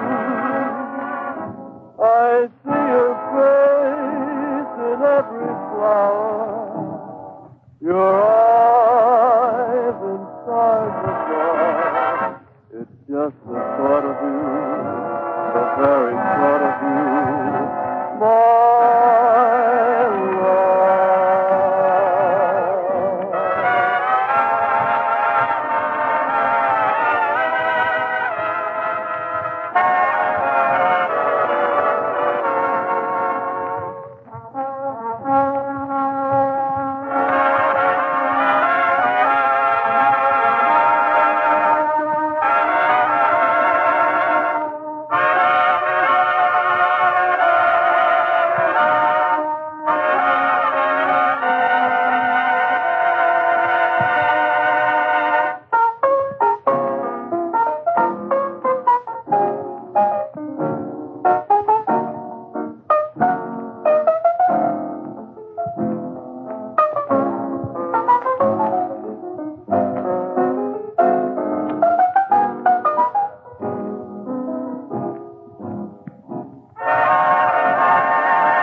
Very easy to take, Stan. Now, what you got standing up in the number 4 spot? Well, John, my boy, in the number 4 spot, we've barbecued a little opus called Number 7. Okay, Stan, I won't try to figure it out. I'll just listen. And here it comes, Stan Kenton's rock-busting version of Number 7, aimed especially for all the gang at APO 255. Okay, Stan, roll us out that 7.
Okay, Stan. You made it the hard way.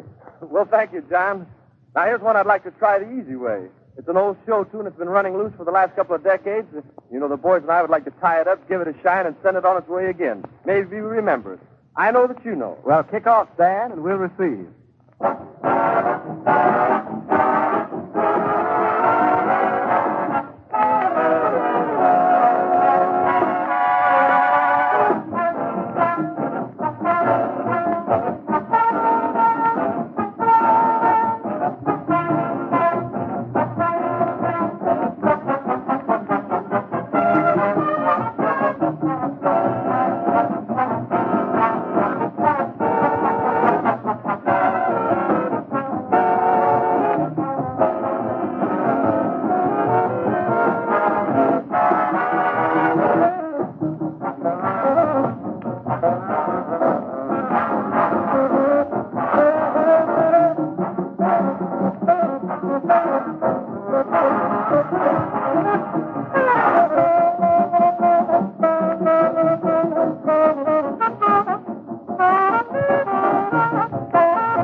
Now, while Stan Kenton and his eager beavers glue together their horns, oboes, and piccolos, this is a mighty fine chance to squeeze in the righteous words the old sanitarian, strictly fireproof downbeat bandstand is doing lots of business on the sunny side of the street. And its business is sending you the kind of tunes you want, dished up the way you want them. So, if you feel an urge for any special song or band, just grasp a pencil firmly in your writing hand and shoot it off to Downbeat, Armed Forces Radio, Los Angeles, USA. After that, it's up to us. I see while we've been making with the words that Anita O'Day has been making with the steps. And they've led her right up to the center of the stand. And from there she gives us In a Little Spanish Town. In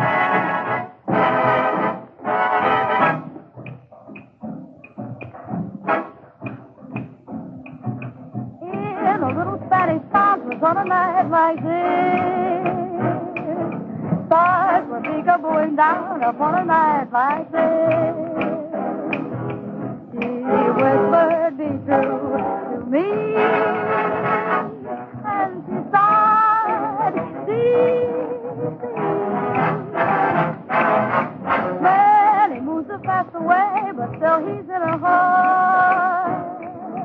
Many moons have passed away, there's one more. He made a promise and sealed it with a kiss. In a little Spanish town was on a night like this. In a little Spanish town was on a night like this. There was romance around, stars were peekabooing down upon a night like this. Baby, knock me a kiss, then she whispered, be true to me, me. And she sighed, see. Many moons have passed away, but still he's in her heart. She's alone in the dark. Many moons have passed away, still they're far apart. Oh, let me tell you, mister, she made a promise and sealed it with a kiss. In a little Spanish town was on a night like this.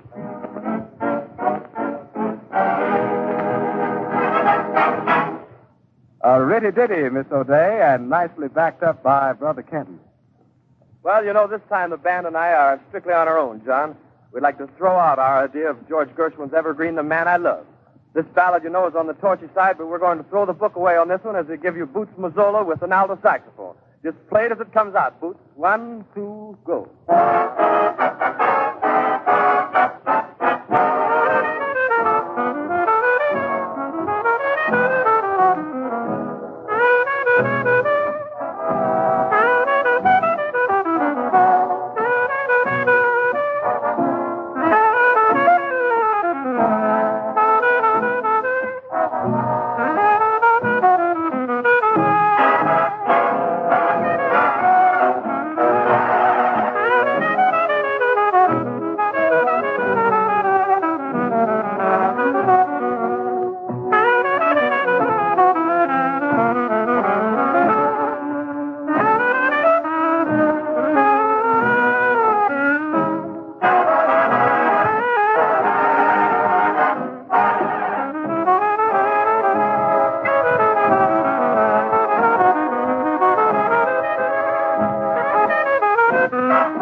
there, Stan. Slow down, man. Well, I'm glad nobody fell off during that ride. Yeah, we're all still here, okay? Now, how about something nice and soft that sort of ease us off, huh? Very good, Mr. Tillman. You know, the men and I will take care of that department by lobbying in a slow ballad called Our Waltz. Gene Howard gives out on the words on this one. And now, while the lights dim on the Downbeat bandstand, we want to let all the gang at FPO 165 know that this is themed especially for them. Music, maestro. Our waltz is music, fashioned in heaven. Angels come closer for us to dance to. Our waltz is moonlight, trembling with kisses. Each note a heartbeat trembling with love. Angels were watching one day, and our love was their inspiration. Our waltz is springtime, filled with a promise never to fade with the time. Blow your drum in my heart, dear. Our waltz plays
Dreamy and creamy, Stan, and a very nice rendition from Gene Howard. But right now it looks to us as if the men in the band are itching to get back into the old groove. Well, that being the case, John, we'll get them back with a bit of a bounce called Conversing with the Brain. Okay, Stan, hit it.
very smooth, very solid man. Now, fellas, hang on while Mr. Kenton crowds in an extra.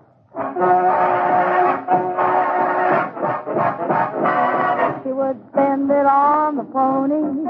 He would spend it on the girls. Buy his mother gin and roses for her poor headed curls.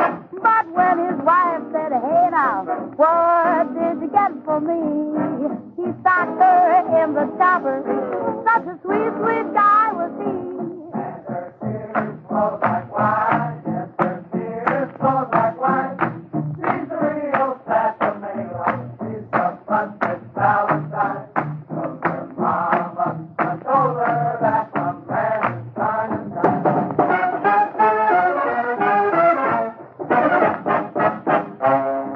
How he loved the old racehorses. He would bet them every day. One day he caught a winner, and the cabbage wasn't hay. He indulged in fancy spending, ordered rings, cars, and furs. But at last, like a stab in the back, she found out they wasn't hers. And her tears flow like wine. Yes, her tears flow like wine. She's a real fat tomato. She's a busted Valentine. Told her mama, I told her that the man is trying to die.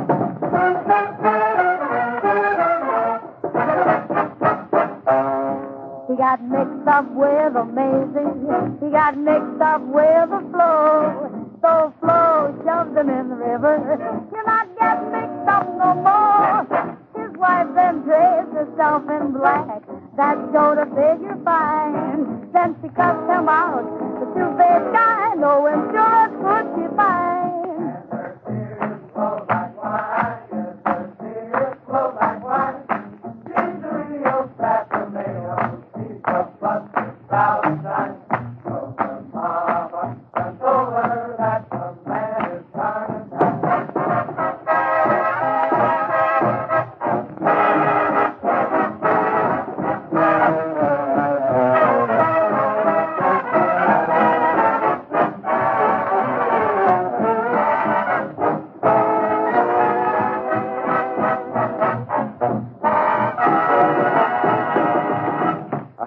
The joint's still rocking, Stan. And old Downbeat wants to thank you, Stan Kenton and Rita O'Day and Gene Howard and all your cats for a very mellow clanberry. Well, thank you, John Tillman. You know, it was a lot of fun. And speaking for all of the bunch, it was a real privilege to sound off for the service people who asked for us.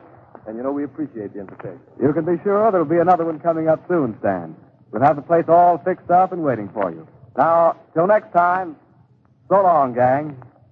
This is the Armed Forces Radio Service.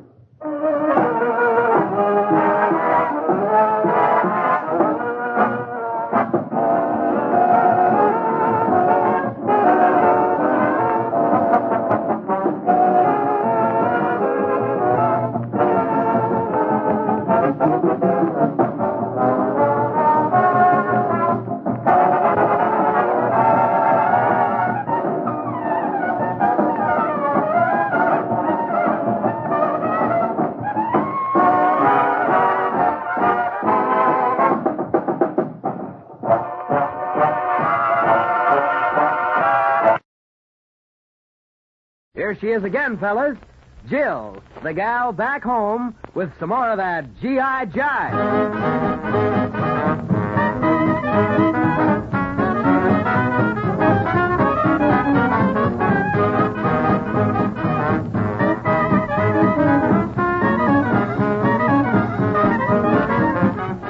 Hiya, fellas. Yep, gang, this is G.I. Jill with another solid session of G.I. Jive.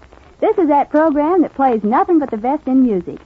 These G.I. tunes have been requested by G.I. Joes in all parts of the world. And the requests for this particular session all go back about 10 years. And the first tune to spin in the jukebox is automatically dedicated to all you men from a certain city in Illinois.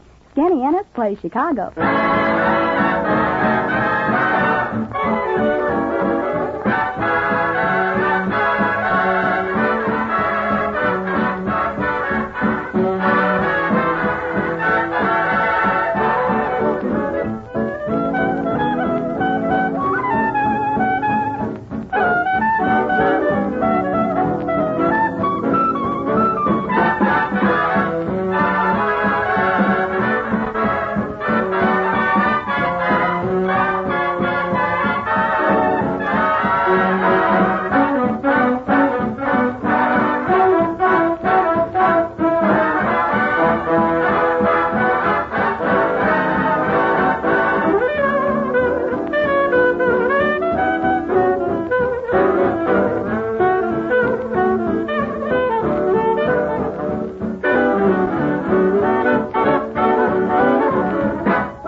about now, fellas, the jukebox turns out a saxophone. But not an ordinary one, because this sax is owned by one Mr. Benny Carter.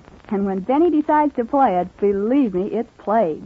For example, Somebody Loves Me. And then he's playing it for Sergeant Joseph Rockwell and the gang at APO 43. Okay, Benny Carter.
Was Benny Carter with Somebody Loves Me.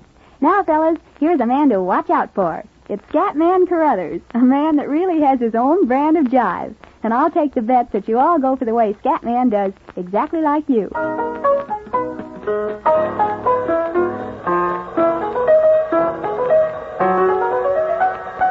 I know why you folks been waiting. I know why you've been blue. You've been waiting for Scatman to come and sing for you. Music makes me happy. Why, it makes me feel so gay. It does something to me that drives my terror away. You seem to understand all about my swing band. Traveling through the land, baby, swinging out each and every man. I know why my mother taught me to be true. She meant me to come to Hollywood just and swing for you. Bang, loyal, doy, loyal, doy, loyal, the boy, the boy, the boy, the boy. Bang, on there, but do this, Lord, Lord, Lord, Lord, bang, on the Lord, bang, my boy, Lord, my Lord, Lord, Lord, Lord, Lord, down on that door, but on the bed, on that door, that door, that door, give up the door, and then on that door, give her up, give her up, give her up, mama,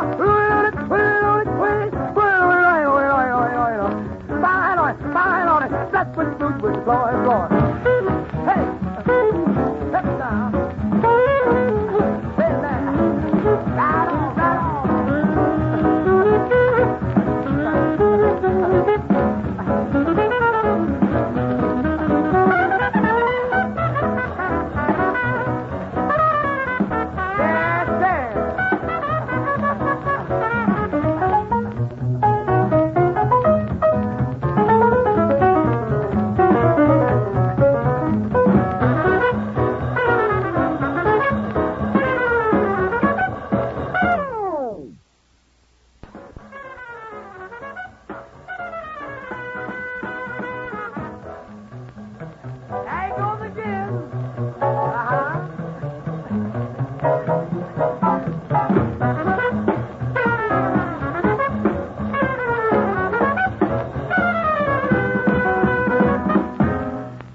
Fellas, while that last tune was spinning, I was trying to remember something about this next one.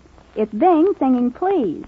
And all I can remember about the origin of Please is that in the picture it's from, Bing was in the kitchen about to commit suicide by putting his head in the gas oven, and all of a sudden he sang Please. There must be something I left out. Well, anyway, here's Bing with Please. Please lend your little ear to my plea. Lend a ray of cheer to my plea. Tell me that you love me too. Oh, please let me hold you tight in my arms. I could find delight in your charm. Every night my whole life through. Your eyes reveal that you have the soul of an angel white as snow. But how long must I play the role of a gloomy Romeo? Please say you're not intending to tease. Speed that happy ending and please tell me that you love me too.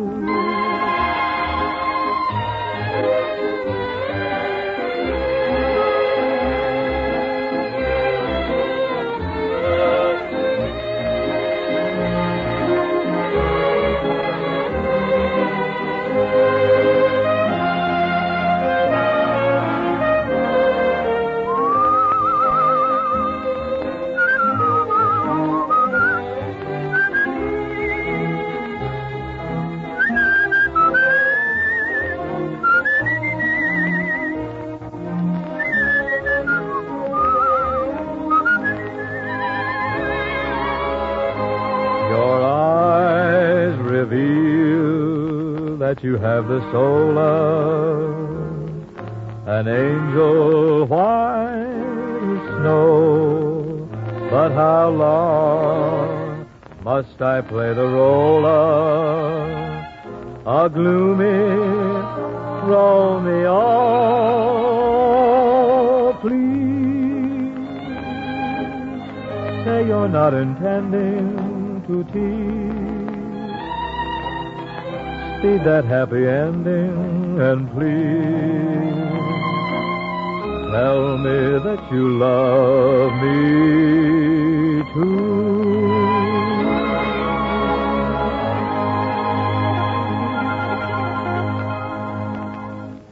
The curtain-lowering spot on this Jive session falls to Kay Kaiser. And Kay takes care of that situation with another one that comes from the back of the books. It's the always popular I Never Knew, and it's for Private Kerman Arnold and the gang at APO 986.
like the 5 tunes we put in the jukebox are all spun out. But there'll be more waiting to spin next showtime. And say, make sure that one of your favorites comes spinning at you. All you do is drop a card to Jill, care of G.I. Jive, Armed Forces Radio, Los Angeles, USA. Will you do that? Well, till next time then, this is G.I. Jill saying good morning to some of you, good afternoon to some more of you, and to the rest of you, good night.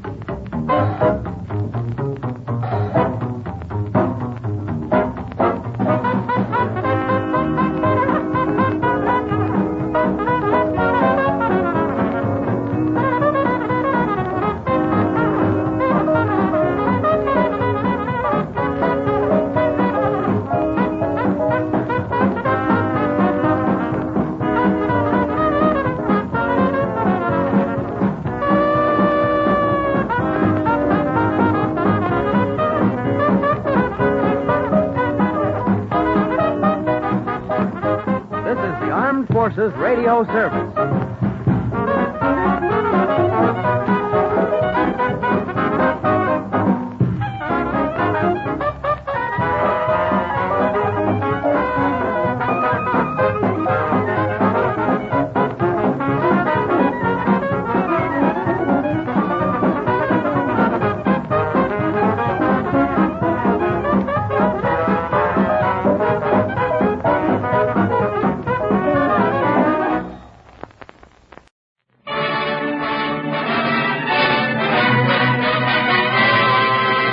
Treasury Star Parade.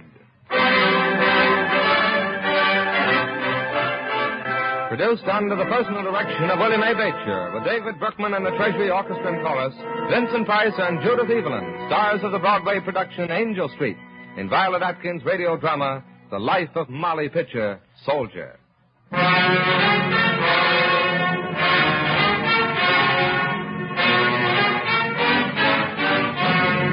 This is Vincent Price, ladies and gentlemen, in another of the programs brought to you by the Treasury Department. This program we dedicate to the women of America. Far back in the history of young America, among those women whose names are forgotten, but whose brave blood runs in the veins of many men and women and children today, there is one name that still rings down the halls of America's history for the deed that illumined her whole life and that of her era. The name of Molly Pitcher. Molly Pitcher, born Molly Ludwig. In the name of the Father, the Son, and the Holy Ghost, I baptize thee, Molly Ludwig. Molly grew up on her father's farm. Her parents had no sons. She had to be son and daughter both. She milked, plowed, sowed wheat, and reaped it, worked until her tall body was as strong as a man's. And combined with this great strength in her big womanly body was a hearty capacity for enjoyment and laughter. At the autumn corn huskings, it was always Molly who was admired and sought after. Look at your Molly, Ludwig. Husked more corn than any girl in this town, I'll wager. Not a girl nor a man in Monmouth can match her when it comes to work. And she's married, too. Molly Ludwig found the red ear of corn. All the men lined up. What shall I do? No, then, it is a modest daughter I have. Blushing. Ask your mother, Molly. Oh, you know the rules of the corn husking, Molly. If he finds the red ear, the lucky man kisses each girl as well as he can. And if she finds the red ear, the lucky maid kisses each man till her heart is displayed. Go on, Molly. Go on, Molly. The men are all waiting. Me first, Molly. Fiddlers, pluck the string for each kiss.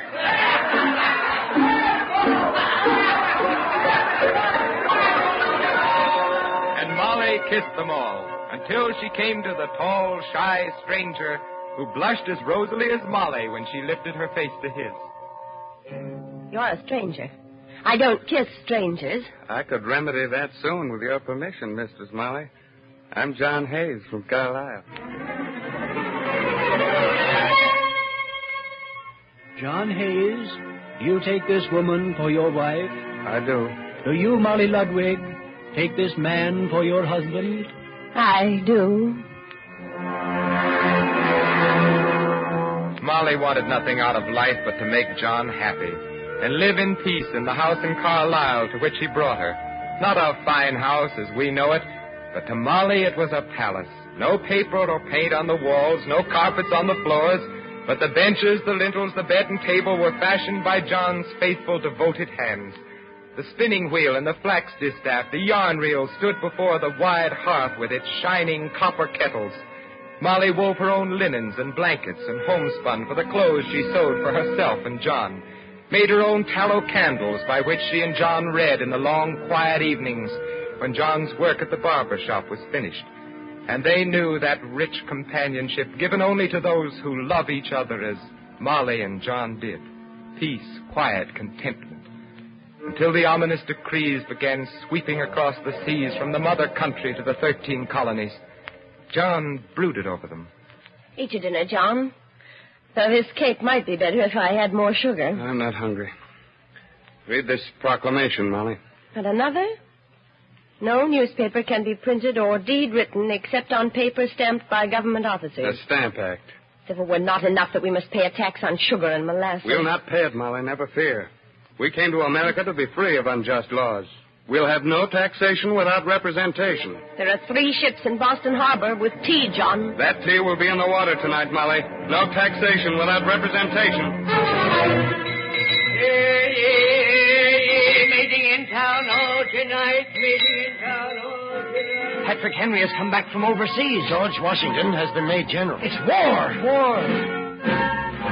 It's war, Molly. Bloodshed. Men have always shed blood for liberty, Molly. They made their choice, just as men and women are making that same choice today, unhesitatingly. Guns were polished and bullets cast. Women sacrificed precious pewter spoons and dishes to supply ammunition and sent their men to fight and die for freedom. The wheels of cannon began to roll over the fields of Lexington, Concord, Bunker Hill, Ticonderoga, and the Liberty Bell began to toll. July 4, 1776, Declaration of Independence signed when in the course of... I'm going, Molly. It's time. I knew you must sometime, John. I'll be mighty proud to be a soldier's wife. Molly steadied her voice so John couldn't hear the pain in her heart, and smiled so he couldn't see the terror behind her quiet voice. I'll be standing by you, John. And she did. Stood bravely while the news came of men freezing to death at Valley Forge. Oh, John, my dearest, in that bitter cold. Of Lafayette, Pulaski, Kosciuszko, come to America to fight with the colonists. We're not alone, John. The brave French and Poles fight with us. And then the Hessians were at Monmouth. Monmouth, my father's farm. I can go there and be near John and see him sometime. If he still lives. Oh, God, let him live. I've no one else. Other women have children, but I have no one but John. Molly prayed on her knees in the dim little church at Carlisle, where other women knelt with her on the worn altar steps, as women have always prayed through all the years and are doing now all over the world. Women on their knees praying for peace, rising as Molly rose, strong in her faith, her eyes fastened on the tender face of the Virgin. And then Molly went to Monmouth, to John. Go back, Molly. It's dangerous. I want to share this danger, John, just as I share the peace and quiet of our home. Please, Molly, this is no place for you. Other women are following the army, cooking and mending for their men. God bless you, Molly. People always said I was a lucky man. It's I who am lucky. I love you, John. So Molly stayed, cooking great kettles of food for John and the soldiers. One day the great kettle proved too heavy for Molly to lift. She called a passing soldier, his face hidden in the collar of his greatcoat so she couldn't see it. He did not hear her at first, and she called again, a little impatiently. Soldier, would you lift this kettle off the coals for me before the stew burns and my men starve? I would have no soldiers starve, ma'am. There. I do thank you, sir. A pleasure, ma'am. I should have asked him to stay and partake of it. And when she called the boy... Boy, run out to that soldier. Ask him to come back for a dish of stew. The boy did her bidding, but soon returned in breathless haste. Ma'am, He said never to mind. I was just to give you his compliments, ma'am. The compliments of General Washington. A little embarrassing for Molly, wouldn't you say? Asking General Washington to help her lift a kettle of stew. But there came a day when she paid back that service 1,000-fold on the bloody field of Monmouth. It was the hottest Sunday in June, fearful hot. The battle began at dawn and raged as the heat grew. Men fell at their guns. Heat shattered them as fast as bullets from Hessian guns. The men cried for water, water for parched throats, water for swabbing cannon that were perilously overheated from too constant firing. Molly watched with other women behind the lines, peering through the smoke, hearing the exhausted voices of soldiers. Water, for God's sake! Until she could stand their suffering no longer. I'll take the water. You'll be killed, Molly. I run no more danger than they. My John is among them. It may be his voice calling. Molly! Molly, come back!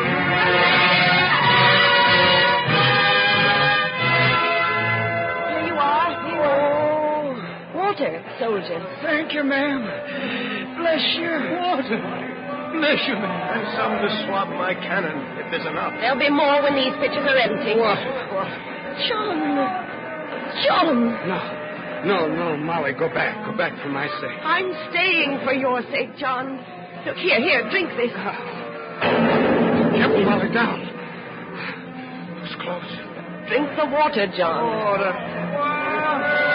I must go, John. Be careful, Molly. Keep your body crouched as you're... I must walk upright with the pitchers, else they'll still, John. No bullet has touched me yet. None will. And miraculously, none did. Miraculously.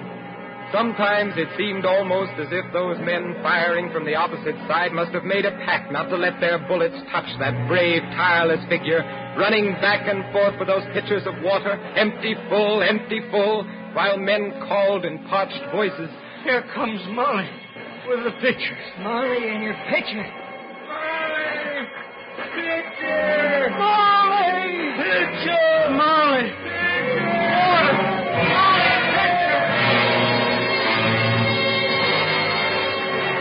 So her name was refashioned.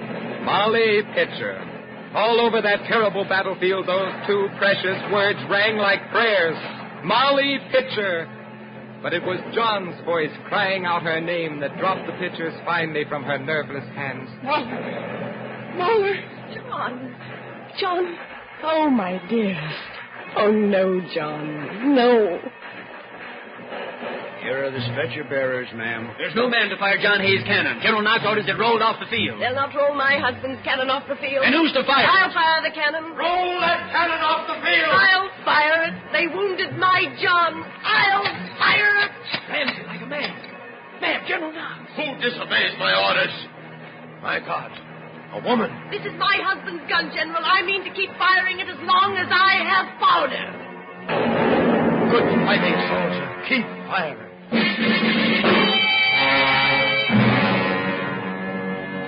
And Molly kept firing, hair disheveled, eyes blazing, hot face begrimed with gunpowder and smoke and dust.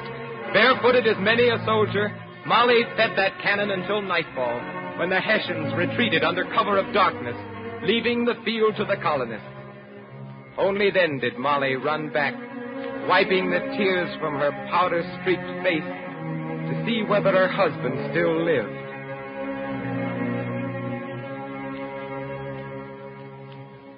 And then the war was over, and Molly met General Washington again, not bending unrecognized over a kettle of food, but in the formal uniform of a general. Molly was radiant, blushing like a girl, her husband John beside her, as General Washington spoke. For bravery in the field of battle, for heroism surpassing that of any soldier on the bloody field at Monmouth, for the splendid courage that kept you at your gun when you might have run back to safety with your wounded husband, I hereby, in the name of the Republic, make you, Molly Hayes, a sergeant in the Army of the Republic, with half pay on the officers' list for life.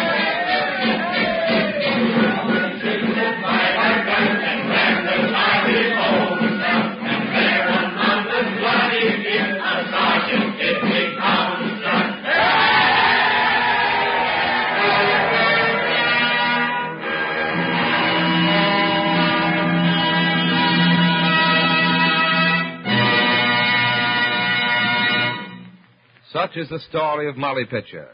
Her heroism is a bright beacon to the women of America. September 17th will be known throughout America as Molly Pitcher Day, a tribute to over 1 million American women who will assist the United States Treasury in the sale of war savings bonds and stamps. Visit your local Molly Pitcher war bond booth and invest your dimes and dollars in war bonds and stamps. We must sacrifice and save on everything. Do your share and invest at least 10% of your total income in war bonds and stamps regularly, every week, every payday. We must fight, work, and save for victory. Each Saturday at this time, the National Broadcasting Company presents Morgan Beatty's War Telescope, a review of the war week and a forecast of possible developments to come. Morgan Beatty is NBC's veteran war reporter in the British capital, and so for his regular Saturday report, we take you now to London. This is Morgan Beatty looking at the 197th week of war through the War Telescope. This was the week the pattern of Allied victory over the Axis in Europe began to unfold. It was the week of the 1,000 bomber raid on Pantelleria, the raid that sunk Mussolini's island aircraft carrier in the Mediterranean. The swift conquest of Pantelleria, therefore, is a milestone in warfare. This was also the week of the heaviest heavy bomber raid of the war on industrial Germany. Last night, the RAF hit Dusseldorf and Münster in the rich Ruhr Valley again. And this week, General Ira C. Aker of the American Air Force in Britain revealed that our own precision daylight bombing fleet here has been doubled since March and will be doubled again by October. And this week, the Prime Minister, Winston Churchill, revealed that the Anglo-American High Command made a decision a year ago to give air warfare a chance to prove whether it could deliver a knockout blow. Now the punch is being delivered in the Mediterranean and against the Ruhr Valley and against the German defenses along the North Sea coast. What are the chances of success? Can air power alone, or air power as a leading weapon, really win for us? If there were anything like a sure answer to that question, the High Command could sit back and wait for the end, calm and secure in the inevitability of that end. And you and I could sort of coast up to the finish line and let the airplane take the shortcut route to victory. But we can't sit back, for the answer is not in the bag, as it were. Air power is still a pioneer force, even yet. Before the war's over, we may thank our lucky stars for that fact, because pioneers are people who set out to prove what they believe. All of us know the stories of pioneer days in our own far west, how our grandfathers and great-grandfathers had faith in a new land, a faith that carried them to conquest over wild Indians and the trackless forests and deserts, and at a frightful cost in lives. But they won, while the stay-at-homes were saying they were foolhardy. And today, the pioneer spirit is still the beacon light of the Great West, except, that is, for an occasional Zoot Suit riot. It is discouraging a little to read the stories of the Zoot Suit crisis in English papers. But anyway, the pioneer spirit has always won. And it's the same with the Allied Air Forces. They believe in their weapon, like our Western pioneers believed in a new land, with zeal and faith and determination. Headlines follow in the slipstream of the airman's deeds. The sensational nature of the aviator's weapon helps, but his obvious honesty also plays a part. The RAF commentators in London, for example, are the best press agents of all time. Barnum and Bailey never had better ones. They seldom speak without making a headline, but they pull no wool over anybody's eyes. They're well aware of the fact that air power cannot carry a steady supply of food and fuel and ammunition, and above all, air bases on its back, like armies and navies. They know the great shipping fleets of the Allied nations must haul the cement and the engineers and the shells and the guns. They know both offensive and defensive armies must be at the ready to protect air bases and hold new ones, perhaps even to capture some. So far, air power has proved its case as the spearhead for both land and sea attacks. Tedder's carpet of bombs cracked the Arnhem line in Tunisia. Spot's tactical air force blasted Pantelleria to bits. But how about the great landmass of Europe? Is air power cracking the fortress, aided, of course, by blockade? Is air power wrecking German industry? Those are the questions we're all asking. For if air power can answer, there's no use throwing in hundreds of thousands more lives. And today I can give you a part of the answer. This week, for the first time, the most important detective in the world today spoke out publicly. He's a man you may never have heard of before now. He's Lord Selby. He's an economic detective who revealed exact estimates based on provable facts. These estimates were run through the hard filter the British government has set up to separate fact from fiction and wishful thinking. It's the Ministry of Economic Warfare. It takes an act of Congress, or rather Parliament, to get into the Ministry of Economic Warfare. The man on the door must know your business, whom you're going to see, and why, and how long you're going to stay. If you're overtime, he sets out to find out why. And there's a reason. It's in the private offices under Lord Selborne that the results of air warfare, blockade, sabotage, fatigue are all studied and appraised like a jeweler would value a diamond. They don't swallow the sensational stories of refugees over at the ministry. They check them. All the starvation reports are thrown out, not because they're untrue, but because they come mostly from people who are not in a condition to give scientific answers. And the health reports from Germany and the occupied areas do not show that food conditions are bad enough to affect the production of Axis Europe. They're that hard-boiled in the MEW. It's in the MEW where the air reconnaissance photographs of the RAF and the American Air Forces are studied and compared with known industrial facts.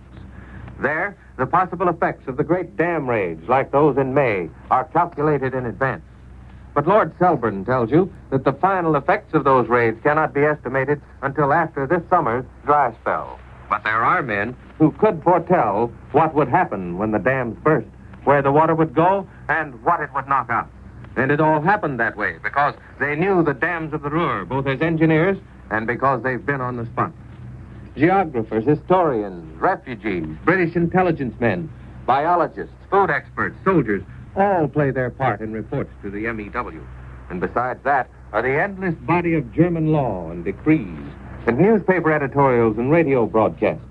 The economic detectives are not interested in propaganda as such unless it reveals a weakness on the German home front, such as the grumbling of the women when they were called up early this year for factory work for the first time.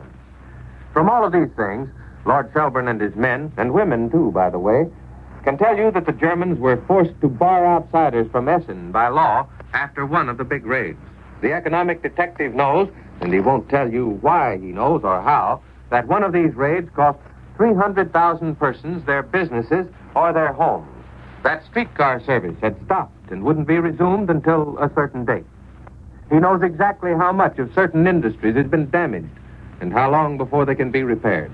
For example, the repair on the roof of one plant alone will cost about $5 million and a certain number of man-hours of labor. All these man-hours have been added up, and the total effect on German economy is thus calculated. Guesswork is ruthlessly thrown aside. The economic detective knows that the Germans did not organize their air raid protection service properly in advance, and they've had to resort to tricks to get industrial workers into homes and keep out others who do not contribute directly to the war effort. Part of the proof, a tiny part, is the story of the little old German lady of Cologne who was bombed out. She went to the rescue center, and she was assigned to a 3-room flat along with a family of 5. She was also given a permit to buy furniture and pots and pans and a mattress and a cupboard. But permit or no permit, there were none of these things to be had anywhere.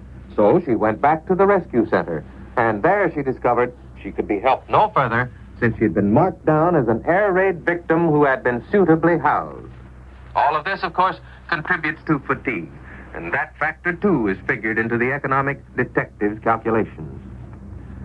Decrees, new laws, the output of furniture in a town in Hungary, all published facts that can hardly be withheld from publication by the German government, can be used to check the stories of refugees. The fact is finally distilled out that Germany was not prepared to handle air raid victims in the Ruhr and to get people back to work quickly.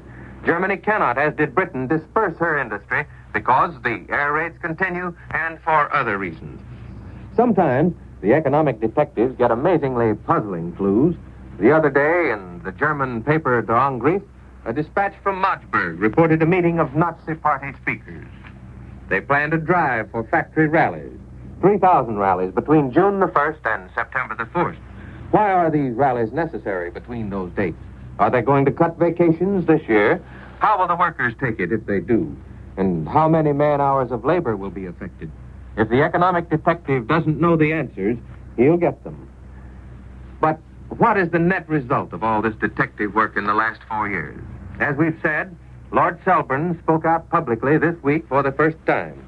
He felt safe enough to add up his figures and facts and tell the world the total of air raid, blockade, deterioration of machinery and railways, dilution of labor, that is, the use of slave labor and unskilled workers, and a dozen or more war-wearing factors on Germany. Overall, says Lord Selburne, industrial production in Germany has shown a decline of 15 to 20% as compared with 1942. In the Ruhr, the decline is about 35%, and in the rest of Germany, 10%. We in the Ministry of Economic Warfare, says Lord Selburne, attribute half of this decline to air raids. He says the RAF concentrates on the Ruhr because that area produces well over two-thirds of the basic war-making materials of Germany. And, adds Lord Selburne, if you take the whole of Axis-controlled territory, the Ruhr contains about one-third of the industrial capacity of all of Europe in basic products like hard coal, coke, pig iron, steel ingots, and castings, and special steels, the sinews of war. And has Germany moved her industry out of the Ruhr to escape the effect of air raids? There is, Lord Selburne answered, no target like the Ruhr in the whole world. The heavy industries of that area, which are the basic industries in war, cannot, in our belief, be transferred elsewhere at this stage. You can't pick up a coal mine and transport it. You can't pick up a whole population of a city and transport it without building houses.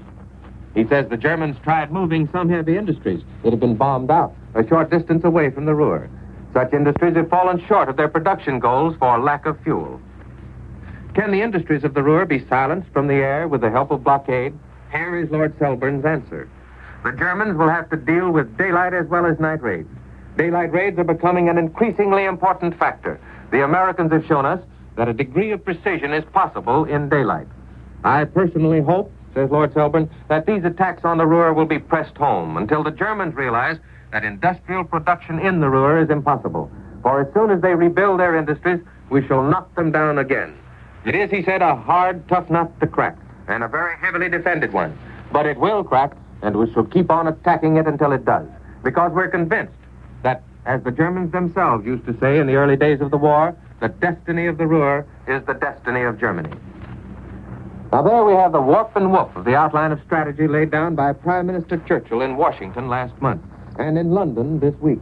The main point is not to sit back and expect air power to win for us, to accomplish the inevitable. The big job, and we cannot stress this too often, is to convince the Germans that the end is inevitable, and one way to do it is to crack the industrial back of the Ruhr. So far, the economic detectives report that half the destruction of industry, half the lag in Germany, has been produced by air power, superimposed, of course, on blockade. That's half of 20%. But many experts would agree, however, that no more than half of Germany's industry would have to be destroyed to produce a convincing proof to German leadership that defeat is inevitable. That means the air weapon has really done 20% of the job its leaders had mapped out for it. And that's just what the airman wants to tackle, the rest of it. Air power has sunk Rommel, it's sunk Arnhem, and he's blasted Pantelleria, backed, of course, by the elaborate backbone of supply and blockade furnished by our armies and navies. Naturally, the airman is convinced he can sink the Ruhr. The pioneer is eager to do what's never been done before. Now he's got the word of the best economic detective service in the world, the British Ministry of Economic Warfare, that he's already done 10 to 20% of the job in a test run ending on June the 1st. Meanwhile, in the background stand Churchill and Roosevelt in the high command. Obviously, they hope the airmen can come through, but they also stand ready to throw the weight of the armies and the navies into the fray, to set going those other measures Churchill talks about but does not reveal.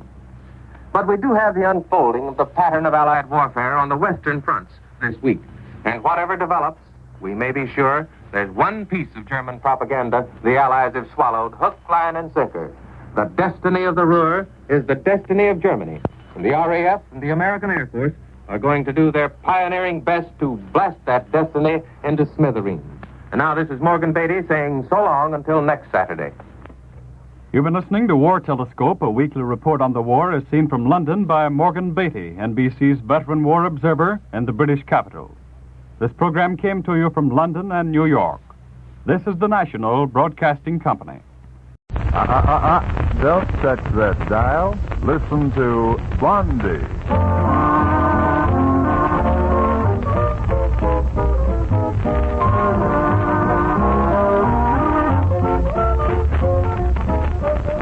And now, Special Service takes you soldiers, sailors, and Marines for a visit with the Bumsteads of Shady Lane Avenue.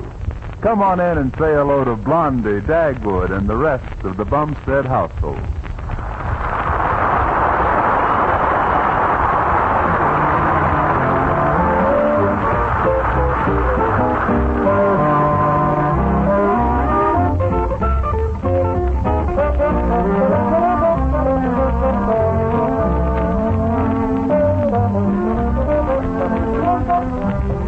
Looks as though things are going to start popping in the Bumstead home. It's 1 o'clock in the afternoon, and Dagwood is stamping up the walk looking pretty mad about something.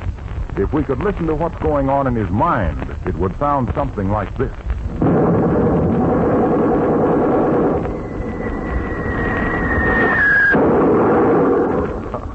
In a word, Dagwood is furious.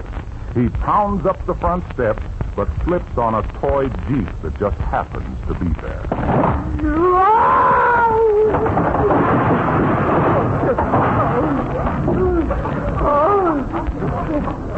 I'm so mad I could cry. Oh. Now, Dagwood, you're too old to be sitting on the sidewalk playing with Alexander's toys. Oh, give me strength. Come on in the house. Don't worry, I am coming in the house. Oh. What's the matter, Dagwood? I have something to talk over with you, Mrs. Bumstead. Uh-oh. You're not kidding. Now, Blondie, I got a notice this morning from the city tax collector that we owed some money on the lot I never even heard of. Oh, dear. I knew you didn't own a lot on the other side of town, so I went right down and told the tax collector about it.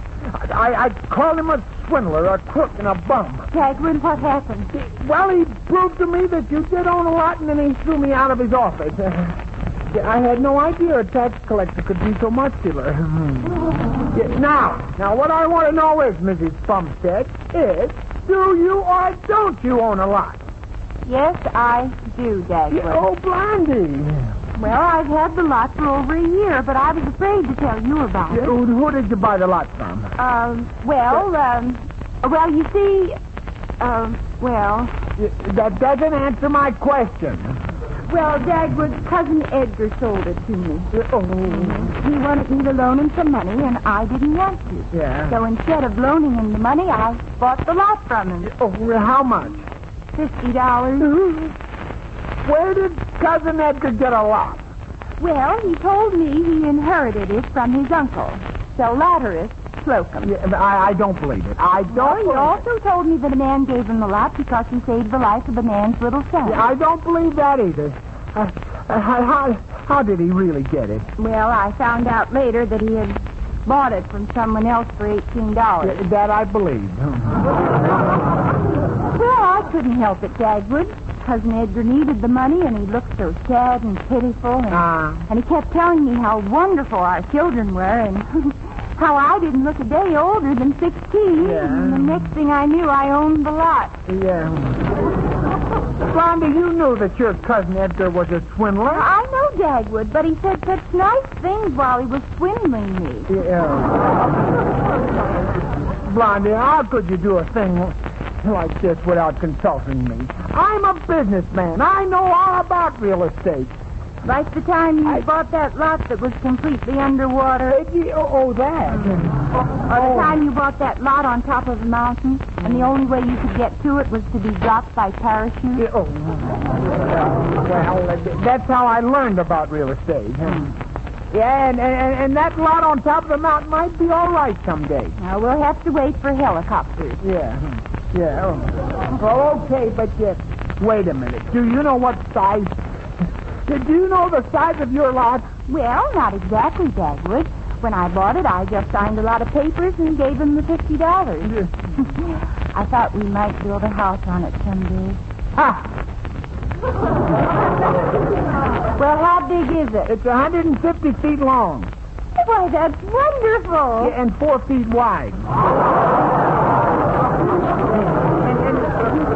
That lot isn't even wide enough for a double bed. I guess I should have read those papers. Yeah. The only one you could sell that lot, who is the thin man? Dagwood? No, wait a minute. No, don't cry about it, Blondie. Oh, I can't help it. No, don't, Blondie. How can I be mad at you if you're crying? You're making me feel like a heel. Well, that's why I'm crying. I thought I owned a big lot, and all it is a little sliver.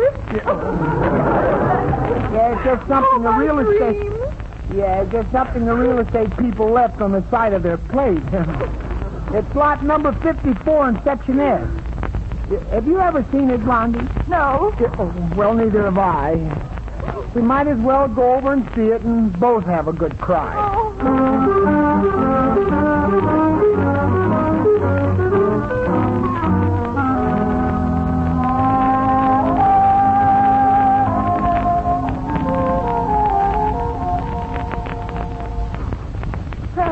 My eyes still look red, Dagwood. No, they're all right now, honey. Oh, well, then we can go outside and get in the car. Yeah.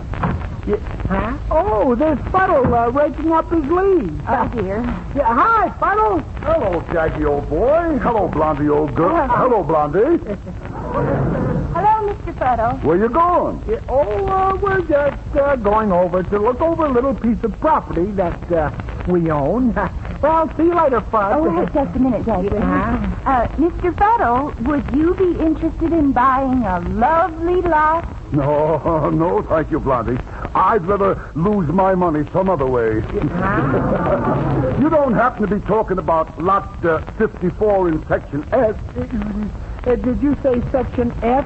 No, not F as in fathead, but S as in sucker. Yeah, that's a lot.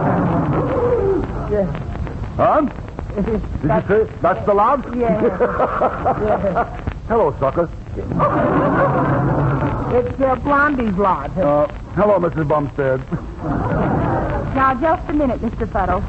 How did you know it was that lot? Oh, that's the lot I sold your cousin Edgar for $18. I should have known you were responsible for all this, Fuddle. How much did you pay for it? $7. And boy, did I get robbed. What did you pay for it? Well, Blondie paid... Dagwood, don't you dare tell him. Well, she paid a certain amount of money. Well, if you paid over 75 cents, you've been swindled. What's the lot like, Fuddle, huh? It's like nothing you've ever seen before. It overlooks the city dump. I guess that wouldn't be much of a view. Well, you could sit on your property with a pair of field glasses and read the labels on old tomato cans. Oh, dear. And Dagwood could go out there on Sunday afternoons and have a good time slugging rats. What's the view in the other direction? There isn't any.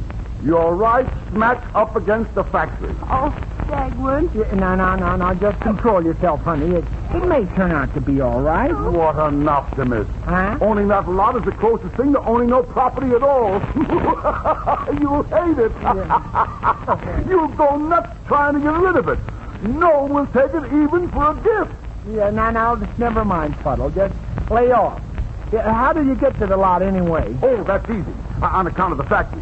You go out to the end of Withersley Street until you hear the noise of the factory. And you keep going toward the noise. And when it gets so loud, you can't stand it anymore. That's your lot. Yeah, well, what if the factory isn't running at the moment, huh? Well, in that case, just follow the smell of the city dump. You can't miss it. Yeah. Doesn't sound as though my property is good for anything. Well, you might breed mosquitoes on it. Oh, now, see what you did, Fuddle. Go on. Get back to raking up your leaves and burning them. Go ahead. I'm not going to burn the leaves. I'm just going to get them in a pile over here and let the wind blow them onto your lawn. All right, Fuddle. Take off your coat. Huh? We'll settle it right now. Come on. Huh? Well, okay, Blondie, I'll settle with him later. Yeah, we'll go and see what the lot really does look like.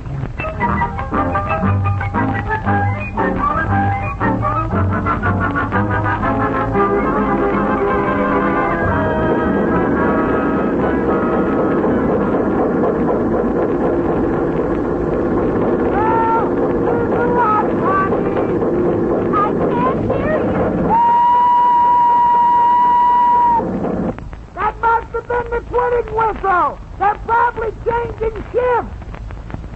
Huh? The silence is deafening. Oh, Dagwood, this is awful. Just where is my lot?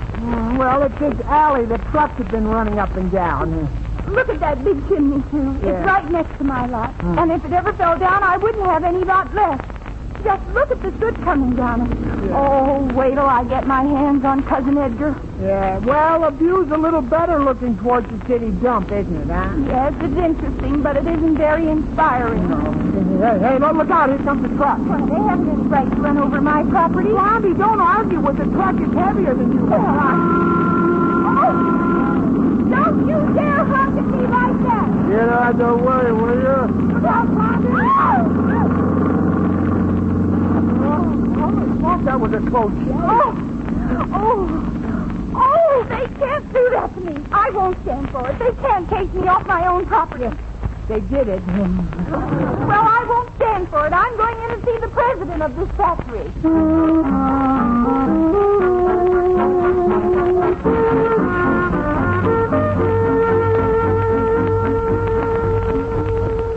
Yeah, well, the secretary said for us to go right through this door. All right, Dagwood.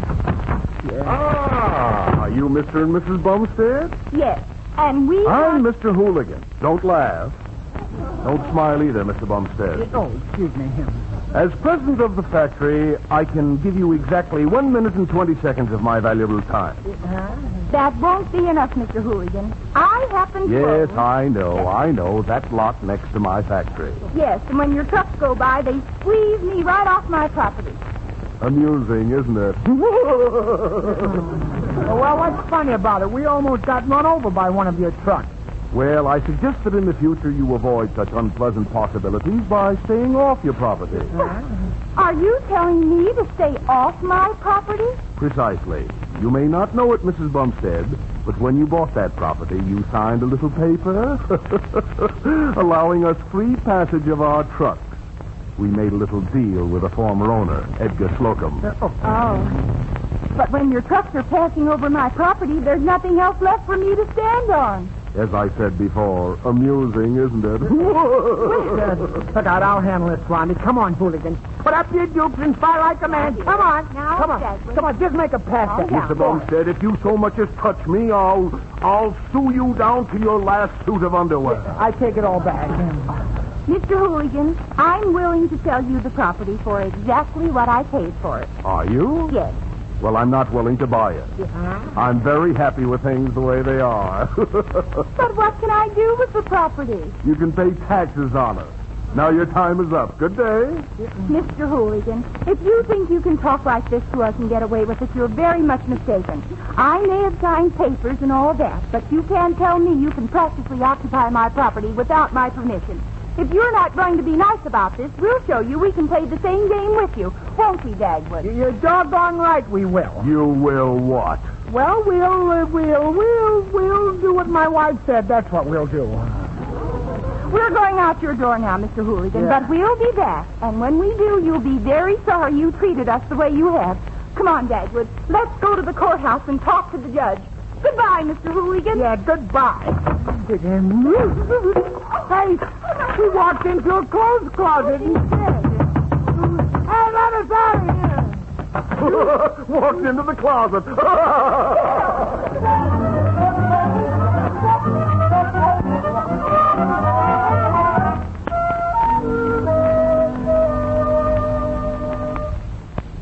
Well, thank you just the same, Judge Spicer. Yeah. Goodbye. Yeah, goodbye. See, Blondie, I told you the judge couldn't do anything about it. Well, it never hurts to ask. After this, I'm going to be more careful about what I sign. Yeah. Hello, Blondie. Hello, Dagwood. Huh? Oh, it's Harlow Wilcox. Maybe I can sell the lot to him, huh? Hi, Harlow, old boy. Hello, Mr. Wilcox. Hi. Harlow, old palsy-walsy. Say, would you be interested in buying a nice piece of property, huh? Well, that depends. Is it a big lot that I could stretch out on? That depends on which way you're lying. Oh, Dagwood, it isn't really fair to try to sell it to Mr. Wilcox. If he laid down on that lot with his feet to the factory, his head would overlap the city dump. Oh, by the way, Dagwood. Huh? You don't happen to own Lot 54 in Section S, do you? That's it, Mr. Wilcox. It sounded like it. Well, there's nothing you can do about selling that lot but wait for another sucker to come along. Yeah. I was hoping you would fit the description. No, thanks. As a matter of fact, I've already owned that lot. Huh? I sold it to Mr. Fuddle for $7. Oh, goodness. How much did you buy it for? $3? Did I ever get taken? See you later, folks. Well, anyway, Blondie, the price on that lot seems to be going up. I think I paid just about the ceiling price, Dagwood. Well, maybe I can bluff that, Mr. Hooligan. I'm going to go back there and put up a big post with a no trespassing sign on it.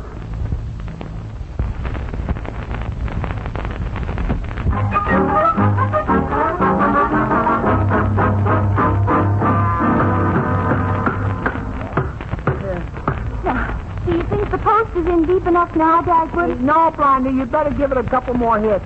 All right. Yeah, I'll hold it there. There, that's fine now. Hey, what's going on here? Huh? Oh. We're putting up a keep off this means you sign, Mr. Hooligan, and it does mean you. Yeah. You're standing on our property right now, Mr. Hooligan, so beat it. Trying to bluff me, huh? Bluff you nothing. I've just come from having a little talk with Judge Schweitzer, and you're going to be very surprised when you hear what his decision was. I'll tell you, Will. He said that you couldn't drive another truck over our property here. And you'd better tell your truck drivers before you get into trouble. I was afraid you might go to see Judge Schweitzer. Yeah, you can't put anything over on that Bumstead. So I called up Judge Schweitzer, and he told me I was perfectly within my rights. Oh, you told up Judge Schweitzer? Yes, Mrs. Bumstead. You're being very annoying about this strip of land that's 150 feet by 4 feet. And if you bother me anymore, I'll have my men shovel your whole lot right into the city dump. Yeah, now look here, Mr. Hooligan. And you along with it, Mr. Bumstead. Don't pay any attention to that sign, Joel. Run right over it. Okay, boy.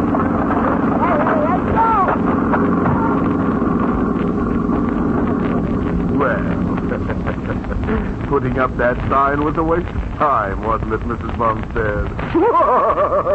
Good day.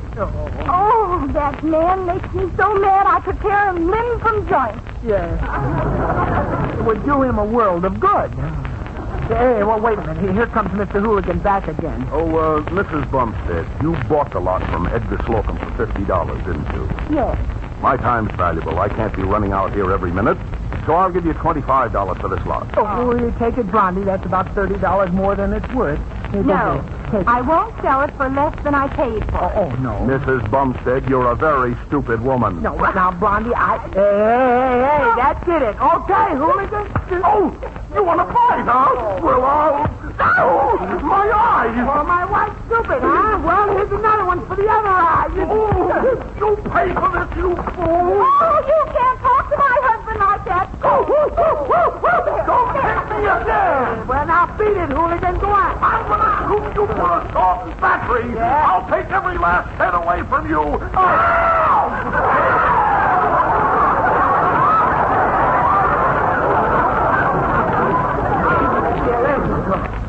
Oh, thank you, Dagwood. You were wonderful. Yeah. You're welcome. It was a pleasure. I enjoyed it immensely. So did I. Yeah. Let's do it again sometime, huh? There he is, men. Go get him. Oh, Dagwood, here comes Mr. Hooligan's truck driver. Jump for your life.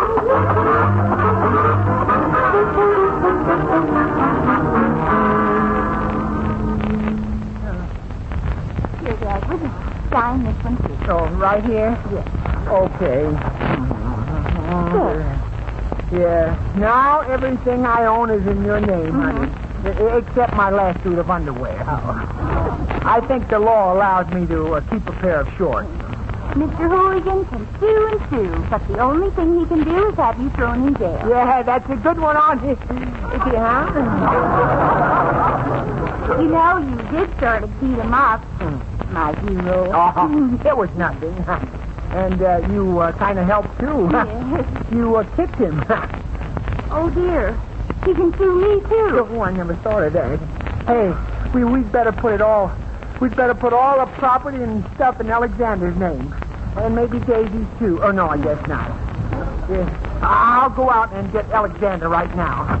Yeah, I'll show that guy Hooligan. You'll show that guy Hooligan what? Yeah. Oh, hello, Mr. Hooligan. Hey. Who are all these people with you, huh? My entire legal staff. 3 process servers and 4 of my nastiest truck drivers. Joe, you and the boys wait outside. I'll call you if I need you. Okay, boys.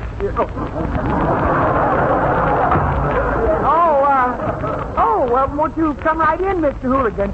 We were just talking about you, weren't we, Blondie? Yeah, we've just decided to give you the lot if you won't bother about suing us. That's fair, isn't it, huh? No. Dagwood, we're not going to give him that lot. Oh, yes, we are, Blondie. Don't you remember? Remember? No, I don't remember. We're not going to give him that lot no matter what happens. Well, Blondie, you wouldn't want to see me in jail. It would be awful. I might have a long number that I wouldn't be able to remember. And a bank robber for a roommate and... I'd love to see you in the jug. Oh, don't worry, Dagwood. Mr. Hooligan isn't going to sue you. Yeah? At least I don't think he is. Oh, yes, I am. You are. Unless you want to settle out of court right now for $1,000. Oh. Mr. Hooligan, I'm going to sell you my lot for $1,000. But Blondie, are you all right? Of course I am, Dagwood. Are you sure you haven't skipped your gears? Quite sure. Mr. Hooligan, that chimney of yours must be 75 feet tall, isn't it? It's 85 feet tall. Well, that's just lovely. Because you're going to have to shave off 2 feet of it all the way up to the top. Do what? I happen to notice that chimney overlaps my property by at least 2 feet. Tomorrow I'm going to get a court order that will make you take off every bit of that chimney that's on my property. Blondie, you're wonderful. I certainly am. Now, Mrs. Bumstead, you wouldn't do that. That's taking an unfair advantage of me. You are so right. But I couldn't take 2 feet off the chimney. You'll have to anyway. Yeah. I'm going to be tough about this, Mr. Hooligan. And you can just sit down and try to be charming. Yeah, and let us insult you for a change. Mr. Bumstead, I'd be delighted to call the lawsuit off right away. Yeah, gee, Blondie, it's amazing how friendly people can get when you're holding an axe over their head. They soften right up.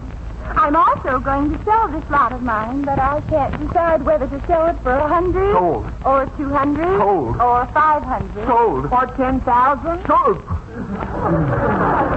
Oh, please, Mr. Bumstead, have mercy. Ha, ha, ha, ha, ha. Oh, boy. Come to think about it, Mr. Hooligan, maybe I ought to make you tear that chimney down just as a lesson to you, to be more polite to people and have a little more respect for their rights. No, Mrs. Bumstead, please don't do that. I'm sorry. I apologize. Yeah, well, if you're going to apologize, you might as well do it right. Down on your knees. Yes, sir. Boy, how I'm loving this. Oh, I'm so sorry. Yeah, and you're going to be a good boy? Oh, yes, sir. Will you please accept my most humble apology? Well, we'll think it over. And in the meantime, Mr. Hooligan, I'm going to lease my lot to you for $500 a year. Sold. I'll come around first thing tomorrow with my lawyer and a check. Oh, we'll supply the lawyer. You just bring the check. Fine. Sold. Good day. Good day. Goodbye. Now, don't change your mind. Oh, no. I'll see you tomorrow. Goodbye. Bye. Holy smoke, Blondie. Oh, wasn't that wonderful? I'm going to sit right down and write a letter to Cousin Edgar. Maybe he's got some more lots he'd like to sell me.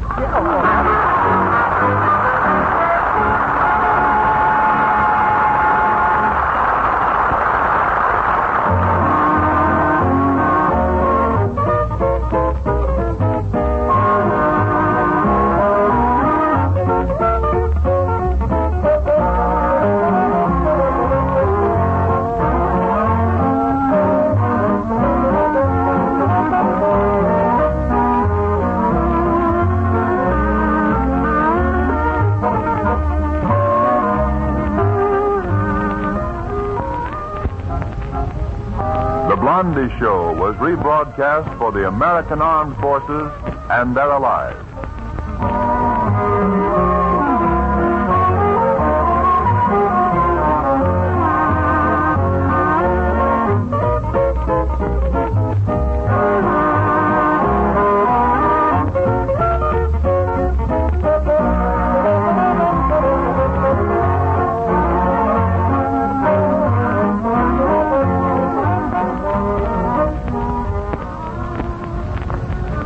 Special Service After Show. Here's Charlie Spivak, his trumpet, and his orchestra.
Performance USA, the greatest entertainers in America, as requested by you, the fighting men of the United States Armed Forces throughout the world.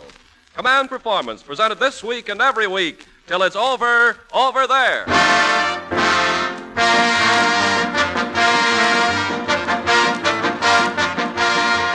Okay, gang, the joint is officially open, and this is Ken Carpenter making the weekly report to the AEF. Well, the House of Command Performance is doing rush business internationally, filling orders from Uncle Sam's fighting reps at all battle stations and from our friends in the Allied nations. And if you're interested in making a deal for a certain star or a favorite tune, just write to the Home Office, Command Performance, Special Service, Los Angeles, USA. We deal in all kinds of entertainment, boogie-woogie, symphony, and corny. Also, jokes slightly used, new and stale, so don't delay, write today. And coming through the swinging doors right now to make the first sale is our vice president in charge of sheet music and head man in the talk department. With his harmony advisors, the Charioteers, it's a swell new tune called What's the Good Word, Mr. Bluebird. Your master of ceremonies, Bob Crosby.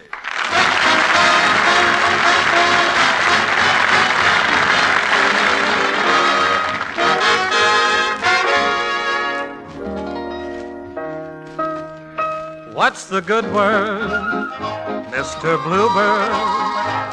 Did you bring a song to cheer me up today? Give me your word, Mr. Bluebird. Did you come to tell me everything's okay? I've been blue because there was no letter. Seeing you has made me feel much better.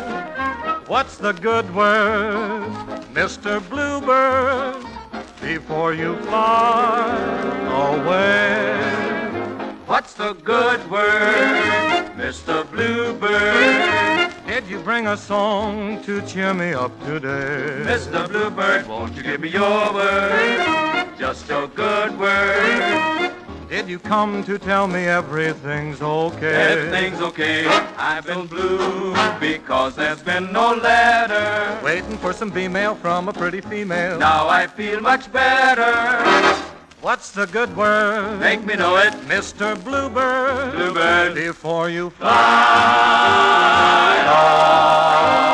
away. Say the good word, Mr. Bluebird. Mr. Bluebird. Before you fly away.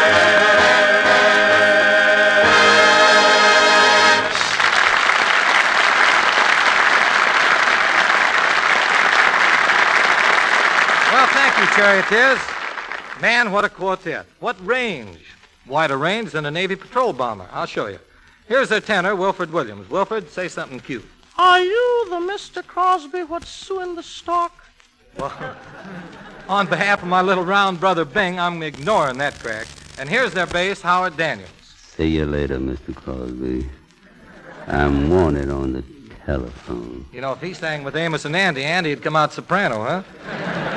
Thanks again, Charioteers, and hello, fellas. Greetings to Tech 5 Livingston at 704, the medics in Barracks 4 at 937, and to Private Jack Roberts, who wants a knocked-out solid jive band. Hello, Mickey Finn at 3614, and Lieutenant Colonel Bill Bailey of Bellingham, now in England, and Private McClung and the Sun-Baked Yanks at 846. And Pete, we'll talk to Nan Wynn for you. And James K. Marsh, that March 30 letter that you wrote us in care of Wellington, New Zealand, well, that goes on page 1 of our scrapbook. And we're putting the scrapbook in a gold frame. And howdy to Skiatook Jack Blake and the mob at 580. And the Hermits in Tent 10 with our Navy down that-a-way, sort of Southwest Pacific. But I can't answer all this mail in one take, so let's see what's cooking in the boogie-woogie division. Only the best, that's all. Fellas, you've been sweating out this famous band, and here they are in person. The boogie-woogie king digging Dance of the Gremlins. It's Count Basie and his orchestra.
man, Count, that was terrific. Who wrote that? I wrote it, Bob. Man, it must be tough writing that boogie-woogie. How'd you do it? Oh, I just get me a fountain pen. And you know the little gadget where you fill the pen? Yeah? Well, I yank it up, and the ink squirts all over the page. And I play the squirts. Well, you load up and hurry back. And thanks again, Count Basie. Next, command performance would like words with Jimmy Wakely and the Rough Riders. Front and center, Jimmy Wakely.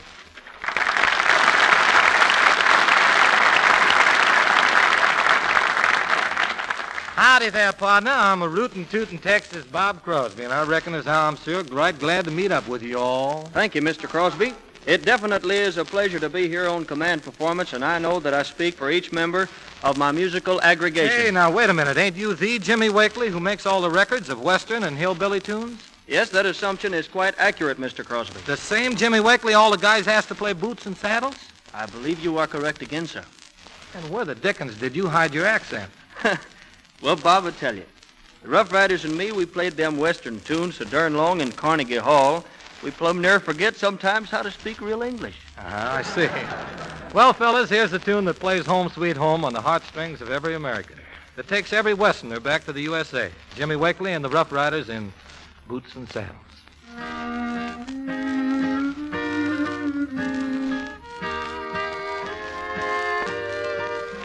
Take me back to my boots and saddle.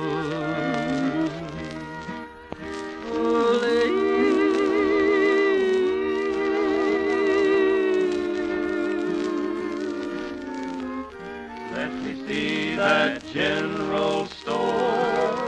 Let me ride the range once more. Give me my boots and saddle. Let me ramble along the prairie.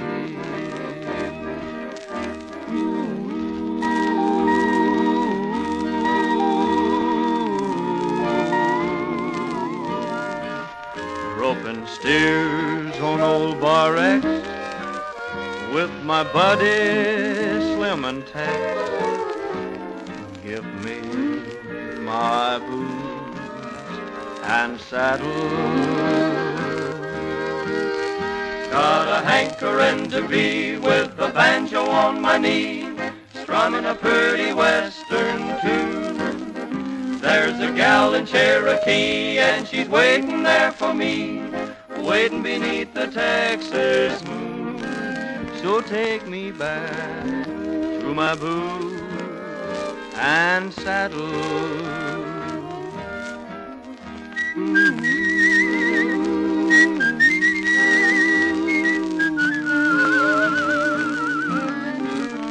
Let me greet each blazing morn on the ranch where I was born. Give me my boots and saddle.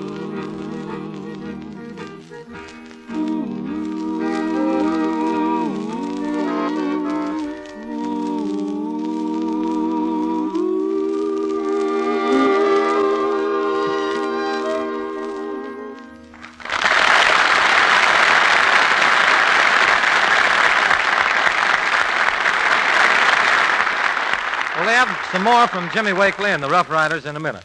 Fellas, you've written hundreds of letters to Command Performance asking for the Charioteers. And they've played your big show about as often as anybody in the entertainment business, proving that your enjoyment of them and their regard for you add up to an even money bet. Tonight, the Charioteers sing Glory Road, and all of you, like Sergeant Ed Cox at APO 868 and Vern 4 and the music clique of Pier 11, who've asked for them over and over again, can know that they're singing it especially for you. Glory Road will probably do things to you, for it's that kind of a song. But take my word for it, this can be a lasting addition to the halls of great music. Here are the Charioteers doing Glory Road.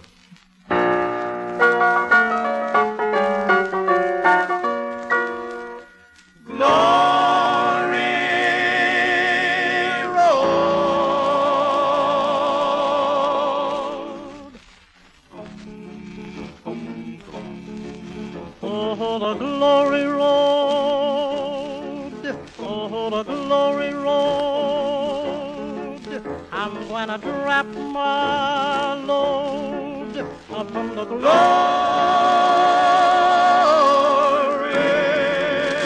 road.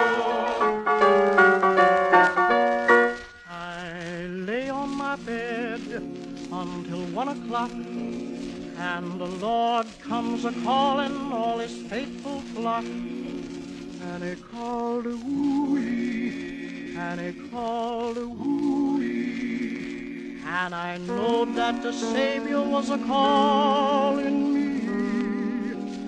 And he called a woo-wee, and he called a woo-wee, and I cried, Master Jesus, you called in me, and he called a woo-wee, and he called a woo-wee,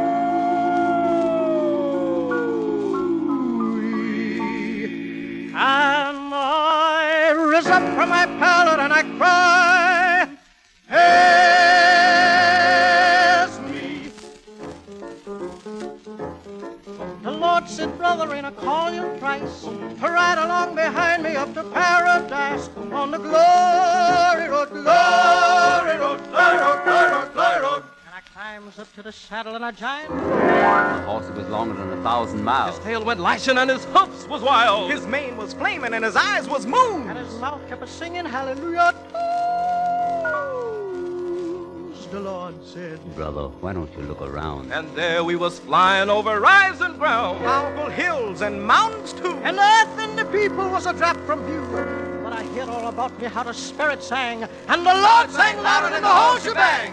The Lord said, Brother, why don't you look again? And there was the devil on the back of sin, a-banging on his critter with his whip and gold, and bound his water catch us on the glory road. Oh, Lord, it's the devil coming straight from hell. I can tell him by the roaring and the brimstone smell. But the Lord said, Brother, he didn't catch you yet. And he lashed and he hustled and he loosed a bit. And the devil creeped closer, and I heard him yell, "I was going to catch a sinner for the roast in hell." And I cried, "Lord, save me." And the Lord cried, "Show!" And here it was him, and we shut the door.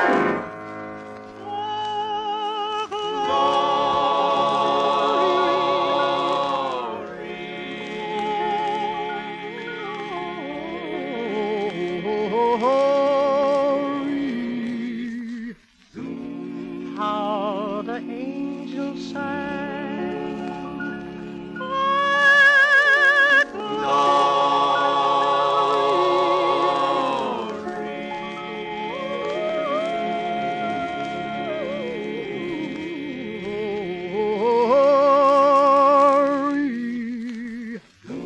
how the rafters rang, and Moses and Aaron and Methuselah, they shout and they holler and they beat the drum.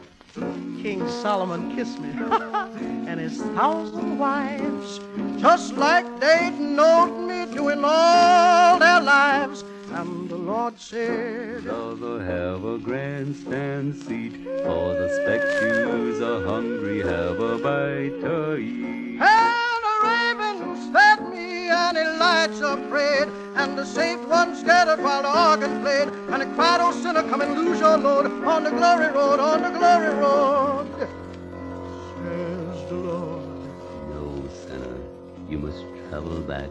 Yes, Lord. You must travel back to help homeowners up the glory track. Yes, Lord. To help homeowners and the scoffers, too. Yes, Lord. By shouting loud, hallelujah, too. Hallelujah! Oh, come, my brother, won't you drop your load and ride to heaven up the glory road, glory road, glory road.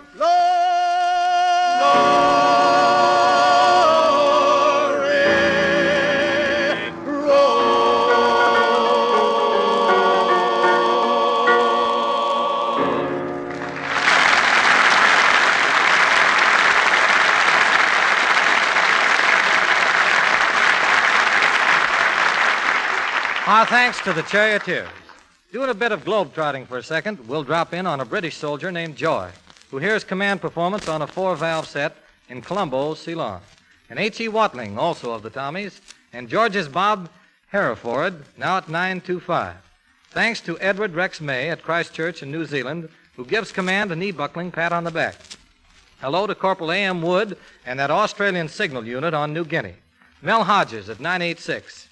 You know Frances Langford's touring army camps with that old ski snoot Bob Hope, but she's due back in a few weeks. Hi there, Private Nobinger and the Fortress Boys at 634. And Pete Dersch and Jim Wade, too, while we're up there. Harold Cox and pals at 953. Well, Milwaukee is in there pitching. And Wisconsin and Grand Avenue are storing up confetti for the day you get home. Sarge Monroe Smith, Jr., I hope that you heard Marian Anderson singing for you on Command Performance. And we're hitting every APO and FPO number on planet Earth with another big tune dug deep and sent solid by William the Count Basie. Count it out, Brother Basie.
Thanks to Count Basie and your whole orchestra for another big command performance.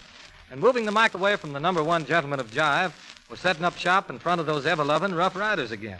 This deal goes on the beam for the Richardsons at South Island, New Zealand, where cowboy music is hot stuff like it is in New York City. For Top Kick Charlie Kohlenberg and the whole gang at 882. For Private Don McClary with the Marine Aviation Engineers. And for Corporal Eddings and his good friend Charlie Stump in the Southwest Pacific. For hundreds of thousands of you everywhere, here's that tune you've been waiting for, the Wabash Cannonball.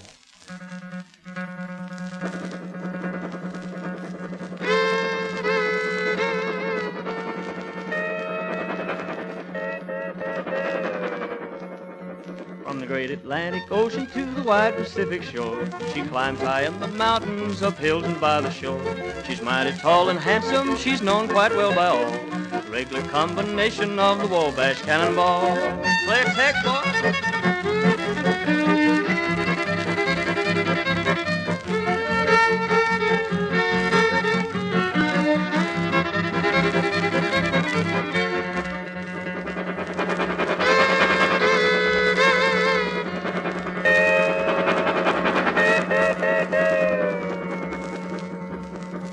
Listen to the jingle, the rumble, and the roar as she glides along the woodland to the hills and by the shore.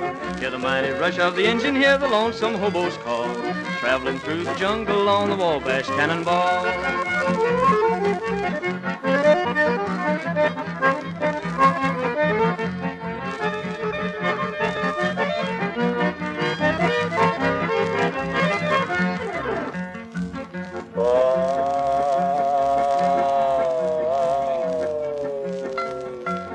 Here's to Daddy Claxton, may his name forever stand. Always be remembered in the state of Alabama. His earthly race is over and the curtains round him fall. We'll carry him home to victory on the Wabash Cannonball.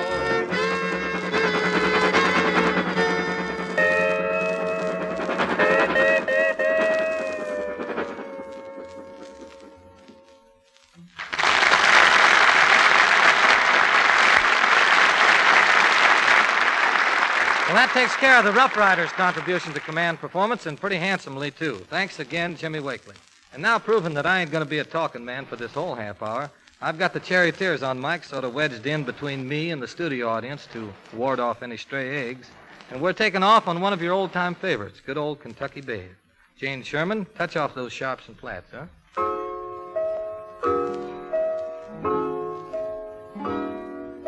Skeeter's hammer humming on the honeysuckle vines. Sleep, Kentucky babe. Sandman am a coming to this little babe of mine. Sleep, Kentucky babe. Silvery moon am shining in the heavens up above. Bobolink pining for his little lady love. You is mighty lucky, babe of old Kentucky. Close your eyes in sleep, oh, fly away. Oh, fly away, Kentucky babe. Fly away to rest. Fly away. Lay your little curly head on your mammy's breast.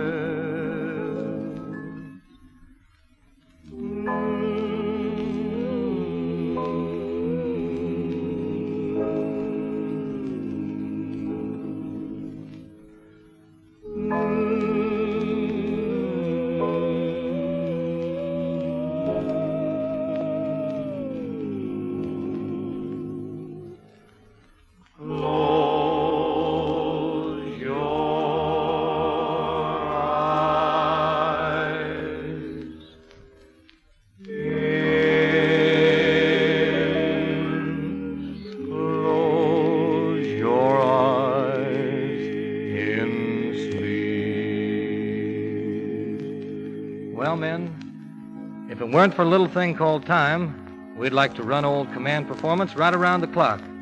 But the clock has us on the run, and in radio, same as ladies' stockings, when you gotta run, you gotta run. Ouch. Give me another chance, huh?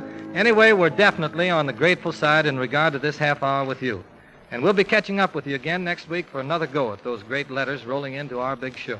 And this is Bob Crosby speaking for everybody on command performance, saying the best of the best to the AEF, and so long from the USA.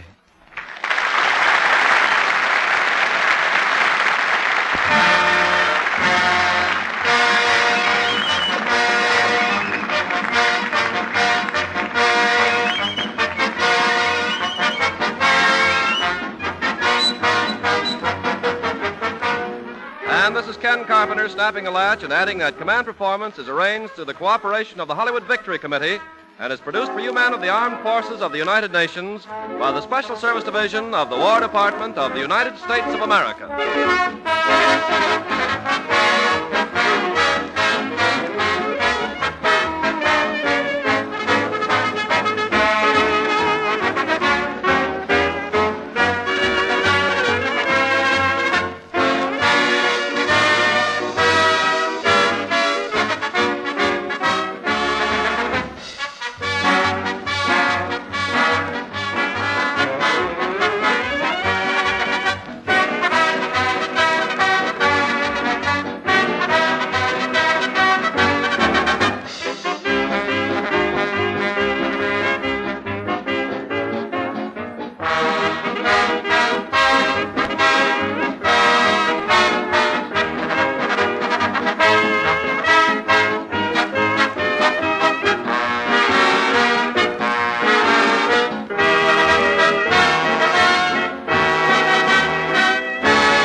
The declaration by President Roosevelt, Mr. Churchill, and Premier Stalin, after last week's Tehran conferences, is published this evening.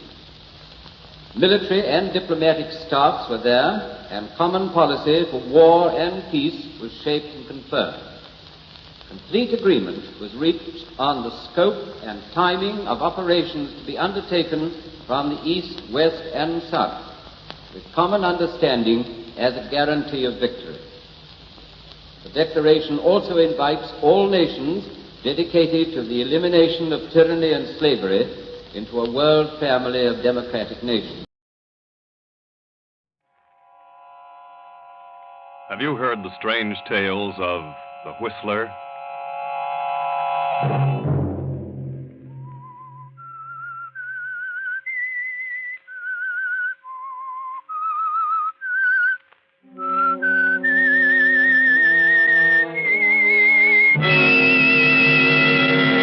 I'm the Whistler. She wants me to leave, wants me out of the way. Sure, so she can have everything for herself. Well, I ain't gonna let her. I'll kill her first. Saturday night, and again, CBS presents The Whistler. I, the Whistler, know many things, for I walk by night. I know many strange tales, many secrets hidden in the hearts of men and women who stepped into the shadows. And so I tell you tonight the unusual story of justice. Elderly John Henderson, a well-to-do farmer in the Middle West, a widower with a son of 18, has recently married a young woman named Martha, a girl from the city. The coming of the war placed extra burdens upon Mr. Henderson, and in the past few months, the shortage of hands and overwork have been too much for his aging heart. It has been necessary for him to take to his bed and trust the actual running of the farm to his eccentric son, Matthew. Father, I want to talk to you. What's wrong now, Matt? I got to talk to you. Well, come in and talk. I'm not staying here any longer. I'm a-leaving. Now, don't start that again. I ain't going to stay here and be bossed around by that woman. I ain't gonna. Don't I have trouble enough without you squawking all the time? What is it now? I know more about this farm than she does. Who does she think she is? Marta is my wife, Matt. She's a good woman, and she's trying her best to be a mother to you. But you're too pig-headed to give her a chance. Mother? She's nothing but a nasty... Now, Matthew, that'll be enough out of you. She don't like me, and I don't like her. Shut up. Or I'll get out of this bed and whale the daylights out of you. Maybe she's got you, Buffalo, but I know she's here for no good. Did you hear me? Oh, she's making a fool out of you. Do this, do that, do this. I hate her. You better shut up, Matthew. Oh, she's a devil, a scheming devil. You lazy, good-for-nothing brat. Get out of here. I'm not lazy. She's been telling you that. She hasn't said a word that isn't the truth. She wants me to leave. Wants me out of the way. Sure, so she can have everything for herself. Well, I ain't going to let her. I'll kill her first. You what? Nothing. Get out of this room, you little fool. Get out. Get out of this house. I won't. That's just what she wants. She wants me out, so you can leave everything to her, so you'll change your will. I'll change my will. What? I'll change it first thing in the morning. To think that I should have such an idiot for a son. What on earth is going on in here? What's all the shouting about? None of your business. Matt, what's wrong with you? You ought to know. How do you feel, John? I was all right, Marta, till this crazy whippersnapper come in here. You better leave the room, Matt. You know better than to excite your father. You know he has high blood pressure. Yeah. I can't seem to remember that, but I notice you do. All right, I'll go. I wish I could understand that boy. He's certainly a problem. Oh, forget about it, John. He's very young. Oh, I can't understand why he dislikes you so much, Marta. He's determined that no one will take his mother's place. I've done everything to win him over. I suppose it's because I'm so much younger than his mother would have been. If I could just gain his confidence. Yes, Marta, that's the problem. He's really a good boy, but he's made up his mind to dislike me. I know. He thinks I'm driving him. There's so many things to be done around here, and with a shortage of hands, it's almost impossible to carry on. Yes, I know. And I appreciate your interest, Marta. I know you're doing your best. I only wish I could get up from here and do something. Don't worry, darling. I got this letter this morning from Henry Jacobs. He was with me for 10 years. He was wounded in action, and He'll be released from the hospital in San Francisco in a week. Says he's coming back here. Back here to work? I don't know. I hope so. We could certainly use him. Oh, John, that would be wonderful. He's been discharged, but I've no idea what condition he's in. But he's welcome any time. Whatever his condition, he can do something. You better try to rest now. Matthew has upset you terribly. Yeah.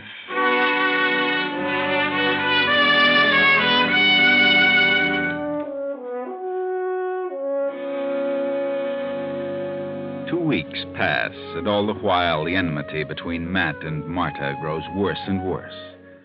Then one morning, the long-awaited arrival of Henry Jacobs becomes a reality. Well, things don't look the same around here. What's happened, Matt? Things ain't the same around here, Henry. Should say not. Looks kind of run down. Yeah? Well, that can be taken care of in short order. Can it? I don't know. What's wrong with you, sourpuss? You'll find out. You just wait. Well, let's get out of this jalopy. How many hands you have now, Matt? Just me. Just you? Well, no wonder things are run down. What do you mean by that? Where's your pop? Upstairs in bed. He ain't well. Oh, hello, Matt. Well, you must be Henry Jacobs. Yeah, that's right. I'm certainly glad to see you. I'm glad to see you. Who are you? Well, she lives here. Matt. Lives here? Oh, that's nice. I'm Mrs. John Henderson. What? Mrs. Yes, that's right. You mean your pop's married? Yeah, the old fool. Matt, please. Well, congratulations, Miss Henderson. Pop sure knows how to pick 'em. Well, she did the picking.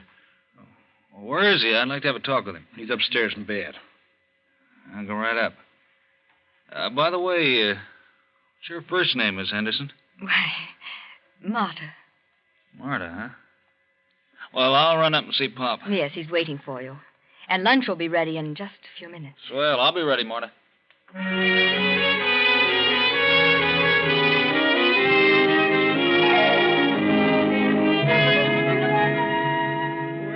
Well, Henry, you're certainly a sight for sore eyes. I'm glad you're back safe, and I want you to know that I'm proud of you. Thanks. How do you feel? Were you hurt bad? No, not too bad. I can still do things. I have to go back in a year or so if it's still going on. In the meantime, I plan to stay here. Good. From the looks of things, you sure need someone. I certainly do. Oh, you met Marta, of course. Yeah, nice woman.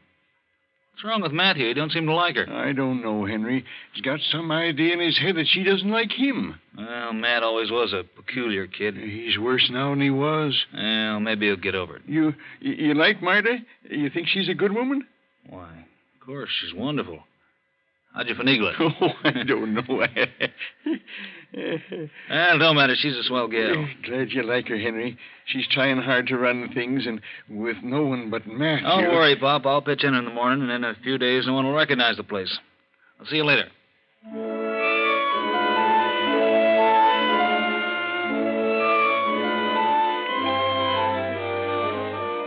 And so Henry pitches in.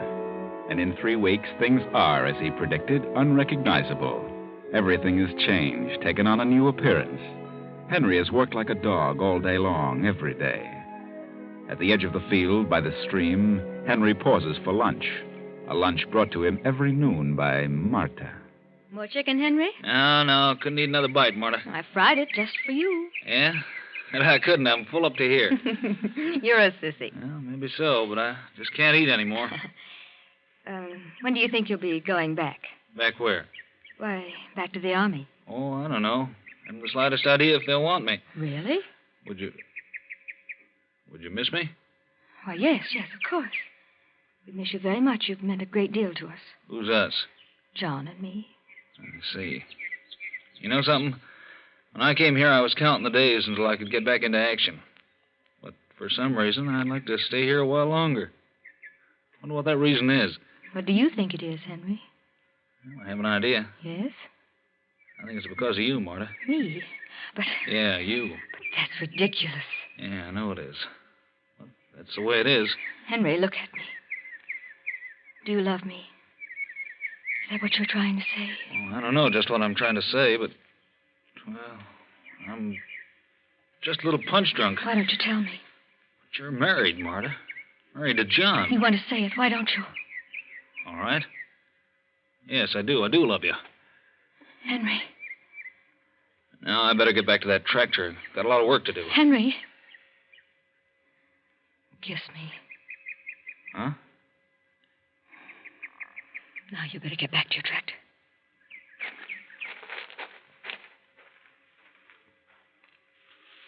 Hello there, Miss Henderson. What? Matthew. How's everything? Why, what do you want? Nothing at all. Just wondering how Father'll take it when I tell him what I just saw. And what did you see? You and Henry kissing. I wonder how Father's going to like that. He wouldn't like it, Matthew. It would upset him terribly. That's just what I figure. You wouldn't dare. Why'd you do it?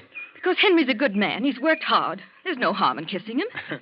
Well, maybe Father'll see it differently. I think I'll tell him right now. Matthew, wait. Huh? Wait for what? I want to talk to you. All right, talk. You mustn't tell your father. Well, he wouldn't be able to... Able to take the shocks, that is? Please don't say anything about it. Then you clear out of here by tomorrow, or I'll tell him. You're a devil. You made a fool out of Father, now you're starting on Henry. You clear out of here and I'll say nothing. Matthew, listen. No, you get out, or I'll spill the whole thing.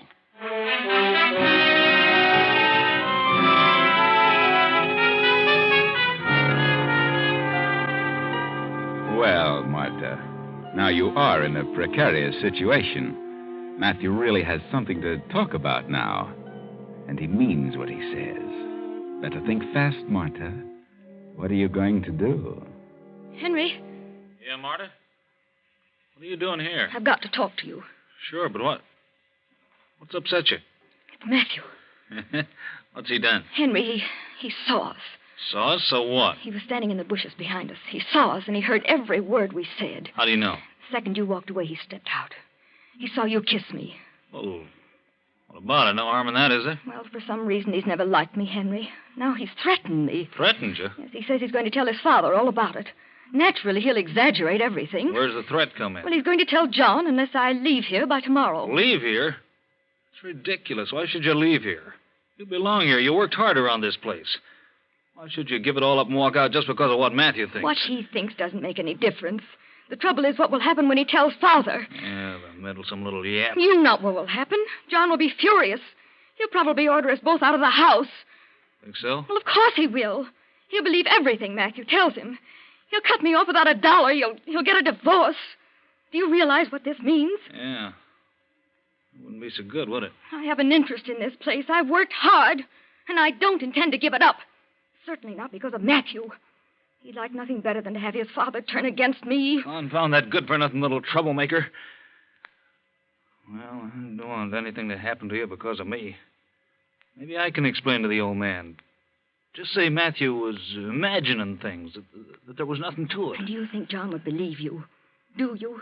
Probably not. It's a shame the old man has to have such a half-baked son. Yes, but there's nothing to be done about that. Well, in this condition, the old boy's liable to depart any day. He's pretty bad off. Yes. Yeah.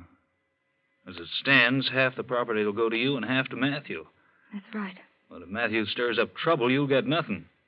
Matthew will get it all. Yes. That wouldn't be fair, Henry. Wouldn't be right. What can be done about it? Well, I don't know right now, but something can be done. I'll tell you what. You have a talk with Matthew. Tell him he's mistaken. Try to talk him out of telling John. If that don't work, then tell him that... Well, tell him you'll do as he says, that you'll leave as soon as possible. I'll try, Henry.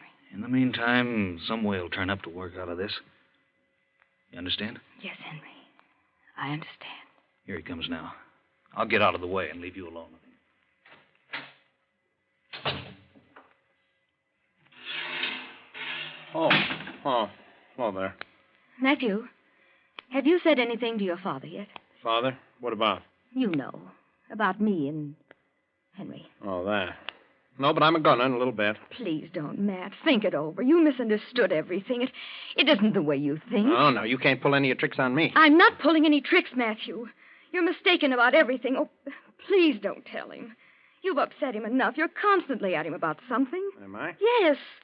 Anyone would think you had no regard whatever for his health, that you didn't care whether he lived or not. That's so. And if you tell him this, it may kill him. Yeah? Well, I'm telling him just the same. All right, Matthew, you win. Huh. You don't need to tell him. I'll leave. When? Just as soon as possible. When is that? A couple of days. I just can't walk out in a few minutes. Okay. Okay, I'll give you 3 days. That's next Saturday night.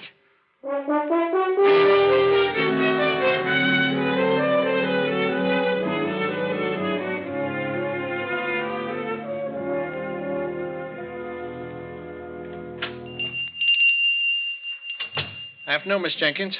How are you, Matthew? Well, What can I do for you today? well, let's see. Got a list of things here someplace. Oh, yeah, here it is. I want some spirits of camphor and some tincture arnica and some Here, just a minute. Give me that list and I'll get the articles. Oh. You have me making 20 trips all over this whole drugstore. Okay. Camphor. Arnica. There we are. Quinine. Toothpaste. And your father's prescription refilled. Well, you'll have to wait a few minutes for that, Matthew. Oh, yeah, sure. And, what's this? Arsenic. Yeah. What's that for?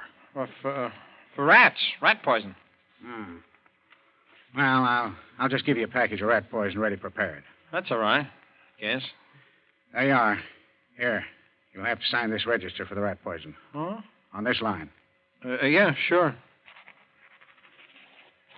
There you are. I'll have the prescription ready for you in a couple of minutes. Just take it easy, Matthew. Yeah, sure.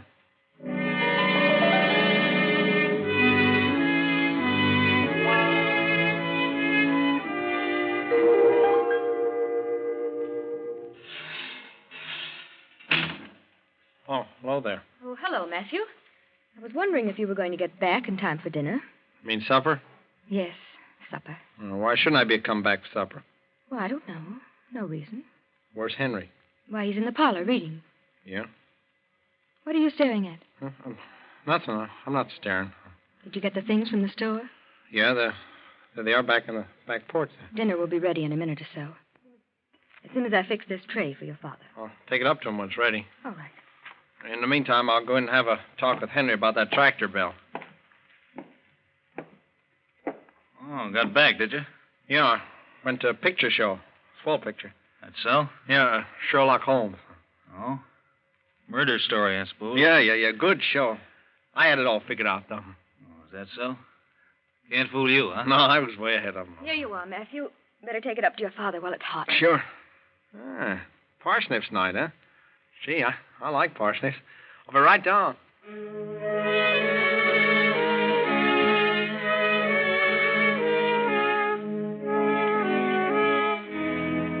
All through the meal, Matthew and Henry and Marta say little, but each out of the corner of his eye constantly watches the others. Matthew is the most silent and refuses to engage in conversation.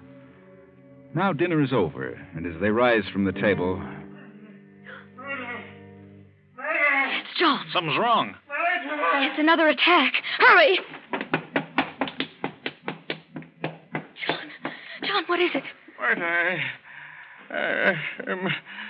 my medicine. I'll get it. Hurry, Marta. Here it is. John!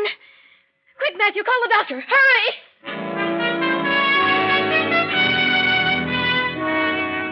Yes, Matthew, call the doctor. But it's too late for the doctor because John is gone. But the doctor comes, pronounces John dead, and leaves. And the next morning, after the body is removed, two men drive up to the farm.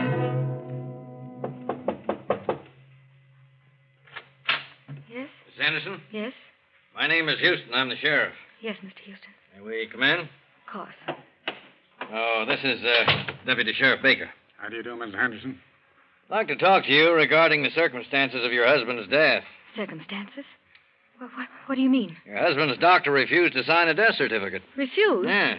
But why should he refuse? Why, Mr. Henderson has been ill for some time. Nevertheless, the doctor suggested that an autopsy be performed. An autopsy? Why an autopsy? Because your husband didn't die of a stroke. He didn't? No. Well, then what on earth? Well, it seems that... Oh, come in, Henry. You too, Matthew. Why? What's wrong, Marta? You're Henry Jacobs? That's right. I'm Houston, the sheriff. Sheriff? And, how are you, Matthew? I'm all right. All right, sit down, all of you. What are you doing here? We'll get to that in a minute, Matthew. Sheriff says that John didn't die of a stroke. What? That's right. The doctor suggested an autopsy. It was performed, and a content of arsenic was found. Arsenic? Good Lord. John Henderson was poisoned. The doctor recognized the symptoms. He examined the food served John last night and became suspicious. He brought some of it with him. Arsenic was found in the parsnips. Parsnips? Did you prepare the food, Mrs. Henderson? Of course. Did you by any chance put anything in the food? Certainly not. Where would I get arsenic? You have any arsenic or rat poison on the place? No, not a bit. I'm out of it. I'm going to get some tomorrow. You better check the premises thoroughly, Baker. Yes, sir. Did you serve the food to your husband? No. Matthew took it to his room. But I didn't put anything in it. Why should I? According to Dr. Stevens, you and your father have been quarreling a lot. Oh, but I didn't put anything in the food. I didn't. And why did you buy a box of rat poison at the drugstore yesterday? A single little box of rat poison for a farm this size. Why? Well, Come on, why? Because she wanted it. She told me to get it. Well, you signed for it. She did it. She told me to get it. She's the one who did it. Matthew. She did it. I never said a word about rat poison. We always buy it by the pound. Oh, she's a lying. She wanted Father to die. She couldn't change his will, so he couldn't divorce her. All right. Where's the box of poison you bought, Matthew? I don't know. I gave it her. Come on. Where is it? I never even saw it, Sheriff. He's lying. Matthew and his father have been quarreling. Yes. I'm sorry, Matthew. You forced me to tell the truth. Oh, she's a devil. I knew she was here for no good. She did it. She's going to kill me, too. I know. She's a devil. Stop yelling, will you? Oh, Sheriff, I couldn't find a speck of arsenic on the place excepting this. Rat poison. Where'd you find this box? In that room there. In the bureau drawer. Whose room is that? It's Matthew's room. I didn't put it there. She did. She put it there. You did no such thing. Oh, you're all against me. You all want to get rid of me. I know. All right. Come on, Matthew. You're a bit too hot under the collar. We'll take you where you can cool off for a while.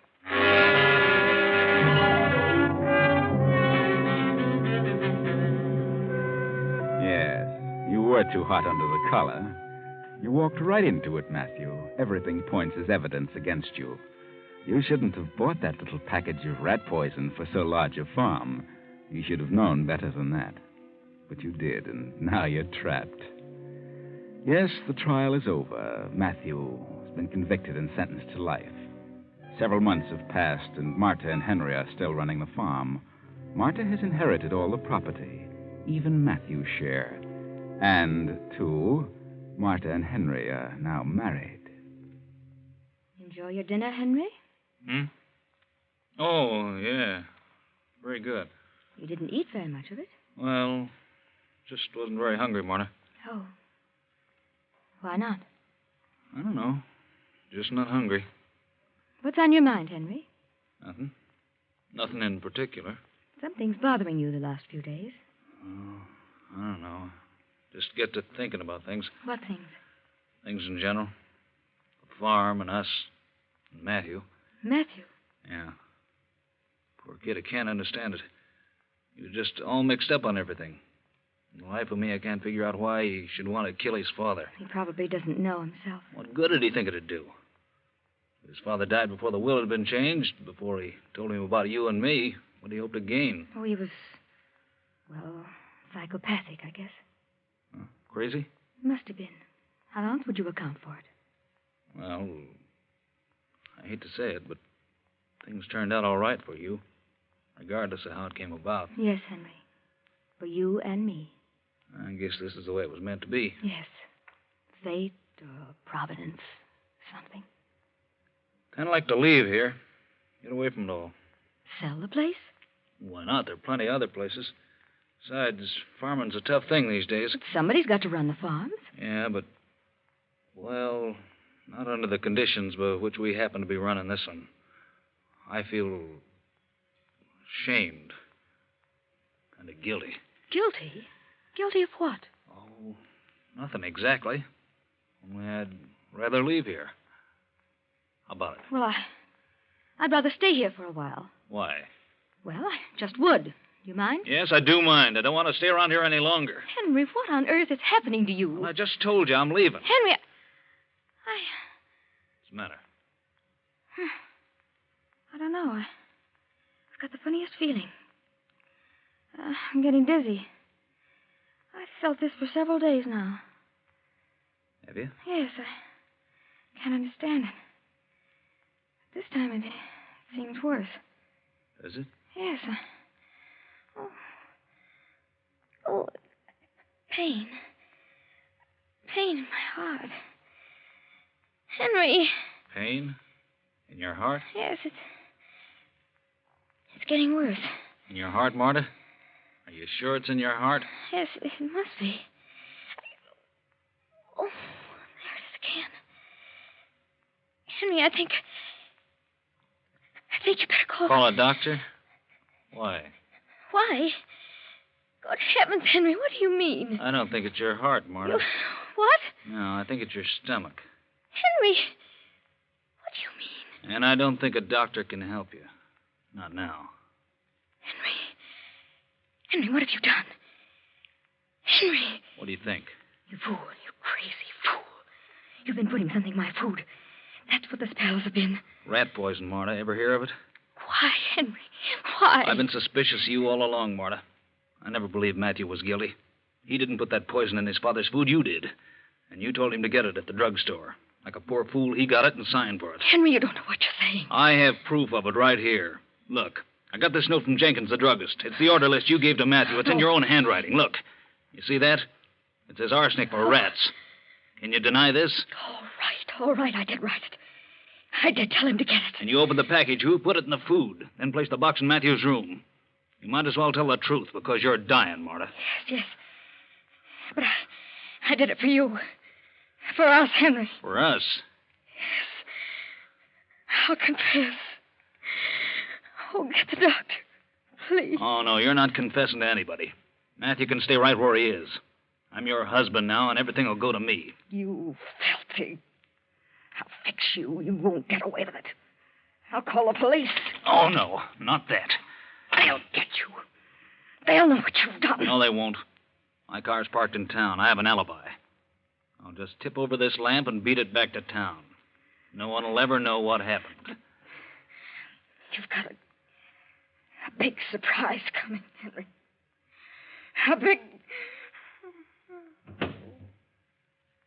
Have I, Marta?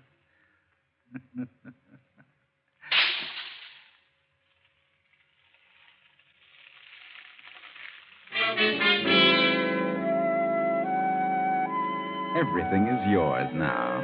Yes, everything. Marta thought she was clever. And you think you're much cleverer, Henry. But Marta said you had a big surprise coming, and you have. Yes. Get ready, Henry. Here it is. In the form of a letter in Marta's safe deposit box. In Marta's own words. For several days, I've had a strange feeling. A presentiment, a premonition of doom. I can't explain it, but I feel that it can be traced to my husband, Henry Jacobs. If anything should happen to me, in case of my death, I wish to make this confession. Matthew Henderson did not poison his father. I did tell him to buy the rat poison. I did it purposely. I put it in the food, and I placed the open container in Matthew's room. This will vindicate Matthew, restore his freedom, and return to him all the property of his father, which is now held in my name. Marta Henderson. Well, Henry, that is the big surprise. And by reason of the tone of Marta's letter, you still have another one coming. Yes, that will be when they examine Marta's body and find the traces of arsenic. Too bad, Henry. Too bad.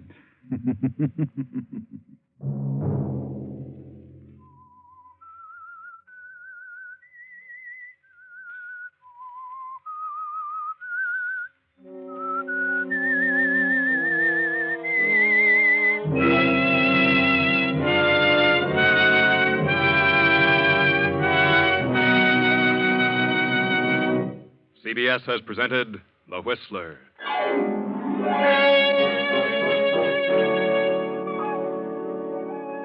Original music for this production was composed and conducted by Wilbur Hatch. The Whistler is written and directed by J. Donald Wilson and originates from Columbia Square in Hollywood. Next week, same time. I, the Whistler, will return to tell you another unusual tale. Good night. This is CBS, the Columbia Broadcasting System.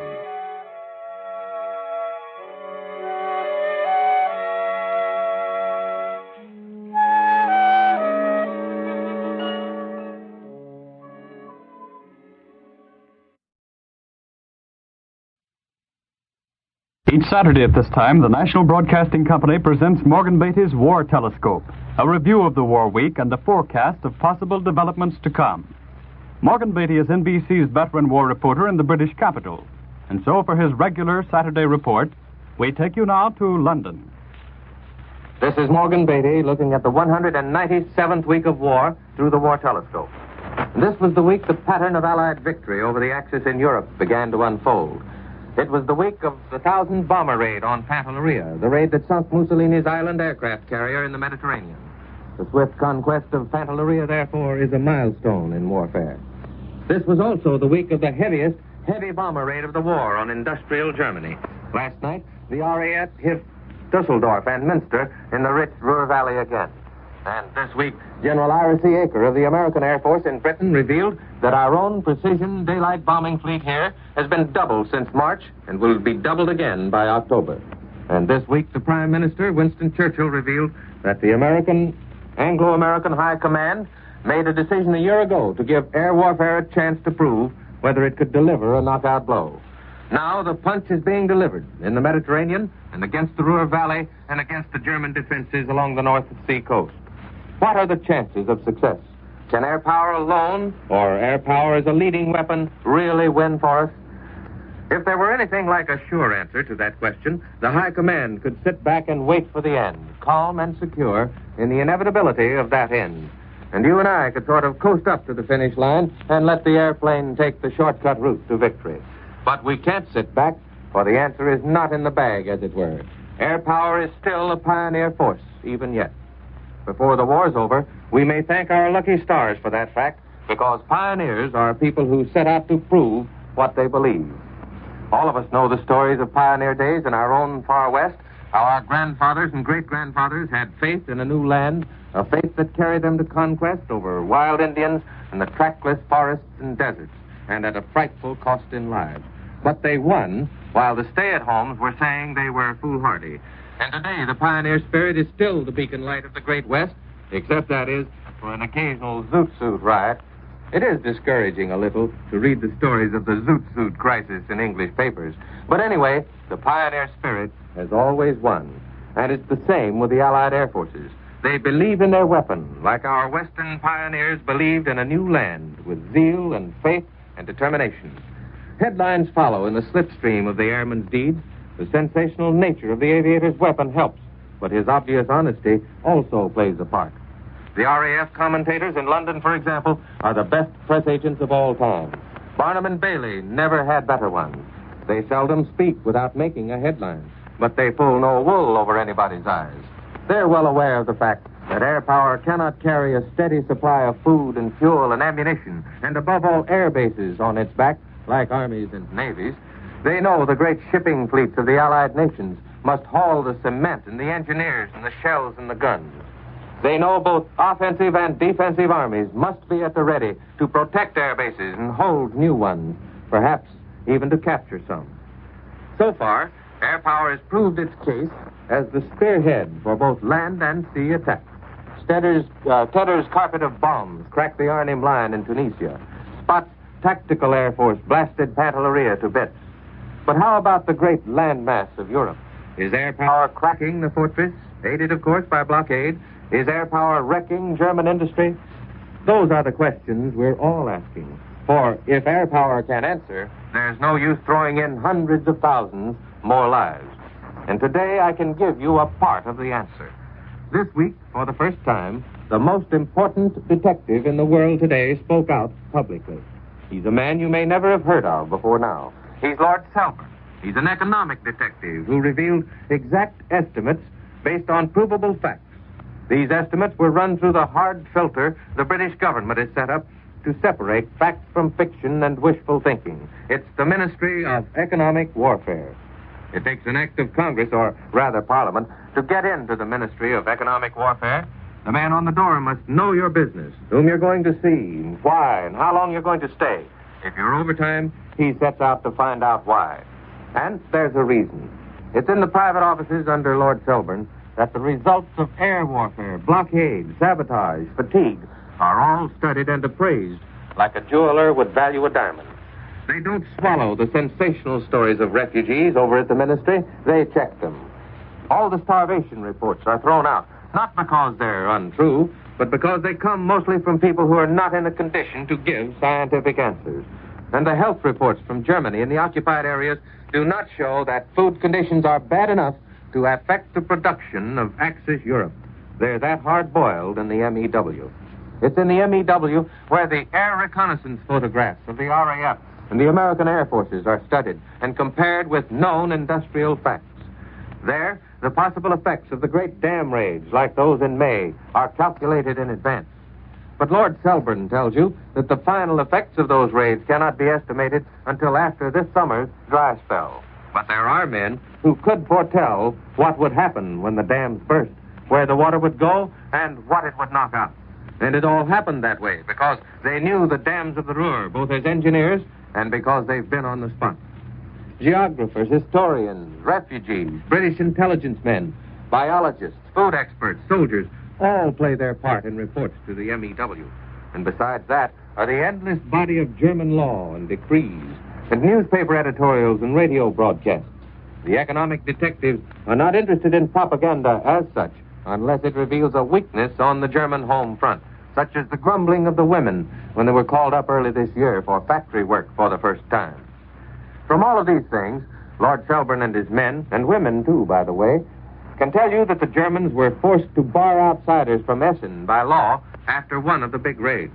The economic detective knows, and he won't tell you why he knows or how, that one of these raids cost 300,000 persons their businesses or their homes.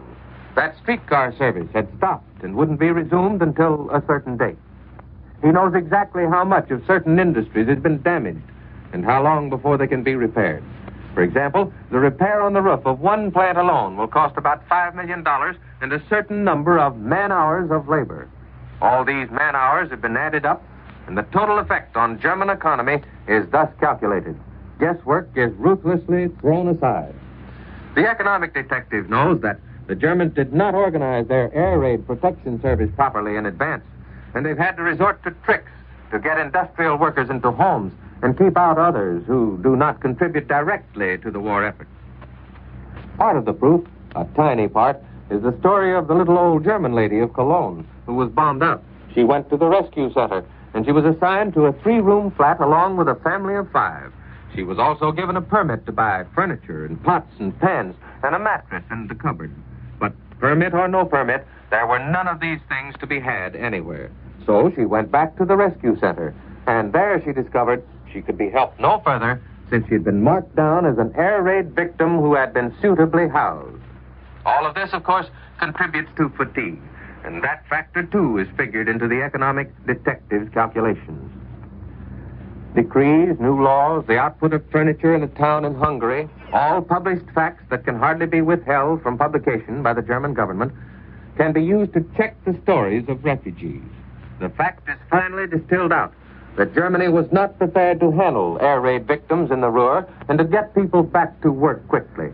Germany cannot, as did Britain, disperse her industry because the air raids continue and for other reasons. Sometimes the economic detectives get amazingly puzzling clues.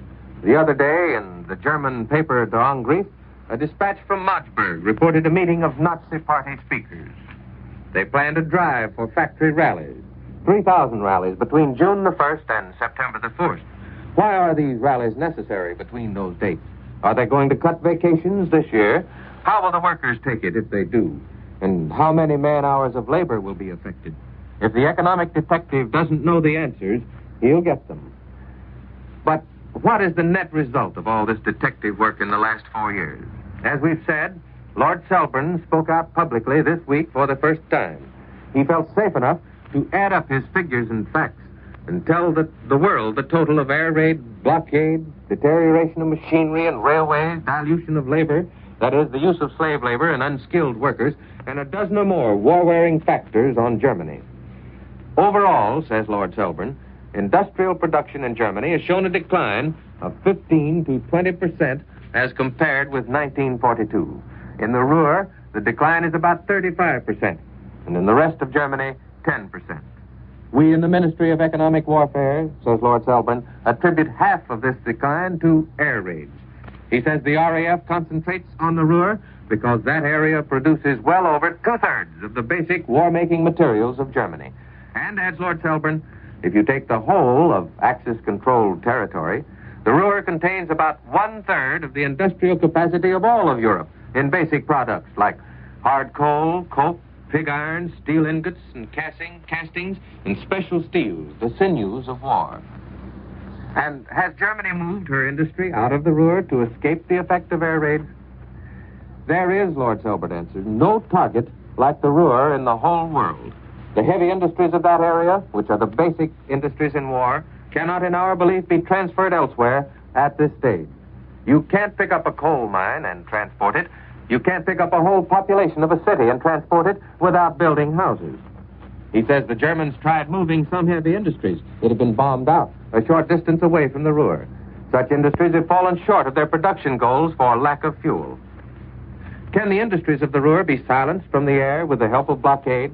Here is Lord Selburne's answer. The Germans will have to deal with daylight as well as night raids. Daylight raids are becoming an increasingly important factor. The Americans have shown us that a degree of precision is possible in daylight.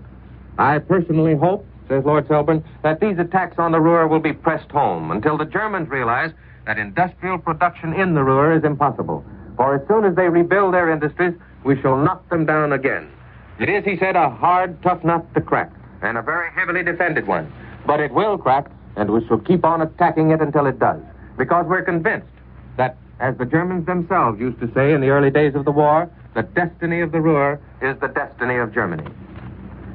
Now there we have the warp and woof of the outline of strategy laid down by Prime Minister Churchill in Washington last month and in London this week.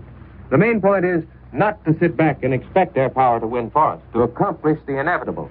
The big job, and we cannot stress this too often, is to convince the Germans that the end is inevitable, and one way to do it is to crack the industrial back of the Ruhr. So far, the economic detective report that half the destruction of industry, half the lag in Germany, has been produced by air power, superimposed, of course, on blockade. That's half of 20%. But many experts would agree, however, that no more than half of Germany's industry would have to be destroyed to produce a convincing proof to German leadership that defeat is inevitable.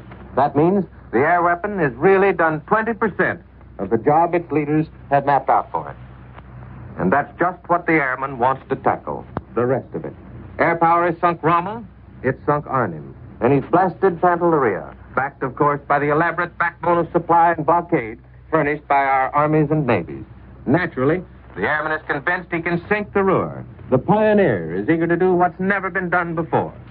Now he's got the word of the best economic detective service in the world, the British Ministry of Economic Warfare, that he's already done 10 to 20% of the job in a test run ending on June the 1st. Meanwhile, in the background, stand Churchill and Roosevelt in the high command. Obviously, they hope the airmen can come through, but they also stand ready to throw the weight of the armies and the navies into the fray, to set going those other measures Churchill talks about but does not reveal. But we do have the unfolding of the pattern of Allied warfare on the western fronts this week. And whatever develops, we may be sure there's one piece of German propaganda the Allies have swallowed hook, line, and sinker. The destiny of the Ruhr is the destiny of Germany. And the RAF and the American Air Force are going to do their pioneering best to blast that destiny into smithereens. And now this is Morgan Beatty saying so long until next Saturday. You've been listening to War Telescope, a weekly report on the war as seen from London by Morgan Beatty, NBC's veteran war observer in the British capital. This program came to you from London and New York. This is the National Broadcasting Company.